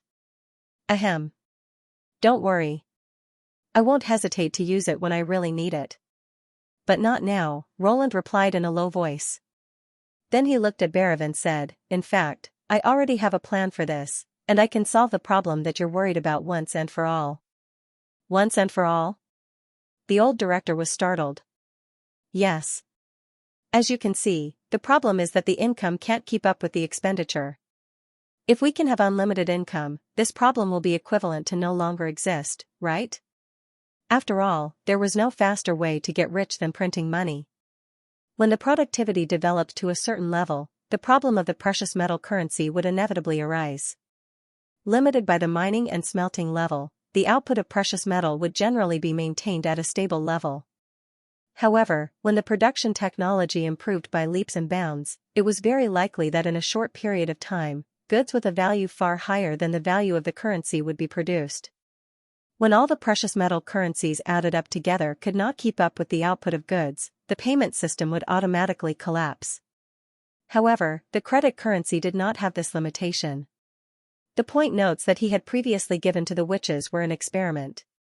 The results showed that even if they used ordinary paper, as long as they were matched with Dark Cloud's ink, Anna's engravings, and the anti-counterfeiting mark made by the rubber worm's mucus, it was basically impossible to forge the notes. Otherwise, the chaos drinks in the castle's convenience store would have long been sold out. After eliminating this problem, Neverwinter had the foundation to issue the credit currency. Roland had originally planned to discuss the details with Berev after he sorted out the basic rules of the currency, such as the currency's style, value, and exchange rules. However, now that Berev had brought up this problem, he did not mind revealing some information first. Just when Roland was about to briefly explain his idea to the confused ministers, the door of the meeting room was suddenly pushed open and Phyllis quickly walked in. "Your Majesty, there's a new intelligence report from the front. Pasha hopes that you and your subordinates can immediately go to the underground hall." "So urgent?" "In the core hall of the third border city." As soon as Roland and the others walked out of the long and narrow underground passage, they heard a hysterical scream. "This is..." Vendi asked in surprise. "The wail of Caberdabi," answered Phyllis, who was leading the way. "It broke down completely when Ursruk was defeated. It not only kept silent but also tried to commit suicide many times. It took us a while to subdue it. I suddenly think it's not a bad idea to keep it alive," Tilly said expressionlessly. "The current situation is that it has to be alive." Phyllis nodded openly. "The discovery of the secret letter is an excellent opportunity for us to learn more about the enemy and even master their language and writing. This is an opportunity that the Union has been longing for but never got. I didn't expect Caberdabi to cooperate with you," Nightingale exclaimed. "No, it didn't. The process is a little complicated. You'll understand when you see it." They walked to the interrogation table and saw Scourge, who had been possessed by the senior demon, tied to a metal stand with a pipe inserted into its abdomen. Scourge's eyelids were forced open, and in front of him was a stack of papers with strange characters written on them. "Is this the secret letter that Summer recreated?" Vendi asked. "Yes, it was discovered in the air. If it weren't for Maggie's sharp eyes, we would have missed it." It was Agatha who answered. Her face was a little pale, and her eyes were slightly dark. It seemed that she had not rested for a long time in order to decipher the information in the letter. After learning that the battle was over, Roland immediately sent the Neverwinter detective group to the front line to help the army collect information that was difficult to obtain by normal means. Compared to the words that were revealed to the human beings, the clues left by accident were undoubtedly much more reliable. Since Summer's magic power was limited, Roland had focused on the battle between the sniper team and the enemy, and how the magic slayer had set up the ambush and deceived Sylvie. However, the response to this move far exceeded his expectations. He did not expect that on the evening of the second day before the final battle, Osruk would sit on the giant skeleton and write this personal letter to the setting sun. This scene was also recorded accurately by Scene Rewind. Aha! Kawu! Cabradabi held again, twisting its body and struggling to turn its head away. Agatha nodded at Breeze. The latter stomped his feet, and the senior demon immediately shut its mouth. I see. You used He-Fong to control its movements and forced it to read the secret letter? Nightingale suddenly understood. Then, with the help of Lady Camilla's telepathic connection, repeatedly feel her first reaction when she sees the words. Celine added, although this guy is trying to confuse his consciousness, as long as we change the content of the words and compare them many times, we can determine which thoughts are real and which are imaginary. To be honest, it was thanks to His Majesty that he came up with this idea. Me? Roland was stunned. You wrote in your intermediate biology textbook that as long as a dog sees a piece of meat, it will secrete a lot of gastric juice, whether it has eaten the meat or not. This kind of conditional reaction is a common characteristic of all living creatures. It seems that the demons are no exception. It was through this method that we were able to piece together the contents of the letter from the minds of the senior demons who were completely uncooperative and understand their language. Without Lady Camilla's help, I'm afraid that this process would have taken a long time. Then she waved her main tentacle at the chief steward of Sleeping Island to show her gratitude. I just hope I can help Lady Tilly, the latter said, biting her lip. This is what witches are capable of, but full of limitations. Roland thought.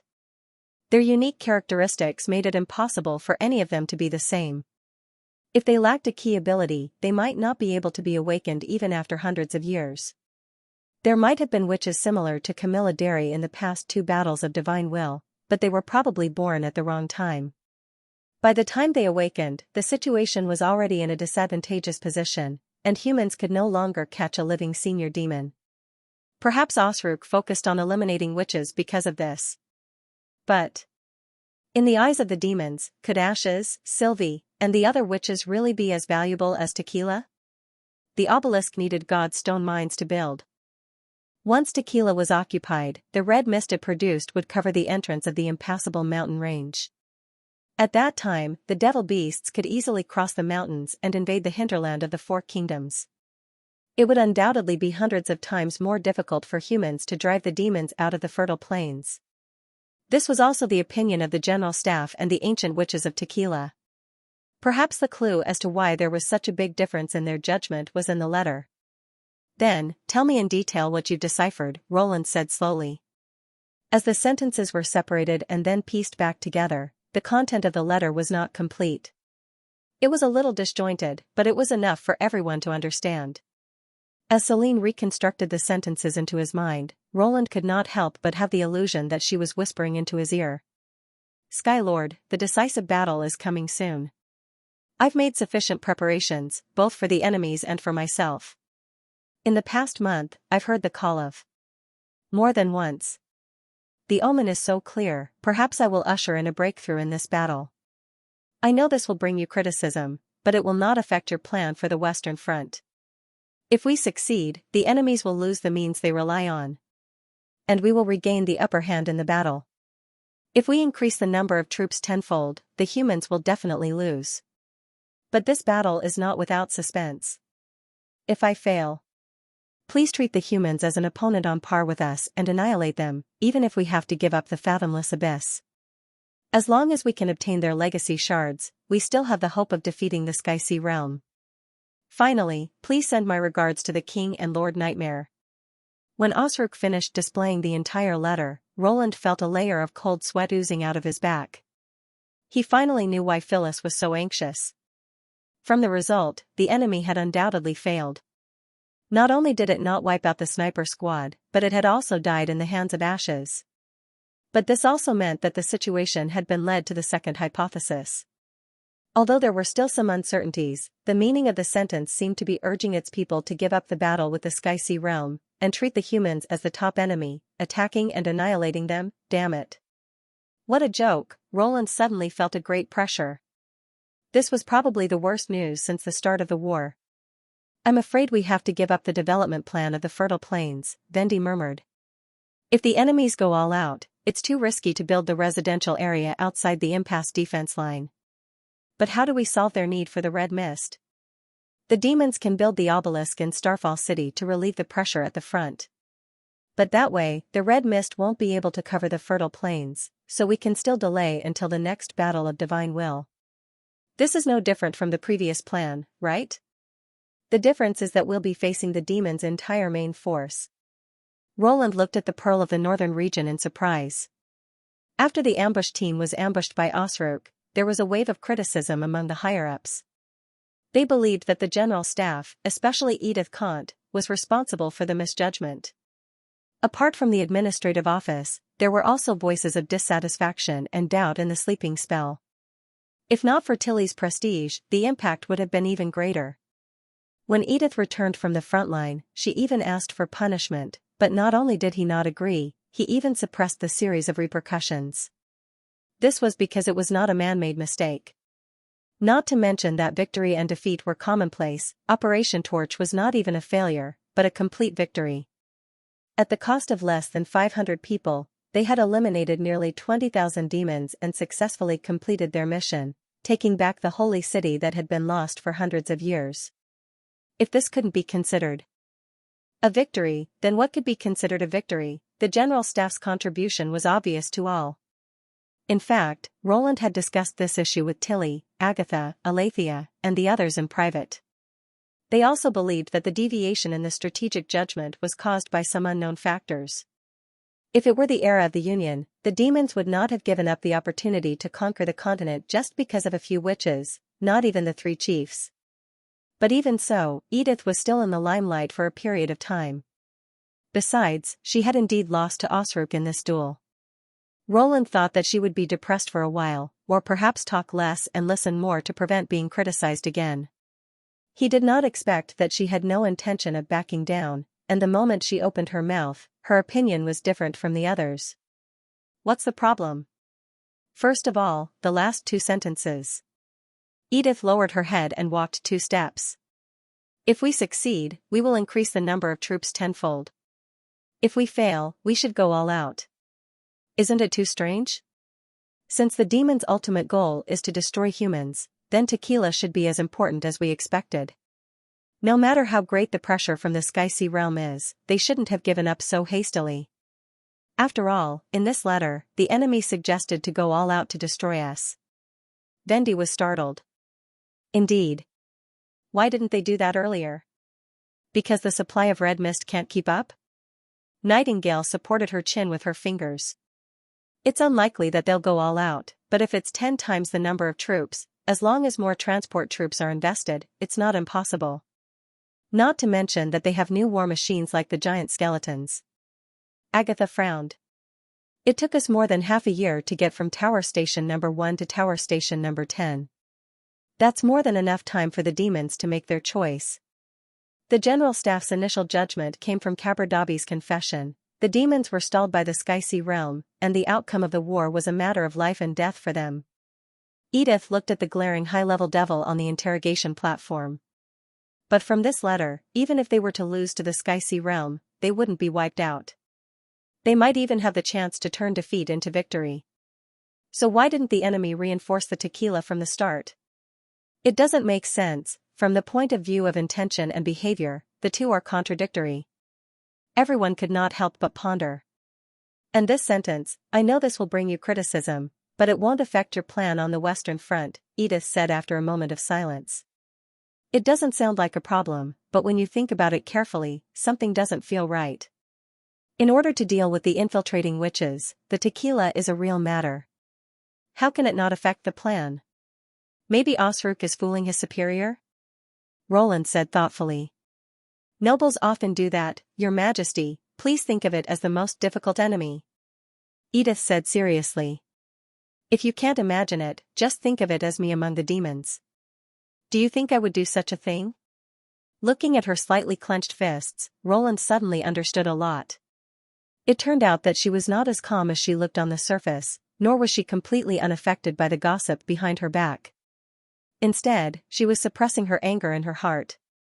She did not want to lose to the senior demon lord. Well, since they're not fooling around, it means that tequila can be replaced in the plan. In this case, the demons must have found a way to attack the four kingdoms without the red mist and the obelisk, Roland said with a sigh. We discussed this at the beginning of Operation Torch. Agatha sighed. I still think it's impossible. Otherwise, why would they send troops to the Tequila? If the red mist can't restrain the demons, they should have spread all over the world. Why are you all talking about the impact? While everyone was deep in thought, Nightingale asked confusedly, isn't the Western Front even stranger? If the demons are facing us, the west of Neverwinter should be their east, right? Location is always relative, and the world is not a flat board, Celine explained patiently. The demons came from another continent. If Osric sees it as the center, not to mention the Tequila, even the Four Kingdoms and most of the Land of Dawn are considered to be in the west. So that's how it is. That means they're not the same thing, right? Wait, what did you say? Edith suddenly looked up. They're not the same thing? Nightingale asked uncertainly. The Pearl of the Northern Region's eyes lit up. She walked quickly to a long table with many maps piled up on it. She unrolled the papers one by one, glanced at them, and then threw them aside. Finally, her eyes stopped on a very abstract drawing. Roland looked at it for a while before he could recognize that it was a map of the entire kingdom of Everwinter based on the handwriting on it. She pointed at the blank area north of the Snow Ridge, which was the northernmost part of the kingdom of Everwinter. She turned to Celine and asked, what's on it? Mountains. They stretch for thousands of miles, like the back of a hedgehog. From south to north, they almost encircle one side of the Land of Dawn. We also call it the spine of the continent. Has the Union explored this area before? Of course. The Quest Society once drew a map of the entire Land of Dawn, including the spine of the continent. Just drawing a map? Edith asked eagerly. Is there no more specific record? What are you trying to say? Agatha asked confusedly. It's not easy to make a map. There are not only a lot of mountains, but also a lot of them. The impassable mountain range can be seen as the tail of the mountain, and the widest part of the mountain is enough to fit the entire Grey Castle. The mountains are very steep, and most of them are covered by snow all year round. What's the point of marking every mountain? I think we may have overlooked something. The Sky Lord's Western Front plan may not be referring to the Tequila ruins, but to the overall offensive against the humans. The Tequila ruins is just one of the options. Edith's finger slid along the impassable mountain range. The demon's goal is to prevent the red mist from passing through this natural barrier. If they can get close enough to the Four Kingdoms, it won't matter if they can build a city or not. They just need to find a chance to erect an obelisk. You mean? Agatha's expression changed. This. The ancient witches looked at each other. Finally, Pasha said, we can't rule out this possibility. Let me ask you a question first. How did you find the Godstone of Retaliation veins in the past? Roland asked. The method we used 1,000 years ago is untraceable, but I think we probably relied on luck, Celine replied. After the Union came into being, the Quest Society was also established. Searching for the Godstone of Retaliation veins was one of our main tasks. Roland could not help but think of the triangular positioning map that marked Tequila, the Misty Forest, and the North Slope Mountain Mine. It was through this map that lightning found Agatha in the ice. The buried ancient history was also connected to the present world at that moment. Because the Godstone of Retaliation has a strong shielding effect, we used this feature to carry out the search. 600 or 700 years ago, witches like Sylvie, Nightingale, Lightning, and Isabella could all become explorers. During peacetime, as many as 100 witches searched and found 6 veins, 3 of which were suitable for building large cities, Celine continued. Later, we came into contact with the magic technology of the underground civilization and began to search. With the magic core. As long as we modulated the core ability appropriately, we could sense within a range of about 100 kilometers. The southern end of the Misty Forest and the Hermes Plateau were the 2 results. Unfortunately, by then, the bloody moon had arrived and the demons had destroyed everything we had accumulated. So, exploring the ridge area is really not very meaningful for the Union, Roland said slowly. Ordinary people can't enter, and witches can't take care of everything.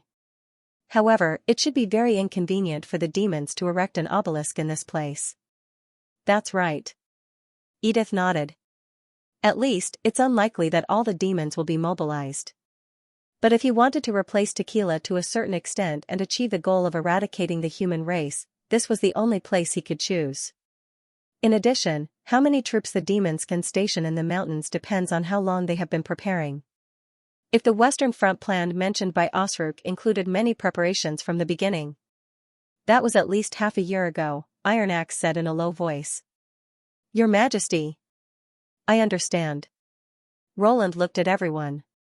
Regardless of whether the Pearl of the Northern Region's speculation was correct or not, this was information that needed to be confirmed. After all, this matter involved the other three kingdoms, as well as the strategic direction for the next 100 years. If the enemy really intended to invade the human territory from the ridge of the continent, and Neverwinter had invested a large amount of resources in the construction of the defensive line on the fertile plains, it would undoubtedly be a disaster from which no one could recover. Now listen to my command. Yes, Your Majesty. The witches and the higher-ups of Neverwinter answered in unison. Vendi, inform Lightning and Maggie who are still at the front line to return to Neverwinter as soon as possible. Understood, I'll go now. Iron Axe, the migration should be carried out as soon as possible. There's no harm in doing it thoroughly. Understood. Finally, I need Tequila to provide me with a magic core, he said to Pasha. Considering that aerial reconnaissance may miss some information, I need your help to eliminate the hidden danger completely. At your service, Your Majesty. Celine called out to Roland just as everyone was about to leave. I have something to show you. Following the man to the underground laboratory, he was surprised to see that the table in the lead chamber was filled with 4 yellow stones that looked similar to the magic ceremony cube. You've assembled 4 Rubik's Cubes? He couldn't wait to step forward and pick up a stone to play with. Compared to the sample found in the Cursed Temple, the replica Rubik's Cube was sharper, and the lines were more distinct. It had a brand new vibe to it. Yes, but their properties are slightly different. I think it might have something to do with the raw materials. Maybe the radioactive race added something else to the materials when they made the samples. However, this difference won't affect its usage. I've already tested it on chickens. It's good to have a difference. Roland mourned for the chicken in his heart for a second. After all, boiling water requires endurance, not lethality. You can continue your research in this direction. No problem. Do you still need these trial products? Of course. This is the dawn of a new energy source. Roland praised generously. The success of the replica Rubik's Cube is unparalleled. Your achievement alone will be remembered by future generations. The next step was to design a device to convert the heat released by the Rubik's Cube into kinetic energy. If he could succeed in this step, the industry of Neverwinter would usher in a new wave of revolution. Thinking of this, Roland looked at Celine's bloated body with regret. You should have been on the platform in the central square, receiving the cheers and congratulations of the people, and your name should have been on the list of outstanding contributions to Neverwinter. There's nothing to be sorry about, Your Majesty. I made up my mind the day I decided to become the original carrier. Celine smiled. It's just my job. Besides, you've fulfilled my wish in the dream world. Soon, Roland's order was translated into the will of the kingdom, which radiated from Neverwinter to the rest of the country. At the top of the castle, more than 10 birds would soar into the sky every day and fly to the northeast with secret letters. Every port and every fleet would contribute their strength to the Great Migration. The First Army would take paddle steamers to the port of Clearwater, Xianxia, and other port towns in batches. There, they would transfer to seagoing ships and set off for the north. Even though the specific plan had not been formulated at the moment, and some of the junior officers did not even know what they were going to do, but with just a single order, they led the soldiers who had just finished their vacation to regroup and set off on a journey to a foreign country. In the City of Glow in the Kingdom of Dawn. After receiving the secret letter from Hill Fox, Horford Quinn immediately summoned his son and said, "Go to Seaside Bay and Dragon Castle immediately and ask the local lords to provide supplies to all the ships passing by Grey Castle. Also, at least one dock will be empty for their exclusive use. The royal family will pay for all the expenses." "Father, are you sure?" Horn frowned. This is a lot of money. And setting up a dedicated dock will affect the loading and unloading of other merchant ships. That's enough. Horford interrupted his son. Just do as I say. The latter bit his lip and finally bowed his head. Yes, father. When he walked to the door, he asked reluctantly, at least tell me what Greycastle wants to do, right? However, there was only silence behind him. Horford did not breathe a sigh of relief until the door was closed. He got up, walked to the window, and looked in the direction of the neighboring country. The world order is going to change. At the same time, in the underground karst area on the outskirts of the city of Glow, Banach Lothar sat in his wheelchair and looked coldly at the 200 or so silencers and the 20 masked managers. This was the power he had accumulated for decades, and it was also the foundation of his foothold in the Black Money Chamber of Commerce. Over the years, we have bet a lot on the forces in the Kingdom of Wolfheart and the Kingdom of Everwinter. Now it's time to reap the benefits. After staring for a long time, Banach said in a hoarse voice, according to reliable information, Greycastle's troops will soon enter the territories of these two kingdoms. No matter what they want to do, your task is to provide as much help as possible, money, food, information.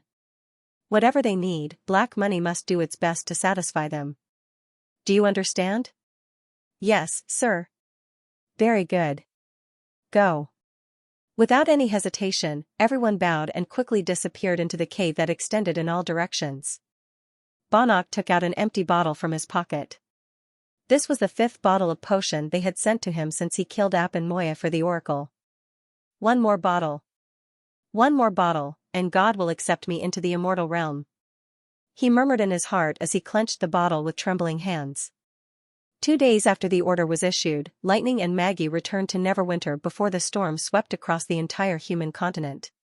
When the two of them walked into the office, Roland could not help but be stunned. Maggie had not changed much, except that she was much bigger than half a year ago. She looked more like a goose than a pigeon when she squatted on her partner's head. To his surprise, it was the Lightning. Her hair had grown a lot longer and hung down from her ears to her shoulders. Probably because she had been on a reconnaissance mission for a long time, she barely had time to take care of her hair. Her face was also dirty, and her flight suit was patched up. There were a few simple and ugly bags on her thighs, chest, and arms, which seemed to have been sewn by herself. Although she looked much more cumbersome than the beautiful and novel coat she had worn in the beginning, she looked more like an explorer now. But the biggest change was in her eyes and expression. It was as if she had changed from the image in his memory and was no longer the little girl in the past. Your Majesty, what can I do for you? Lightning asked after bowing to Roland. If the demons really have this plan, the consequences will be unimaginable. So I hope you two can go to the Kingdom of Everwinter and investigate the mountains in the north that no one has ever set foot in. The demons can't live without the supply of red mist. If they want to enter the mountains, they must leave some traces. There's actually such a thing. Lightning could not help but frown. Fortunately, Maggie found the letter. But Your Majesty, what if the demons go underground? My ability is limited, and it's hard to find a hidden target in the air. That's the worst-case scenario, Edith said. Judging from the result of Operation Torch, the demons' digging ability was far inferior to that of human beings who had devouring worms. But looking at the whole picture, it was unlikely that the demons, who had occupied half of the Land of Dawn and had a deeper understanding of magic power, did not find any underground civilization ruins. Since the Union could find worm carriers through exploring the ruins, the demons must have the same possibility. No traces of the carrier were found in the Tequila battle, but it did not mean that there were none in the ridge of the continent. The gods' punishment witches will set off from the shallow port with a magic core. If you don't find the enemy, that will be the last resort. I see. I will try my best. Lightning nodded. However, it will take at least a month to travel from the south of Greycastle to the north of Everwinter. During this time, you might not be able to receive reinforcements and supplies in time. In addition, I'm afraid that the residents there are still prejudices against witches. Even if you stay in the city, it's not necessarily safe. You must be careful. Wilderness survival is an explorer's special skill, Your Majesty, she said without hesitation. Not to mention a month, even a year and a half is not a problem. Coo. Maggie flapped her wings in agreement. I'm sorry, Roland sighed. You've just come back, and I'm asking you to go somewhere further. Your Majesty, you're too kind. Lightning turned her head and her voice became a little low. Compared to those who sacrificed themselves to fight against the demons, compared to Sister Ashes, this is nothing. But after a while, she regained her spirit and said, since this is a new expedition, then according to the usual practice, can you? Roland was a little startled and then reacted. Of course. He stood up and walked out from behind the desk. Lightning raised her hand, but when she saw the stains on her sleeves, she suddenly retracted her hand. No need. I forgot to change my clothes first. The smell on my body is quite unpleasant. Forget it, however, before she could finish her words, Roland had reached out and hugged her. Thank you. I'll ask the tailor to make you a few more flying jackets according to the current style. You can wear them in turns in the wilderness. Lightning suddenly quieted down. After a long time, she said in a low nasal voice, okay. Me too, Coo. Maggie stretched out her head. You've worked hard, too. Roland stroked her plump neck and smooth wings. Nightingale then came up and hugged them. Be careful. We will. After they left the office, Nightingale said with a sigh, Lightning used to never say that her ability was limited. Roland nodded sympathetically. If it were the little girl in the past, she would have patted her chest and said, leave it to me. He had heard from Leaf that after Ashes and Osric died together, Lightning cried so hard that she could not speak. She did not recover for several days. But now, looking at her, there was no trace of her being immersed in grief. Even when Ashes was mentioned, she would still feel sad, but the sadness obviously would not hinder her progress. Instead, it became her motivation. She's grown up, Roland said with a sigh. Although it would be better to move the immigrants as soon as possible, the journey from Greycastle to the Kingdom of Wolfheart and the Kingdom of Everwinter would take months. No matter how hard the administrative office and the First Army tried, the population problem in Neverwinter could not be solved in a short time. This not only hindered many new projects that had been planned for a long time, but also limited the expansion of the existing industries. Moreover, the demon's threat did not disappear with the Tequila's victory as expected. All these problems piled up and put a lot of pressure on Roland. Fortunately, the successful imitation of the magic ceremony cube provided him with a way to promote his magic power.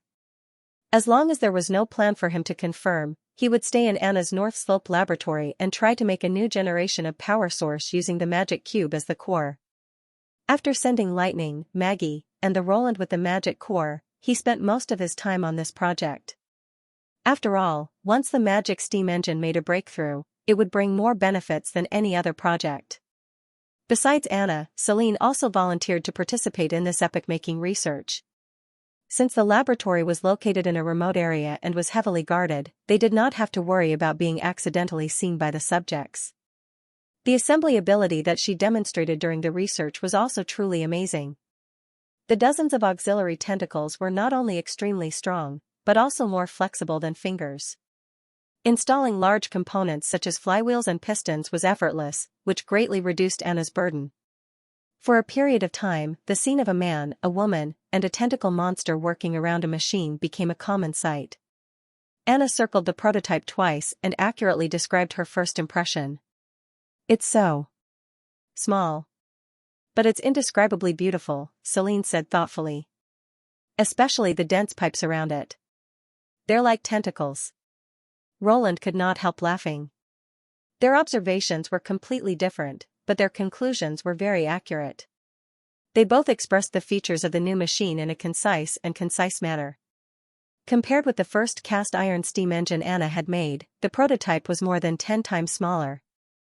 This was partly due to the great leap in processing technology, but the main reason was that it did not have to use a boiler. The current steam engine in Neverwinter had been developed to the 4th generation, but the boiler had not changed much. Whether it was used to burn coke, firewood, or heavy oil, a large combustion chamber and steam furnace were inevitable. Now, it was replaced by a rectangular steel box less than 20 centimeters in thickness, which was 1 meter long and half a meter wide.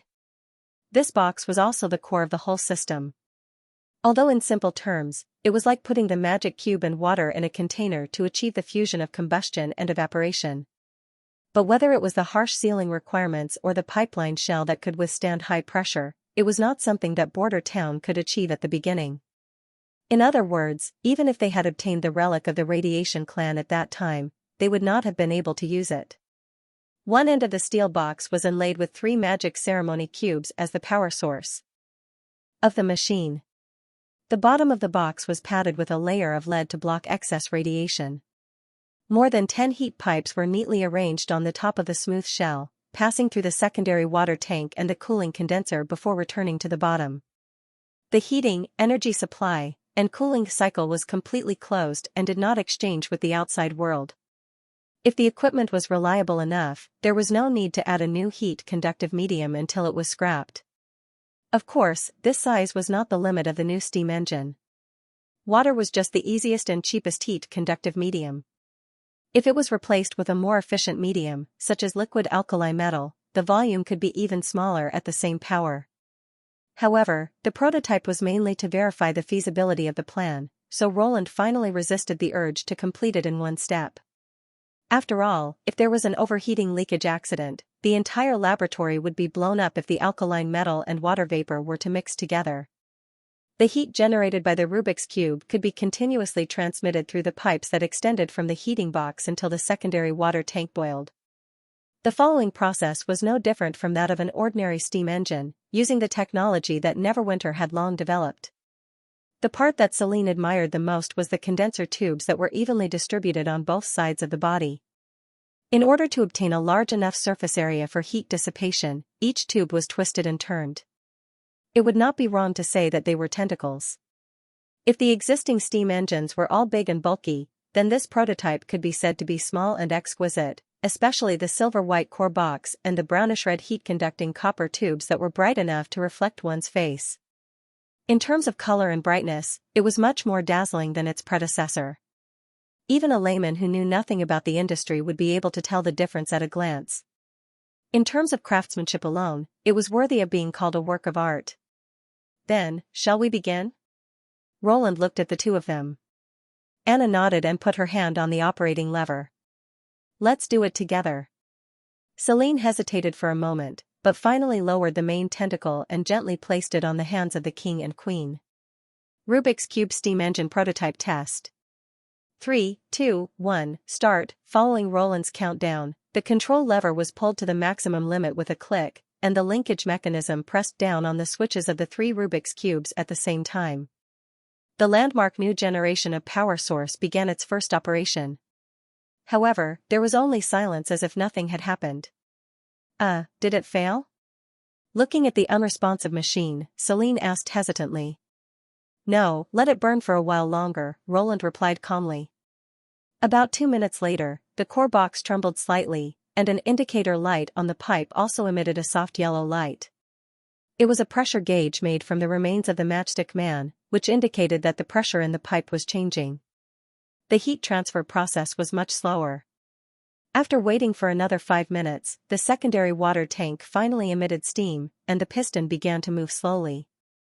As the temperature in the pipe gradually increased, the steam engine's flywheel spun faster and faster, and at the same time, the condensing system's water pump was activated. The latter's main function was to increase the speed of the fluid circulation in the pipe and to pump the cooled heat-conductive medium back to the core box. Finally, the new machine completed a complete cycle and officially entered the operating state. Looks like the results are good. Anna let out a long sigh of relief and smiled. It's just a bit slow to start. That's a common problem with steam engines. Roland nodded. Heat transfer took time, and even with a more efficient heat-conductive medium, it was still not as fast as an internal combustion engine. In theory, at least 3 water tanks were needed to maintain the circulation, and no matter how small the new machine was, it was still much larger than an internal combustion engine. Also, the Rubik's Cube consumed a lot of uranium, which made the prototype almost useless. However, all industrial products had to be developed step by step. As long as Celine could solve the problem of durability, the new machine's obvious advantages could not be ignored. The mature technology allowed it to be put into production quickly, and its small size could be installed on most vehicles without increasing the fuel consumption. Even if the durability problem could not be solved for the time being, ships built with the new power source could save a lot of space for storing fuel, and thus could carry more goods or weapons. Half an hour later, the steam engine reached its limit. The whole machine was trembling, and the hissing sound of the exhaust turned into a sharp whistle. Obviously, the power of the core box made up of 3 Rubik's cubes was a bit too much for this steam engine. Roland pulled the lever back to the first gear, which was equivalent to turning off 2 Rubik's cubes, and then the prototype stabilized again. After that, it was a long reliability test. This step would last about a week, and it was also the part where problems were most likely to be exposed. After all, the new machine was very simple, and it was not difficult to make it move. The difficult part was to keep it running steadily for a long time.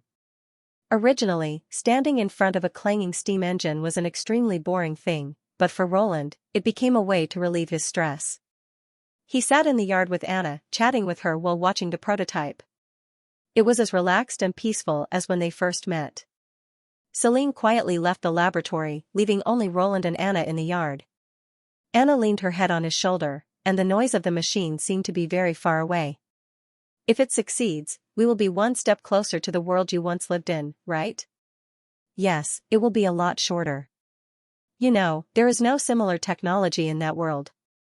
Can you also make a 4-wheeled car that can be driven by one person? Yes, if you like, I can design a simple one for you to try. Great! Anna sounded a lot more excited. By the way, what are you going to name this machine? Does it have to have a name? Roland asked with a smile. Of course. She looked very serious. Well, Black Technology number 1 or Rubik's Cube Power, which one do you choose? How is it black? Really, I choose the latter one. But how do we distinguish the different models with the name? Simple. One Rubik's Cube represents one cylinder, and the prototype will be called 3 cylinders Rubik's Cube Power. What do you think? Something is strange. Don't worry about the details. The experiment lasted for several days.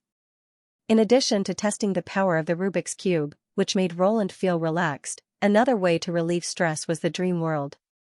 With a group of witches who were curious about everything and would never stop exclaiming, no matter what they did, they could make people feel happy. The opening of the cafe was no exception. After 1.5 months of hard work, the Rose Cafe finally welcomed its opening day. To keep a low profile, he deliberately chose to cut the ribbon and set off the firecrackers after 10 o'clock. At this time, most of the shops were closed, students and office workers had left, and the uncles and aunties were haggling in the vegetable market. It was the quietest time in the apartment complex. The 2-story cafe was located next to the warehouse. The rent was 3,500 yuan per month. Although it did not sound expensive, it was quite high considering the per capita spending power of the residents in the apartment complex. However, Roland did not care whether the cafe could make a profit or not, so he did not haggle with the landlord too much. His only request was that the wall between the warehouse and the rented apartment be opened so that the materials could enter and exit easily. Of course, the wall would be filled back when the rent was cancelled. Seeing that Roland had paid a year's rent in one go, the landlord readily agreed. However, these excuses were just to fool people. Roland did not intend to become a businessman, and the tequila witches certainly had no interest in serving others. Therefore, the decoration of the cafe was purely for decoration. It was more like a small place for people to entertain themselves than a shop. If possible, he hoped that there would be no customers at all. To achieve this goal, he hung a sign at the door with the sky-high price of every drink, such as a latte for 260 yuan and a caramel macchiato for 300 yuan. He did not know the difference between the different types of coffee. It was just the price of a famous shop multiplied by 10. A bottle of soy milk in the neighboring shop was only 5 yuan and 50 cents. He did not believe that anyone would really visit this unscrupulous shop. By the same logic, if someone came in to spend money even though it was obvious that he was being cheated, he would most likely be the person on the note. However, Roland was not sure whether the name Rose would count. "Your Majesty, is this all right?" Phyllis put down the ribbon in her hand. Well, once the ribbon is cut, the Rose Cafe is officially open for business. He nodded. Let's go celebrate with everyone. Pushing open the door and walking into the room, he saw a bar counter and a few small round tables. Candles and rose vases were placed on each table, and soft music was playing from the stereo. It looked quite real. But when the two of them went up to the second floor, the atmosphere became completely different. It was more like a small restaurant than a coffee shop. Roland bought a full set of kitchenware and a barbecue grill for the ancient witches who entered the dream world. Compared to the time when he could only take them to eat Kaifeng cuisine and Lan Lan Road, now they could taste all kinds of fresh food without going out. Probably to make up for the regret of hundreds of years, and the advanced cuisine he brought back from the hotel last time had opened the door to a new world. The witches' enthusiasm for cooking was beyond imagination. It took them some time to learn how to use gas stoves, microwave ovens, and other modern cooking utensils at the beginning, but after that, they could already make all kinds of new dishes according to the recipes without Roland's guidance. Moreover, some of them were particularly talented. The dishes they made were quite similar to the dishes of star-rated chefs. Although they were not good at plate presentation and parquet, their knife skills and fire control were absolutely impeccable. Phyllis was one of them. Your Majesty, I've just learned how to cook braised eel. Would you like to try it?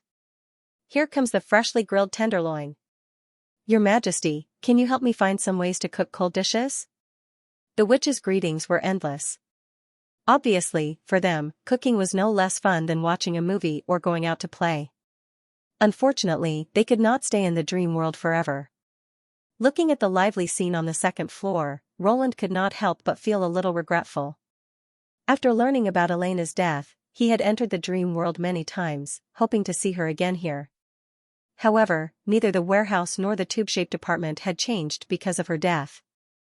This meant that they would have to say goodbye to this place sooner or later. Whether it was because of the war or his death as an ordinary person, all these experiences would become untouchable memories. Probably because of this, they would cherish every time they entered the dream world. Perhaps he should also increase the frequency of his sleep. Even if it was not for the sake of reducing stress, as long as they could stay here a little longer, it would be worth it. Ding, ding, dang. Just then, a crisp sound of a wind chime came from the first floor. The room suddenly became quiet. Your Majesty, we have guests, Phyllis reminded him. No way. Did the person who made the appointment react so quickly? The cafe has just opened, and they already came to visit? He winked at the others and said, act according to the plan. Then he walked downstairs with Phyllis. Among these ancient witches, only number 76, who had lurked in black money for a period of time, had experience in serving others. There's no one at the counter. Is your purpose of opening this cafe really to provide a job for the villagers? The newcomer crossed her arms in front of her chest and slightly frowned, staring at Roland suspiciously.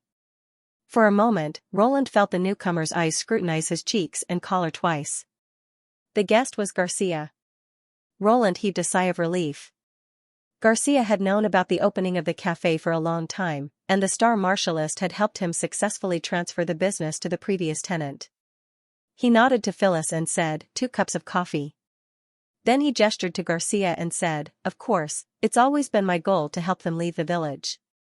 Wait, I'm not going to drink, it's my treat. It's free.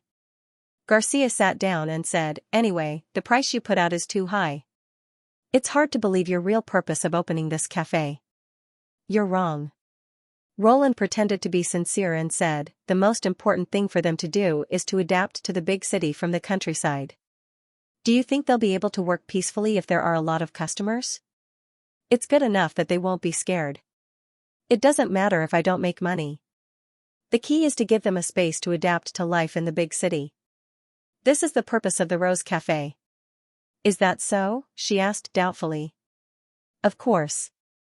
Also, I'd like to thank you for the invitation last time. It was a great help. Roland took the opportunity to change the subject. Have you solved the problem of identity? Not only that, I've arranged a school for them. It's the same school as Zero, but they're in the high school. He smiled and said, the 3 of them have always wanted to thank you in person. That's good. Garcia's expression softened a lot. You don't have to thank me. After all, it's all because of your efforts. In order not to give my father and the media an excuse, I chose not to stand up. Roland shook his head and said, "It's enough for you to do this." They fell into silence for a while. "Here's the coffee. Please enjoy it." Phyllis's voice broke the silence. Garcia came to her senses and seemed to want to hide something. She lowered her head and picked up the cup. "By the way, I have something important to tell you."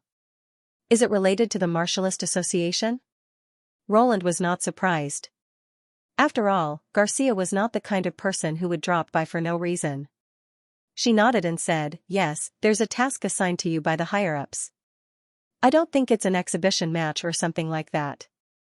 I heard that the preliminaries of the new martial arts contest are about to begin." Joint annihilation? Roland felt that this word was incompatible with the rule of law. The corner of his mouth twitched and he said, "It sounds like a big deal." "It's not as complicated as you think." Garcia seemed to have read his mind. "There have been several missions like this before.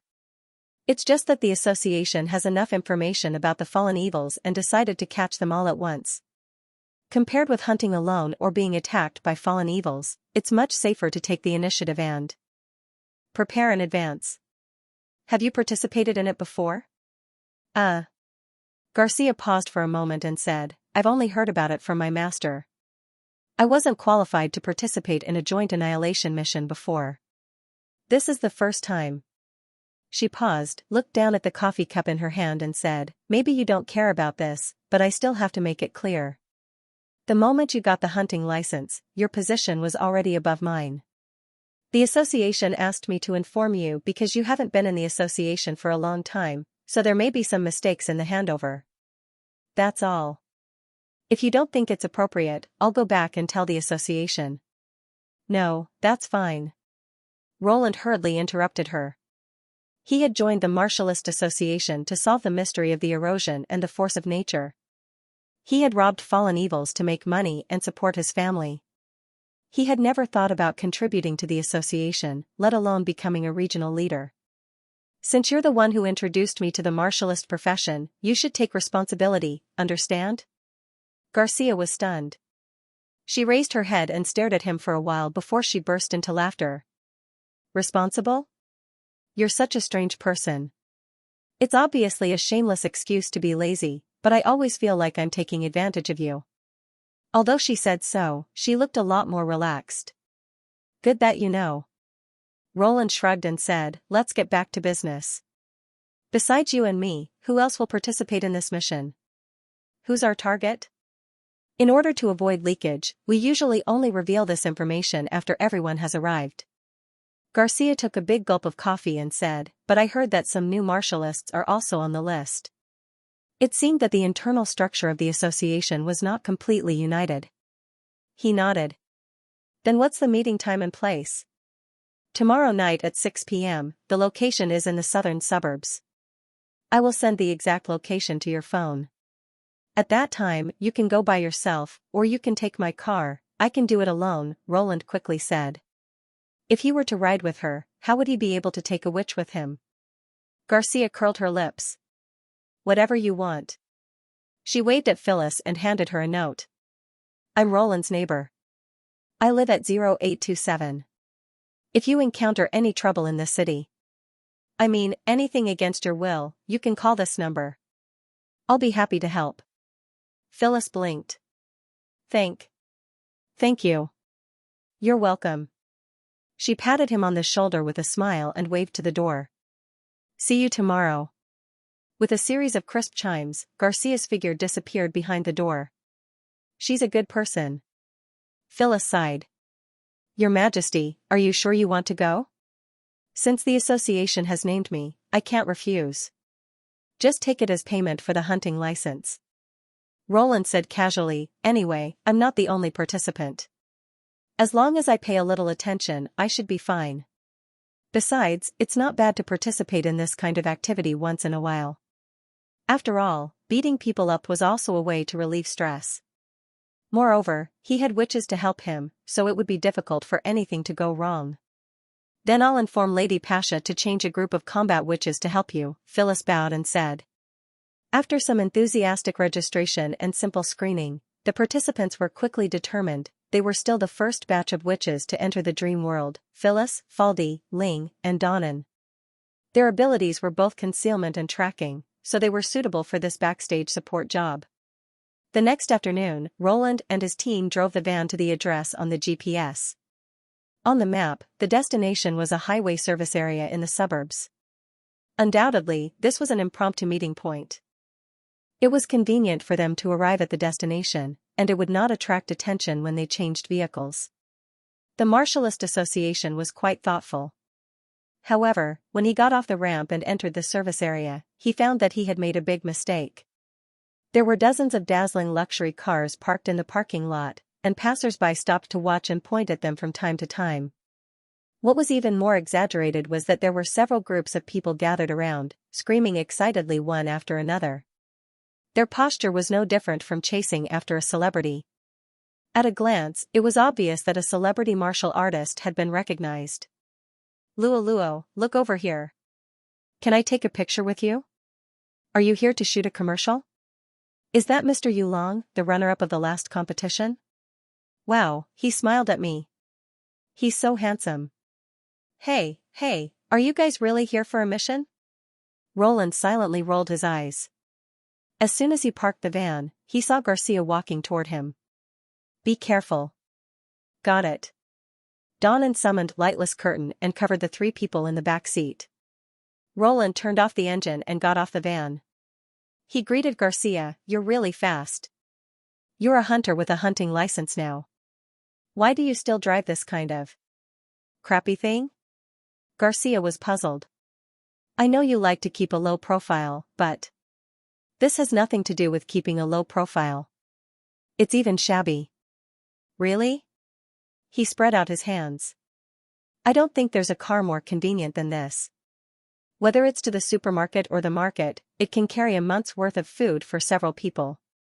Other cars can't do that. Of course, the more important reason was that you never knew how many fighters could fit in a van. Okay. Garcia seemed to accept his explanation helplessly. If you don't mind other people's opinions. Of course. Roland smiled indifferently. Are those guys with shiny faces also martial artists participating in this mission? Yes, but don't say such rude words to anyone except me. Garcia glared at him. According to the time of joining, they're all your seniors. What about according to their positions? That's even harder to say. In the eyes of insiders, you're now the representative of the old school. Garcia sighed. If there's a chance to embarrass you in a mission, I'm sure they won't miss it. I thought all martialists would be like you and focus on saving the world, Roland muttered. By the way, you belong to the new school, right?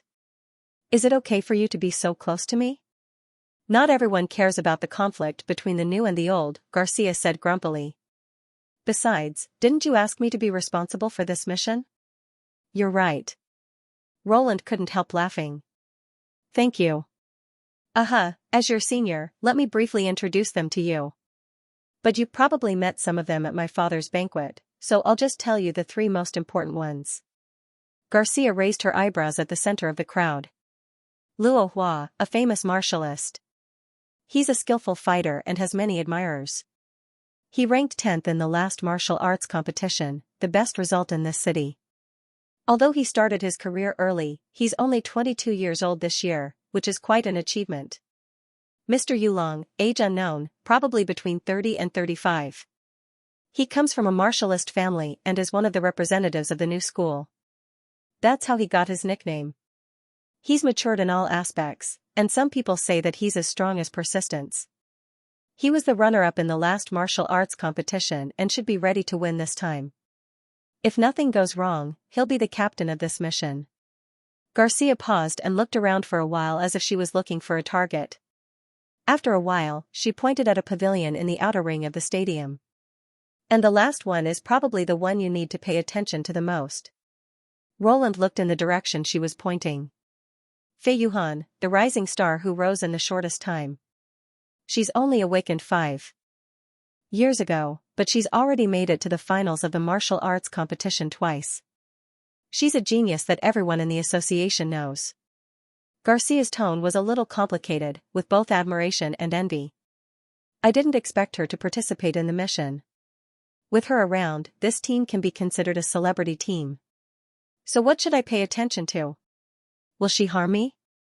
That's not what you said when you gave me the license, Roland thought to himself. Why do I feel that all the people you introduced are from the new faction? The task of exterminating the fallen evils should belong to the old faction, shouldn't it? There are indeed more people from the old faction, but... Garcia pointed at a few guys who looked like passers-by. I don't have any detailed information about them and their whereabouts are unknown. Except for their contacts, the other members of the association know very little about them. Even if I want to introduce them, I don't know where to start. Roland could not help but facepalm. If Garcia had not pointed them out, he would have thought that those middle-aged men were the chauffeurs or assistants of the star martialists. Not to mention their strength, the gap between their appearance and clothes was too big. Not participating in the martial arts contest did not mean that he would give up his image. At the thought of being labeled as the representative of the old faction by those glowing winners in life, he suddenly had an impulse to leave the group. Is it too late to sign up for the preliminaries of the martial arts contest? Just then, a black bus drove into the parking lot. That's the bus from the Prism City, Garcia said. Let's go. Okay. Roland patted his right shoulder. This was a code word for the witches to follow him. As long as Faldy's bug stayed close to him, it was impossible for the witches to lose their target. They boarded the bus and went straight to the last row. Sure enough, this place suits me the best. He spread his legs and lay back on the chair. Sitting here is like sitting on a throne. Not only can I look down on all living beings, but I can also see everything that's happening in the carriage. Just say it if you're a geek, Garcia said disdainfully. How can I have a good conversation with you like this? I didn't beg you to come with me. It's my first time on a mission. Of course, you have to watch me. While they were staring at each other, there was a sudden noise in the bus. Miss Fei Yuhan, I have an empty seat here. Yuhan, come and sit with me. As the girl, who was called a genius, walked into the bus, the crowd invited her to sit with them. It seems that even the star martialists are treated differently. Roland sighed. That's right. The two of them agreed on this point. But surprisingly, she didn't accept anyone's invitation. Instead, she walked towards the second half of the carriage. Is there anyone sitting here?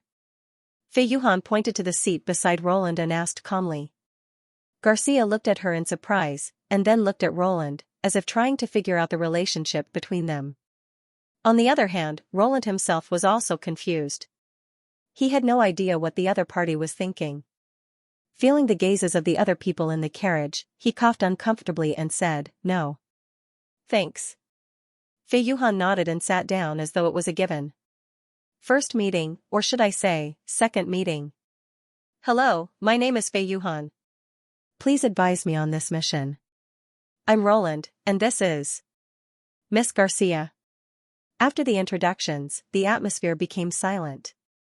Perhaps because she knew that a martialist's hearing was particularly sharp, Garcia didn't speak again.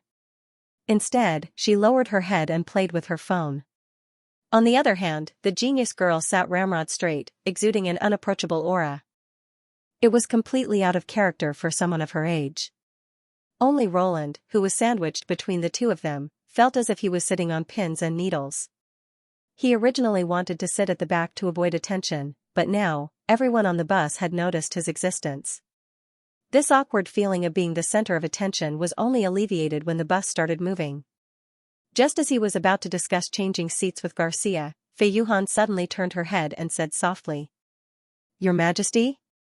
Thump. Garcia's phone fell to the ground. Roland was also stunned. He stared at her for a long time before saying, "Good afternoon, everyone. I'm C02, the liaison officer in charge of intelligence and support for this operation. You can just call me 02. However, before he could say anything, a man in a suit holding a microphone interrupted him. In the following period of time, I will introduce the mission's objective and plan in detail. If you have any questions, please feel free to ask me. As a result, Roland could only suppress his words and focus his attention on the liaison officer. According to the intelligence, the fallen evils have become more and more active recently and have begun to act collectively, which means that the erosion is approaching. The association has received reliable information that some fallen evils are planning to hold a meeting in an abandoned factory in the southern suburbs. The specific purpose is unknown, but there is no doubt that it's not a good thing. Maybe they just want to make friends? Luo Hua's words caused a burst of laughter. If only that's the case. The man in the suit did not show any impatience. Unfortunately, the fallen evils are our biggest enemy, so it's better for them to all die. There's an underground road leading to the abandoned factory, but after the factory was closed, the road was blocked. 2 days ago, the association secretly opened this road so that we can directly kill the fallen evils. In order not to alert the fallen evils, the operation is scheduled to start at 9 o'clock sharp. The relevant equipment will also be distributed when we get off the bus. In addition, the government army will cooperate with us from the ground to prevent the fallen evils from escaping. However, only those who have awakened the force of nature can harm these monsters. Therefore, we have to divide into 2 teams, one responsible for killing the fallen evils, and the other for encircling them. The list of teams has been placed under the table. If there are no problems, we will act according to this plan. Fei Yuhan looked through the list expressionlessly, but her mind was not on the paper at all. Instead, she was thinking about the expression on Roland's face when he heard the word "Your Majesty." If an ordinary person was exposed on the spot, the first thing he would feel would be embarrassment and anger, right? Although the latter emotion was rarely shown in front of her, unless they were prepared, she was confident that she would not miss the slightest change in expression and the cover-up that followed. However, what she saw on Roland's face was a very complicated expression. There was surprise, wariness, doubt, and even a hint of joy. For a moment, she noticed that Roland opened his mouth as if he wanted to say something, but he quickly suppressed it. Judging from the shape of his mouth, it should be the sound of AI. Such a reaction could not be explained with common sense. It was obviously Roland's first time meeting her. Regardless of whether he agreed or denied, he should not start with the word AI. Moreover, there was no awkwardness in these emotions, which meant that he was already used to this form of address. Fei Yuhan could not help but think of the words she had heard at the banquet. At that time, she had treated them as child's play, but now she was a little uncertain. The King of the Two Worlds? If it could be said that her curiosity at the beginning was only because she wanted to see who was stronger than Roland, now she was even more interested in Roland himself. She thought that it was the right decision to participate in this joint operation. Her master had once said that the Martialist Association had a much longer history than she had imagined, and the secrets it possessed were comparable to the stars in the sky. Some of them even involved the origin of the world, which only a few people knew. Was this also the reason why they made an exception and gave the hunting license to a newcomer? Considering the other party's wariness, Fei Yuhan forcibly suppressed the urge to continue asking. Before getting a clear answer, she did not want to become enemies with Roland. As long as she made the first move, there would be opportunities in the future. It was better to take things slowly. 2.5 hours later, the bus stopped at the end of the underground road. The martialists were divided into 2 teams according to the plan. They entered the factory through the emergency exit and headed to their respective positions according to the map. Roland, Fei Yuhan, and Garcia were undoubtedly the members of the frontal assault team, while Garcia was assigned to the finishing team. After leaving behind a warning, "Be careful, don't die," she quickly disappeared into the night with the rest. "The rest of you, follow me." Just as Garcia had guessed, Sir Yulong, who was rumored to be close to Defender, was chosen as the leader of the main assault team. After giving everyone a look of encouragement, he took the lead and entered a ventilation duct. The whole operation was more rigorous than he had expected. Before getting off the bus, everyone received a pair of head-mounted 4-eye night vision goggles, a wristwatch that could display the map, a vest with a friend or foe identification device, and a headset for internal communication. This made Roland very envious. If the First Army had the same equipment, they would be able to completely reverse the disadvantageous situation of fighting at night. He silently counted and found that there were a total of 15 people in the assault team. Apart from the 3 people introduced by Xianxia, the rest were all old-school martialists. From this, it could be seen that the higher-ups still recognized the ability of the actual combatants. However, if the new faction gained the upper hand in this battle, it would be hard to say what would happen in the future. Of course, Roland did not intend to get involved in the battle between the old and the new. In fact, he was also very curious about whether these stars who had stood out in the tournament could still win easily against the fallen evils, who would not rest until one of them died. "This is it," Mr. Yulong said in a low voice. Through the grill of the ventilation pipe, they cautiously observed their surroundings. They were probably in a large factory, with overhead cranes hanging on both sides. It was empty below. Apart from a few abandoned old machine tools and a conveyor belt covered in rust, there was nothing left. Obviously, the owner of the factory had removed all the equipment that was worth dismantling before sealing the place. However, the factory, which was supposed to be quiet, was now burning with several torches. Under glimmer vision, the flickering flames were almost greenish-white and even somewhat dazzling. At the center of the flames, they could see about 20 distorted figures. "Are they our targets?" Luo Hua asked. "I can't be wrong," a traditional martialist answered. "I can feel their undisguised energy fluctuations. Judging from their level of corruption, they're at the end of their life." The so-called end of their life was when they completely lost their consciousness and became puppets of the corruption. At this stage, the fallen evils were basically no different from beasts. They could no longer communicate with humans and only acted on instinct. They used to be martialists? Not necessarily. Although the association has records of many martialists falling, the corruption is more likely to happen to wild awakened ones. Although this is the first time I've seen a living fallen evil, a martialist who lacks initiative and self-discipline is useless no matter what they become. Luo Hua snorted. "Pitiful fellows. They don't deserve the force of nature. Captain, let's get rid of these monsters now." "Let's wait a little longer," Mr. Yulong said calmly. "It seems that more fallen evils are gathering here. The more enemies we deal with, the less pressure we'll face. Don't you think it's strange? Since they're already at the end of their life, why are they here instead of hunting wild awakened ones? I have a feeling that things aren't that simple. If we can figure out their intentions, it might be more meaningful than killing them." Just as everyone was exchanging opinions about the situation, Roland's gaze repeatedly fell on the genius girl. Fei Yuhan's "Your Majesty" did not fade away. It could be said that in just a few seconds, his mood had fluctuated greatly. After years of experience on the throne of the Kingdom of Grey Castle, there were very few words that could make him feel so uneasy. When he first heard the familiar title, he almost thought that Elena's soul was attached to her body, and he almost called out her name. But in the end, he swallowed his words. If Fei Yuhan was really Elena's new body in the dream world, she would not have introduced herself in the first place and would not have sat beside him without any scruples. This sudden change from joy to disappointment was not pleasant. At that time, Roland almost suffered an internal injury from holding it in. As for why Roland called out "Your Majesty" for no reason, it was not difficult to come up with a conclusion. Xianxia once said that the 5 senses of a martialist were far better than that of an ordinary person, and some talented people were even better at it. Furthermore, she had attended the banquet of the Clover Group and must have heard his conversation with the witches. The next question was, how much did Fei Yuhan know about his background? Judging from Fei Yuhan's probing behavior, Roland believed that she did not know much, at least nothing about the world outside the dream world. But this still alarmed him. No sentient being would want to be just an illusory existence.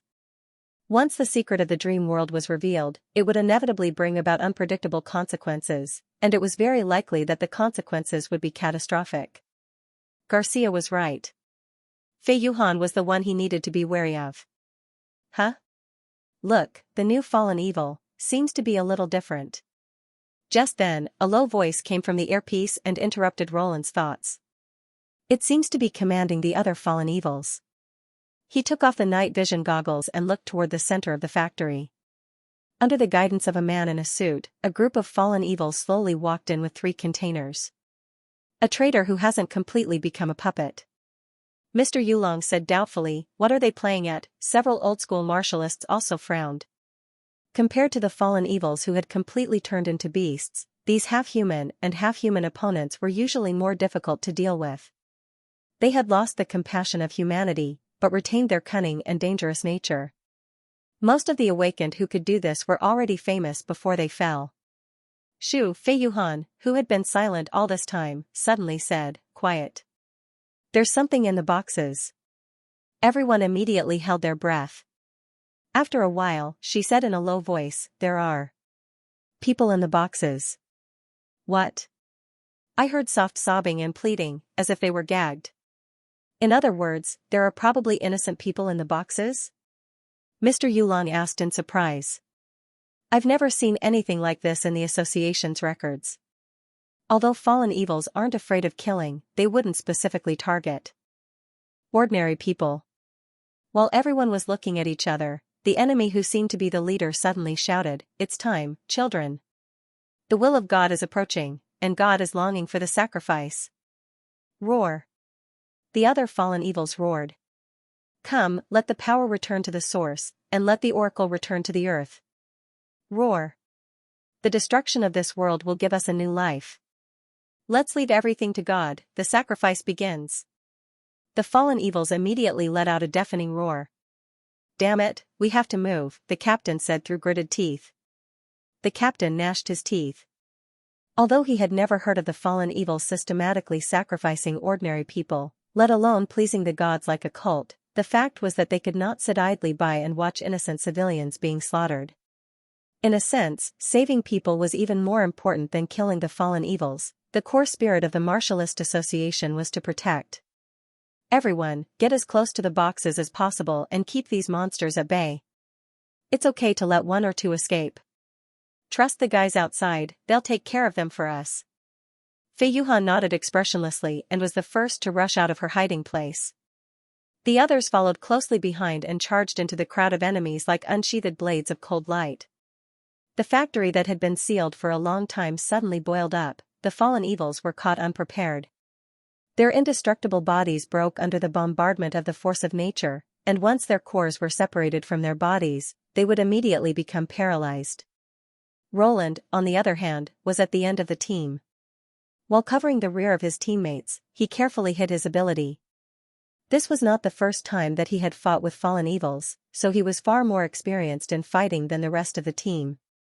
Unlike those martialists who had awakened the force of nature, he did not need to fight to the death with the enemies.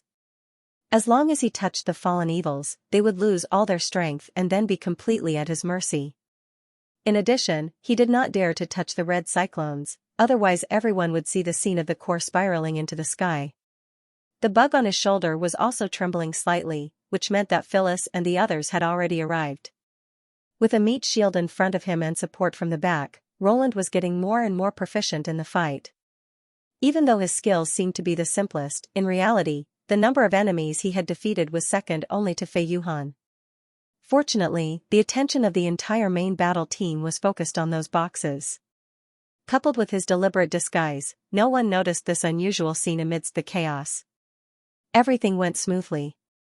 After paying the price of a few injuries, the team successfully rushed to the boxes.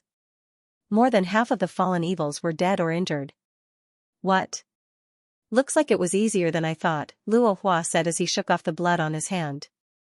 He then grabbed the lock of the box and snapped it in half. Maybe the association should give me a hunting license. Hey, don't be afraid, the Martialist Association is here to save everyone. He froze on the spot before he finished speaking. The others also froze. There were dozens of people tied up in the box. They were fixed to the steel pipes like meat skewers. Their eyes and mouths were covered with strips of cloth, and they could only make stuttering sounds. Above their heads, there were the same number of core cyclones. Roland felt the hair on his back stand on end. He suddenly remembered what Garcia had said a few months ago. This thing is the source of the fallen evil's power and the proof that they have been corrupted. Once they mutate, the force of nature can no longer be restored. If we don't collect it and seal it properly, it will sooner or later infect a new host. Even the simplest touch of an ordinary person will cause them to lose consciousness. You mean? It can be used by other people? That's why people collect it. It's obvious what these lunatics are up to. Aren't they afraid that the world will be destroyed? So, this is the moment they prepared for nearly half a year? Roland turned around and stared at the leader of the fallen evils. It wore a monocle, and its hair was combed straight back. It was wearing a crisp suit and a pair of white gloves on its hands. It looked like a rigid butler. However, at this moment, his face was full of madness. Although this sacrifice can be completed without your support, it's always better to give more gifts to the oracle, right? He stretched out his right hand and snapped his fingers. The core cyclones on the top of the box all fell. No. Luohua reached out to push away the people who were tied up in the box.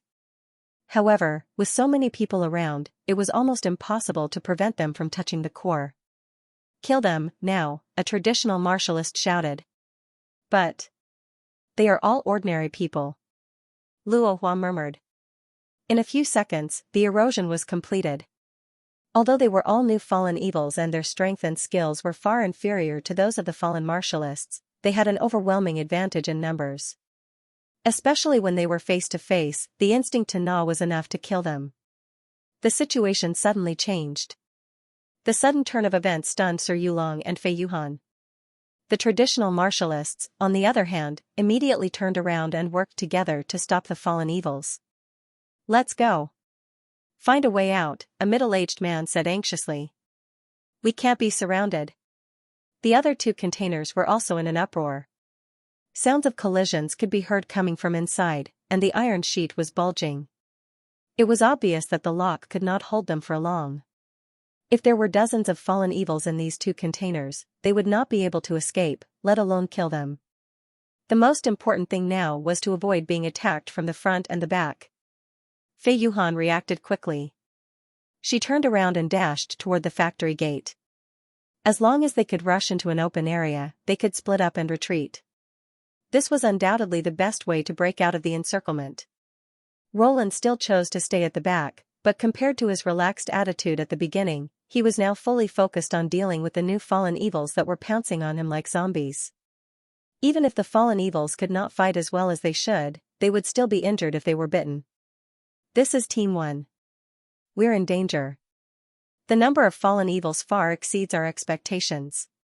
Please help, the captain shouted while fighting back. In just a few seconds, 2 more fallen evils had pounced on them. The white light protecting them flashed twice before they were torn apart by the fallen evils. Seeing the blood and flesh of his companions, Mr. Yulong slowed down.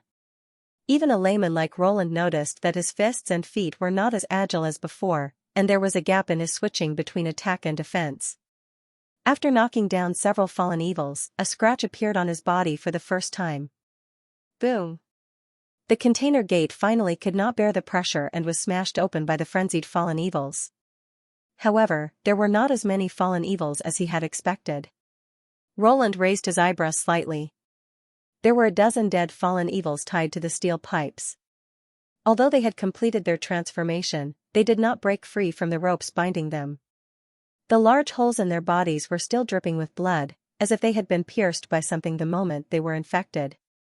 Looking at the corpses that were lined up in a row, he could clearly see the extra holes on the walls. Well done, he couldn't help but praise in his heart. There was no doubt that it was Phyllis who did it. He could even imagine that Phyllis, under the cover of Donnan, had quietly moved to the back of the box and inserted the blade claw into the box as soon as she realized something was wrong. What's going on? The enemy leader said angrily, "You damned thieves, what have you done to my child?" The group of people naturally had no time to pay attention to it. Although they were just as confused as it was, this was not the time to care about it. Without the pressure of fighting 10 enemies at once, the possibility of carving out a path of survival was much higher. For a time, the morale of the team was reinvigorated. Forget it. It stomped its feet. My plan will not be hindered by such a small interlude. You will all die here. After saying that, it took out a box that looked like a remote control from its pocket and pressed the button on it. Following a few loud sounds, the 4 corners of the factory instantly exploded, and the entire ground cracked into several pieces, collapsing downwards. The burning torches were also scattered by the airflow, and the surrounding vision suddenly became pitch black. Damn it! Roland could not help cursing. This thing actually buried explosives under the floor? Although he had a strange power, he could not fly like lightning. Your Majesty! At this critical moment, a slender hand reached out and grabbed him. After swaying for a while, he felt himself being held tightly. After a series of bumps, he finally landed on a piece of flat ground. Ahem. Ling? He asked in a low voice as he fanned the choking dust in front of him. It's me. Are you okay? The latter immediately responded. Fortunately, the explosion just now made the fire disappear, so I had a chance to catch you. As expected, after the torches were blown away, the dark-covered factory became Ling's domain. When she moved in the shadows, she could almost achieve the same effect as Nightingale's mist walk. I'm fine. Are the other witches okay? Don't worry. With Phyllis here, this level of collapse won't hurt Donnan. Faldy stayed outside the factory to monitor the situation. She didn't come in. That's good. Roland pulled down the night vision goggles on top of his head again and looked around. Your Majesty, this thing that looks like a multi-eyed demon is? Ling asked curiously. It's a low-light night vision goggles that allow ordinary people to see clearly at night, Roland explained. So even if you're in a pitch-black place, you have to be careful not to be seen by others. It's... Gurgle. Ling dived into the shadows, leaving only half of her head exposed. A few bubbles came out of her nose as if it were real water. With the help of the faint moonlight, Roland quickly identified the current situation. The collapse had scattered everyone. The scene was filled with scattered concrete slabs, so he could not locate his teammates for a while. However, considering that martialists could use the force of nature to resist conventional injuries, this level of collapse would not kill them. The enemy should also know this. Since they had set up such a trap, they definitely did not just want to trap them here. As long as they could buy some time, the backup of the second team would arrive, and then the sacrifice plan of the leader of the fallen evils would be ruined. The most suspicious point was the pit. When C02 explained the route, he did not mention that there was a basement under the assembly site. Based on the map, the factory should have been built on flat ground.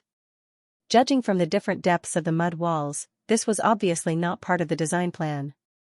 In other words, the enemy had deliberately dug out the underground of the factory and installed explosives that could collapse the floor. Why, Roland noticed that the sides of the pit were flat, but the center of the pit suddenly sank, like a huge whirlpool. Most of the fallen evil's corpses slid into the center of the whirlpool and piled up. Is this also part of the sacrifice ceremony? Roland's doubt did not last long. The leader of the fallen evils appeared in his sight again. Under the command of the butler, the surviving fallen evils did not search for the hiding place of the martialists. Instead, they jumped into the center of the pit one by one with the core cyclones and the corpses of their comrades that had not fallen into the pit. Not only that, they also did not let go of the broken corpses of the martialists. In the blink of an eye, the pit, which was not very big, seemed to be filled up. Roland's heart skipped a beat. The warm current in his body suddenly became active as if it was summoned by something. God, please accept my last offering. The butler spread his hands and fell into the pit. All the cores burst into a dazzling light almost at the same time. Roland pulled off the night vision goggles and stared at the center of the pit dumbfoundedly. He saw the scarlet core cyclone slowly rising, gradually condensing into a ball, and then spreading out in all directions, forming an irregular erosion. Then, something came out of the erosion and quickly merged into a whole body. It looked like a human with a head and hands, but it was just an outline. Inside the outline, there was nothing but darkness. Countless stars swirled in it, like the deep universe. As the humanoid shadow appeared, scarlet blood flowed from its body and quickly spread to the whole pit, turning the dark underground into a distorted space of red and black. The bug on Faldy's shoulder also began to make noises, indicating that Faldy had sensed danger. This was not the first time that Roland had seen such a scene. When he was robbing fallen evils, he had encountered a similar pure magic creature. However, this one was much larger than the last one. Just its erect upper body alone was as tall as a 2- or 3-story building. It turned out that this was the enemy's real purpose. The so-called sacrifice was not just a gimmick, but an attempt to artificially create erosion so that monsters that did not belong to the dream world would come, but he did not understand. If a large number of infected core cyclones could achieve erosion, why did they wait until now and lure the Martialist Association to intervene? However, the enemy soon gave him an answer. A dozen black tentacles suddenly sprang out of the scarlet blood-soaked ground, grabbed a Martialist hiding under a concrete slab, and brought him to the magic creature. Monster. The Martialist gathered all his strength and tried to break the tentacles, but all his struggles were in vain. You stole things that don't belong to you and tried to keep them. Now it's time to return them to their owners. The magic creature grabbed the Martialist and threw him into the erosion. I will correct this mistake and return order to the right track. Accept your fate and return to the origin. The Martialists were trapped in a hopeless situation. The infected ground seemed to have become the enemy's domain. No matter where they hid, they would be easily discovered. If they wanted to escape, they would have to face the nearly 10-meter-tall wall and the strange black tentacles. Once they were caught, it would be difficult to escape with their own strength. And if they were to fight to the death, anyone could feel the powerful pressure emitted by the enemy. Not everyone would dare to step forward and face the challenge of death when faced with an opponent with such a huge disparity in strength. The only one who chose this path was Fei Yuhan. You guys go first. Fei Yuhan's clear voice came from the earpiece. A white figure rushed out from the darkness and rushed toward the magic creature while facing the surrounding tentacles. The light emitted from her body was clearly visible. That was the manifestation of the force of nature. Before this, she could only wrap it around her arms. The writhing tentacles pounced at her like venomous snakes, but Fei Yuhan dodged left and right with her feet. She managed to brush past the tentacles a few times, and only when she could no longer evade would she open her fist into a palm and slice off the tentacles. White light gathered in front of her fingers to form a sharp cone, like a hidden blade that could be extended and retracted at will. Upon seeing this, the other Martialists escaped from their hiding places and ran toward the wall closest to them. Mr. Yulong was the first to charge. What a joke. Do you think you can escape from my domain like this? The magic creature raised its long arm and swatted at the captain who was running at the front. The seemingly unreachable arm suddenly expanded several times, becoming long and thick in the blink of an eye. At the last moment, Mr. Yulong realized that the situation was not in his favor and turned around to block the attack. At the same time, a dazzling light erupted from his hand. But after 2 flashes, he was smashed into the ground along with the giant arm. After a loud bang, even the bottom of the pit was pressed into a deep gully by this blow, and the concrete fragments lying across the path were turned into a layer of fine powder. When the opponent raised its arm again, there was only a flat pile of flesh left in the ravine. The magic creature swept up the mangled body along with the mud and stuffed it into the crack under its body. In an instant, the erosion seemed to have expanded. Roland realized that it was using the core cyclone of the Martialists to widen the path of erosion. He did not know why, but there was an inexplicable displeasure in his heart. It was as if someone had taken over his things. Those cyclones should have belonged to this world, belonged to him. He couldn't tolerate this fellow's impudence anymore. Your Majesty, what should we do next? Phyllis and Donnan appeared behind him. The pit is about to be filled with tentacles. Of course it's to get rid of them before reinforcements arrive, but this process must not be seen by anyone. Roland patted Ling's head. Go knock out those that are not held back by the tentacles. Be quick, and give me a signal when you're done. That's easy. I'm going now. Gurgle. Ling replied and disappeared into the shadows. After that, it's a frontal breakthrough. He looked at the enemy's body that was nearly 10 meters tall. Although he had experience fighting similar opponents, and he knew that as long as he pulled out the astrolabe in the center of the mana body, he would be able to destroy the enemy, it was a new problem to approach that position. After thinking for a moment, Roland pulled Phyllis over and whispered in her ear. Your Majesty, how can we? Phyllis said in surprise. If I say it's possible, then it's possible. The most important thing now is to solve the problem, he interrupted her firmly. This is an order. Yes. Phyllis hesitated for a moment, but still agreed. I understand. Then there's only one troublesome fellow left. Roland frowned and looked at Fei Yuhan. While speaking, she had been sent flying twice by the enemy. Blood seeped out of the corners of her mouth and body, but she still stubbornly climbed up from the ground and attacked the behemoth that was several times her size. Although she was injured and her movements were not as agile as before, her imposing manner did not weaken. She did not look like a trapped beast in a desperate situation, but a stubborn rock exposed in a torrent. However, the number of tentacles intercepting her increased, and it was already extremely dangerous for her to deal with the attacks from all directions. Coupled with the enemy's ever-changing hands, it was almost impossible for her to get close to the enemy.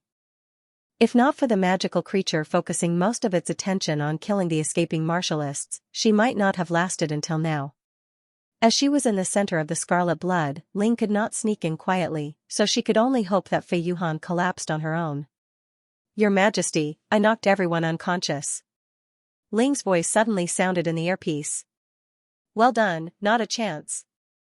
Roland only realized halfway through his sentence that the earpiece was a channel that could be used by the entire squad.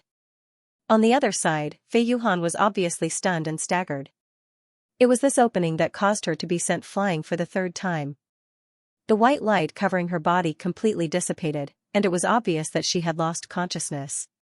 "Now!" Roland braced himself and shouted. Even though there was a small flaw in the plan, he finally found an opportunity. "Sorry for my rudeness."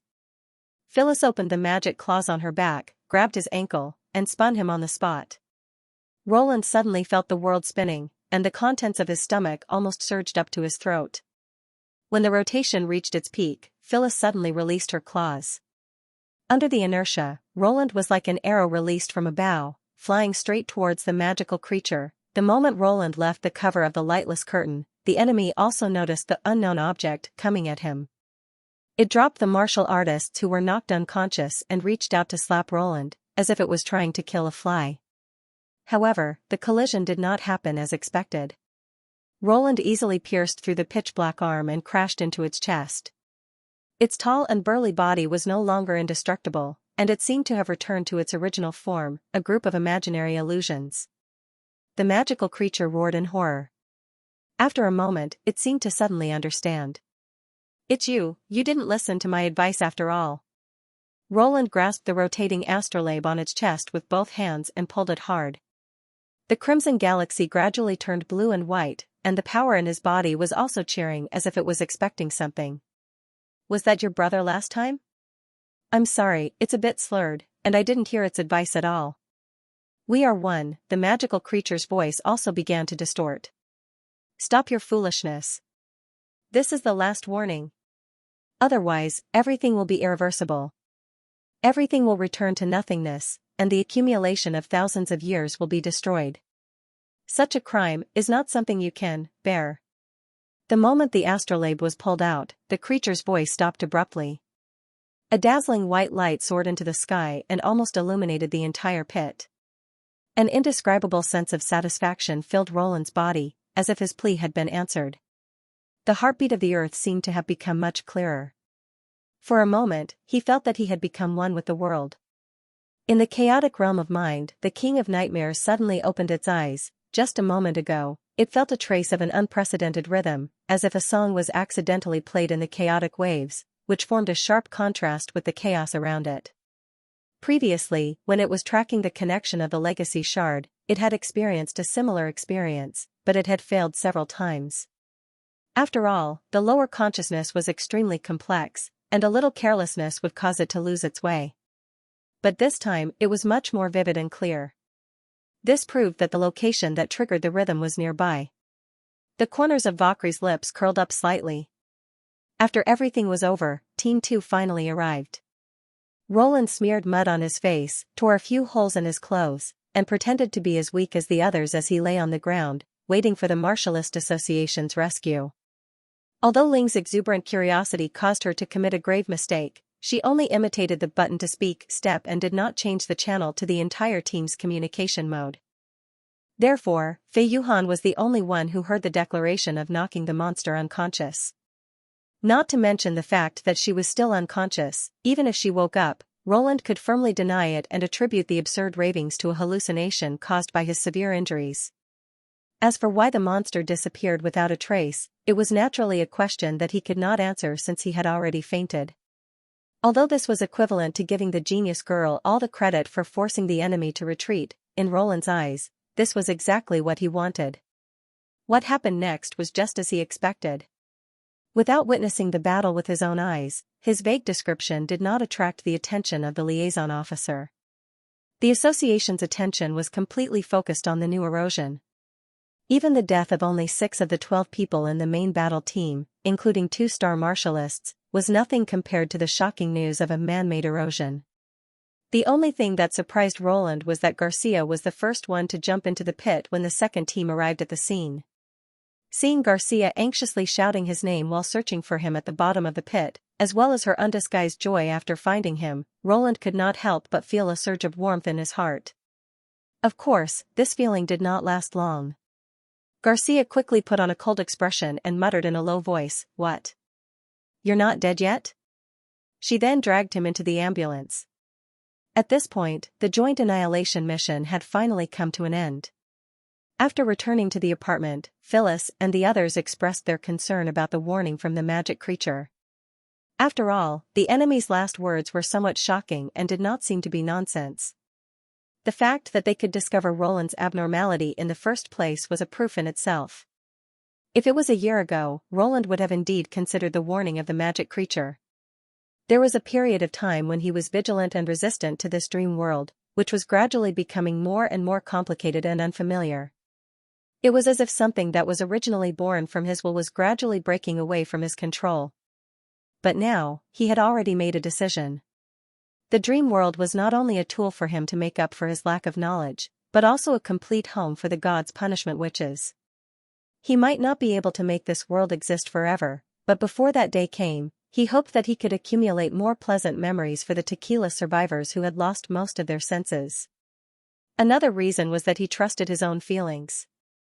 Now that he thought about it, the subtle changes in the dream world might have started from the release of the first core cyclone.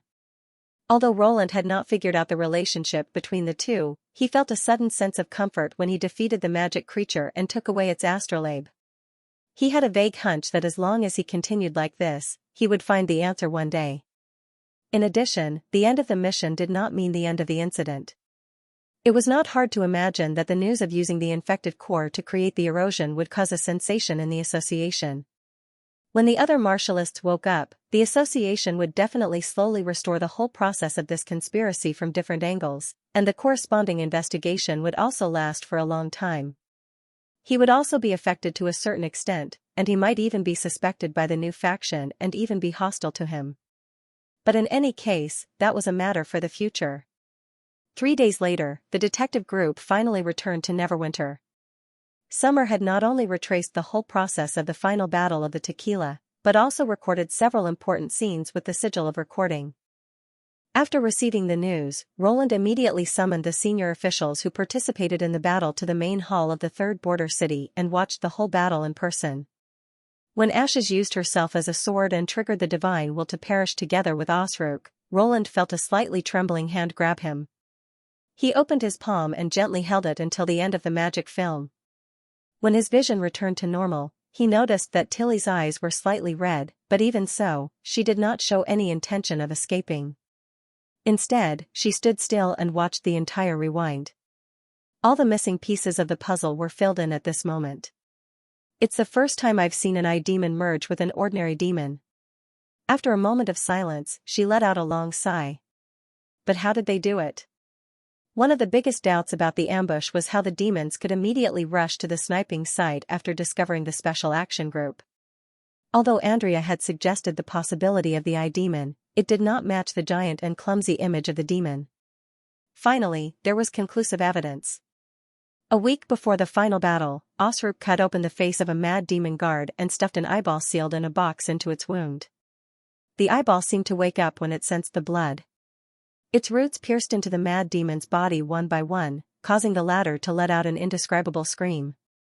The process lasted for nearly a week until the mad demon's head was completely occupied by the eyeball. The eyeball that the mad demon had embedded was not a stone of throwing, but an extremely rare stone of flight. Theoretically, such a stone could not be provided to a low-level demon. This also meant that Osruk had begun to prepare the necessary conditions and manpower for the trap at least half a year ago. The moment the transformed mad demon flew out of Tequila, Sylvie's position was exposed. In order to buy time for the guards to surround the mad demon, it deliberately flew to the First Army's position and then turned back, pretending to have abandoned the defense and fled. Considering that the time difference could be controlled at will, no matter where the Special Action Group was, they would be attacked by a large group of demons after shooting. Unless they gave up this opportunity, stopped monitoring the transformed mad demon halfway and quickly retreated to the west, they would not be able to escape from the enemy's encirclement. Rather than calling it a fusion, I think it's more like a kind of control, like a carrier. Agatha pondered. The one acting as Osruk's substitute wasn't the original mad demon, but the miniature eye demon on its head. Why do you say so? Roland asked. Technology. Roland frowned. He had seen in the memories of the demons how these aliens achieved advancement. They fused with more powerful magic stones to define their talents and abilities. If they succeeded, they would live. If they failed, they would die. In essence, there was not much difference between the abilities of the witches. They were all up to fate, and it was even crueler. But technology was different. As long as they could master its rules, they could quickly expand and develop according to their needs. This was not a good sign for human beings. Are you sure? Anna, who was the closest to Roland, was also aware of this. We still need to do further research on the remains, but... She looked at Celine. Celine nodded her main tentacles and led them to a black boulder covered with cracks. This is a part of the giant skeleton. Based on the results of the current dissection, it is likely to be a living thing. Well, it's not surprising that it's a living thing, Roland said while stroking his chin. After all, an officer had mentioned in the post-battle report that when the enemy's giant skeleton was hit by a cannonball, it let out a deafening howl. This thing is equivalent to the armor of a deformed demon. No, Your Majesty, Celine said in a strange tone. I mean, this stone is alive. What? Everyone was slightly stunned and then took a step back in unison. Wait, you mean it's alive? Is the stone also a kind of demon? I don't quite understand. Can you explain it in more detail? For a moment, the hall was filled with questions. Simply put, it has an independent system and can perform simple actions on its own. Celine rolled up a hammer and hit the broken part of the stone. With a dang sound, the stone trembled slightly. Through the gap, Roland could vaguely see something similar to a meridian wriggling inside. The trembling lasted for half a minute before it stopped. Obviously, it was not caused by the hammer. From the scene, we know that there is a huge tissue hanging under the giant skeleton's abdomen. We have always thought that it is the deformed demon's body. But the results of the dissection proved that the two are not the same thing. Agatha continued, after discovering this, Celine and I still couldn't understand it. Since the skeleton could move by itself, why did the deformed demon in its abdomen exist? It wasn't until I saw the magic slayer transforming his subordinates that I suddenly realized that they were very similar. Anna was the first to react. Carrier? That's right, Celine said approvingly. Whether it's the original carrier or the devouring worm, they both have a distinct characteristic. That is, when there is no controller, they are still alive. Your Majesty, do you remember what Kabardabi said? Did you also get a piece of inheritance and upgrade your civilization? She turned to Roland and said, Your Majesty, do you remember what Kabardabi said? There's another sentence after that. Roland nodded. When he heard the word upgrade for the first time, he almost blurted out I'm Tatarin, so it left a deep impression on him. Those weapons were also created based on the contents of the fragments? That's what it means. Tilly said thoughtfully, now it seems that Kabardabi thought so because they had similar experiences and obtained the method of making carriers from the fragments. In other words, both the spider demon and the giant skeleton are actually the combination of two demons, one as the carrier and the other as the controller. That's very likely. After all, the two have too many similarities. For example, the carriers have extraordinary vitality, can survive for a long time in dormancy, and won't die easily even if they are severely injured.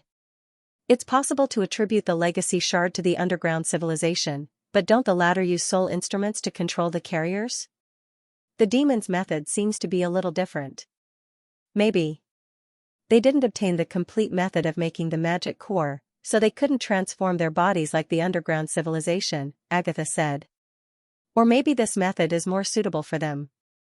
It's just like how the Union invented the God's Punishment Army transformation method when they didn't have enough carriers. In a sense, Scourge is a carrier. Wait, this doesn't sound right. Nightingale said with a puzzled look, although I don't quite understand your reasoning, there is one thing I can be sure of. That is, humans have never received any inheritance. The weapons used by the First Army were all His Majesty's ideas, and the transformation of the God's Punishment Army was the result of the Union's research. In the end, we still mastered the method of using the magic core and took over the relics of the underground civilization, didn't we? In fact, this is the key to the problem, Agatha said seriously. I guess the relics of the gods are not the only way to obtain the legacy. That's why I call it technology instead of ability. Roland suddenly felt a chill run down his spine. An indescribable feeling welled up in his heart. You mean learning? Yes. The Ice Witch exhaled. Through teaching and learning, even without devouring the relics of the gods, or the legacy shard, as Caberdabi said, we can still obtain everything the civilization has accumulated. I think this is the essence of the legacy. There was a brief silence in the hall. After a while, Celine's words resounded in everyone's mind again. Considering that the demons have created so many new weapons of war in 400 years, maybe the function of the relics of the gods is to greatly shorten the long learning process, or even complete it in an instant. The evolution of the civilization is what they call upgrading. Roland finally understood what was bothering him at this moment. Perhaps Caberdabi was right. Human beings did obtain the legacy, but it was not by relying on the relics of a certain civilization. Instead, it was the oldest form of oral transmission. As a time traveler, Roland had invisibly connected the two worlds. If that's the case, doesn't that mean that the relic of the gods is recording everything about us at all times? Wendy looked worriedly at the secret room at the side of the hall. That was where the relic was kept. Unless we can also get a fragment, no one will know the answer. Agatha shook her head. But if the demons really have the carrier technology, we're likely to encounter more challenges that we've never seen before. She looked at Roland apologetically and said, I'm sorry, Your Majesty. I'm afraid that the Union's hundreds of years of war experience won't be able to help you. It doesn't matter. For the demons, the third battle of Divine will be a brand new experience. Roland comforted her. Although the future was uncertain, he had to maintain his confidence in front of everyone. In addition, if the upgrade is only limited to the technology, it means that we can also learn what we need from the demons and even the civilizations that have lost the legacy shard, right? In the following days of meetings, the General Staff reviewed and summarized the entire process of Operation Torch based on Summer's backtracking and the results of the search of the Tequila ruins. Almost every day, reports would be sent to Roland's desk. The pile of reports was almost half the height of a person. More and more details became clear. For example, the giant god stone that appeared in the Battle of the Northbound Slope and the siege of the Tequila City came from the god stone mine in the ruins. At the bottom of the mine, the detective group found the corresponding missing parts of the ore clusters. 2 medium-sized god stone pillars were cut in half, and the cut surface was very smooth, as if they had been cut by a sharp weapon. Although the backtracking ability could not be used near the god stone, looking at the overall situation, it was very likely to be related to the giant skeleton. In fact, the latter was not only a transportation tool, but also a small obelisk that could regenerate the red mist. The corroded land around the ruins was proof. However, compared to the obelisk that covered hundreds of kilometers, its coverage was only 1 to 200 meters, and it could not be created out of thin air. It still needed the supply of the red mist to maintain. As a sentinel that could move freely, its strategic significance was self-evident. The General Staff concluded that, compared to the spider demons, this giant carrier was probably a rare species among the demons. Otherwise, it could completely replace the role of the outpost and occupy the entire fertile plains before the humans could react. In addition, most of the tunnels behind the Tequila ruins were dug by the spider demons. Although their digging ability was far inferior to the devouring worms, they were still much better than the mad demons. These tunnels all started from the God's stone mine, and the depth of the tunnel obviously considered the threshold of observational abilities. Coupled with the ample preparation time, it was not easy to discover them.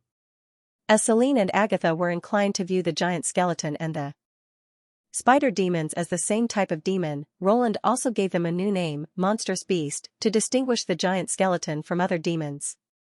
With a specific prefix, they could quickly name the demons of the same type that had not yet been discovered. Currently, these two carriers were named the fortress-type monstrous beast and the spider-type monstrous beast.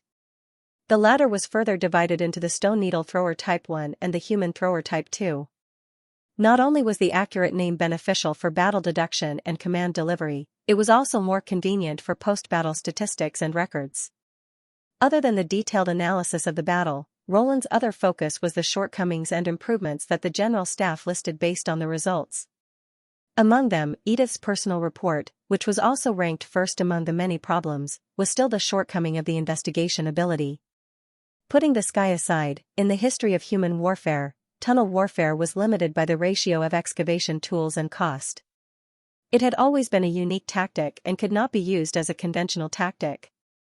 But this rule was no longer applicable in front of the devouring worms and spider-like monstrous beasts.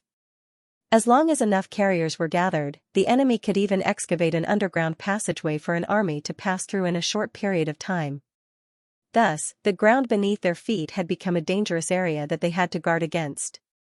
Without a doubt, not only would Sylvie not be able to take care of it alone, it would also not be worth it.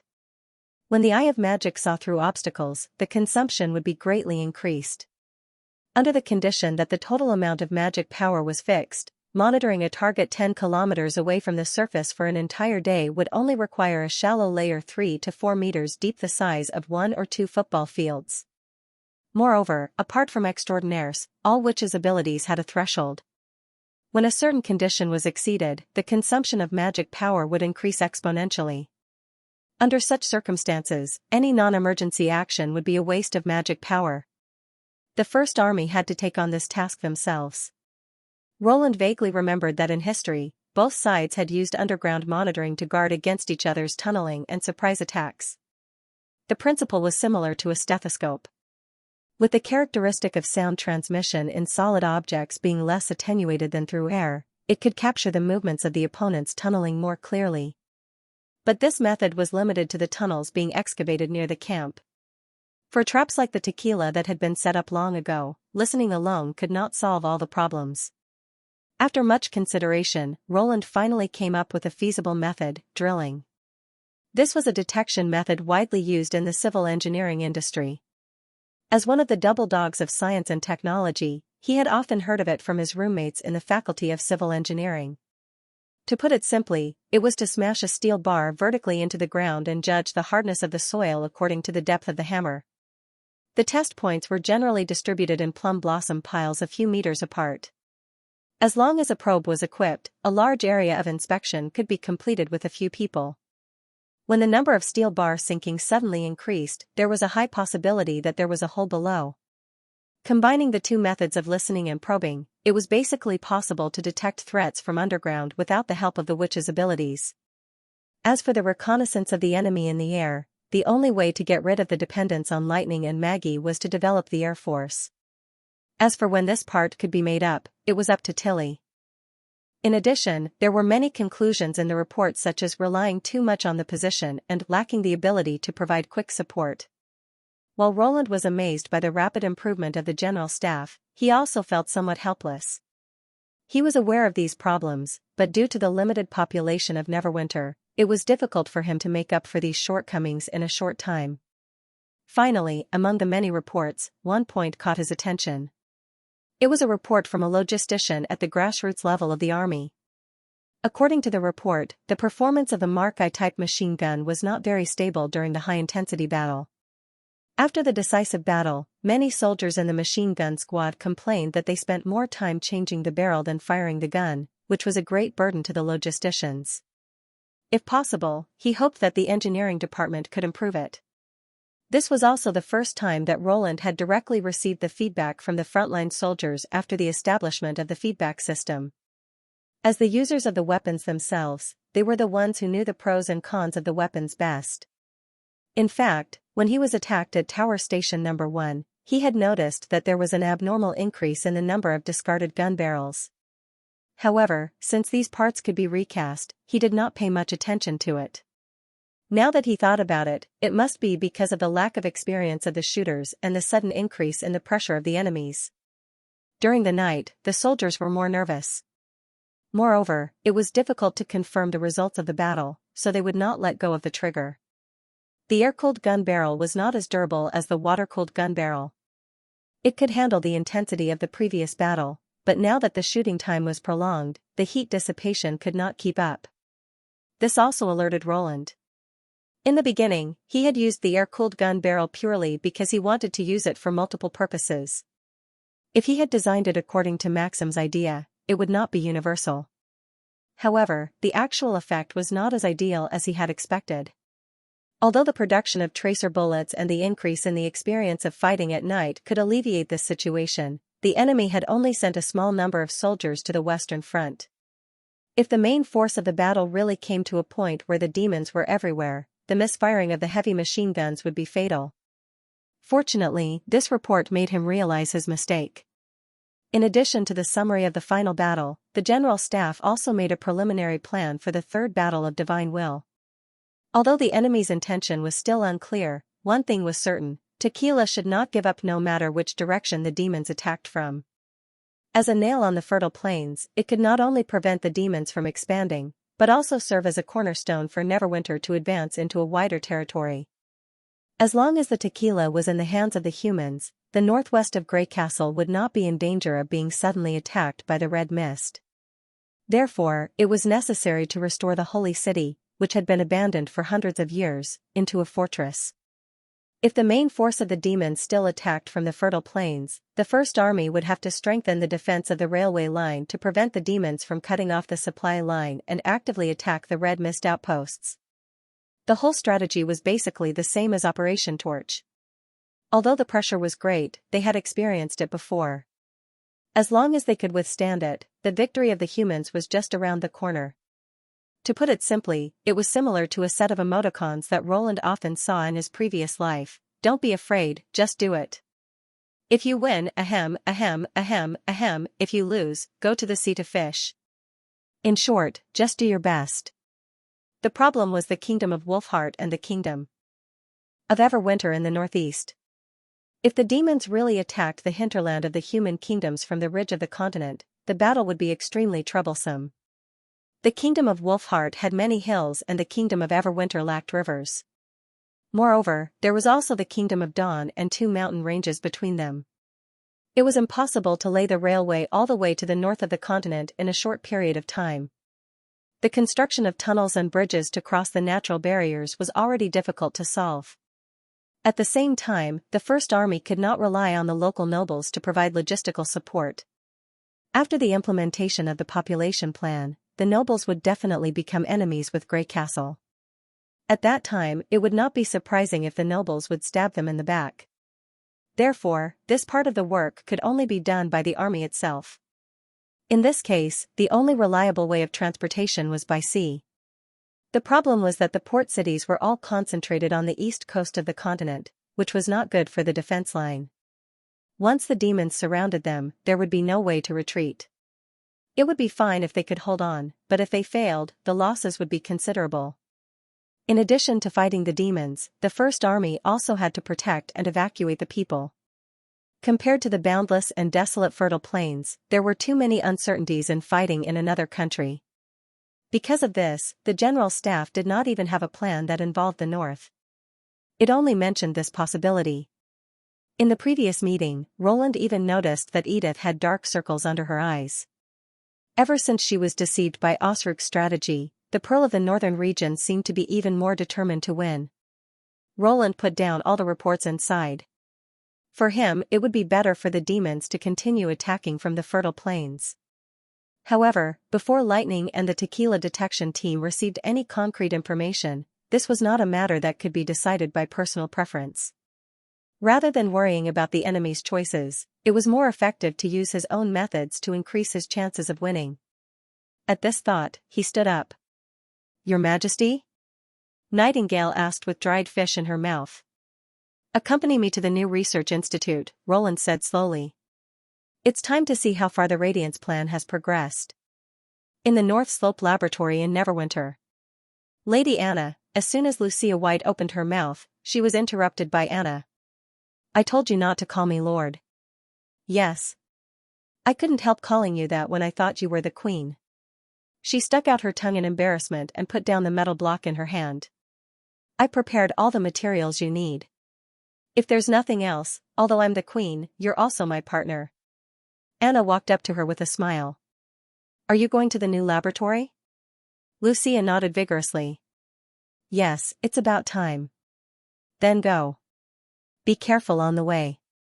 Anna walked her to the gate of the courtyard. "If you run out of magic power or have some free time, come and accompany me." "I will." Lucia waved her hand and ran down the mountain road. Her work schedule was the most varied in the Witch Union. She often had to go back and forth between the chemical laboratory, the mine furnace area, the backyard of the North Slope, and other places.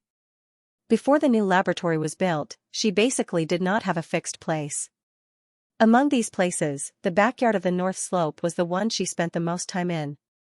She fused high-quality alloys according to Anna's ideas and requirements, and then watched Anna cut the metal ingots into precise parts. This process always gave her an indescribable sense of satisfaction. Perhaps it was because she felt that the world was becoming more and more beautiful because of her power. After all, she had come to Neverwinter to cure her sister's demonic plague. She did not expect that she would not only find a place for her sister but also live a life like home. To be honest, Lucia was a little uneasy at first, as if she owed everyone a lot. But now, she could also become one of the contributors and assist Princess Anna and the chief alchemist in building this increasingly prosperous city. Her uneasiness gradually turned into fulfillment and pride. Moreover, the more Lucia spent time with Anna, the more she felt respect for her. She had never thought that a witch could play such a big role and bring earth-shaking changes to the city by herself. Lucia admired Anna's knowledge, talent, and concentration when she devoted herself to work. If Nightingale was the person she trusted the most, then Princess Anna was the person she wanted to be the most. And now, she seemed to see such an opportunity. Since His Majesty built a brand new laboratory on the south bank of the Redwater River, she also had a fixed place of her own. According to His Majesty, this work was related to the fate of all human beings. If the experiment went well, everything she did might become the biggest trump card in the battle of divine will. Thinking of this, Lucia could not help but walk a little more briskly. After crossing the Redwater Bridge and continuing south along a spacious cement road for several hundred meters, a row of towering walls appeared in front of her. Different from the busy factories, this place was located between the industrial area and the farmland, and the roar of machines could hardly be heard. The trees on both sides of the road cast a cool shade on the ground. Although it was already autumn, the leaves above her head were still lush and green. Occasionally, a few bird chirps could be heard, which not only did not make it noisy, but also highlighted the tranquility and serenity of this place. Judging from the surrounding environment, this place looked more like a residential area than a laboratory or something like that. However, the heavily armed soldiers standing guard outside the gate proved that this was not an ordinary courtyard. When Lucia walked to the gate, the soldiers raised their hands to salute her and then turned around to open the gate. And this was only the first checkpoint. The security inside was even tighter. Walls divided the courtyard into several areas. Except for a few people, the rest of the people had to verify their identity and be accompanied by guards. Lucia was naturally one of the former. She smiled and greeted the soldiers. After passing through several checkpoints, she finally arrived in front of a white brick house. The house looked similar to an ordinary residential building, and there were many creepers growing on the walls. The only difference was that there was a golden plaque hanging next to the door, on which a few words were engraved. Lucia did not understand what high-energy physics was, nor did she understand what she was doing had anything to do with physics. However, she noticed that every time His Majesty saw the plaque, he would stop and stare at it for a long time, as if it had a strange power. This made Lucia more active in her new work. Although what she was doing was not much different from what she was doing in the furnace area, every time she thought of His Majesty's expression, she felt that she might be doing something really great. After entering the inner yard, Azima, who was lying on a chair with her eyes closed and resting, raised her hand to greet her. "Hey, you're here." Good afternoon," Lucia hurriedly returned the greeting. "The sun is warm here, so I fell asleep for a while." Azima stretched herself. "Shall we start working?" "Yes." "Sorry to trouble you." She waved her hand. "Don't mention it. I'm your assistant. If you need anything, just tell me.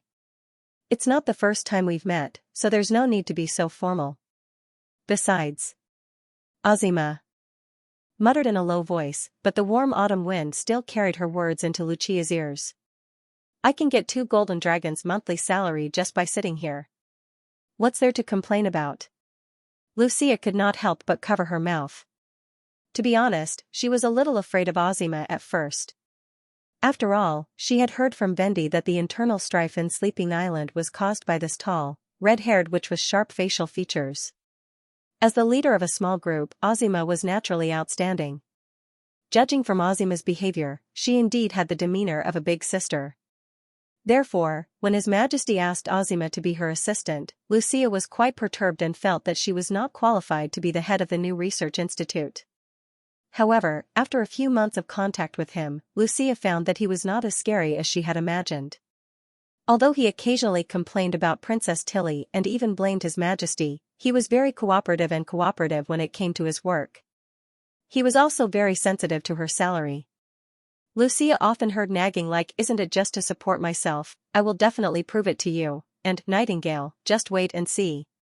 In short, he was not as indifferent as he seemed. In fact, he was a very interesting person. "Then, thank you." Lucia opened the wardrobe and handed her a white protective suit. The first step was to completely isolate his body from the outside world.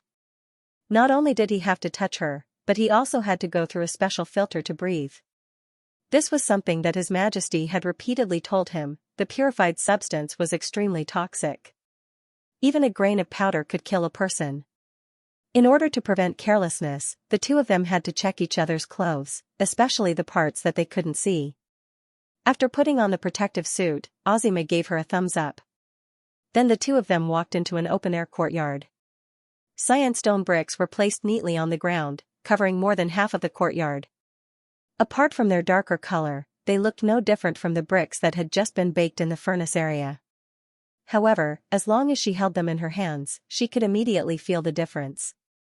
Each stone was extraordinarily heavy, as if they were made of metal rather than stone. Lucia picked one up and covered it with her magic power. Due to being baked in the sun for a long time, the surface of the stone brick was slightly hot, but this did not affect her ability. Under her magic power, the brick turned into a mass of colorful compositions, some of which were very dazzling as if they were glowing. The color blocks that His Majesty needed only occupied a very small part of them, like ink spots that were accidentally spilled on a painting. Of course, compared with the pile of ores in the North Slope Mountain, this was already a great improvement. Under her command, the color blocks slowly moved and reassembled until they became 4 separate entities. The largest part was waste, which could be thrown into the dustbin. Every day, Tequila would send people to collect it, so she didn't need to deal with it. As for the remaining 3 parts, each was smaller than the other. The last mass of silvery white metal, which was the poisonous substance that His Majesty had mentioned, was almost the size of a grain of salt. Lucia carefully put it into a glass jar and put it aside. The other 2 masses of metal were much larger. One was about the size of an apricot, and the other was about the size of a fingernail. They were also silvery white in appearance and could only be distinguished by her ability. These 2 were much easier to deal with. Lucia threw the large one into a basket and gave it to Anna to cut into pieces for the new machine she was testing. The smaller one was put into a lead box and the container would be changed every 5 kilograms. If there was no other task, she could separate this number of metal blocks in 2 or 3 days. However, His Majesty had said that these bricks and stones were found in the ruins of the radioactive clan's buildings and had been refined in advance. It would not be so convenient to change them into ores. After dissecting a black brick, Lucia stood up and opened her hands to Ozima. This was also a rule set by His Majesty. Every time she finished dissecting, she had to make sure that there was nothing left on the scene or on the clothes. With Ozima's ability to trace the origin, she could see the tiny particles that were difficult for ordinary people to see. Only after making sure that all the relevant materials had been collected could she proceed to the next raw material. About 2 hours later, Lucia felt that her magic power was reaching its limit. That's enough. Let's call it a day. Ozima probably noticed her fatigue and came over to support her. We have to go to class in the evening. If you run out of magic power, you'll have to be carried back later. Lucia nodded. You're right. In addition to the problem of magic power, the airtight protective suit had made her sweat all over. If she could not concentrate, it would be a waste of effort to continue. After a simple cleaning, they returned to the room, took off their clothes, and heaved a sigh of relief. It was almost dusk. The breeze blowing in through the window was a little chilly. Listening to the swaying of the ivy, Lucia felt that she had come back to life in an instant. At this moment, a familiar voice suddenly came from behind. Thank you for your hard work. She turned to look at the door and saw His Majesty and Nightingale smiling as they walked into the inner yard. Nightingale was carrying 2 bottles of sky blue chaos drinks in her hands. Ozima was stunned. It's my personal reward. Don't tell anyone, Roland said, spreading his hands. Thank you. She took the drink from Nightingale somewhat stiffly. Lucia could not wait to open the bottle. When the refreshing drink flowed down her throat, she momentarily forgot about the great event. Perhaps it was indeed significant, but at this moment, she was satisfied enough. After they finished their drinks, Roland asked, How's the decomposition going? Roland randomly picked out a lead box, opened the lid, and held the silver-white metal block in his hand, feeling its heavy weight. Before it was stimulated, it was no different from a piece of pure iron. As long as one did not lick it, it was basically harmless. If one didn't have a deep enough understanding of it, it would be difficult to imagine just how much power was hidden in its small body just by looking at its appearance. It was with this that human beings first touched the threshold of mass energy conversion. Compared with all the chemical gunpowder before, this step could be said to be a new step. Roland roughly counted the number of lead boxes and found that there were about 50 of them. Excluding the weight of the containers, each box contained 1 kilogram of uranium-235, which was nearly 100% pure. And there was more than 1 lead box like this in the room. If you put all of them together, perhaps the research institute would really be high energy. How do we use these things to turn them into the glory of the sun that you mentioned before? Nightingale asked curiously. Do we make them into special machines or ignite them? I always feel that they won't burn. You want to know? Roland could not help laughing. It's simpler than you think. Just pile the metal blocks in the box together, and they'll automatically emit light and heat. The uranium in this box alone is enough to raise Neverwinter to the ground. That's why Lucia has such a heavy responsibility. If she shakes her hand. Suddenly, the room fell into a dead silence. Lucia covered her mouth with her hand, and her eyes were filled with horror. No way. After a while, Ozima said incredulously, You mean, if we're not careful, we may destroy the whole city? Nightingale dashed forward, snatched the lead box from Roland's hand, and put it back into the box. Then she grabbed his hand and dragged him out. Hey! Wait, what are you going to do? Of course. Nightingale said anxiously. Of course I'm going to take you out of the city and then let someone carry these things away.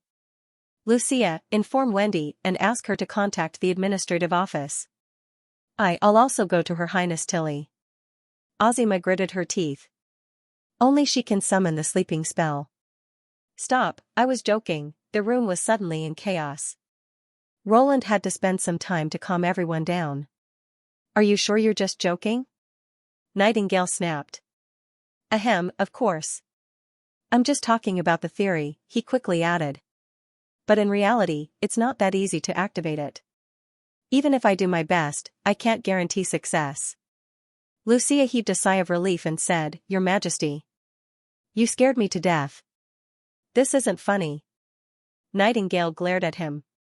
If Vendi and Scroll heard this, whether it's a joke or not, I'm afraid they'll ask us to move the new research institute far away from Neverwinter, Roland said helplessly. As long as you know, or we can move you to a safe place. Well, forget what I said before. He cleared his throat. As long as you don't say anything, Vendi and Scroll won't know. Maybe a bird has already heard it. Nightingale looked out of the window. Intercept the message and I'll pay you a bottle of chaos drink, Roland said without hesitation. Deal. She blinked and disappeared in front of the three people.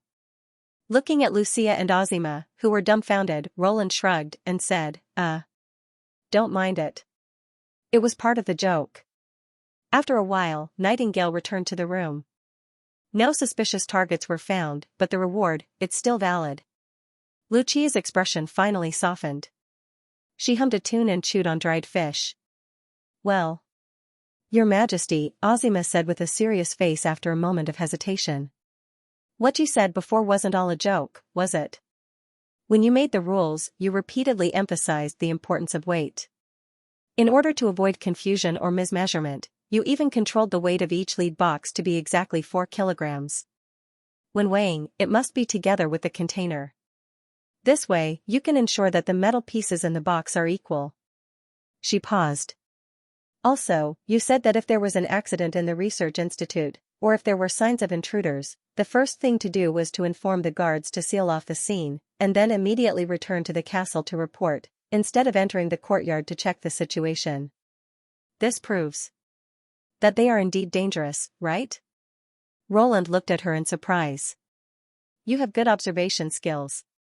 You're basically right. In addition to toxicity, weight is also a key factor. That's why they were placed separately. To be able to determine the nature of the extract from the rules and regulations, it could be said that she was cautious and meticulous.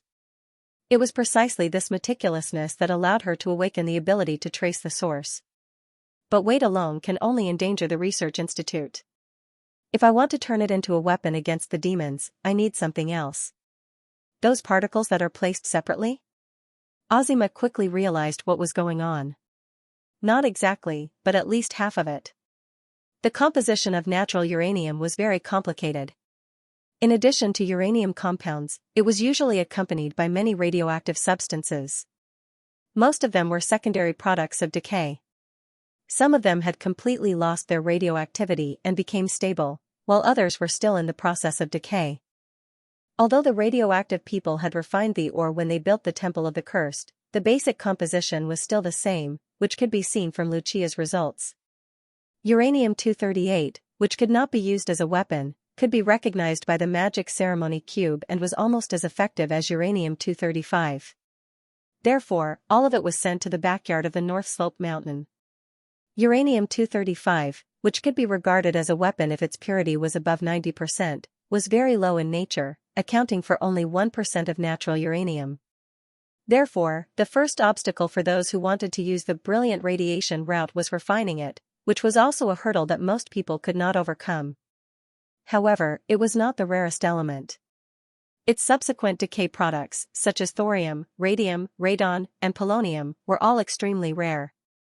What Roland needed was the naturally occurring polonium-210, which was the most common isotope in the plutonium family.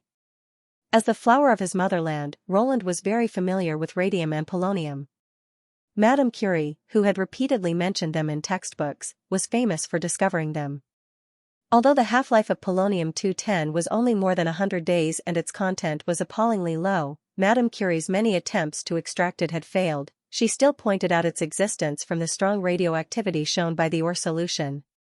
Both radium and polonium could be used to make neutron sources, which was related to the second obstacle of the brilliant radiation, detonation. The principle of the first generation of nuclear weapons was very simple.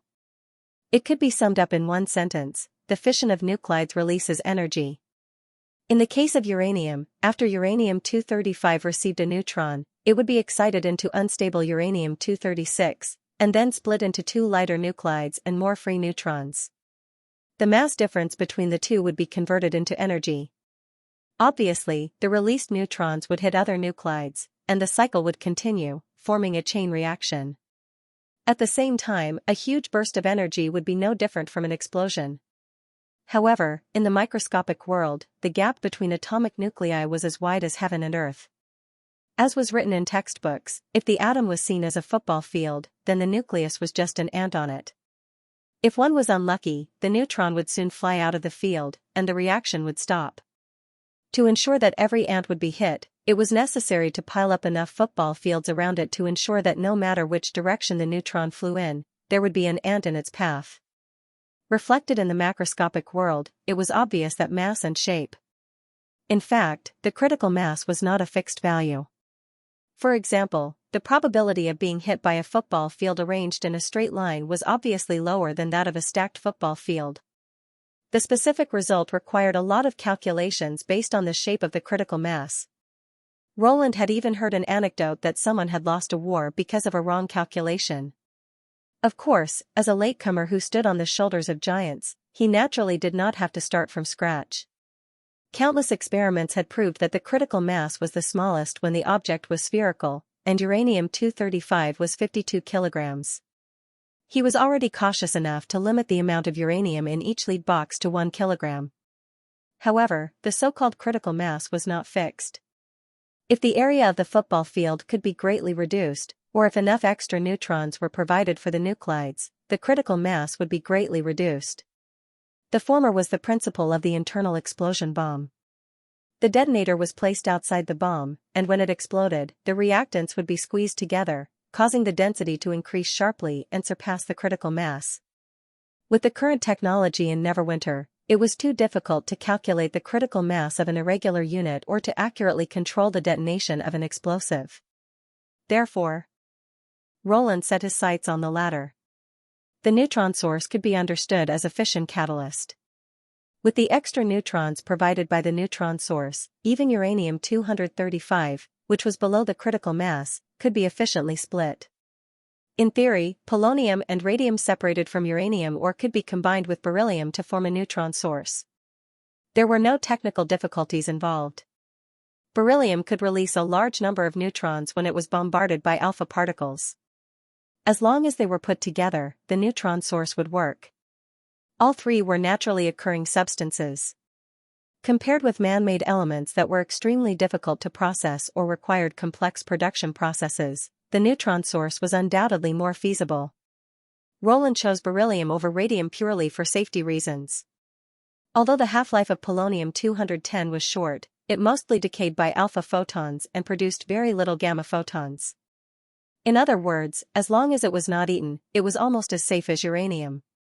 However, radium was different.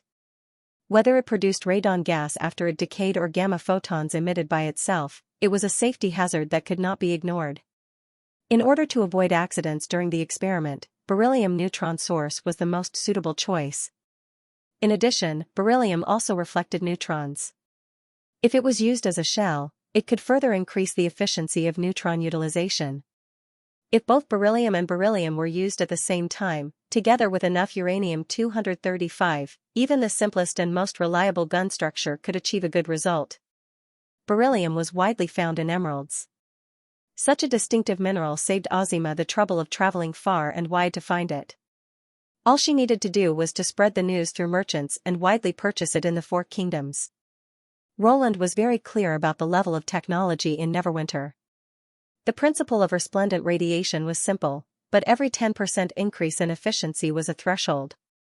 From 1% to 90%, it required a large number of theoretical calculations and experimental corrections. If the energy release efficiency could not be reached, it would be impossible to miniaturize the weapon, and the weapon-grade uranium that they had painstakingly accumulated would be wasted. Without Lucia, the cost of refining would be an insurmountable peak. But at the same time, if you could afford it or didn't care about the losses, rubbing a nuclear bomb in your hands was no joke. The technical thresholds varied greatly, but the principle was the same. Thanks to the natural advantage of mass energy conversion over chemical gunpowder, even if only 1% of uranium was involved in the fission, it would be powerful enough to reverse the situation. In this battle of life and death that would determine the fate of the race, he would do his best. Moreover, stealing the divine fire in such a barbaric era and shortening the distance between humans and the sun itself was a kind of romance, wasn't it? As long as there was a chance, he was willing to give it a try. Good, keep it like this, Roland patted Lucia's head and said, when all the lead cabinets are filled, we can start the official experiment. Yes, Your Majesty, Lucia said energetically. At the same time, in the Air Knight Academy in Neverwinter. This area, which was located to the west of the new research institute, was quiet. Today was a day off for the students. Most of them had left early to enjoy the time with their families. Good was an exception. Take the upper hand, press the pull. Crosswind, roll. He sat on the simulated cockpit and set the wind direction for himself while responding according to the rules in the flight manual. The wooden rod squeaked like an old water wheel that was in disrepair. The temperature in the training room was quite stuffy. After practicing for a long time, his back was soaked with sweat. Beads of sweat dripped from his chin from time to time and scattered on the simple instrument panel. Good did not stop until the handle slipped. He leaned against the chair and heaved a sigh of relief. After nearly half a year of learning, he was no longer the ignorant layman. Although he could not say that he could recite the flight manual written by Her Highness fluently, he could say that all the basic operations were imprinted in his mind. In the beginning, he was in a flurry when he boarded the cockpit. Now, he could operate according to the password even with his eyes closed. If he gave the command to himself, he would not even need to say it out loud. As long as he thought of the command, his body would respond immediately. But could this really make him fly? No matter how hard he tried, he could not picture the scene of flying against the wind in his mind. Capture the direction and strength of the wind, feel the posture and vibration of the body, and then exert the corresponding operating force. These were the original words in the manual, but he did not know what kind of feeling it was. Whether he gently pulled the handle halfway or completely, the cockpit would not give him any feedback. As for the instrument panel drawn with ink lines, it was more like a mockery of his efforts. The more proficient he became, the more frustrated Good felt. Just when he was a little upset, the door of the training room was suddenly pushed open with a squeak. You're really here, what do you think? Am I right? Good turned around and looked at the two people who walked into the room in surprise. They were Finkin and Heinz, who were in the same team. Why are you? Don't you want to have fun during your vacation? Finkin whistled. Because the fun is in the academy. As for you, it's fine if you don't have a family, but don't you have a cute sister? Heinz stepped forward and put his arm around Good's neck. She asked me to tell you not to tire yourself out. TSK, TSK. How nice. Good's expression suddenly tensed up. Wait, you two went to my place? Of course. Where else could we find you? Finkin raised his eyebrows. Her name is Rachel, right? How about introducing her to us? Don't even think about it. Good glared back at Finkin. Are you saying that we're not good enough? Finkin protested. At least I have a formal house in the Redwater River community. Good was silent for a moment and finally shook his head helplessly. It's none of your business. It's my sister's. Rachel's problem. You don't want to be with her. Why? I think she's a good girl, Heinz said confusedly. Tell me about it. Finkin was also curious. Don't ask this, Good said grumpily. Tell me something else. What do you mean by having fun? Finkin did not continue the topic. He lowered his voice and said mysteriously, do you want to try a real plane? Good was stunned. What did you say? I saw it when I was climbing the wall a few days ago, Finkin said with a proud smile. There are several new airplanes in the hangar. Although they're covered with cloth, they're similar in size to the unicorn that Her Highness is piloting. In other words, those planes were prepared for us. A few days ago? Why didn't you tell me then? I was afraid that you'd be too excited and leak the news, Finkin said with a shrug. Today is a holiday and there are only a few people in the academy. It's a good opportunity to sneak in and see what it looks like. Are you crazy? Good said in disbelief. Without permission, we can't enter the airport. Those soldiers won't let you in either, Finkin said as he rolled his eyes at him.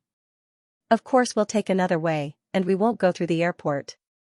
But we're just going to have a look, Heinz said. You should feel it. Her Highness Tilly has been smiling less recently, and her training has become stricter.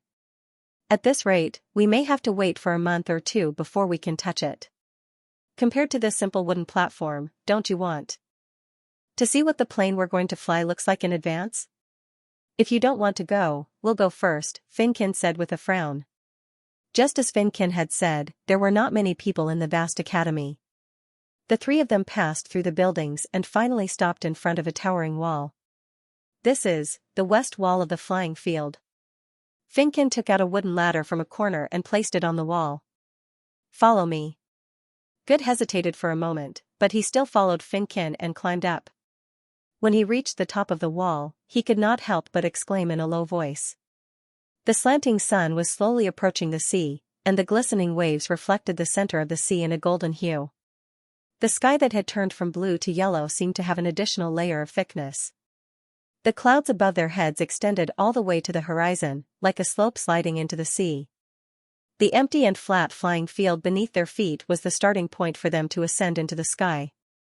The sea breeze blew across the land, instantly dispelling the frustration in his chest. He could not help but close his eyes and slowly stretch out his hands. He imagined himself hovering in the air with a joystick in his hands, waiting for the command to take off. The view is nice, right? Finkin chuckled. This is a treasure land that I discovered. The only thing we need to be careful is not to fall. Heinz was the last to climb up the wall. Phew, what should we do next? Of course we go there. He pointed to a row of warehouses not far away. The seagull seemed to have come out from one of these warehouses. The end of the warehouse was not far from the wall, about 2 meters apart. But we have to bring the ladder. The three of them were no strangers to walking on the narrow top of the wall. Their usual balance training was also done on a single plank bridge. After a quarter of an hour, they approached their destination. These warehouses were about 2 to 3 meters higher than the wall. It was not practical to climb up directly, but the tall windows were just opposite the top of the wall. As long as they stood on tiptoe, they could see inside the warehouse. Massed plane. Massed plane. Ah, found it. Finkin suddenly stopped and said. Good followed his gaze, and his heart skipped a beat. There were 4 biplanes neatly placed in a warehouse, but they were not covered with linen. Instead, they were openly displayed in front of the three of them. The smooth wings and smooth bodies made it difficult for Good to take his eyes off them. The thought that one day he could pilot such an incredible thing and soar with the birds made him extremely excited. So what if he was a knight? The sky was where he should be. Finkin put the ladder on the windowsill and clapped his hands in satisfaction. In this way, we're not in violation of the no-entry order. Although he knew that there was an obvious loophole in this explanation, Good could not resist the impulse in his heart. He followed the man into the storeroom through the high window. What was inconceivable was that after seeing the real thing, his uneasy mood calmed down. After landing, the two of them ran to the nearest plane at the same time, and he walked at the back. Wow, this is really amazing. Heinz touched the fuselage and said, it looks like it's made of metal. That's right, and it's as thin as a layer of skin. Look, Finkin pressed his finger hard, and a small dent appeared on the surface. I really don't know how it's made. Hey, be careful. It's over if you break it. Don't worry, it's very elastic. Really? Let me try too. Unlike the two of them, Good did not circle around the plane in amazement. He felt like he was being pulled by something and climbed into the plane along the lower wing. There seemed to be a voice in his heart, guiding him to the nose of the plane. On the cover of the flight manual, Princess Royal Highness was sitting in that position, turning the land and the sea into a painting under her. Then, Good stepped into the pilot's seat and sat firmly on the seat. So, this is what the world looks like in the eyes of the aerial knight? The long straight wings on top of his head and the supporting frame on both sides blocked most of his vision, but it also focused his eyes on the front. The chair behind him was wrapped in soft leather, and he could even smell the milky smell of new leather. The instrument panel was no longer painted on a wooden board, but was covered with transparent glass. The control stick and pedals were made of metal, and the top of the control stick was covered with a layer of semi-soft gelatinous material, which was comfortable and not slippery. Good held the control stick and pulled it down slightly. Suddenly, he heard a clicking sound behind him. Different from the wooden pole on the training platform, he felt that he was indeed pulling something. The vibrating steel wire gave him clear feedback, instead of the feeling of emptiness and powerlessness he had felt before. As he continued to pull, the control stick became heavier and heavier, as if it was responding to his movements. "My God, what are you doing?" Heinz's voice interrupted his thoughts. Good suddenly let go of his hand. You want to practice?" Finkin teased. "Who said I was crazy? As soon as we arrived, you climbed into the pilot's seat without saying a word. Didn't you say you were just going to look?" "Sorry, I couldn't help it, don't worry," he interrupted. "Since this is what we've been training, it won't break if we try it. But after you're done, come down quickly. I haven't been inside yet." "Wait a little longer," Good said reluctantly. "I just tried to pull the lever. Why don't you sit in the back seat first?" "Wait, what about me?" Heinz also climbed onto the wing of the plane. Just as the three of them were scrambling for the seat, a shrill unlocking sound came from the closed door.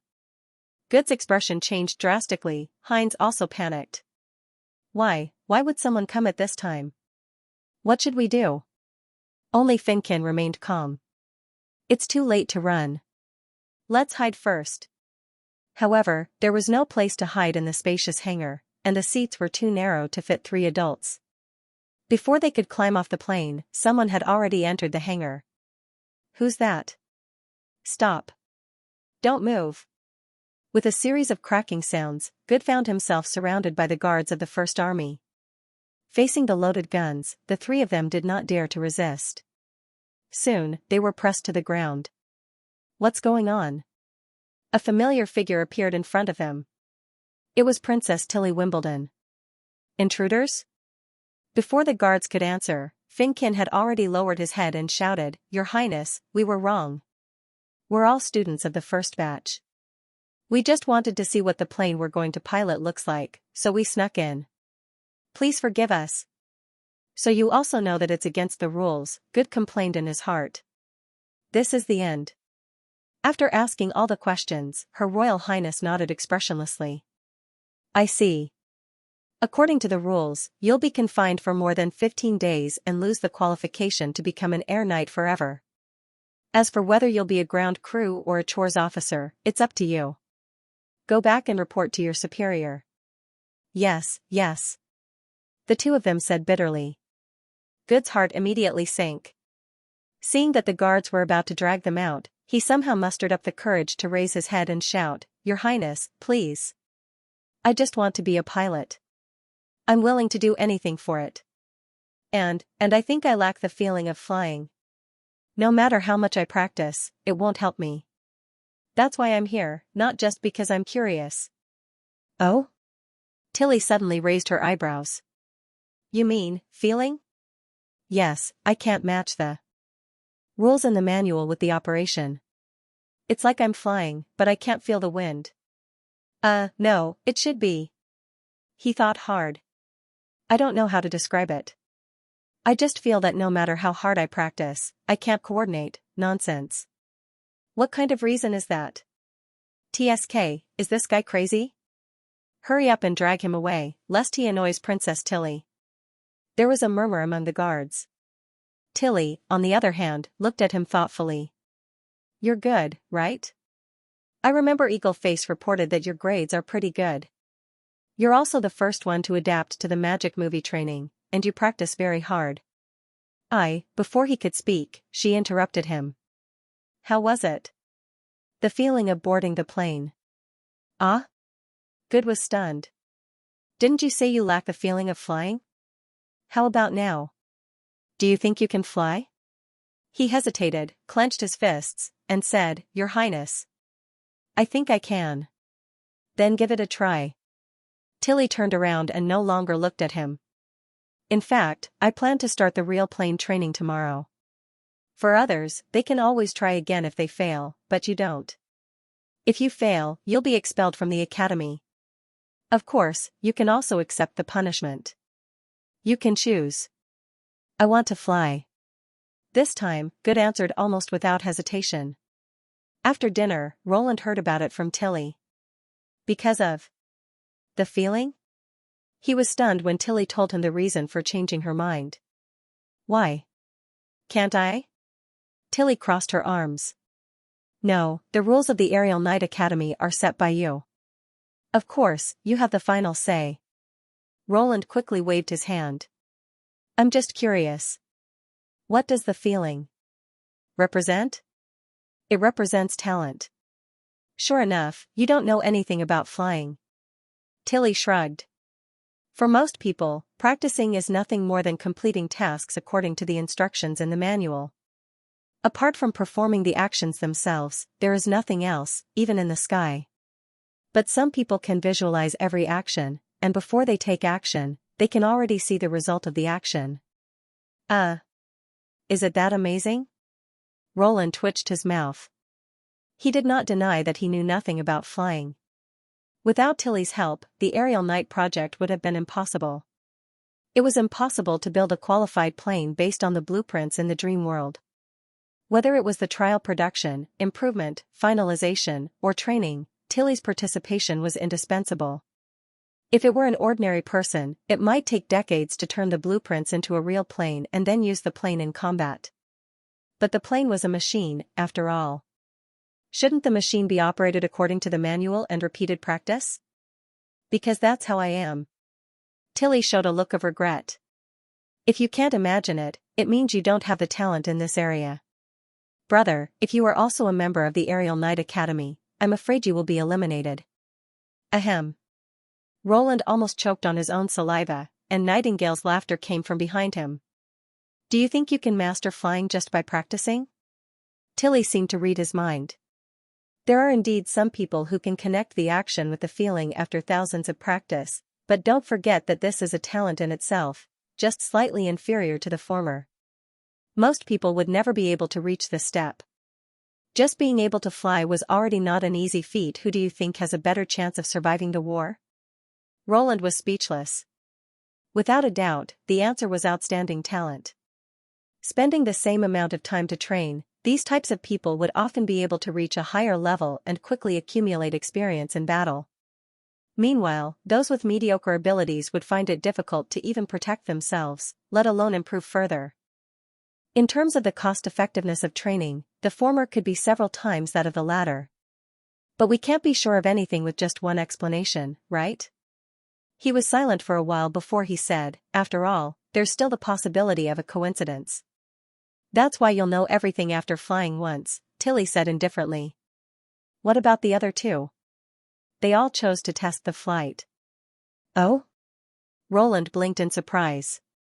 Expelling the Knight Academy was not a light punishment in this era, especially when the head of the academy was Her Royal Highness. It would leave a disgraceful mark on his resume, and it would be much more difficult to apply for other jobs in the future. Secondly, the ground crew and chores were paid well, and it was also a stable job. They could also enjoy some preferential policies from the academy, such as housing and medical care. Compared with the former and the latter, there was a big difference. They're brave. Don't you think it's a pity to expel them like this? After all, there were less than 200 trainee pilots in Neverwinter, and each one was precious. The Air Knight Academy doesn't need people without talent. Courage is just a suicide mission in the face of devil beasts. It's better to let them leave as soon as possible, Tilly said in a low voice. At this point, the atmosphere in the office became a little tense. Just when Roland was about to pour a drink to ease the atmosphere, Tilly took the initiative to change the topic. By the way, I wanted to ask you about the previous matter. Do you have any clue about my new plane? Sure enough, she did not come to the office just to talk about work. Roland's heart skipped a beat. I think we can discuss this in the long run. The establishment of the Air Force is inseparable from you. Besides, if you stay in Neverwinter, you'll be a greater threat to the demons. Tilly did not answer, but her burning eyes showed her attitude. Roland sighed inwardly. The new plane did not refer to the unicorn, but a more powerful flying weapon suitable for combat. After Ash's death, Tilly cried in his arms for a long time. She was as sad as a helpless child, but that was also the last time he saw her weak side. When she woke up, the first thing she said to him was, "I want a plane that can kill demons." She wanted to take revenge on the demons. Although Roland had used a lot of excuses at that time, Tilly obviously did not change her mind. "Do you really want to do this? You didn't have so many concerns when you ambushed Osrook. That's transportation. It's completely different from a head-on battle. In fact, there's not much difference. I'm using my ability where it's most needed." Tilly shook her head. "I agreed with this view, so I persuaded Ashes to go to the front. You also know that if you want to take back the sky from the demons, the current Air Knight can't guarantee victory. Neverwinter is at a disadvantage both in terms of quantity and level. Only I can reverse this situation. But the Academy, of course I'll take responsibility. Before the war, as long as I train a group of qualified instructors, they can continue to expand and pass on the Air Knight team." Tilly was silent for a moment. She stared at Roland and said word by word, "I know it's a little capricious, but this is my only request, brother." Roland looked at her for a long time and finally let out a long sigh. "I understand." Tilly loosened her clenched fists. "Thank you. By the way, do you have any requirements for the color of the fuselage?"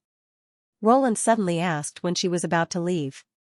Puzzled, Tilly stopped and said, "No, since there's no specific requirement, how about red?" "What's the difference?" "Generally, the protagonists who dominate the sky use this color," Roland said softly. "Really?" Tilly slightly raised the corner of her mouth. "Then we'll do as you said, use red." When the door closed, Nightingale said with a complicated expression, "Her Highness, she's serious." Roland rubbed his forehead as if he had a headache. "That's why it's so troublesome." When Tilly said "my only request," he could even feel her strong obsession and hope. There was no one else but him who could help her realize her desire for revenge. If he refused and let this hope turn into despair, he vaguely realized that he might lose her. "She's also changed." Nightingale sighed. "But I can understand her. If you're the one in trouble." She paused for a while and then shook her head as if giving up. "No, I don't even dare to think about it." Roland could not help but fall silent. He suddenly remembered a saying, "War will change many things and people, but the only thing that will not change is war itself." Good did not even know how he got back to the temporary residence. By the time he arrived at his house, it was already dusk. People who had been busy the whole day were returning to their residences one after another. Smoke and shouts could be heard everywhere. The fragrance of porridge mixed with the sour smell of sweat showed how busy this place was. Although there was an endless amount of work to be done every day, everyone's expressions were full of energy. It didn't look like a refugee settlement at all. And what gave them energy was hope. As long as they were busy for a day, they would be able to fill their stomachs for several days. If they were busy for 10 days to half a month, they would be able to add 2 eggs or a piece of steak to their bowl. Therefore, people naturally had expectations. If they were busy for a year and a half, what would they become? With this hope in mind, everyone's voice became more energetic. Although the temporary housing area was dirty and noisy, it was not as dark and gloomy as the slums. Everything here was colorful. Except for Good. The more he looked at the smiles of his neighbors, the more dizzy he felt. There seemed to be a voice echoing in his heart, "Look what you've done, idiot. You've ruined everything that you've worked so hard for." That's right. If he hadn't shouted and accepted the punishment, he would still be a student of the Aerial Knight Academy. Even if he could not be a driver, it would still be a good job, at least much better than being a refugee. He had answered without hesitation at that time, but when Her Royal Highness really agreed, his courage receded like the tide and was replaced by guilt and fear. If he failed, he would really have nothing. Good opened the door absent-mindedly and walked into the house. A clear voice rang out. "Good, you're back. Look at what I've done." Rachel ran to him cheerfully, pushed him to the table, and opened the porcelain pot covering the plate. "Dang dang dang dang, egg pancake, how is it?" The egg and wheat cake were divided into 2 layers. It was not so much an egg pancake, but more like a fried egg on a wheat cake. However, this was not a failed dish. The egg white was spread very thin, with a circle of yellow curls around it. The orange egg heart was slightly raised, still retaining the smoothness when it had not yet solidified. The melted butter was sandwiched between the two and dripped into the plate through the gap, giving off a tempting aroma. Obviously, Rachel had put a lot of effort into this dinner. Good was startled. "You bought eggs?" Although the prices in Neverwinter were not high, it was still not a regular dish for them. "Yes." Rachel handed him the wooden fork. "I went to the convenience market with Uncle Baggy today. Don't worry, I still have some savings left. It's rare for you to have a day off, so it's not a problem to eat once in a while. Besides, if you become an official aerial knight, your savings will rise back very quickly." "I know that." She even patted her chest after saying that. Good took the fork stiffly. You're right. Don't say anything else." "Try my skills first," Rachel said expectantly. He hesitated for a moment, then slowly forked the soft egg and put it into his mouth. In an instant, the heart of the egg gushed out and blended with the mellow flavor of the butter, instantly filling his entire mouth. At the same time, this delicacy struck the deepest part of his heart. They had suffered a lot when they fled from the kingdom of Wolfheart to the western region of Grey Castle. They did not even dare to dream of eating such delicious food. But after he came to Neverwinter, the situation miraculously improved. Not only did he have a stable place to live, but he could also live a carefree life. Rachel might even be able to eat the egg pancake he ate every day instead of watching him eat it, as long as he continued to stay in the academy. Indeed, he longed to fly to the blue sky, but was it really worth it to sacrifice everything? In the past, he had nothing to lose, but now it was different. He had promised to take good care of her. If that was the case, why did he make such a selfish choice? He even agreed to peep at the plane with Finkin because he only thought about himself. Now, such a selfish person was eating the food made by Finkin. It was so hateful, wasn't it? How about it? It's not bad, right? I haven't done this for a long time. I don't know if my skills have deteriorated. Rachel put her fingers together and said, "Hey, can you do it or not? Say something." "Wait, why are you crying? Did I do that badly?" "No." Good cried while stuffing food into his mouth. "It's delicious. It's so delicious. I just couldn't help it." Rachel was stunned for a moment. Then she stood up and walked to his side. She reached out her hand to press his head and asked softly, "What happened?" "I'm sorry. I might not be able to stay in the academy anymore." Intermittently, Good told him everything he had done. "I see." Rachel was silent for a long time. She waited for him to calm down before she said, "I just want to ask you a question. Do you like flying?" Good opened his mouth, but under Rachel's gaze, he found that he could not say anything against his will. After a long time, he nodded. "That's good," Rachel said with a smile. "This is the first time you've done something you want to do, right? I was the one who offered to take me away from that place. You've done a lot for me in the kingdom of Wolfheart and on the way to escape. These things should have nothing to do with you. How could you be a selfish guy? But the worst result is that I have to start from scratch, right?" She tilted her head and said, "And I'm literate.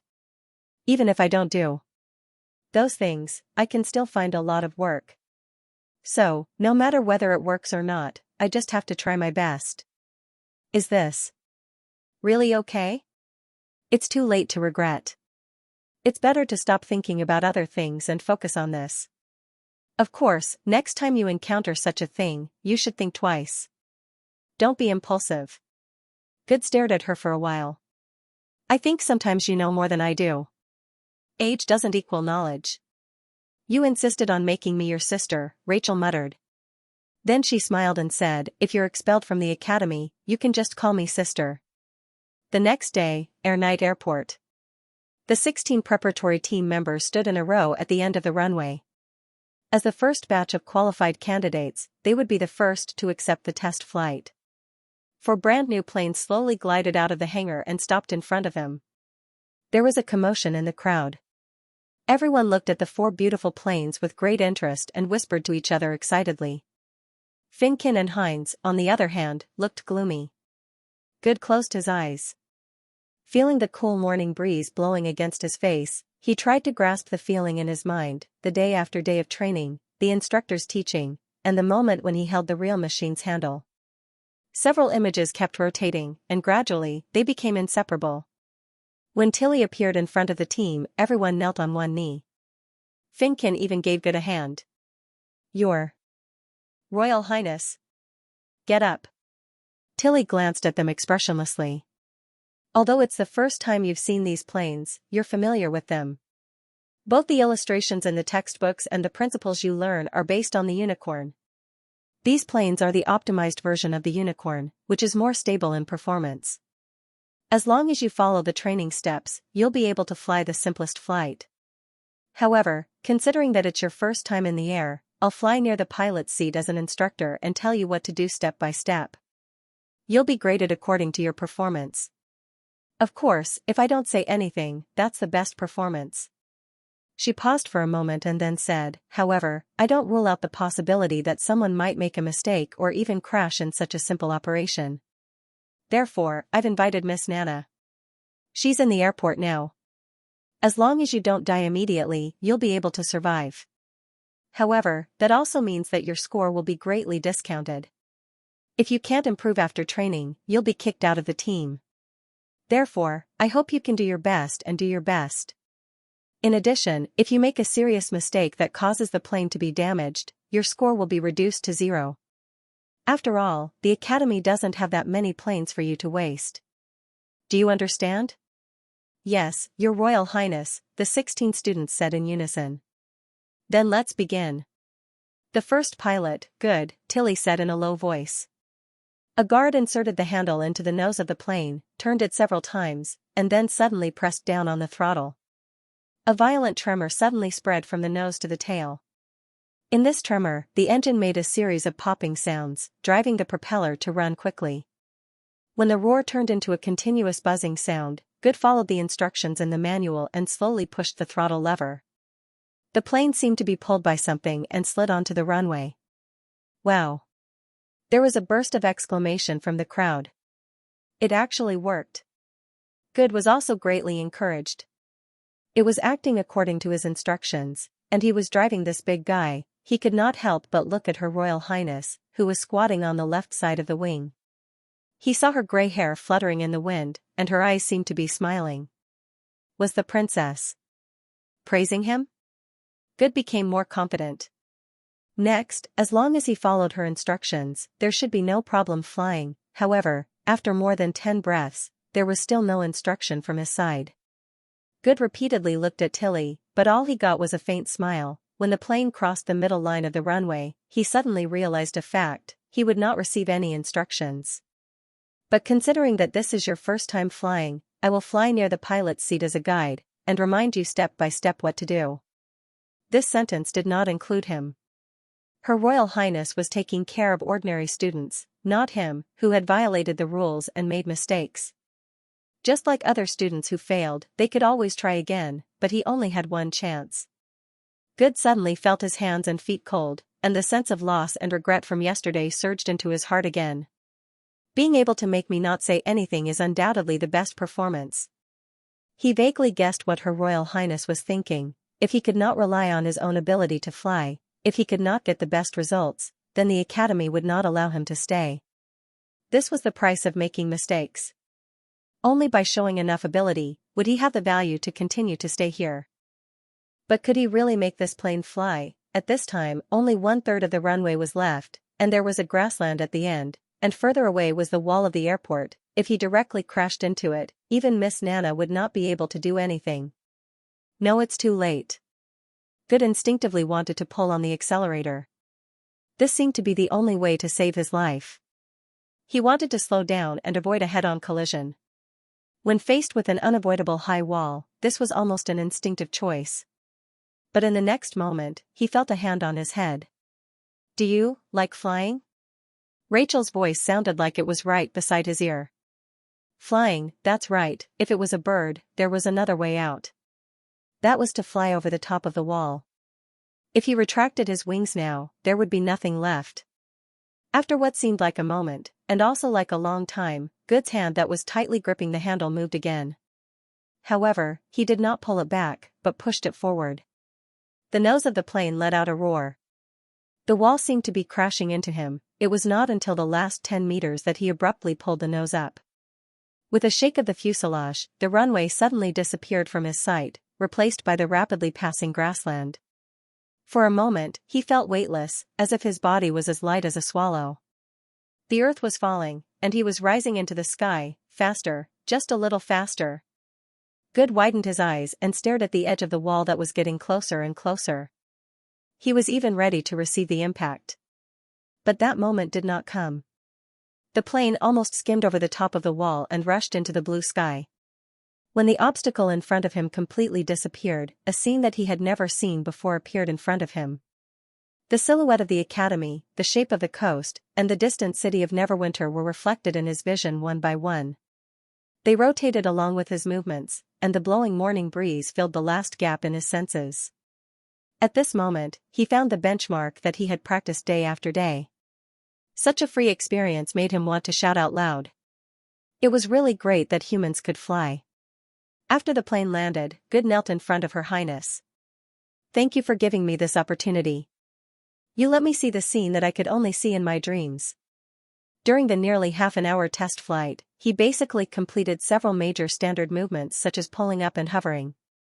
Although the process was a little bumpy, he finally completed them one by one. As for how many points he would get in the end, he could only leave it to fate. Even if he still did not meet the requirements of the princess, at least he had left an unforgettable memory. From now on, as long as he closed his eyes, the world would suddenly expand a lot. "Why did you join the Air Knight Academy?" Tilly's voice came from above his head. Good hesitated for a moment and finally decided to tell the truth. "Your Highness, at first I wanted to earn more money, then I wanted to stand out, and now I want to fly. Whether it's money, fame, or flying, I can give it to you, as long as you can kill enough demons." The princess's statement was as calm as ice. "Fight for Grey Castle, pilot the plane to kill every demon that appears in sight, and use their blood to exchange for everything. This is the duty of the Air Knight, and also the purpose of the Academy. If you can do it, report back to Eagle Face." Good looked up excitedly and said, "Your Highness, you mean, you pass." Tilly walked to the line without looking back. It was not until 5 o'clock in the afternoon that the first round of flight test came to an end. 2 of the 16 people were eliminated, but fortunately, they all survived. Finkin and Heinz passed the test right after Good. When it was time to disperse, the 2 of them grabbed Good and dragged him to the side of the field. "Are you crazy? Her Highness Tilly said that it would be considered a pass if you succeeded in flying, but you hesitated at the beginning and didn't increase your speed. Not only did you almost hit the wall, but you also flew out of the Academy district and circled in the sea. Aren't you afraid of falling into the sea and drowning?" "That was an accident." Good rolled his eyes and said, "Didn't Her Highness ask us to do our best before we took off? I didn't know that I would pass as long as I could pull up and land. I just thought that the total score of several actions would be higher than one." "You're lucky." Finkin shook his head helplessly. "You're not bad either." He curled his lips and said, "You took off so decisively without any instructions." "What? What do you mean by no instructions? Didn't Her Highness tell you when to pull the lever?" "Yes, it's just that she gave us fewer instructions than the others," Heinz echoed. "After all, we all made mistakes." Good could not help but be stunned. Was he the only one among them who had not received any instructions at all? The 3 of them returned to the dormitory area in bewilderment and confusion. As soon as they entered the gate, Good saw Eagle Face standing on the field with a frosty face. The 3 of them shuddered at the same time. In a sense, the trainees were more afraid of this instructor than the Princess Royal, especially Eagle Face's eyes. When they were stared at, they were like prey with nowhere to escape. "Yes, sir. You're quite capable. It's not easy for you to have a day off, but you still caused trouble for me." He glanced coldly at Good and the others. "I've heard from Her Highness Tilly that you should be glad that you haven't joined the army, and this is not the jurisdiction of the First Army, otherwise." "Sir, we were wrong. The three of them hurriedly apologized in the most sincere tone. "Since Her Highness has already punished us, I won't say anything more. But as long as you want to be an Air Knight, you'll become a member of the army sooner or later." Eagle Face stopped sneering and said seriously, "In order to deepen your impression of me and avoid making the same mistake again, in the next month, you'll be responsible for cleaning the toilets. Do you understand?" "Ah?" Finkin and Heinz immediately put on a bitter face. Good was the only one who raised his hand and saluted excitedly. The test flight, which lasted for nearly a week, was a crucial step for the Air Knight Academy. The training of the preparatory students was finally on the right track, but its impact was far from limited to the academy. In fact, on that day, some people had already noticed the giant kite hovering over the southern part of the city. Although Tilly occasionally flew the unicorn over the Lord's castle, most of the time she chose to conduct the test in the uninhabited area. Most people had only heard of the existence of the plane, but had never seen it with their own eyes. The Air Knight Academy did not have to worry about this.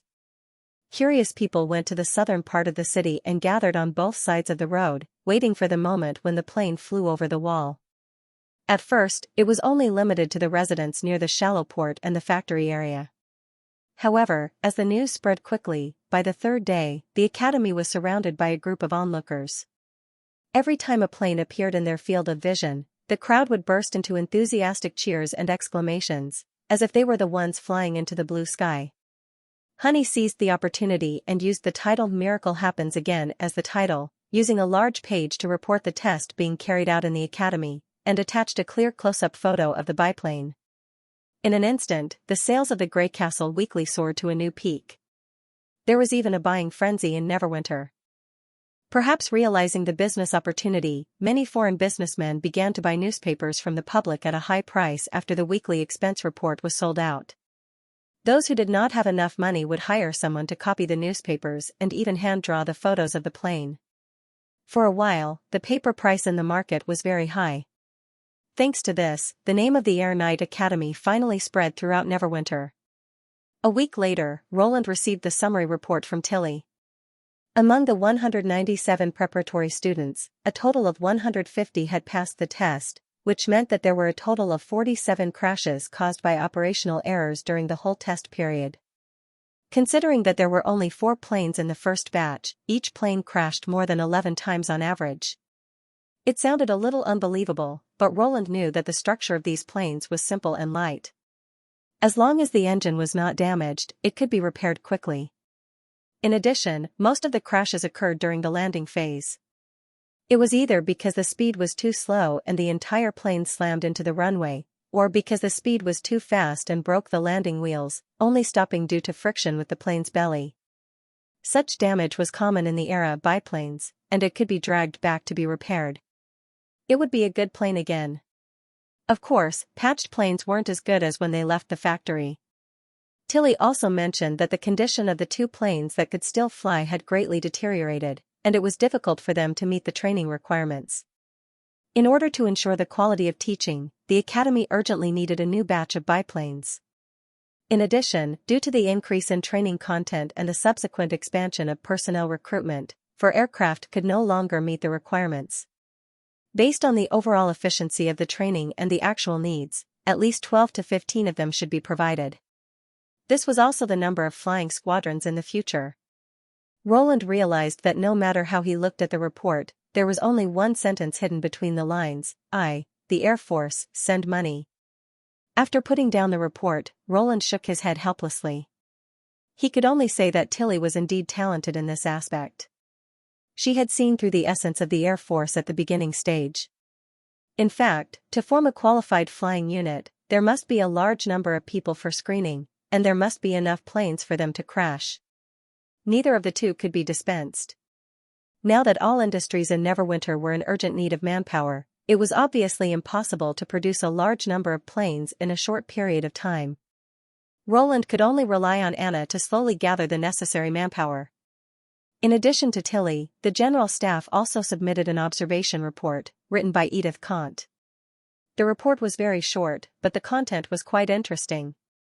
The Pearl of the Northern Region believed that as long as it was used properly, the aerial knight could possibly change the situation of the future war, or even become a decisive force in the war. She hoped to select a group of people from the general staff to set up a research group to be stationed in the academy to understand the performance of this new weapon, so that it could be used in the future plans. At the same time, she also conceived some tactics that only the aerial knight could carry out. She wanted to have a private discussion with Roland. She could not wait any longer. Edith was probably the ordinary person who paid the most attention to the plane among the higher-ups in Neverwinter. The moment she saw the mass production of the plane, she immediately thought of its application in the war. Not to mention the feasibility of the plan, just her acumen alone was really admirable. Just as Roland was about to summon the Pearl of the Northern Region to discuss her views on the aerial knight, a guard's voice came from outside the office. "Your Majesty, the Minister of Construction, Car Van Bate, requests to see you."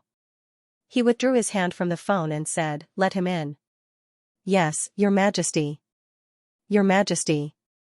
Carr walked into the office and bowed respectfully. "Your miracle building has been successfully completed." Standing under the podium building and looking up at the towering main body, Roland really felt the charm of the word wonder. It took nearly 2 years, tens of thousands of golden dragon, enough steel to build 3 redwater bridges, and enough concrete to pile up into a hill to finally complete the building. Without the help of Lotus, Hummingbird, and the other witches, it would have consumed several times more manpower and resources. It was not just a joke that a wonder would harm the country. Similarly, the people of Neverwinter were absolutely shocked by the completion of the building, which could be seen from the people who flocked to watch the completion ceremony from all directions. The so-called gap between the 2- and 3-story buildings was even clearer when compared to the so-called Wonder Building. Compared to the surrounding 2- to 3-story residential areas, the 56-meter-tall, 15-story Miracle Building could be said to stand out from the rest. Even Roland, who was used to seeing tall buildings, could not help but feel a surge of excitement in his heart. As the new landmark of Neverwinter, it was not a simple and useless project, but the culmination of a variety of new technologies. For example, the water supply and drainage problem. Carr used the method of setting up multi-level water tanks on each floor to solve the problem of not being able to pump water due to the large height difference. In addition, 4 external elevators were installed at the 4 corners of the main building. They were driven by the steam engine in the basement and could carry dozens of people back and forth between the top floor and the bottom floor. Although they were not as intelligent as modern elevators, which had to be operated by special personnel and could not stop at every floor, it was still an amazing design for this era. In particular, the elevators used a large number of floor-to-ceiling glass, so people could overlook the beautiful city while riding, which was totally a pleasure. "Your Majesty, say something." After climbing up the podium building, Carr put his hand on his chest and said, "Your people are all waiting for you." Roland nodded, walked to the fence, and waved to the dense crowd below. The crowd immediately burst into enthusiastic cheers. "Good afternoon, people of Neverwinter. Today is the day when the Miracle Building is completed. It is the best in the world, and history will remember this day. But I don't want to talk about its great significance.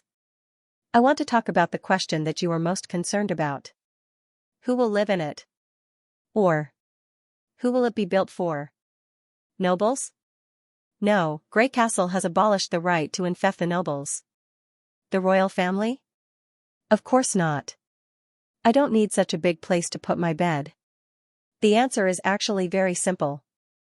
It will be the residents of Neverwinter, that is, all of you. It is you who created the Miracle Building, and you will undoubtedly enjoy this miracle. Every room will be priced in the administrative office. You don't need special privileges or family background. As long as you bring your resident ID card, you can apply for the purchase and live in this building that is destined to go down in history. As soon as he finished speaking, the crowd burst into deafening cheers.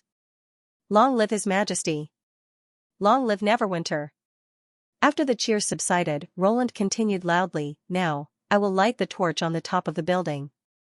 From now on, when the night falls, it will burn brightly and become the most dazzling star over Neverwinter." Amid the overwhelming cheers of the crowd, he led the people from City Hall into the elevator and went up to the top of the main building. A huge stone basin was placed in the center of the roof, filled with pitch-black oil. This sticky heavy oil had been specially processed to not only burn for a long time, but also did not emit a stench or smoke. It was the most suitable fuel for the torch. Your Majesty. Nightingale handed a torch to Roland. Roland nodded, took the torch, and slowly walked to the stone basin. He seemed to hear a gentle song and a familiar line in his mind, from the beginning of the first life underwater. You have experienced a lot. He raised the corner of his mouth and lowered the torch. In the sedimentation bay of the Kingdom of Wolfheart. As one of the only two port cities in the Kingdom of Wolfheart, the docks here were always busy. Every day, there would be many peddlers from the inland who would send goods to the Shanghai ships to sell to other countries, or directly exchange for what they needed from the sea merchants. Therefore, the dock area was quite like a large market, with everything from furs to slaves. White sat in his carriage, bored, and listened to the chatter of the laborers beside him as he gazed in the direction of the sea. Ever since the war between Hermes and Grey Castle, the task of sending orphans to the Holy City had been suspended. White, who had lost his biggest source of income, had become much more miserable. However, the worst was yet to come. The order of the kingdom, which had been overthrown by the church, had not been restored after the war. Small conflicts between the lords continued. A coachman like White, who relied on his carriage business for a living, had basically lost his stable source of income and had to come to the sedimentation bay to find a new job. Although the prosperity of the city was affected to a certain extent, fortunately, the lords did not give up on their pursuit of enjoyment. Moreover, the main road across the Cage Mountain was controlled by the Duncan family, and the luxuries that the other lords wanted were more dependent on sea transportation. Therefore, the city was still as prosperous as before the war. Of course, this also had to do with the fact that the Baron of the Sedimentation Bay had always been neutral. White had also chosen this place for the sake of stability. He was getting old and did not want to travel around anymore. After a few more shipments, he would be able to buy a house in the outer city. At that time, he would be able to make a living by doing some small business. Uncle, haven't you got any work today? Suddenly, a young laborer climbed into his carriage with a smile. Go away. It's none of your business whether I got any work or not. White waved his hand as if he was shooing away a fly. Don't get into my carriage. You can't afford to damage the axle. Don't say that. I'm heavier than the goods. You can see it from here. The latter first patted his open belly, then lay down in the carriage. He picked up a straw at the bottom of the carriage and put it in his mouth. He looked around and asked, What did you transport last time? Why is there a sour smell in it? If you don't get off, I'm going to beat you up, White said impatiently. This guy did not have a name. The other laborers all called him Smarty, but he did not know why. The two of them had nothing to do with each other. They were just busy working at the same dock and had met each other a few times. With that fake leg of yours that hurts so much that you can't even stand properly on rainy days? It looks like it's going to rain again. Your bones are aching now, aren't they? White couldn't help but choke. This annoying brat, when did he, hee, don't stare at me like you're going to eat me alive. I'm here to help you find work. Smarty shrugged. There's only so much cargo to transport on a ship. You're old, and you can't squeeze past others, so naturally, you earn less. What are you trying to say? It's very simple. My brothers can help you get a good spot. It's much more useful than you doing it alone. Are you interested? Humph, you won't be working for nothing, White sneered. 10% of the freight. That's fair, right? Smarty smiled. He was silent for a moment. At this moment, the sky above them was a little gloomy. The sea breeze made the corners of their clothes flutter. It was obvious that a heavy rain was coming. If a ship arrived at the port at this time, it would indeed be difficult for him to steal business from others in the same line. The fake leg was both a hindrance to him and a reason for the employers to screen him out. Seeing that White didn't answer, Smarty snapped his fingers. Since you're not refusing, I'll take that as a yes. After a while, White stared at him and said, I'm not the only one you're helping, am I right? Ahem, if everyone can line up, we can save a lot of trouble, can't we? Smarty deliberately ignored the question.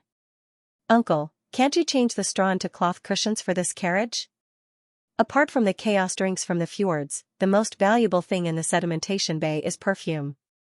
Although the buyers are all nobles and usually bring their own carriages, accidents happen to every family, and there's always a need for additional carriages. But your car stinks.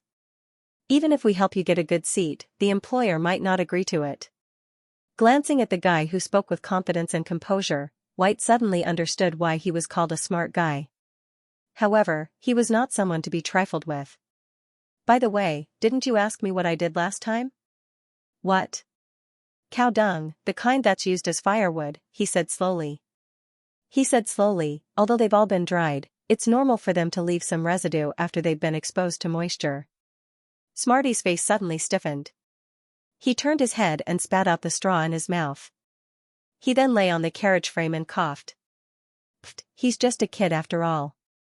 White snorted and looked at the sea again. Then he froze. Several three-masted ships appeared at the end of his sight, slowly sailing towards the sedimentation bay. Each of them was a flagship of the fjord's Chamber of Commerce. The main mast was about 30 meters long, and there was a golden flag with a black border on the top of the mast. That was not the emblem of any of the chambers of commerce that White was familiar with. Anyway, as long as there were ships, there would be business. It did not matter which ship he was working for. Besides, there were 3 ships coming at once. Even if he did not ask for help from these laborers, he should be able to get 1 or 2 carts of goods. White jumped off the carriage frame and untied the horse's rope. When he was about to lead the horse to the unloading area, Smarty suddenly reached out and grabbed his clothes. Hey, something's wrong. What could be wrong? White turned his head impatiently, and what he saw left him dumbfounded.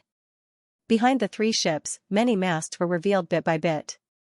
The raised sails vaguely connected together, forming a white wall on the surface of the sea. Oh my God, when the grayish-black hulls entered his field of vision, they almost covered the original appearance of the sea. At first, White tried to count how many ships there were, but after counting to 50, he found that his eyes could not keep up with the speed of the ship's appearance. 100? 200? No, I'm afraid it's a lot more. Among them, there was no lack of huge 3-masted ships, but there were more paddle steamers emitting white smoke. He had occasionally seen these new ships without sails, but now there were so many of them. It was completely beyond his imagination.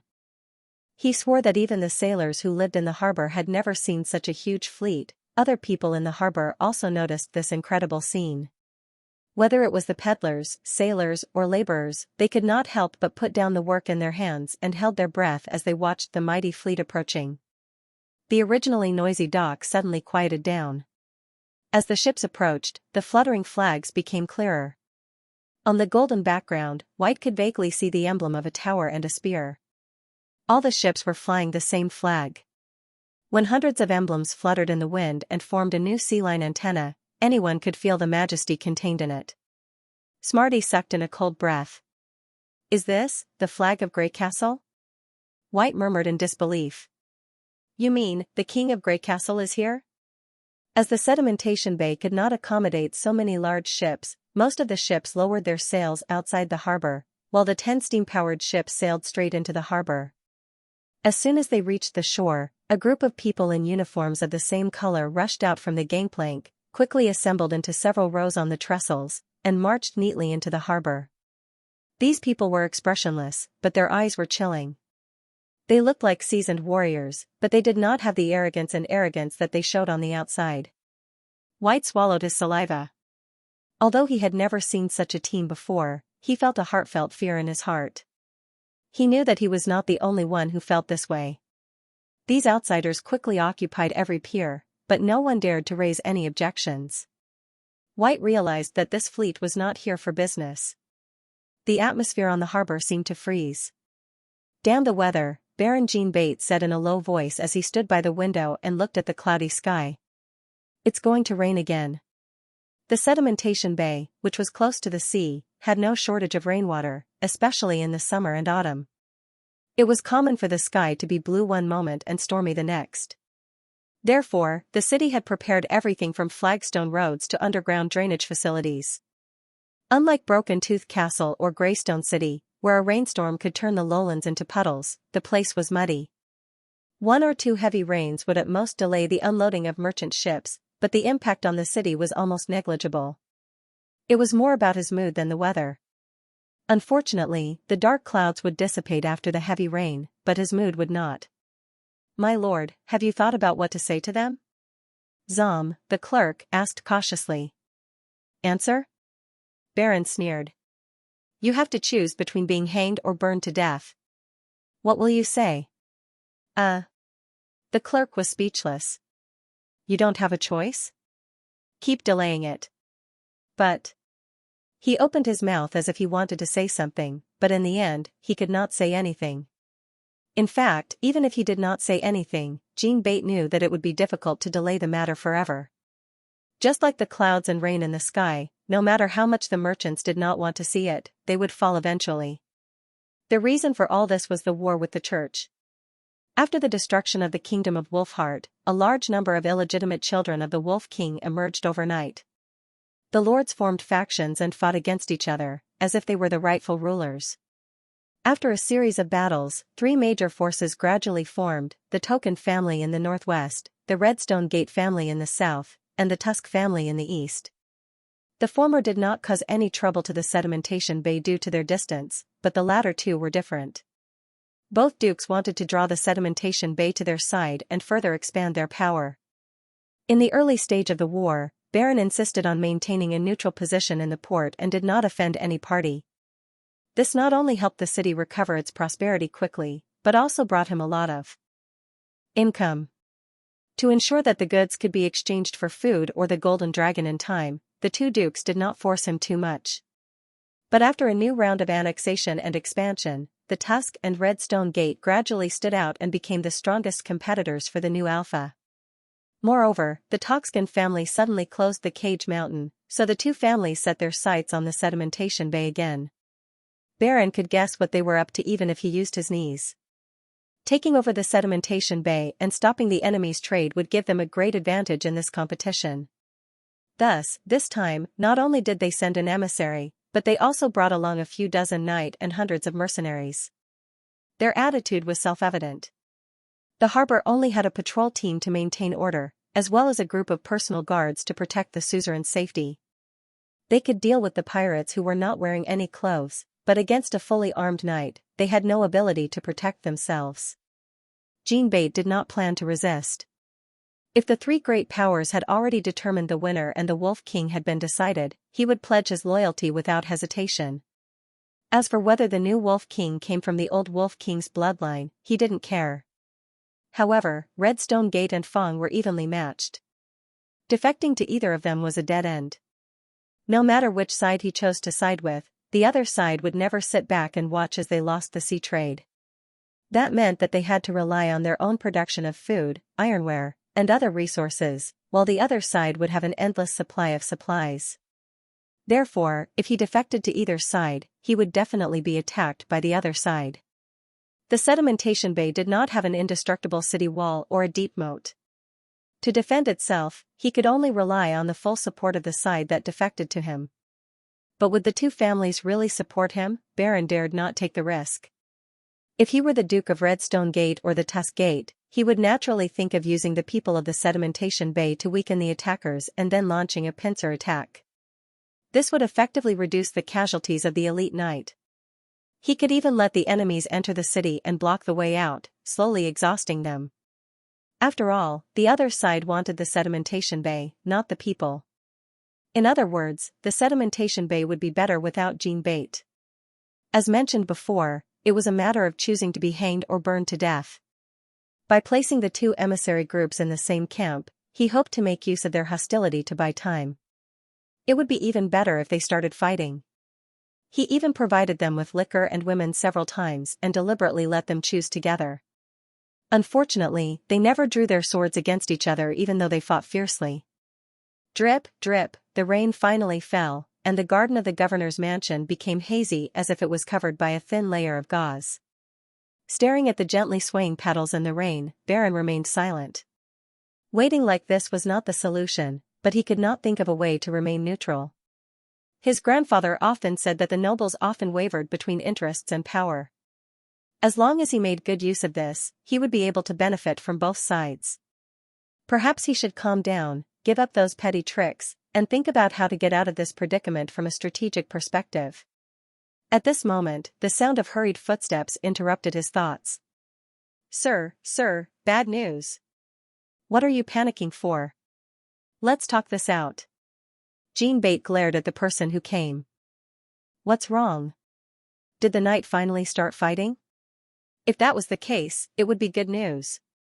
He stared at the guard's mouth, hoping to read the word camp or knights from the movement of his lips. The fleet of the King of Grey Castle has occupied the harbor. However, the guard's words were completely beyond his imagination, and he could not react for a moment. Not only that, they also blocked the dock area and forbade anyone from approaching. What did you say? Grey Castle? Baron repeated subconsciously. Do they want to buy or sell something? Wait, did you just say blocked? Yes. The guard said anxiously. They drove away the ships that were docked by the pier and only allowed their own ships to dock. They also said that this was a temporary requisition and that order would be restored soon. The patrol tried to stop them, but they were disarmed in the blink of an eye. According to the report, there are hundreds of Grey Castle ships outside the harbor. Jean Bate could not believe it. Are you sure it's the fleet of the King of Grey Castle? Not the family emblem of a certain lord? Yes, I saw it with the telescope. The guard nodded with difficulty. It's indeed the flag of the royal family of Grey Castle with a tower and a spear. Dear God, is Grey Castle planning to invade the kingdom of Wolfheart? Why would Wimbledon give up the rich neighboring country and make a detour to me? Even if the King of Grey Castle wanted to expand his territory, he did not have to launch an attack from the sea, did he? Could the Duncan family really resist the Grey Castle army that defeated the church? No, it did not make sense at all. For a moment, Baron's mind was in a mess, and he could not make sense of it at all. Until Zoom, the clerk, walked up to him and whispered something in his ear. Baron's eyes suddenly lit up. Yes, this might be the opportunity he had been waiting for. There was no doubt that Grey Castle was powerful enough to break the stalemate between the two powers. Assuming that this fleet was really here to expand the territory of the King of Grey Castle, no matter how strong they were, they would need the help of the local nobles when they first arrived in this strange land. With a little guidance, they might be able to drive the wolves to devour the tigers. Anyway, it did not matter who he was loyal to. If he expressed his loyalty to the King of Grey Castle, he might be able to gain more power and become a guardian. Even if Wimbledon failed, he would not lose anything. At this moment, another guard ran in and said, Your Excellency, the Grey Castle fleet has sent a messenger. He said that he has come bearing the decree of His Majesty Roland Wimbledon. He hopes to discuss it with you. Anytime? The guard was stunned. What if it's now? Of course. This was not a polite answer. According to the rules, he should let the other party rest for a day or two before holding a sumptuous banquet. If not, he should at least set a time, such as at night. After all, the other party represented the King of Grey Castle, so it was reasonable for him to be serious. However, Baron did not want to wait any longer.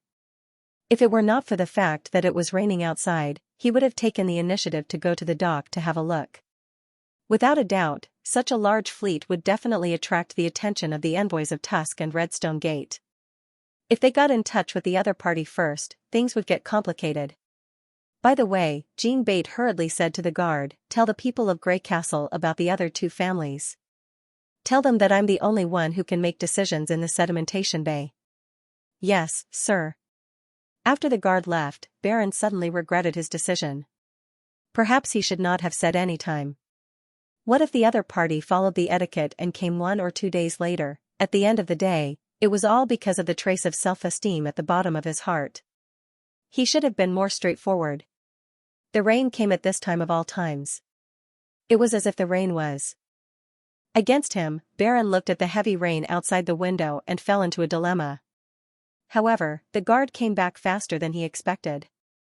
It took him less than half an hour, and he brought him a piece of delightful news. Sir, they're here. Jean Bate suddenly stood up from his seat. Quick, bring them to my parlor.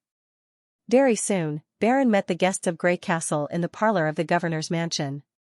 There were only 10 people in total. Half of them were probably guards, standing outside the door. The rest of them were dressed more formally.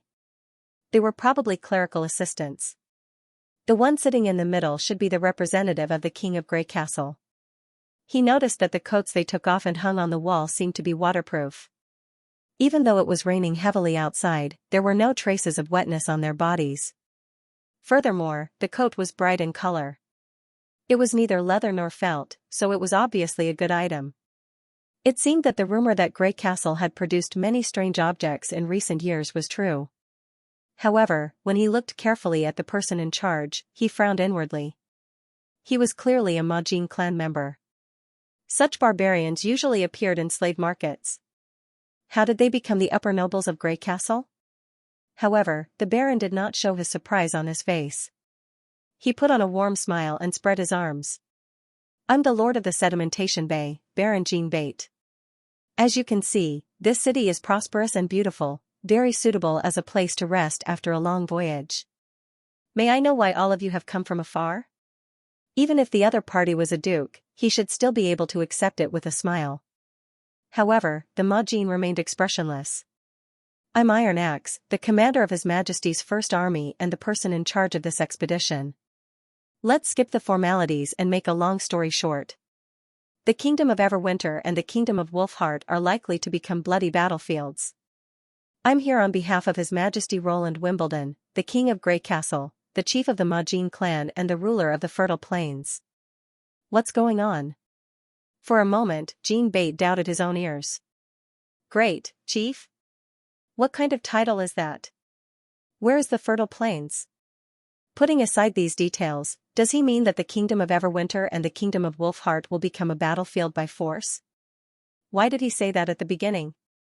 Shouldn't he say that after I refuse? But he has not asked me whether I agree or not. The clerk continued, excuse me. Is the First Army the one that defeated the church? Yes, the Majin nodded. Sir Iron Axe, of course we don't want the war to spread to this land, but it's not up to the Sedimentation Bay to decide. There will always be people who want more. If you can convince them, the Kingdom of Wolfheart won't become a battlefield. Good job. Baron thought. In this way, I can naturally drag the other two families into this mess. He pretended to be regretful and nodded. He looked at Iron Axe, but unexpectedly saw a trace of sarcasm on his face. It's not up to you whether it will become a battlefield or not. When the enemy comes, the entire human race will fight for it. In fact, the war has already begun, in a place you don't know, Iron Axe said calmly. I think you've more or less heard some rumors about the church, the divine will, and the invasion of foreign tribes. Jean Bate was stunned. As the Lord of the Harbor, he had indeed heard similar things. Sea merchants had been to many places, and there were bound to be some strange things. However, these were only topics of conversation at the dinner table. It was inappropriate to bring it up in a formal diplomatic occasion. However, Iron Axe's tone was not sarcastic at all. Could it be? Yes, it's all true, Iron Axe said word by word. Outside the window, there was a rumble of thunder. Wow, are these people made of iron? Smarty exclaimed as he leaned on the fence of the stable and looked in the direction of the dock. Even iron will rust. I don't think they're human at all. After wiping the rain off the horse's back, White finally had time to tidy up his wet clothes. No normal person would deliberately get wet in the rain. Only idiots and lunatics are exceptions. In just over half an hour, hundreds of people from the ship had quickly taken control of the entire port. The peddlers had all evacuated before the storm started, but they did the opposite. They set up tents one after another in the middle of the empty space. In the blink of an eye, the dark green tents covered more than half of the dock. In addition, the Grey Castle people also piled up obstacles at the intersection and higher places. Some thick and solid metal pipes were set up. They did not look like weapons, otherwise they would not have been exposed to the rain. However, looking at the cold, black reflections, White always felt uneasy. There were people stationed in front of each of these checkpoints. Although they had put on rain cloaks that covered their whole bodies, it was impossible to keep the rain out in such weather. The sea breeze that swept past the port from time to time would blow the rain away, and it was easy for the rain to pour into the gaps of their collars and cuffs. White could already imagine how their clothes would look like when they were soaked. It must be a terrible feeling. The sedimentation bay was humid and rainy, and the local lord had set up many temporary shelters in the dock area. However, these people did not seem to care. They did not even look at them, let alone take shelter from the rain. With their pitch-black cloaks, they looked like towering stones in the rain. The people of Grey Castle have gone crazy, White muttered in his heart. Hey, that's strange, Smarty suddenly said in a low voice. What's wrong? White asked impatiently. Look at the ship they're using to transport the goods, and then look at those outside the port, he pointed and said, they're all three-masted ships, but the draft is so different. Draft? What do you mean? Just take it as a standard for how much cargo they're carrying, Smarty said, waving his hand. Even though they've unloaded so much cargo, their draft is still much deeper than those outside. It's hard to understand, why are the people of Grey Castle doing this? Are they just trying to create a scene? What the hell are you talking about? White said impatiently. What I'm trying to say is, those ships might be empty. Smarty said in a low voice. When Iron Axe stopped talking, Jean Bate finally recovered from his disbelief. He had heard about the long history of the war between humans and demons. Every 400 years, they would come back, and this time, the demons might launch an attack from the border of the impassable mountain range. Are you sure? If he remembered correctly, to the north of the kingdom of Everwinter was a towering mountain range, like a precipice rising from the ground. Attacking from there? Are you kidding me? I'm not sure, so we sent out a scouting team to make sure nothing goes wrong. Iron Axe shrugged. But no matter which direction the demons invade from, it won't make any difference. If we don't gather all our forces, the border of this narrow continent will be engulfed in a sea of fire. Humans will cease to exist. Baron had a strange feeling of floating, as if he were in a dream even though he was sitting in the parlor. Not only him, but the clerk and the guards also seemed to feel the same way. Ahem, okay, I'll take what you said as the truth. After a while, Jean Bate cleared his throat and said, then why did the king of Grey Castle send you to the kingdom of Wolfheart? If he wants to fight the demons, shouldn't he go to the kingdom of Everwinter?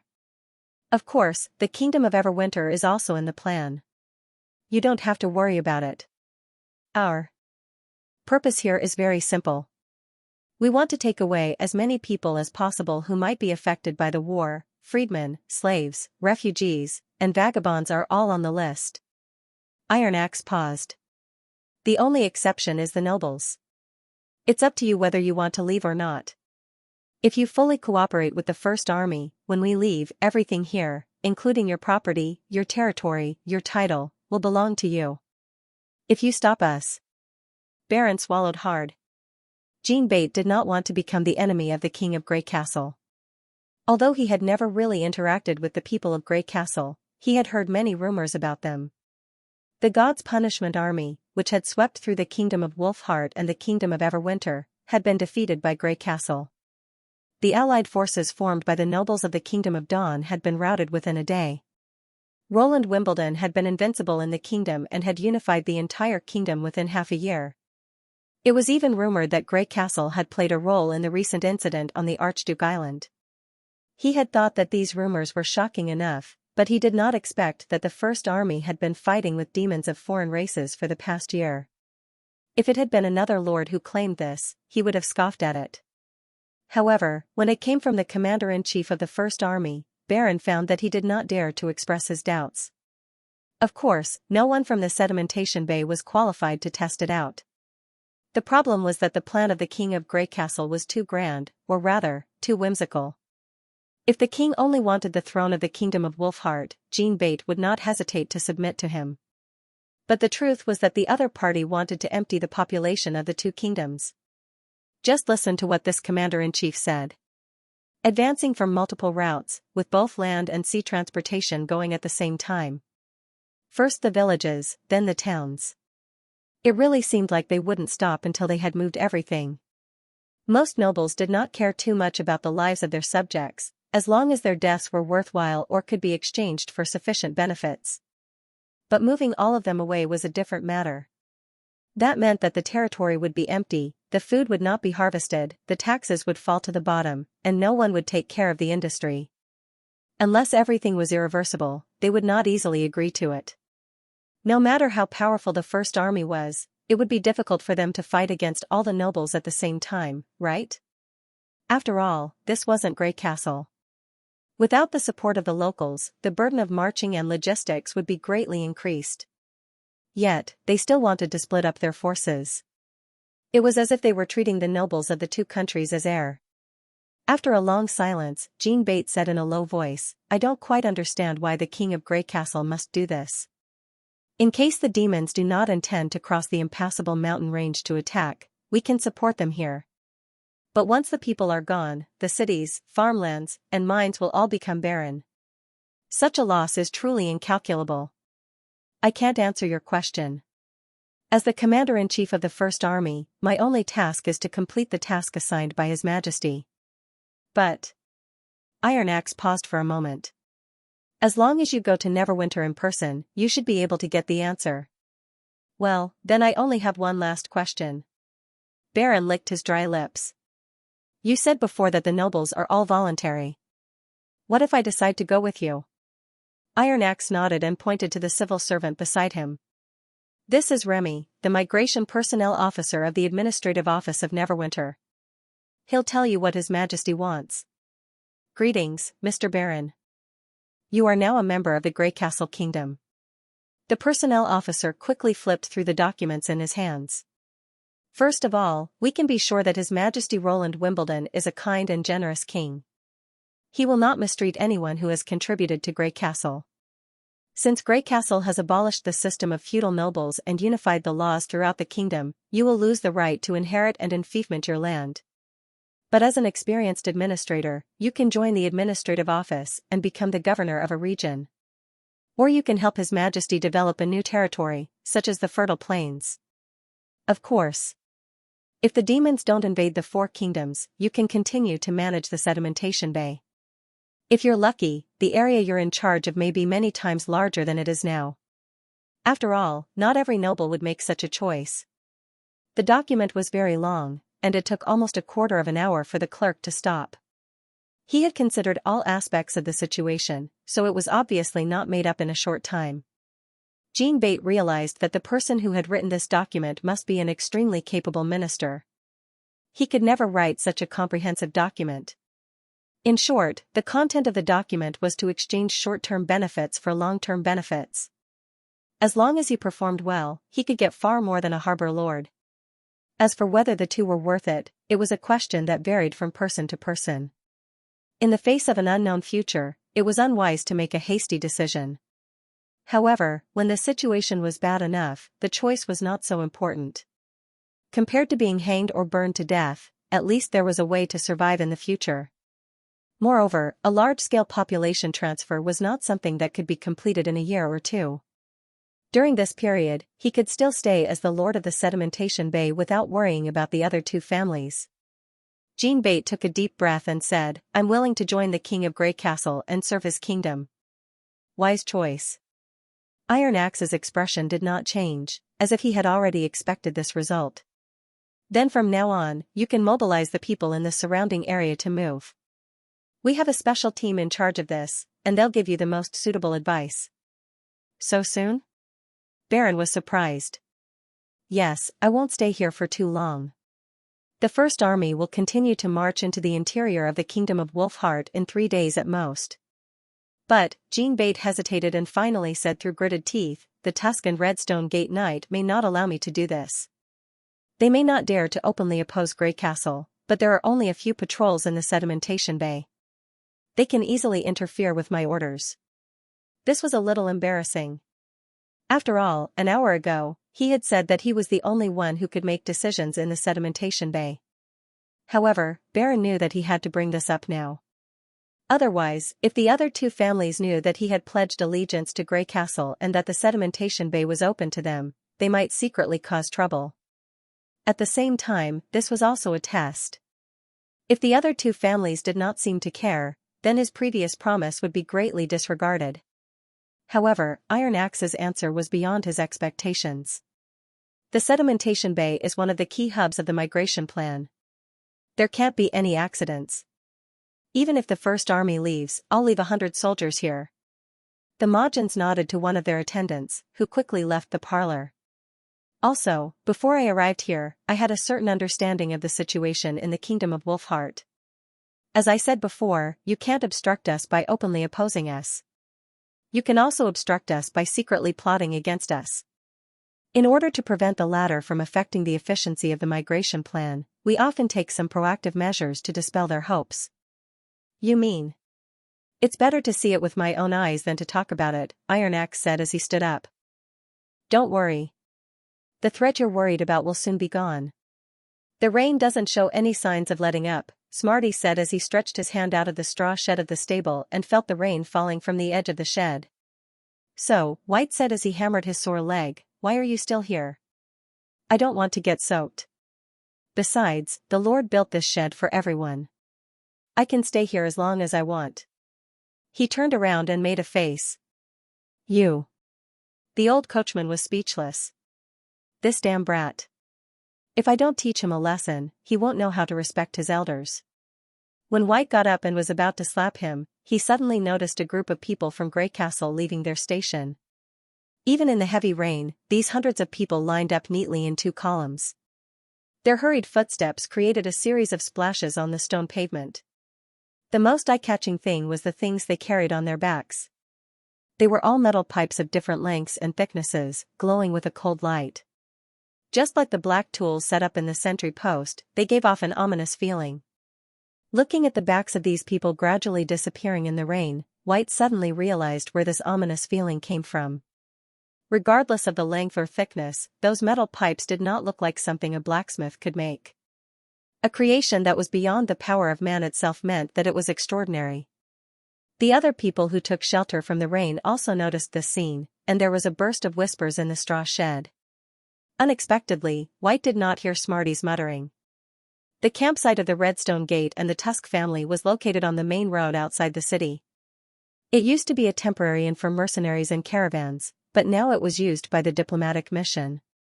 Because it was near the sedimentation bay, it was almost impossible to encounter any danger. Therefore, there was only a low wooden fence around the inn, and there was no entrance guard. Moreover, the only force that could pose a threat to the diplomatic mission was the other diplomatic mission. Therefore, the 2 parties did not intend to guard each other's campsite. They even used spears and shields to separate the 2 parties in the center of the inn to show which camp belonged to which side. Of course, most people knew that the dividing line was just a symbol. As long as the Lord of the Sedimentation Bay did not make a decision, the 2 diplomatic missions would not completely fall out with each other. Therefore, the sentries were just for show, not to mention that it was raining heavily outside.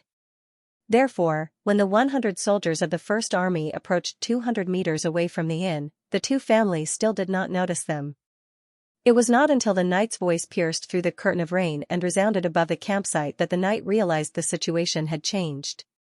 This is the First Army of Grey Castle, which has officially taken over the Sedimentation Bay. According to the law of Neverwinter, your current behavior constitutes illegal occupation and armed interference. You have 15 minutes to disarm and surrender. Otherwise, we'll take coercive measures, and you'll be responsible for all the consequences. If he had to describe it in one word, it would be inexplicable. The commander of the Tusk diplomatic mission opened the curtain and saw a man standing outside the fence, holding a strange cylinder and shouting loudly. Not far away, there was indeed a hanging flag with a faintly discernible different-colored emblem on it. It was definitely not a common family emblem in the kingdom of Wolfheart. However, he could not associate the sudden appearance of the 100 soldiers with Grey Castle. To him, Grey Castle was a distant and strange country that usually only appeared in various rumors. The other soldiers were covered in cloaks, and the rain beat down mercilessly on them. They looked pathetic from afar. In addition, the sparse team was clamoring to forcefully disarm 700 to 800 people, which deepened this unrealistic feeling. The commander walked downstairs and found that the mercenaries on the first floor were crowding by the window, using extremely vulgar language to curse the other party's maternal relatives and making all kinds of obscene gestures. If it wasn't for the rain outside and no one wanted to get wet, they would have probably spat on the face of the person who was shouting. Well, at least they're worthy of their lowly origins, the leader thought with some schadenfreude. However, as a noble, he had to consider things more thoroughly. For example, what if the other party was really someone from Grey Castle? Perhaps he should first observe the reaction of his old enemy, Redstone Gate. After all, this group of people's request was to disarm and surrender. He couldn't really give such an order. Moreover, if he was the only one who sent his subordinates to negotiate, he felt that he was at a disadvantage. Since the two sides were so far apart, the commander didn't have to worry about the other party suddenly launching an attack.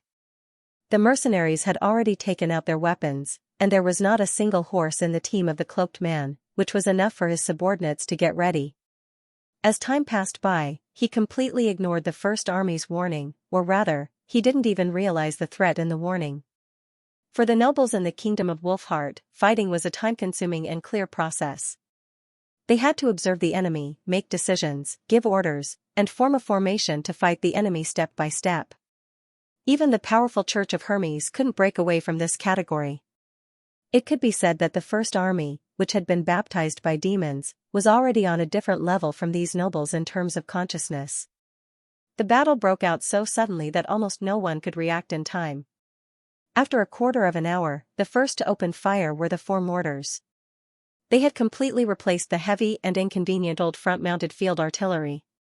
Although they were not as powerful as the Longsong cannons, they were more than enough to destroy simple fortifications and wooden sentry towers. Because they could be disassembled and carried, the soldiers were full of trust in these weapons and often used them as attack horns during the War for Unification. The courier station 200 meters away was instantly turned into ashes, and the curses of the emissary delegation were also drowned in the roar of the cannonballs. The wooden houses could not withstand the attacks of the mortars, and the air currents generated by the explosions tore the pillars, doors, and windows. After several rounds of bombardment, the houses in the camp directly collapsed. The commander of the First Army gave the order to charge. Everyone quickly surrounded the courier station with their guns in hand. More enemies were behind the barracks, but the two families did not organize any effective counterattack. A small cluster of fearless mercenaries had just rushed out from behind the smoke when they were shot down by a barrage of gunshots. In order to avoid being shot in the back, the First Army waited outside the courier station until the smoke and dust were suppressed by the heavy rain before they climbed over the fence and continued to advance. Every soldier was very cautious when they fired, not because they were merciful, but because they all knew that His Majesty's mine needed more workers. At the same time, the voices of persuasion rang out again. This time, most people chose to comply. The exchange of gunfire ended as quickly as it started. In less than 30 minutes, the threat that had put Baron in a dilemma was no longer there. After returning to the governor's mansion, Jean Bate still could not recover from the fierce battle. Although he had a psychological expectation of the strength of Grey Castle, he did not expect them to be so strong, to the extent that it was not a conventional battle at all. At this moment, Baron finally understood what Iron Axe meant when he said, "Seeing is more intuitive than saying." As a witness, it was difficult for him to describe what he had seen.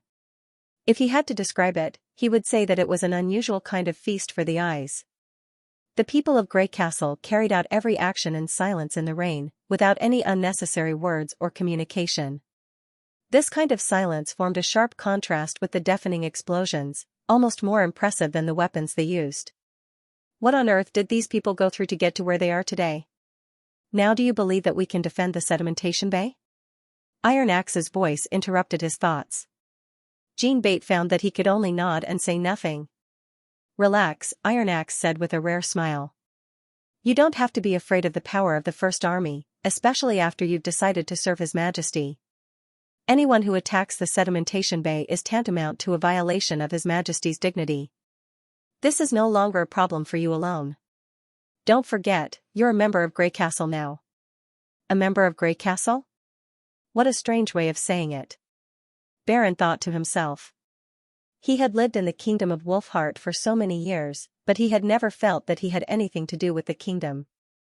However, from the tone of the commander-in-chief of the First Army, it seemed that the two were naturally connected. He did not quite understand the reason, but he found that he did not dislike this way of saying it. It had to be said that the Baron of Sedimentation Bay acted quickly. Not only did he allocate half of the rooms in the governor's mansion for the army to use, but he also mobilized a group of maids to serve the army. However, Iron Axe refused to let them in because he did not want them to leak the secret. Looking at the few young people in the staff who had a reluctant look on their faces, he said expressionlessly, "It's time to work. Let's get moving. Don't forget that your performance will be recorded and reviewed by Edith Kant. If you make any mistakes, you should know the consequences." At the mention of the Pearl of the Northern Region, everyone shuddered and immediately got to work. "Map, I'll hang the map. What about the itinerary? I'll check it again. Who's going to check the amount of rations with me?" The room immediately became very lively. Young people are so energetic. Remy shook his head with a smile. Baron has a good eye. I'm afraid he's already seen through these people. It's just a common tactic of the nobles. Iron Axe frowned. It's best if he can spend as much time on the migration. Don't worry, the administrative office will follow up and supervise him. Remy patted his chest and said, "Anyway, the first springboard is successfully taken. The process is smoother than I expected. In a sense, the Tusk and Redstone Gate families have helped us, but the next step may not be so easy." "No, there's no difference," Iron Axe interrupted. Is that so?" The latter was startled. "Because they've fallen behind the times." After that, he looked out of the window. The rain clouds were dispersing, and a small patch of blue appeared in the gloomy sky. "Because they've fallen behind the times." This was what Edith said to him a week before the departure. But this time, they did not meet in private. Instead, she invited him into the General Staff's office and arranged for him to take the meeting minutes. The topic of discussion was how to efficiently complete His Majesty's population migration plan. They're not aware of the changes in the outside world. All their eyes are fixed on the wealth in their hands. They have no imagination and boast that they're good at calculating gains and losses. Most nobles are like that. If I'm not wrong, you're going to fight them one by one, right? If they hinder His Majesty's plan. Too slow. Edith said bluntly, "This operation is different from the Unification War of Grey Castle. We need to station troops in unfamiliar territories to ensure that the migration route is smooth, and the number of available soldiers will be constantly diluted. Even if we win in the end, the whole plan will take a long time." Edith said bluntly. "Secondly, the power of Grey Castle may make them not dare to confront you head-on, and the plan behind you may not be exposed immediately. If you wait until they cause substantial damage before taking action, you will appear blind, and it will damage His Majesty's dignity. Then what should we do? Confirm the target in advance and just pull one group to fight against another." Edith handed over a form to her. The screen was filled with options, with +1 and +2 marks at the back. "What is this?" It was the first time Iron Axe had seen such a special form. Threat assessment form? Rebel classification manual? At any rate, it wasn't important what it was called. "This was something that I wrote based on the psychology of nobles. The criteria for reference included gender, heir, size of territory, number of troops, daily activities, and so on. All you need to do is fill in the relevant information and you will get a rough result. The more information you have, the better it will be for you to make a decision. Since the situation in the Kingdom of Wolfheart and the Kingdom of Everwinter has changed greatly, the General Staff cannot complete this part of the work for you. If you encounter someone not on the list, just calculate according to the form." "What about after the calculation?" Iron Axe asked as he browsed through the form. "Those below 50 can be roped in. Their strength is mediocre and their ambition is limited. However, these nobles can do a lot of things. You can get the local map information, the distribution of towns, and the details of the population. More importantly, with the support of the local lord, the migration work can reach the highest efficiency." Edith explained. "As for those higher than 50. She paused. "They can be regarded as worthless, or not worth wasting time on. Whether the other party shows submission or not, we should take the initiative to attack and not give them any room for fantasy." Even Iron Axe was a little shocked when he heard this. He was not afraid of wiping out all the nobles who dared to resist His Majesty. But in terms of methods and means, they were far inferior. The Pearl of the Northern Region had determined the future of these nobles with just a list, even though she had never seen them or spoken to them. He was silent for a moment before he said, "Is the result accurate?" As the commander-in-chief of the First Army, Iron Axe naturally knew the importance of time and how much effort this form could save him. Most of the ships in the migration fleet were rented by His Majesty from the Chamber of Commerce at the fjords. Even if the demons did not intend to erect the obelisk in the impassable mountain range, the migration should be completed as soon as possible. I don't rule out the possibility of bias. Even setting the dividing line at 50 is just my personal opinion. Considering that time is precious, it's up to you to decide. Edith took a sip of tea unhurriedly. After all, the General Staff is only responsible for providing opinions. Iron Axe turned to the last page, where there was a list of people who had come to a conclusion. The information should have come from the Kingdom of Dawn. The first person ranked below 50 was the Lord of the Sedimentation Bay, the first landing point of the fleet. Before leaving the office of the General Staff, Iron Axe asked her one last question. Are there no nobles who are not behind the times? Of course it's possible, Edith said with a smile, twirling her hair. But even without this form, I believe you'll be able to tell quickly. That person must look like me. Iron Axe sighed as he recalled the confident look on Edith's face. He gathered his thoughts and turned to the First Army. As the Pearl of the Northern region had said, the nobles were not the problem. What was difficult was the orderly and efficient migration of the people. However, only 2 days later, tens of thousands of migrants gathered at the dock area of the Sedimentation Bay. They were crowded outside the square, waiting to board the ship and set off. This number not only exceeded the expectations of Iron Axe and Remy, but also greatly surprised Baron Jean Bate. The First Army had to postpone the departure date to maintain the order of the migration. What's going on? Iron Axe asked Remy. Did you exaggerate His Majesty's promise in the propaganda? How could I dare to make a decision on my own? Remy shook his head. Everything is carried out according to the procedures summarized by the administrative office. The efficiency depends on the prestige of the instigator. It's not surprising if it's never winter, but this Baron can't be compared to His Majesty at all. Therefore, the original plan was to transfer 300 to 500 people a day. But now the number has increased by more than 20 times, Iron Axe said with mixed feelings. Of course, the more the better, but it always made people a little uneasy when things went beyond the plan. He knew how difficult it was to convince these people to abandon their land and believe that danger was coming. Even if His Majesty promised them some compensation, Grey Castle was still a very distant and strange place for the people of the Kingdom of Wolfheart. Now that so many migrants had suddenly appeared, it was hard not to wonder what was going on behind the scenes. If I have to say, there's one situation that might correspond to this, Remy said after thinking for a moment. That's the refugees. Because these people had nothing, as long as there was a glimmer of hope, they would pounce on it like moths to a flame. But they're all freedmen from the villages and towns near the Sedimentation Bay. Theoretically, yes, but my men heard a few interesting rumors. For example, the Redstone Gate family and Baron Bate have a feud, and they plan to conquer the Sedimentation Bay and enslave the surrounding people. Another rumor is that man-eating monsters have appeared in the northern hilly area. Some cities and towns were eaten overnight, and the skeletons were placed in the middle of the road. Now those monsters are spreading to the southeast. There were many similar rumors, and every one of them was very convincing, causing people to feel uneasy. I think this is probably the reason why there are so many migrants. If they can't wait to leave their homes, won't they be the same as the refugees? Iron Axe was stunned. When did the rumors start? At least a month and a half ago. At that time, we had just set off from Neverwinter. Remy touched his chin and said, "Should I say that we're really lucky?" Of course not. Iron Axe's face darkened. It was obvious that someone was adding fuel to the fire and clearly knew the purpose of the First Army's trip. Who on earth spread these rumors? Why did they help Grey Castle? Were they friends or enemies? A series of puzzling questions swarmed his mind.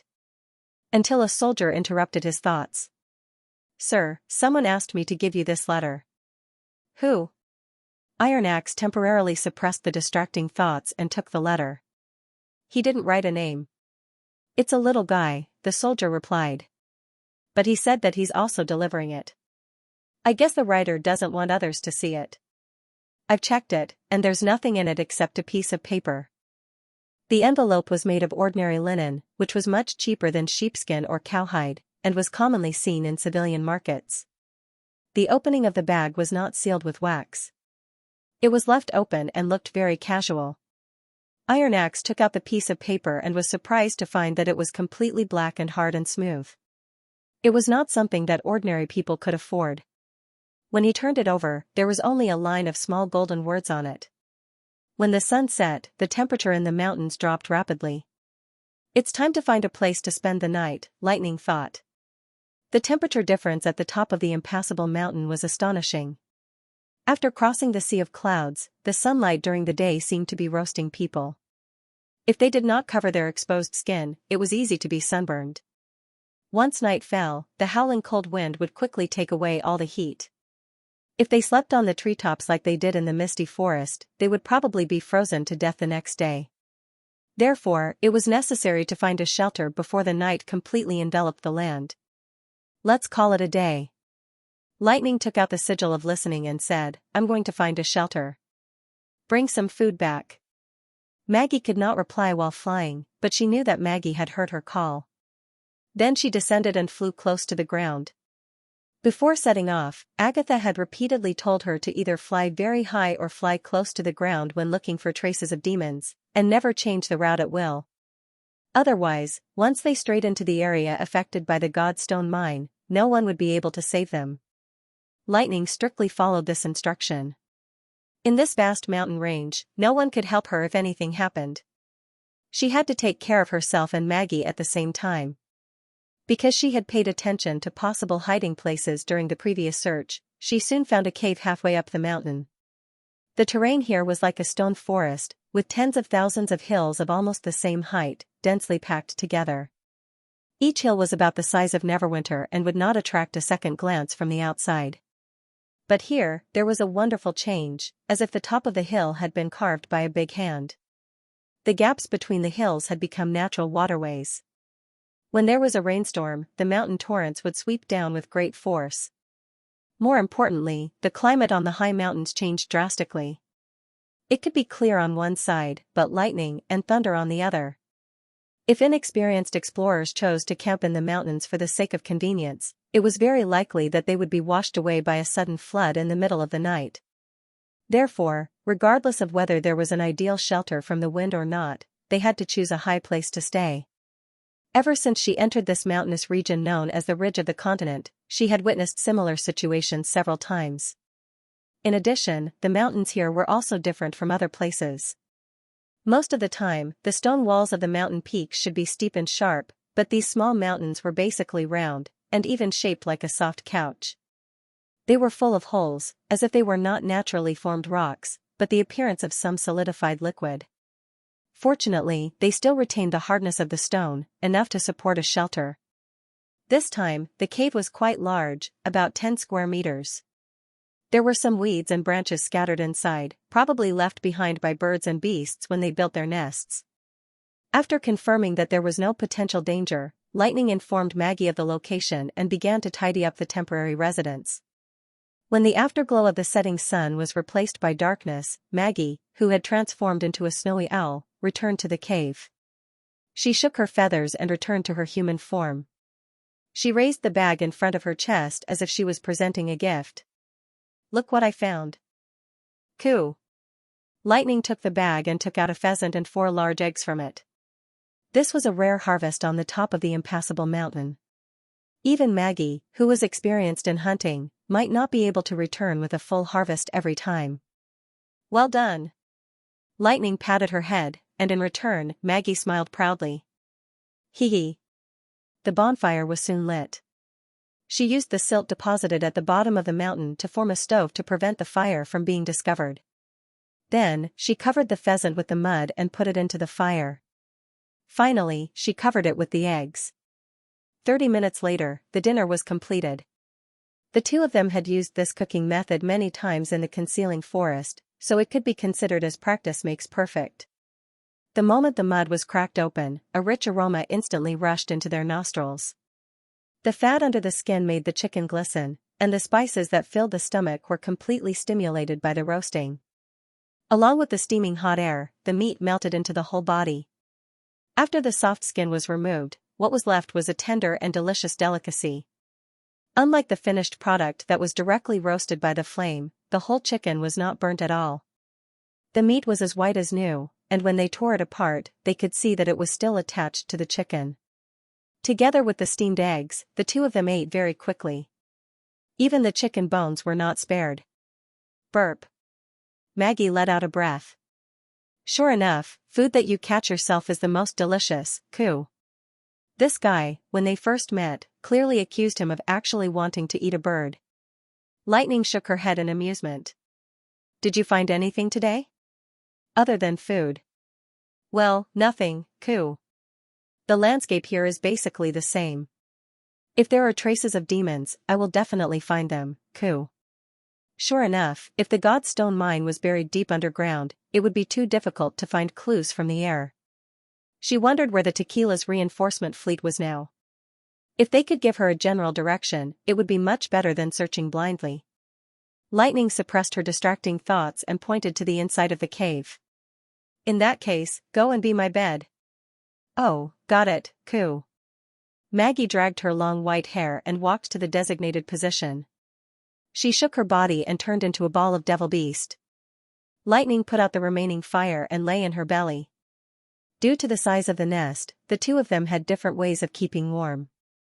Compared to squeezing into each other's narrow sleeping bag, it was obviously more comfortable for Maggie to use her devil beast form to resist the cold wind. At least her belly was like a huge heater, which was enough to ensure that she would not wake up at night. However, this was not without its drawbacks. The skin of the devil beast was quite rough, and it could even be described as shaving. Lightning could not help but miss Lorger's fur. Aren't you going to sleep? Seeing that she took out the stone of lighting, Maggie turned her head and asked. Well, I have to record today's route. It won't take long. You go to sleep first. Okay. Maggie said in a low voice. After a while, she suddenly muttered, You will always take me to explore in the future, right? Lightning was startled, and then replied softly, Of course. After Ashes is gone, I will take the responsibility of protecting you. After hearing the answer, Maggie finally closed her eyes. Lightning sat there for a long time before she took out her notebook from her waist bag. It was now the 10th day since they entered the northern mountains of the Kingdom of Everwinter, and they had searched a distance of about 120 kilometers. The deeper they went to the peak of the impassable mountain, the more she felt how small she was. In this place that no one had ever set foot on, she saw many indescribable sceneries, a vast mountainous forest that was like a fertile plain, an ice waterfall that dropped straight into the sea from the northeast, a sea of clouds that rose like stairs, and a huge rift in the middle of the continent. Compared to this area, the impassable mountain range that separated the four kingdoms was just a branch that extended outwards. And these sceneries were hidden on top of the mountain, and if one did not cross the precipitous cliff, they would not be able to see it with their own eyes. Lightning faintly understood why her father was so obsessed with exploration. The world was too vast, and if one did not open their eyes to see it, people would forever be insignificant. Only through understanding could one become bigger. Deciding to become an explorer was the best choice she had ever made in her life. Of course, exploring the world could be done later, but Lightning did not forget that she still had a mission to complete. If she flew too far away from the Kingdom of Everwinter, not only would the search efficiency be low, but the support team would also be worried. According to the time, the Roland should be arriving at the port of the Kingdom of Everwinter soon. She glanced at the hand-drawn map a few times, and then set her eyes on the Great Rift. From a distance, it seemed to be a raised platform in the stone forest, but it was hollow in the middle, and it was difficult to determine how deep it was. Compared to the stone forest, where there were few changes, at least the surface of the mountain could be seen. The next morning, Lightning told Maggie about her plan. After a brief discussion, they decided not to search the stone forest layer by layer.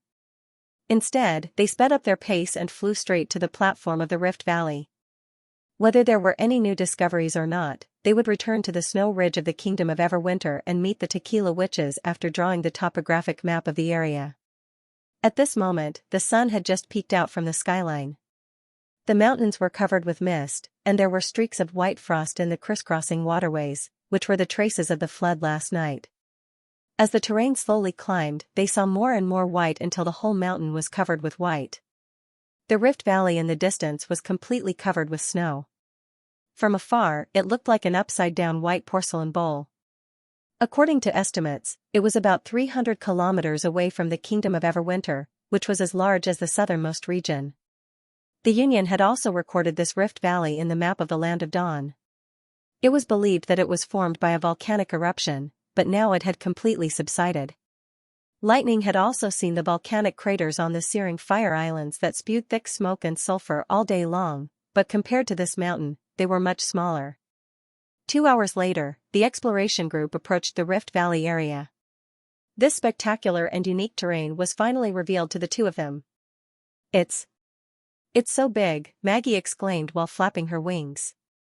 "It feels like a whole kingdom can be stuffed into this pit." Lightning could not help nodding. The Rift Valley she had thought was actually not a fault, and the shape of the platform was not a mountain. Instead, the ground seemed to have been forcefully split open from the inside out, and the raised rock strata formed irregular mountain walls, which looked like scars on the ground from a bird's-eye view. If this breach was really caused by an eruption, how shocking would it have been at that time? The two lowered their altitude and landed 2 or 3 kilometers away from the Rift Valley. To be on the safe side, Maggie was usually the first to take the lead. After all, she could blend in perfectly with the local environment. Even if the enemy ran into her, they might not be able to recognize her. "Listen," Lightning said. "Don't go deep into the cave. Circle around the crack and come back. If you find anything unusual, don't go there alone. We must report to the leader first, and then we can decide on our next step together." Maggie interrupted, I know, Ku. You've said it many times, just like His Majesty, Ku." Really?" Lightning scratched the back of her head, a little embarrassed. She remembered that when Roland had given her such advice in the past, she had privately complained to her team members. A genius explorer would naturally know how to make the most reasonable judgment. There was no need for her to be told so many times. Now that she thought about it, she was indeed too childish at that time. Anyway, there's no harm in repeating important things a few times. I'll stay here and search the nearby area. It won't be more than a kilometer. Remember this location and return within 30 minutes. Understood? No problem, Ku. Very well, go ahead. Lightning patted her on the shoulder. Maggie, let's go. Maggie flapped her wings and flew towards the center of the Great Rift. It was not until Maggie's figure completely disappeared that Lightning withdrew her gaze and carefully looked around. Snowy owls were a common bird here, a kind of owl. They could move around day and night and had excellent eyesight. As long as one did not act rashly, the possibility of an accident was very low. On the other hand, it was much easier for Maggie to expose herself. There were glaciers everywhere, and there were almost no traces of beasts. If a demon suddenly appeared, she would become the most obvious target. Therefore, instead of looking for signs of enemy activity, Lightning first looked for places to hide. She couldn't leave all her troubles to others to deal with like she did in the past. However, in less than 5 minutes, there was a rapid sound of flying above her head. Lightning could not help but be stunned. As soon as she looked in the direction of the sound, she saw Maggie swooping down in panic and bumping into her arms. Demon, Ku. The little girl shouted. Her heart suddenly skipped a beat. Was there really a godstone mine here? What did you find? A huge vigilant eye demon, lying on the stone wall below the entrance, Ku. Maggie gestured with her hands and feet. As soon as I flew over the entrance, I saw it. That meant the eye demon also saw her. Lightning could not help but feel lucky that she was not always the first to rush to the front as usual. Seeing a witch and seeing a bird were two completely different things. A snowy owl should not have aroused the eye demon's vigilance. Then what? You didn't scream, did you? Just in case, Maggie still asked one more question. Of course, I'm an experienced bird, no, an explorer, Ku. Maggie stuck out her chest and said, not to mention screaming, I didn't even blink at that time, and I even pretended to look around at the scenery, quietly averting my eyes, Ku. I bet it has forgotten me now, Ku. Another scene flashed in Lightning's mind. A snowy owl opened its eyes wide and stared at the vigilant eye demon on the stone wall. Then it turned its head and deliberately looked away. Oh, no. She suddenly grabbed Maggie and rushed to a hiding place that she had found earlier. Coo? Maggie did not have time to react. It was an ice cave hundreds of meters away. Probably because of the surrounding rocks, the snow did not fill the crack below, which was just enough for one person to hide in. Lightning rushed into the cave and lowered her body, only showing half of her head to look at the top of the rift valley. A moment later, a door with a strange luster appeared out of nowhere in the air. Then a demon walked out of the door and floated straight above the rift valley. Lightning felt that even her breathing slowed down. She felt the pressure from the demon was no less than that from Osrook. The demon looked around for a while, then suddenly rushed down the mountain. For a moment, Lightning felt that all the blood in her body was about to freeze. Her body almost subconsciously wanted to turn around and escape. If it wasn't for the fact that the other party's direction and hiding place didn't match, she was afraid that she would have followed her instincts. The demon plunged into the ice and snow, splashing a large cloud of white fog. When it stood up again, there was a snowy owl in its hand. Lightning swallowed her saliva and touched her chest involuntarily.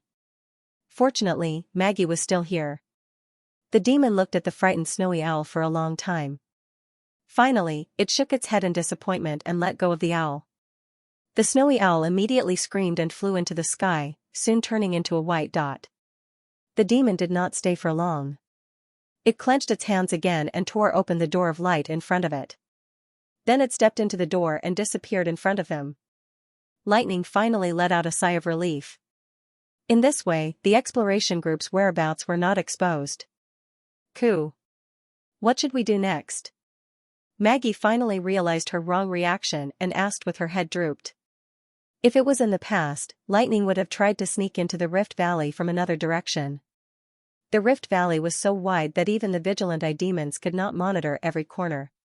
For an explorer, the first one to discover something and the second one were separated by only one person, but the significance was completely different.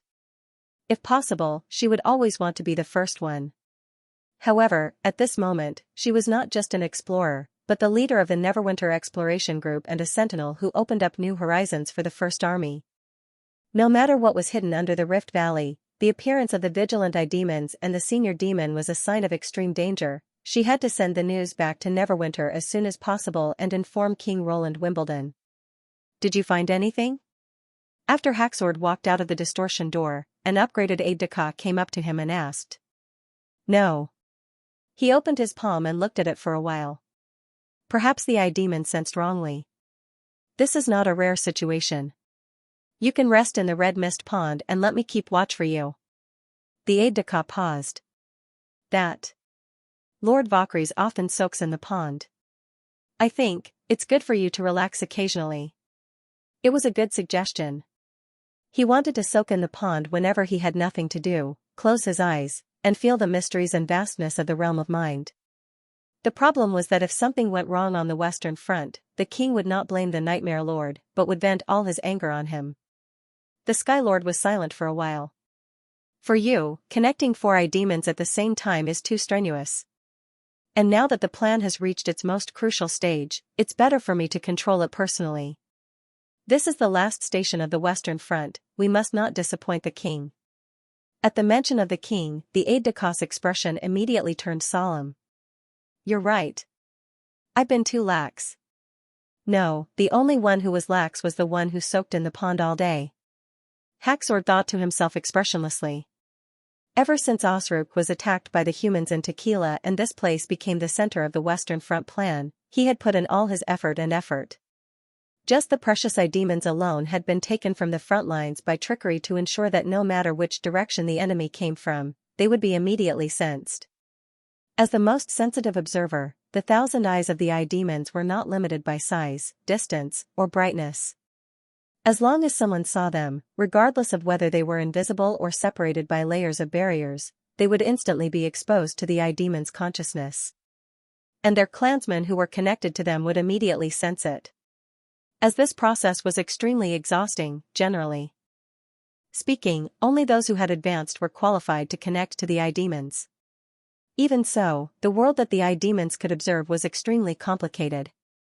If they were to receive everything, they could only stand still and do nothing. Therefore, the eye demons would do a preliminary screening and judge every creature that saw them. Only those that were clearly threatening or had abnormal behavior would be submitted to the connection. What Haxord felt just now was the latter. But just as the aide-de-camp had said, it was not rare for eye demons to issue false alarms. After all, the behavior of living creatures was strange and difficult to understand. For example, there were people as unfathomable as the king, as well as freaks like Mask. It was normal for the eye demons, who lacked the ability to think systematically, to be unable to distinguish them one by one. In order to accommodate all the eyes that filled their heads, they had sacrificed too much in other areas. As a result, not a single eye guard had become a great dark monarch despite possessing magic power. Of course, this did not stop them from being an extremely rare species. The birth rate of their young was only higher than that of the hatchery and the mother of soul. After temporarily putting this matter aside, Sky Lord changed the topic. How's the revival of the birth tower going? The construction has been completed. Everything is going smoothly. Very well, come with me to take a look around. Yes, sir. Due to the influence of the god stone of retaliation, he could not go straight to the bottom of the valley. He could only walk down the long staircase.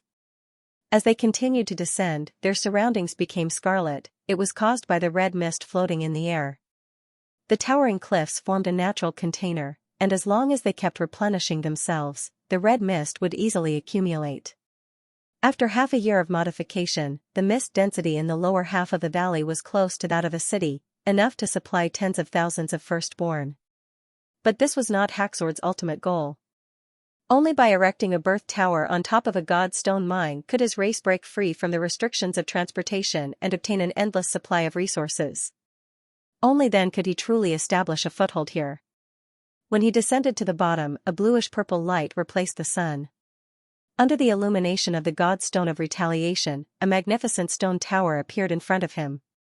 Even Haxord felt a trace of shock from the bottom of his heart. No matter how many times I see it, I still find it unbelievable. The adjutant sighed. Originally, our race only had the opportunity to witness its birth on the day of the origin of magic's arrival. Indeed, but this is no longer the time for the second battle of divine will, Haxord said with a nod. That's right, this was a birth tower that should not have appeared in this place. It did not grow from a god stone mine, but was a matured physical structure. Although it had to rely on the huge tower base to maintain its upright position, and its grayish-brown mottled body looked like it was dead, Haxord knew that this was only temporary. When the time was right, it could rely on the Mother of Soul to reconnect with the mine. This was the evolution they had obtained from the legacy shard. In the past 400 years, whether it was their understanding of magic power or the use of magic stones, their race had undergone earth-shattering changes. And the most obvious change was their efforts to break free from the restrictions of the red mist. But there was one thing he did not say. It seemed that the same was true for humans. Walking into the base of the tower, Sky Lord saw the Mother of Soul in a deep slumber. It was the root of everything and the most important individual in the race. Only when the divine will appeared and the magic power between heaven and earth was at its peak would it welcome its maturation and completely integrate with the god stone of punishment. After that, it would take several years to transform the mine from a stone pillar into a tower, and then use magic power to breathe the red mist that covered the sky. With the new technology, this lengthy process was no longer necessary. A birth tower that could be put to use quickly meant that the race's preparation time would be greatly reduced. As long as there were sufficient resources, they could even use the floating monsters as a weapon to quickly transform the enemy's territory into their own. Around the Mother of Soul, there were nearly 100 inferior demons without magic. They carefully took care of the Mother of Soul, taking care of it and taking care of it. There were tens of thousands of such inferior demons at the bottom of the Great Rift. Through the window of the tower base, Haxord saw an extremely busy scene. Newborns and tombstones were digging tunnels and transporting resources, while bogle beasts were flying here and there, passing down orders. In the center of the rift stood a row of symbiotic demons that Mask had recently cultivated. Once the order was given, this group of powerful war machines would swarm toward the enemy like a swarm of bees. For a moment, he had the illusion that this was the front line of the war. But that was not entirely wrong, Haxor thought. If the defense line on the continent collapsed, their future would be bleak. Similarly, if they could not defeat and devour the humans here, the future of the race would not be bright either. In Grey Castle, city of Neverwinter. Due to the inconvenience of transporting Longsong cannons, the gun battalion was sent to the Kingdom of Wolfheart and the Kingdom of Everwinter to carry out His Majesty's population migration plan, while the artillery battalion was free. In addition to daily training and helping with the autumn harvest, the soldiers who were not on duty could go home and spend their precious leisure time with their families. Vanner was no exception. Now that he was a battalion commander, it was difficult for him to apply for a vacation, so he naturally cherished this opportunity. In addition to spending time with family and visiting neighbors, it was also an essential activity for him to have a party with old friends. After all, alcohol was not allowed in the army. If he wanted to have a good drink, he could only do it during his vacation. After years of development, the commercial prosperity of City of Neverwinter had long surpassed that of the old King's City. The commercial street plan advocated by His Majesty at the beginning, that was, every house facing the street would be built into a two-story shop for rent. Now, it had become a hot spot. Many merchants from other places had moved in. Some of them were selling special goods transported from various places, while others were renovated into hotels, restaurants, and taverns. If the convenience market provided daily necessities, then these shops provided a rich supplement. Walking on the crowded street, Vanner could not help but feel impressed by His Majesty's foresight. Even though the peddlers were hawking their wares one after another, the urban road was not congested at all. The peddlers did not pile up their shops all over the street. Everyone shuttled back and forth on the special stone-paved walkway, while the carriages ran on the black road. Everything seemed to be in order. He remembered that when the construction team first laid the line and built the road, many people did not understand why the street was so wide, especially the separation of people and carriages, which seemed superfluous and unnecessary. Now it seemed that the plan was just right, as if His Majesty had foreseen this scene in advance. After passing through two main roads, Vanner came to the Lucky Cannonball Tavern, which was also his destination. As soon as he entered the tavern, a man behind the counter immediately limped out and greeted him. "Sir, you're here." "Don't call me sir. That's how people in the army call me." "You're no longer in the First Army. Just call me Vanner." He smiled as he hugged the man and patted him hard on the back. "How's business recently?" "It should be good, right?" Compared to his name, Vanner was more impressed by his nickname, Iron Crutch. Half a year ago, in the fierce battle on Tower No. 1, in order to recapture the artillery position occupied by the demons, Iron Crutch, who was still serving in the artillery battalion, led a team to charge at the demons. As a result, a javelin pierced through his abdomen to his leg, and he lost consciousness on the spot. Although he was saved by Miss Angel after the incident, there were too many missing parts, so he couldn't fully recover. His entire right leg had to be temporarily replaced by a metal rod, and the nickname Iron Crutch was passed down. After retiring from the army, Iron Crutch received a sum of subsidies, and together with his accumulated salary, he opened the Lucky Cannonball Tavern in the Eastern District, which could be regarded as a frequent gathering place for the First Army on vacation. The rent is reduced during the period of injury, and it's enough to support the family. Iron Crutch rubbed his hands and said, "Of course, it would be better if you could visit us a few more times." Vanner felt a surge of gratification in his heart. "You'll have to wait until I quit or become like you. By the way, have the Rona brothers arrived?" "They're all upstairs." "Let me take you there." No, it's okay. You go about your own business first. When there are fewer customers, come up and have a few drinks with us." "Okay, that's a deal," Iron Crutch agreed readily. Vanner went upstairs and immediately saw his old fellows sitting around a round table. Jop, Cat's Claw, Rodney, Narson. When the artillery battalion was first established, they were just a bunch of young lads in the same artillery team. They were the kind that would tremble in fear at the sight of a knight's charge.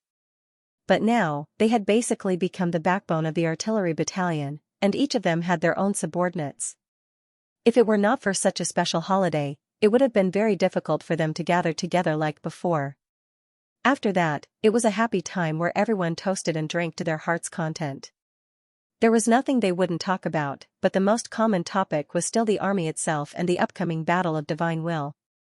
After all, according to His Majesty, the scale of this war was unprecedented, and the whole continent would be involved in it. It was unknown how many people would be able to sit together and drink after the war ended. Actually, we're already considered lucky. At least we don't have to deal with those monsters head-on. Rodney drank a mouthful of ale and let out a long sigh. If we lose the cannons, it's basically the same as a complete defeat. The problem is, who knows what new tricks the demons have up their sleeves. Tower Station Number 1 was caught unprepared, wasn't it? Cat's Claw shrugged. I just hope that when the time comes, our soldiers can at least fight back, instead of waiting for the guys from the Firearm Battalion and the Special Tactics Squad to rescue us. His words resonated with the others. That's right. It would be great if we also had powerful continuous firing weapons. Revolver rifles can deal with the night charge, but not the demons. Save it. I heard that the army plans to replace all bolt-action rifles. Very soon, you won't even see revolvers. No way. Battalion Commander, is that true? Vanner nodded when he saw everyone looking at him. In fact, the 1st and 6th squads have already gotten new weapons. It'll take some time for the other squads to get the new ones because of the production problem. Jop frowned. I've also tried the new gun. Its accuracy and power are good, but the speed at which it fires and retracts is not suitable to be used as a melee weapon. Can't the artillery battalion continue to use the original weapons? I'm afraid not. This is the decision of the higher-ups. Vanner pointed to the top of his head. The revolver uses old-fashioned black powder, and the bullets look the same. It's definitely more cost-effective to save some workers to make new bullets. Then, how about asking Sir Iron Axe to design a new weapon for us with His Majesty? Don't even think about it, Nelson snorted. If there's such a good thing, Brian and the others will have it. That's right. The artillery battalion only needs cannons, Cat's Claw said, imitating Brian's tone. Don't you always say that the thicker the pipe, the better? Let the gun battalion keep this kind of small pipe. Guys, let's drink. Everyone laughed and raised their glasses, but Vanner did not respond. He stared at the wine in his glass motionlessly, as if he was thinking about something. Battalion Commander? Vanner touched his chin and said slowly, what if we make it ourselves? Make what? A new flintlock? Cat's Claw raised his eyebrows. Battalion Commander, are you drunk? Come on. I don't know if you've noticed, but whether it's the shotgun used by the Special Tactics Squad or the Mark I heavy machine gun of the gun battalion, they all shoot repeatedly through the same air pipe. Vanner recalled and said, I've seen a lot of weapons that were dismantled and recycled. Although the structure is different, the principle is almost the same. Really? Why didn't I know that?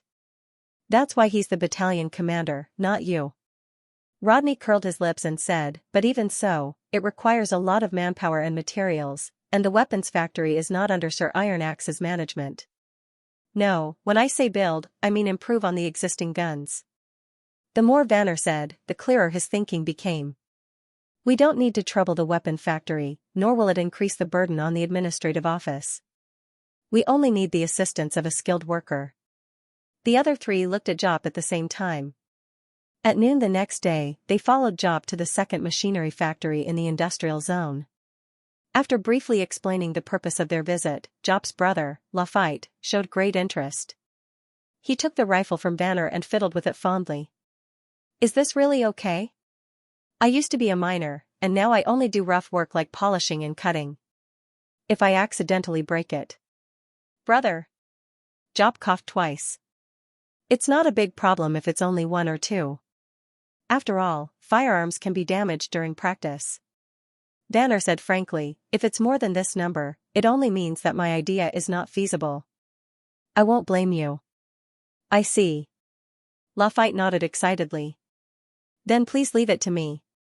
But the machine tools in the factory may not be free. I'll try to find time to help you. Your brother seems to like flintlocks very much. Cat's Claw whispered to Jop. That's not surprising. Rodney moved closer to Vanner. Who doesn't like powerful weapons? It used to be swords, but now it's just flintlocks and cannons. Vanner couldn't agree more. After witnessing the power of the 12-pound field artillery, he gradually changed his hobby from cooking eggs to this duty. He opened the leather bag carried by his companion, took out a metal pipe from a scrapped heavy machine gun, and said to Lafayette, "Then let's start now." The rifle barrel was disassembled and fixed on the drill press. Lafayette twisted the switch, aimed the drill at the marked position, and carefully closed the distance between the two. When the drill came into contact with the barrel, the silk-like metal debris instantly splashed. For Vanner, this was a very fresh scene. Although he knew that both the steam engine and the Longsong cannon were processed from pieces of metal ingots, it was the first time for him to see them at such a close distance. In his mind, the indestructible steel was changing its shape under the drill bit by bit, as if its hardness no longer existed. This kind of experience was really amazing. According to Lafayette, some of the machine tools in the second machinery factory had been replaced by the third generation driven by Donnai, which was much better than the machine tools driven by the steam engine in the past. Both the vibration and the noise were greatly reduced, and it could be started at any time. As long as the technique was good enough, some old masters could even carve flowers on a finger-sized iron rod. However, Vanner did not need such superb craftsmanship. After a night of thinking, he had sorted out his whole idea. In short, it was to use the least number of steps and a handful of resources to achieve the goal. After all, this kind of transformation must be easy to use, and it must not interfere with the normal production of the factory. For this reason, he had specially brought the air duct from the Mark I to simplify the process and save time. With the key components in place, the first step of drawing out the gunpowder was no longer a problem. The key was how to achieve continuous shooting. In fact, Vanner had long been interested in the heavy machine guns of the Flintlock Battalion. During the Northern Expedition, he had played with the treasures of the anti-air squads in the artillery positions. One thing he was sure of was that in order to accommodate a set of complex reloading mechanism, the body of the Mark I gun was much larger than the rifle. Also, the way the ammunition chain was loaded was different from the way the magazine was loaded. It was not realistic to move the entire gun over. Even if it was feasible, it would mean that the production of the heavy machine guns was already low, and they would have to allocate some spare parts for the artillery. Even if Brian remained indifferent, Sir Iron Axe would definitely scold him.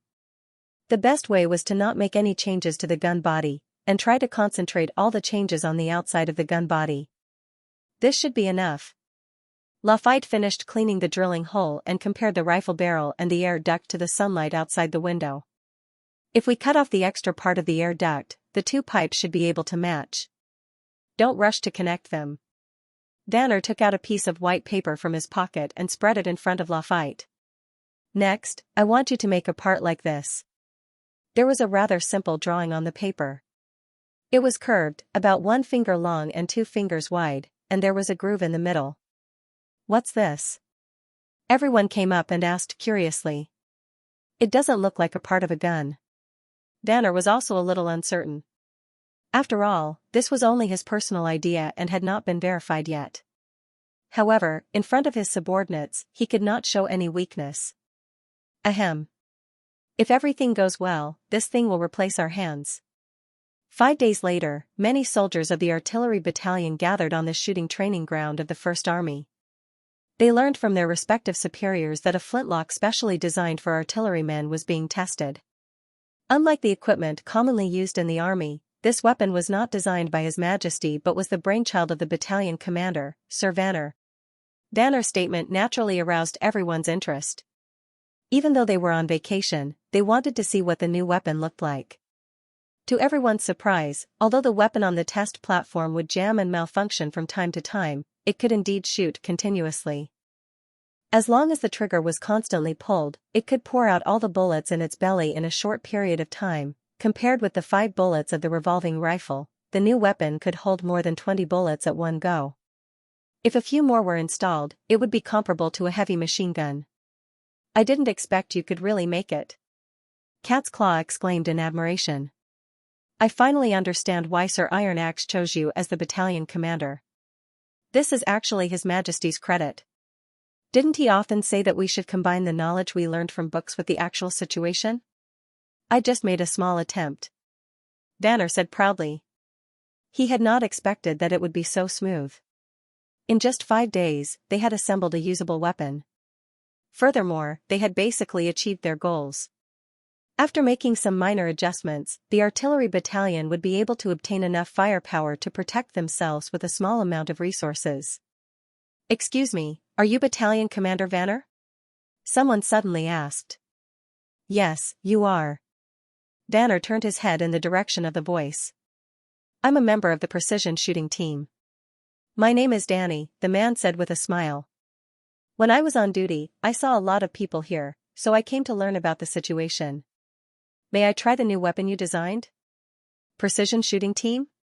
Jop was stunned and then winked at Vanner. "Chief." Vanner naturally knew the origin of this team. Every precision shooter was an outstanding soldier carefully selected by Brian from the gun battalion. Not long after the formation of the team, they became famous in the battle against the church in Coldwind Ridge and were awarded the Marksman Medal by His Majesty.